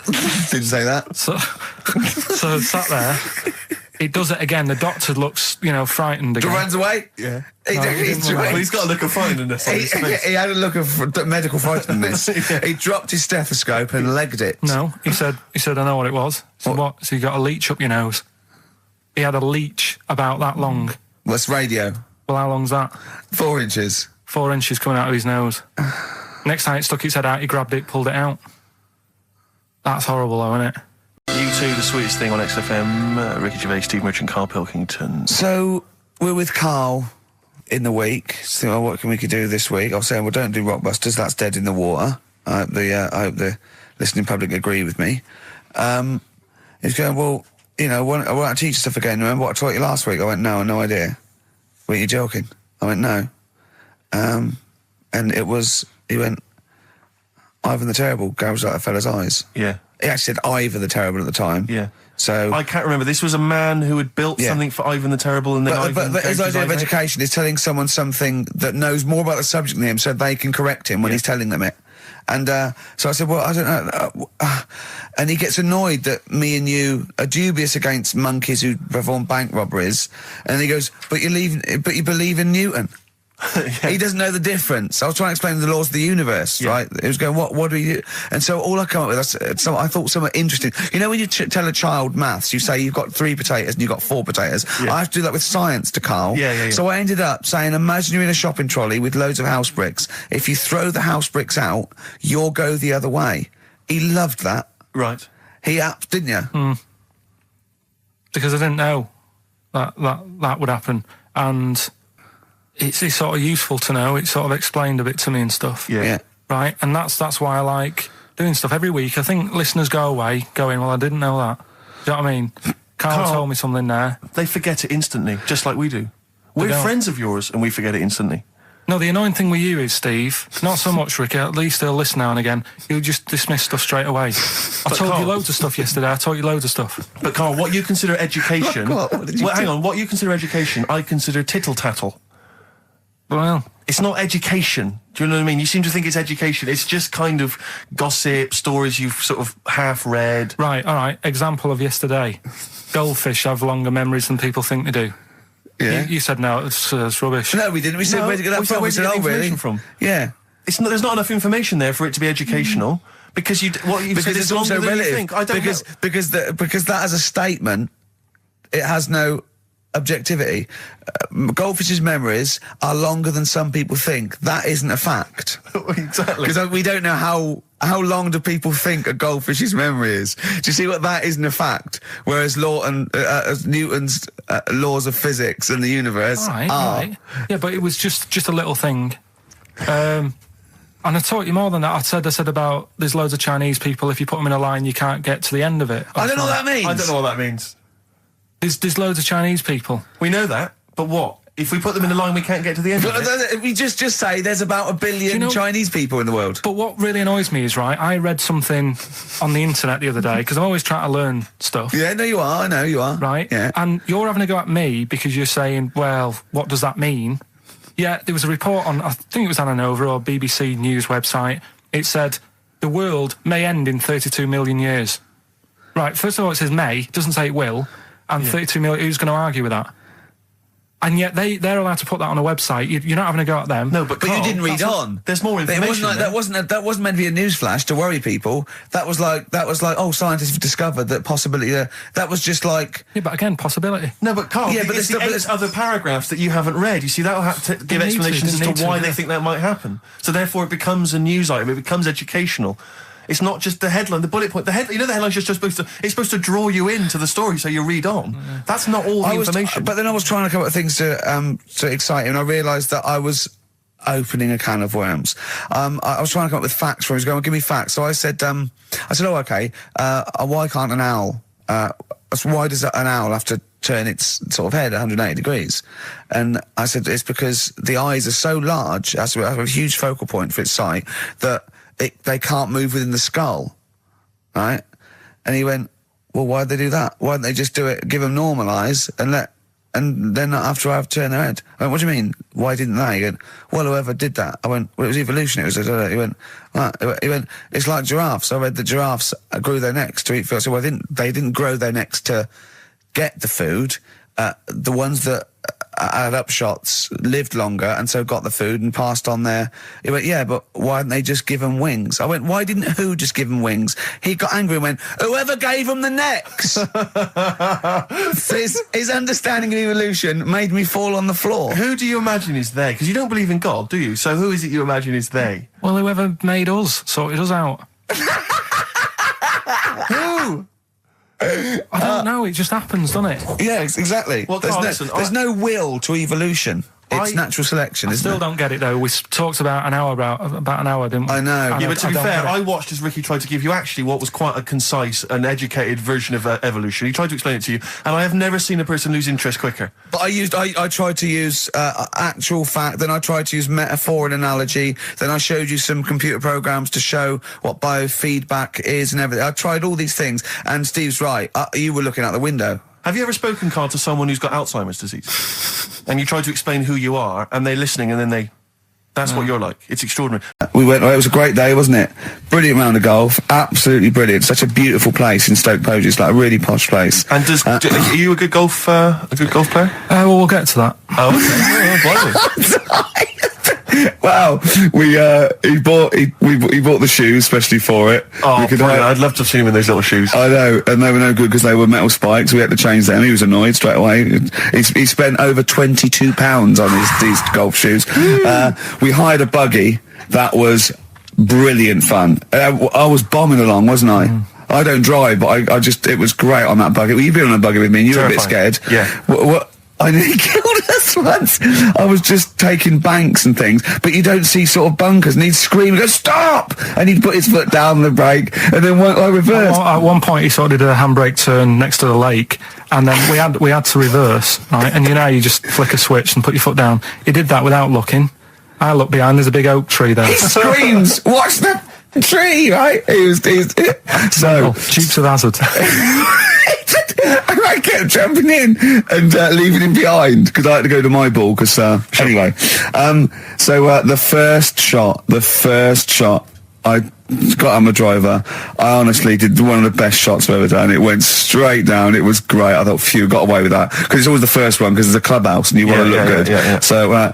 He tees up, and I've been saying, buy some balls. He just got 6 balls. I was going, what if you lose me? I won't lose 6 balls, right?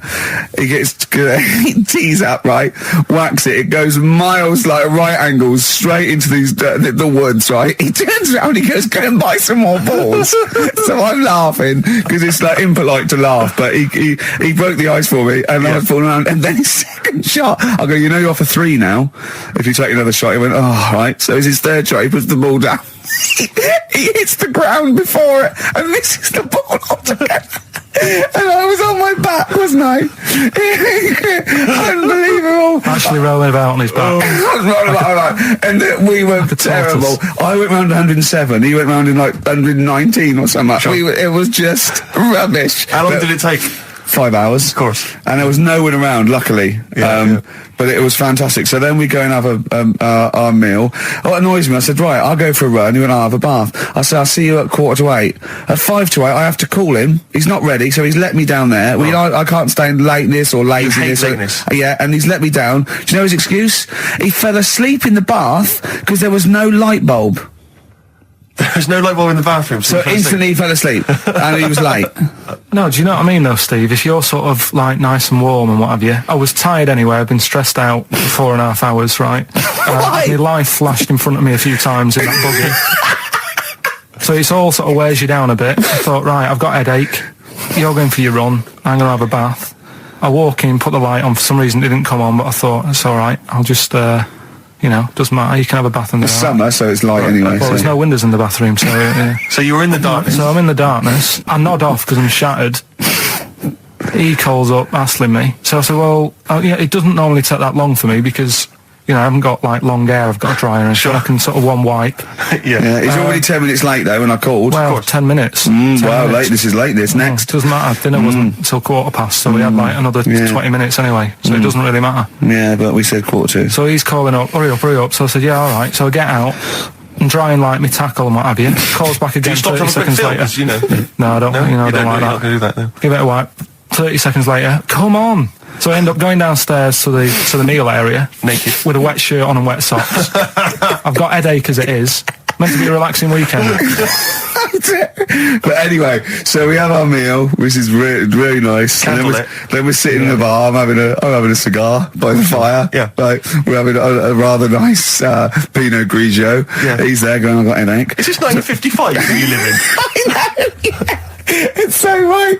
We are knackered because he's not used to work. I've seen him moaning, falling asleep. He's not used to it at all. And you've been on your feet for over half an hour. Yeah, right. So we didn't even walk around the golf course. We had a buggy. Yeah. It wasn't even exercise. That was Bowie and Waterloo Sunset. Right, Carl. It's a questionnaire about happiness. Oh yeah. There's one person. Well, that should answer it right where. The first question, Carl. On a happy scale of 1 to 10, where are you on the happy scale? Is it at this moment or in general? Well, I would say generally. Okay. Yeah, but you don't always have to like... I think I'm happy in that, but I don't always show it. You never show it? No, but it doesn't mean I'm not happy in that. Like, I'm all right at the moment. I'd say I'm probably on about an 8. I was probably on about a 9 when I woke up, right? And then sort of fell out with Suzanne over a haircut. Yeah. Right? She went for a haircut and came back with something that I didn't like. Sorry, what did you say? So when your girlfriend walked to the door, she had her hair done, you said, I don't like it, alright? She could tell by the look on my face. But don't you say, no, I'm happy with it, I just can't tell. I'm loving it. Because then she won't have it done again. Oh, Carl, I just cannot get over you. I really can't. No, but you haven't seen it. Right? So then I was fed up, but then I thought... Sorry, what authority have you got to talk about haircuts? Yeah, you had the officially from a barber in Manchester above a railway station in a shack, it was £2 a cut, told you have the hair of a Chinaman. Well, you wish you had the hair of a Chinaman now, you got no hair. You're a little bald man with your mouth open, so don't... Is she listening to this, Suzanne? Sitting at home with a woolly hat on? I don't know. But she knows now, doesn't she? What did you say? What words did you do about it, I just said you look like someone out of Slade. Interestingly, that's what I look for in a girlfriend. Oh, God. Which one of Slade? That one with the funny hair. Not Dave Hill. Yeah. The one with the crooked fringe and the goofy... She had her teeth done as well, did she? She had 2 front teeth put in. Dumper. So anyway, So prior to that, you're on a 9. Then you saw the haircut, you're on an 8. Yeah. Yeah. And now then, what you're on? I'm probably on about a 6 at the moment. Why? What's happened? Well, while Star Sailor was on, bit more head squeezing going on. So, yeah, about a 5 or 6. So generally speaking, what would you say you are? About 4. You're on a 4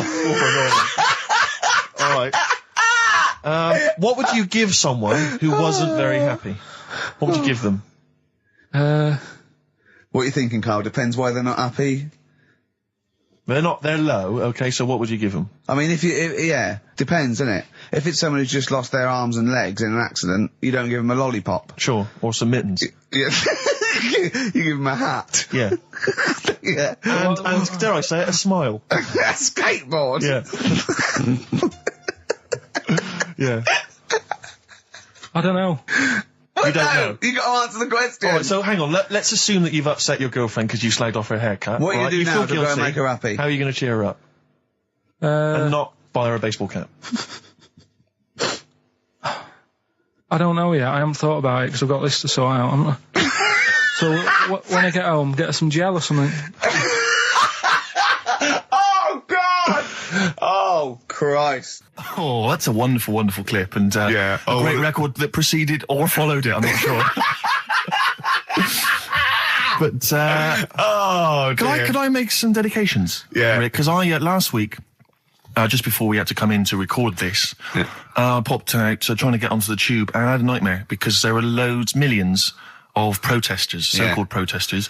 Now, a lot of them obviously doing good work. There was one fella, I think you'd have appreciated it, because I know you are very politically active, and I think this guy has really studied hard, and he's realised the best way to make his voice heard on the international political stage is to ride around on a tricycle wearing a jester's hat. He was really shaking up the bloody government. I wouldn't want to be George W. Bush about now. Not indeed. Once he sees that. Once he sees that guy. Imagine his aides rushing in and going, George W., look at this guy.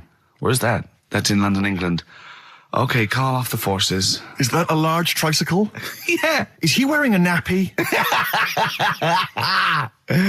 Get me Colin Powell. Why'd you call him Colin, not Colin? It's the way he likes it. Don't about. Just call off the troops. There's a in the jester's hat. Call the troops off. Just bleep some of those bits. Well, we're running out of time. We've got to get on with the show. It's near the end. I hope you enjoyed it. I hope the scientists stuck in a big, hut in the middle of nowhere in pitch darkness, 10 of them. Well, I imagine they've been fascinated, Rick, by the finger up the arse discussion. We had Chinese don't age well, gingers, all that. The big fat kid. Well, actually, they're probably secure in the knowledge that if they want to kill some time and it's dark, there's nothing better than stick your finger up someone else's ass. Exactly. So enjoy that. But they've been hanging on for Rockbusters clues, I imagine.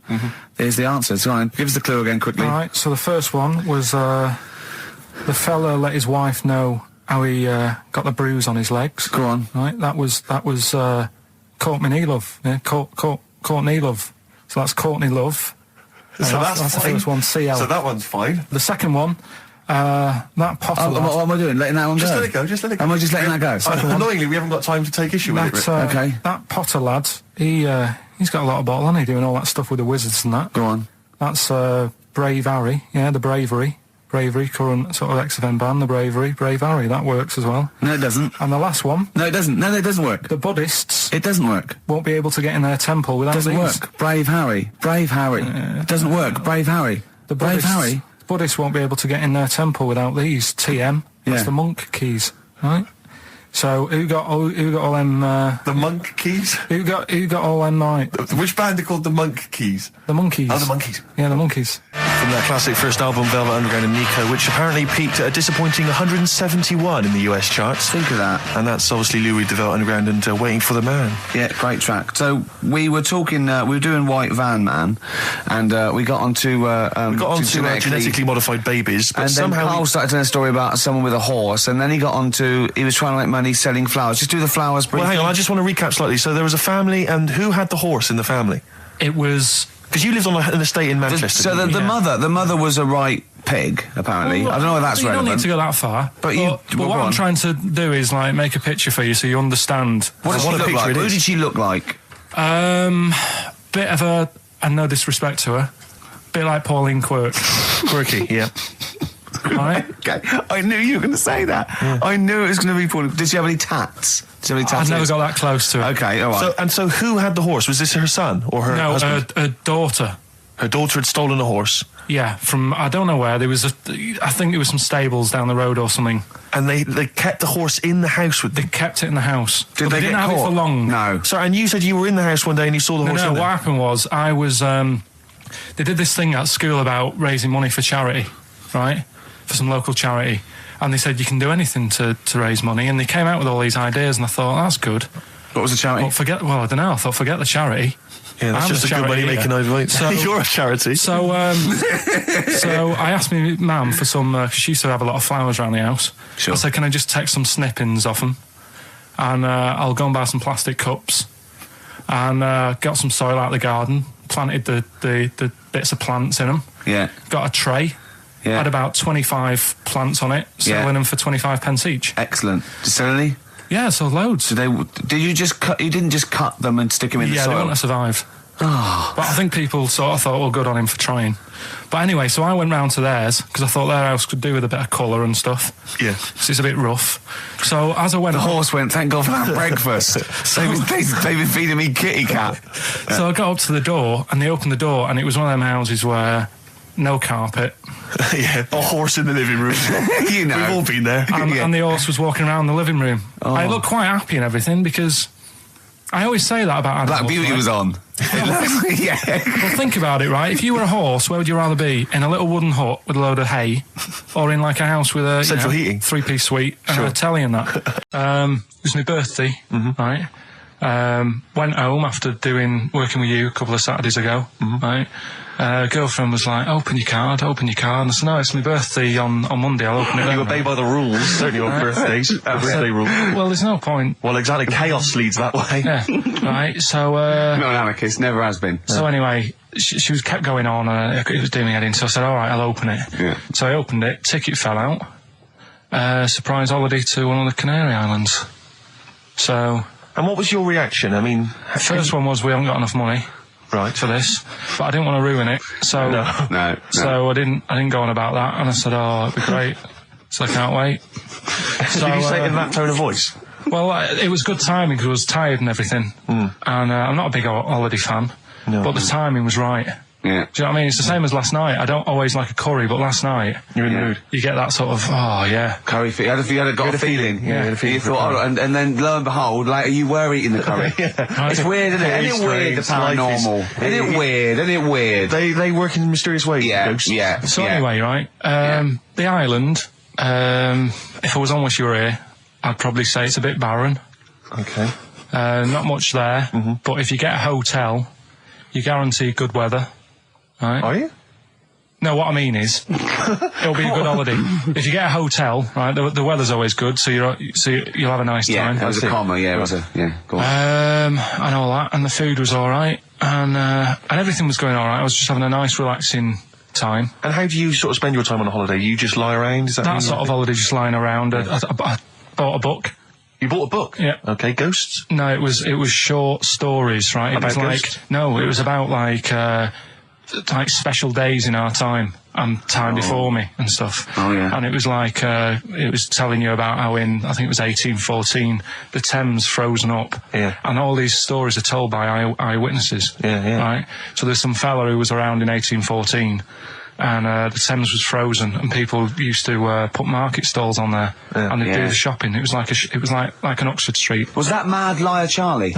No, because he's famous for that. Well, I'm sure, you know. No, I think that was Mad Liar Charlie. Right. Yeah. So I was reading that, and then after a couple of days was a bit like, boring. Yeah, you can only do sort of so much lying around and so much reading. So Suzanne said, let's go on the beach, have a walk. You ain't gone on the beach? Where had you been up to this point then? In your room? No, just like around the pool, just relaxing and having a swim and that. Yeah. So she said, let's go on the beach. I said, all right then, yeah. So wandered down to the beach, and first impressions are, yeah, it's all right, it's clean. Your criteria is so basic, it's brilliant. Hotel, yes. Roof, good. Food, adequate. Beach, clean. Next. So I'm walking along, and everything's good, and, there's a woman feeding fish bread, which I thought that's different.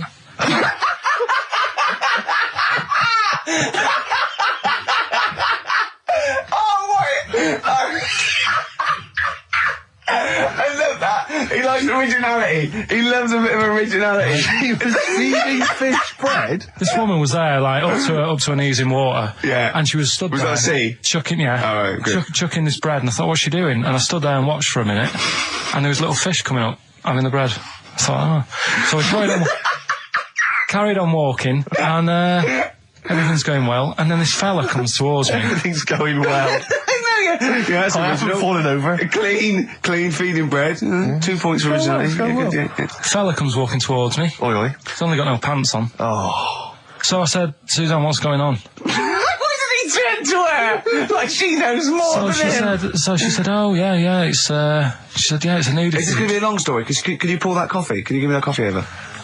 Sorry, this is really bad. Yeah, because he's pouring. Thank you. Just amuse yourselves while we sort the coffee. Thank you very much. Dave, do you want I'll have a cup of coffee, Carl. Thanks, yeah, cheers. Cold. Right, good. Okay. So... Great. Thank you. So she said, yeah, it's a nudist beach. So I said, well, why, what?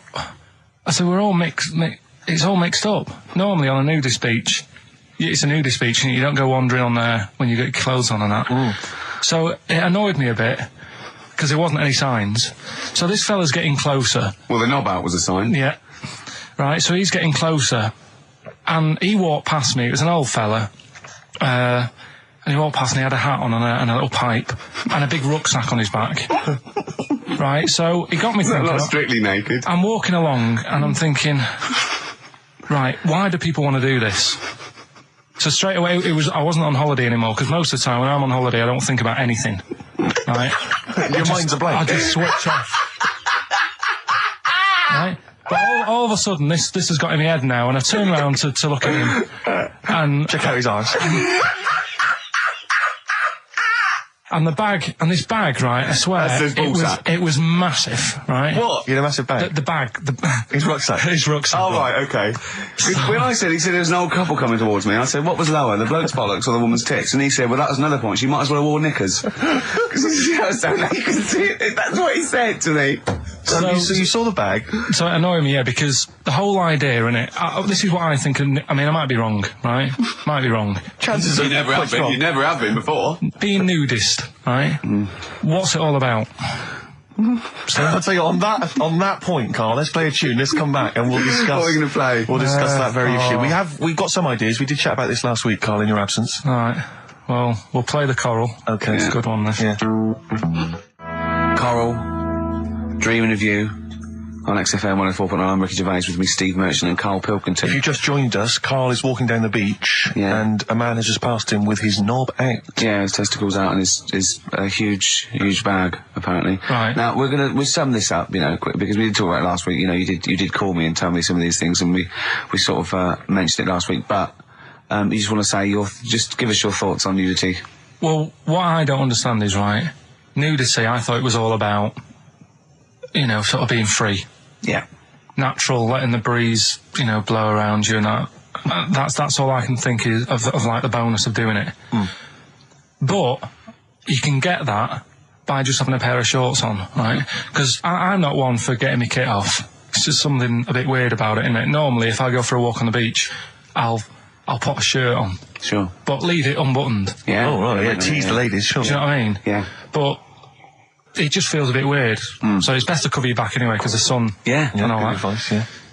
But when I saw him, and I thought, well, right, is he doing it to sort of be free and be comfy and all that? And then I thought, but he's carrying a big bag, right? I've got a pair of shorts on, and I'm not looking at him thinking, I bet he's really comfy. Do you know what I mean? I wasn't going, I can't wait to get home and get my shorts off. They're really annoying me, these. So, and that's just it. I don't get what it's all about. Yeah. Sure. Yeah. Sure. Well, okay. Well, my advice to you is don't go to nudist beaches again. Well, I didn't go again. That was, yeah, it's just like, you know, you had the girls in and that, and it reminded me, I was talking to Steve in a week. Yeah. I think it's, when people were talking about going to Stringfellas and that. Yeah. I was talking about seeing naked people. Yes, I asked him, I said, when he used to watch, say, he accidentally flipped onto BBC Two and some ballet was on, would his eye ever been drawn to maybe the gentleman's lower regions rather than the ladies? The gentleman's package? Yeah, would your eyes ever be accidentally drawn to that and you couldn't resist it? And you said yes. Yeah, because, right, I don't think I'm Oh dear. Well, go on, I mean, fair enough. No, right. I'm always looking at the beautiful ladies, but fair enough. Yeah. No, go on.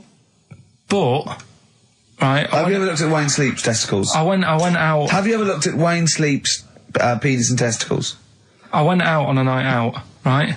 And it was it got to some point in the night where two women and two fellas got on the stage. Right. Right. Started stripping off. Yes. Yeah. Just what, members of the audience? No, I think they were like part of the act, right? Right. And what was this, panto? They down, the fellas had like their undies on, and the girls just had their knickers on. Yeah. Right. And sounds pretty erotic at the moment. Go on. And at the same time, they all whipped their pants off. Yes. Right. Yeah. It was Bucks Fizz, wasn't it? The adult show. Now I said to Steve at that point. Sorry, I wasn't there. He said it's to be later. yeah. I said, well, you have a quick glance at the fellas, and then the annoying thing was, I thought, right, now I'll have a look at the women, and it was too late. They put the knickers on. How long were you looking at the fellas? Not that long, but why were you looking at them first? That's human nature, innit? Why? I don't know, but I'm sure you would have done the same thing. You just sort of think, well, how are they shaping up? So it's a comparative test. So who had the biggest knob? Which one of the blokes had the biggest knob? No, it's like, normal. But this is a whole new side of you. This is a whole other area. So you look at ballet dancers, you look at the gentleman's. No, I don't. package. I just was, when he said this, it reminded me of this night when I was walking home thinking, didn't get a look. Because I was messing Where around. was this? What event was this where people are stripping off? Carl, I tell you what, you are the most interesting man I've ever met. But are you comfortable being nude and that? We've done this. Well, I don't know what this is. We did this last week about, are you comfortable being nude? No, I know, I was talking you're about probably that. most comfortable being nude. It's just probably not in public. Well, Ricky's only really comfortable nude when he's eating. Yeah, there's nothing to get, Yeah, you can just wipe yourself down. Yeah, you just sit in the bath, yeah. No, but I talked about that, and then when I went home, I was talking to Suzanne about it, and she said, what's all that about? You don't like being nude, right? And I said, well, it's not. It's like I'm part of an Alan Bennett play. Oh, yeah, right. It's years ago. Oh, yeah. In olden days, when ghosts roamed the earth. Once upon a time, you mean? Yeah. Some doctor or something who was into, like, the way bodies work. They got their head cut off. Who did? The doctor? Yeah, he was doing a bit of an experiment. And he cut his own head off? Yeah. Okay. And it was about, He said, when my head's in the basket, I'm going to blink my eyes. Right. Okay, sorry, hang on, let him finish. And, so the doctor has chopped his own head off, and he's told everyone, I'm going to blink my eyes. He's in the basket, and he goes like, right, I'm going to blink my eyes about, as many times as I can. So quick, count them. And they count, and he got to like 15 before he died. Now, this is how Karl told me that. Till Nick Frost explained that, Karl told me, he said, right, well, a bloke, right, he had his head cut off, and when his head was in the basket, he went, count how many times I can blink. And I went, well, that's rubbish. He went, no. And Nick went, well, no, he actually said, when my head's in the basket. And Karl went, all right. I said, Karl, do you know the subtle difference? Do you see the subtle difference? I have to say, though, guys, I still don't really understand what went on there. You've both lost me. The story is that a bloke who'd been found doing, You mean that Karl just explained it and that was a clear version? Because I still don't know what you're talking about, Karl. Well, this bloke had his head cut off at experiments against God. He was a doctor in the, in olden times. Yeah. And when they cut his head off... Why did they cut his head off? Because it was... he was executed. Crimes against... Exactly, he was executed, yeah. And, he said to his assistant, when my head's in the basket, I'm going to blink, count how many times I blink and write it down as an experiment, right? Karl told it to me, like his head was cut off and he went in the basket, and when his head was in the basket, he looked up and said, count how many times I blink. Yeah. I love that. I love the difference in that story. Yeah. Both rubbish, but, one's possible and one isn't. You believe anything that you're told, except when we tell you the truth. Right, here's one. Christ. Ghosts and that we got talking about. Sure. And Nick said, right, he said, you'll like this one. He said, my auntie was having loads of problems. Why are you whispering? It's not illegal to talk about ghosts on the radio. No, but it's hearing this. So the auntie's in the house and that, and furniture's moving about all the time. Oh, God. And they were like, no, Steve, he told me this one. This is such rubbish, mate. No, come on, let's listen. I'm going to leave it to you. I'm going to sit back and enjoy it. I'm just going to watch your face, Steve. Right. Sorry, so I missed the beginning there, Karl. There's an auntie in the house. Basically, Nick's auntie. Right. In the house, things moving around all the time. And it was just annoying every time she tidied up. It was like... it was just annoying. Making a mess. It was one part annoying to two parts scary. Yeah. So... stuff was moving around all the time, and they said, right, we need an housekeeper. Rather than having the house a mess, until we sort this out. Stop it! I've got the vicar coming round. Stop moving stuff around. Oh, yeah, go on. They said that shouldn't be in the pants drawer. Let's put all the furniture in one room, right? So just have one room that's a mess, and have all the others empty. Because I love the poltergeist can't really... It can move wardrobes around, but it can't open a door to put it in another room. Yeah. Poltergeist going, I'm just making this room messy. I wish someone would open the door so I could... Go on. Yeah, but... So all this stuff's in this room. So they moved all their furniture into one room? They put, like, the drawers in there and everything, and it was really uncomfortable, because they were all, like, on top of each other. They sat in the room with all the stuff? Yeah, they had to, because that's where the three-piece suite was. Okay. Oh, God. Right? All right. Oh, God. So they sat there, right, all crumpled up and that, but nothing can move because it's so tight. I think things were trying to move, but everything was so tight. They foxed that poltergeist. So anyway, one night they sat there, like, sort of a bit awkward watching the telly and that, and they hear some banging in the next room. So she goes, oh, God, what's that? Oh, he hadn't moved in, had he, the ghost? So, to some of the empty rooms. So there's this He's moved some friends and family in. There's this banging about going on. No, she gets up, right? Yeah. And what it is, they had the baby in the next room because there wasn't much room for the cot. Right, so they left the baby with the ghost. So they go into the room where the baby is, and the banging... Yeah. Is like, do you know those plastic balls you get that you can chuck around the room and, like, they go mental? Right. The ones that you chuck once and they keep bouncing for ages. Yeah. That was bouncing around the room. Wow, the baby had thrown it? Hitting all the walls, and the baby was there, stood in the cot, sort of laughing. Right. And looking at the ball, and wherever it looked, the ball went. Yeah. And then she said, stop doing that. Yeah. And the ball just stopped. Did it? And it rolled a bit and stopped. Right. So the baby had thrown the ball and it was watching it as it bounced around the room? It wasn't throwing it, it was in control of it. No, the point is, Steve, the baby had been doing it. It would have been the baby all along. The baby had been messing with the furniture. It was So a baby it's a that had super the power. Yeah, it's a baby that had the power. Special baby. It's a baby that had the power. It's What a baby that had the power. What- the what's power the power? of telekinesis. Right. They were then trying to convince me that telekinesis was not like all the other stuff that I didn't believe in, but that was a science. Right. Telekinesis was possible. Yes. Yeah, it's not like ghosts and demons and all that sort of. Telekinesis is different. Yeah, that's yeah. science. But Nick's auntie saw it, and I love the fact that you're telling me that someone else's auntie saw it. So I should be satisfied with that. Yeah. I should be satisfied with that. I mean, So does she still live in one room with all her possessions? no, I think the baby grew out of it. Apparently, it grew the up. baby grew out of it. So it doesn't use its telekinesis powers anymore? Well, no, it's like in Carrie, innit? She was upset for a bit, and then she got over it. Okay, I'm just going to say one thing, Carl. That was a film. Do you want to play a record or? Get free. All right, on XFM 104.9. Can I just tell you a story that Carl told me a couple of weeks ago? Is this another ghost story? Another yeah, spooky it is, story? yeah. I called him out. I was, what are you doing? He said, I've just been reading ghost stories again. He said, you don't believe in them, but how do you explain this? So I went, go on. He said,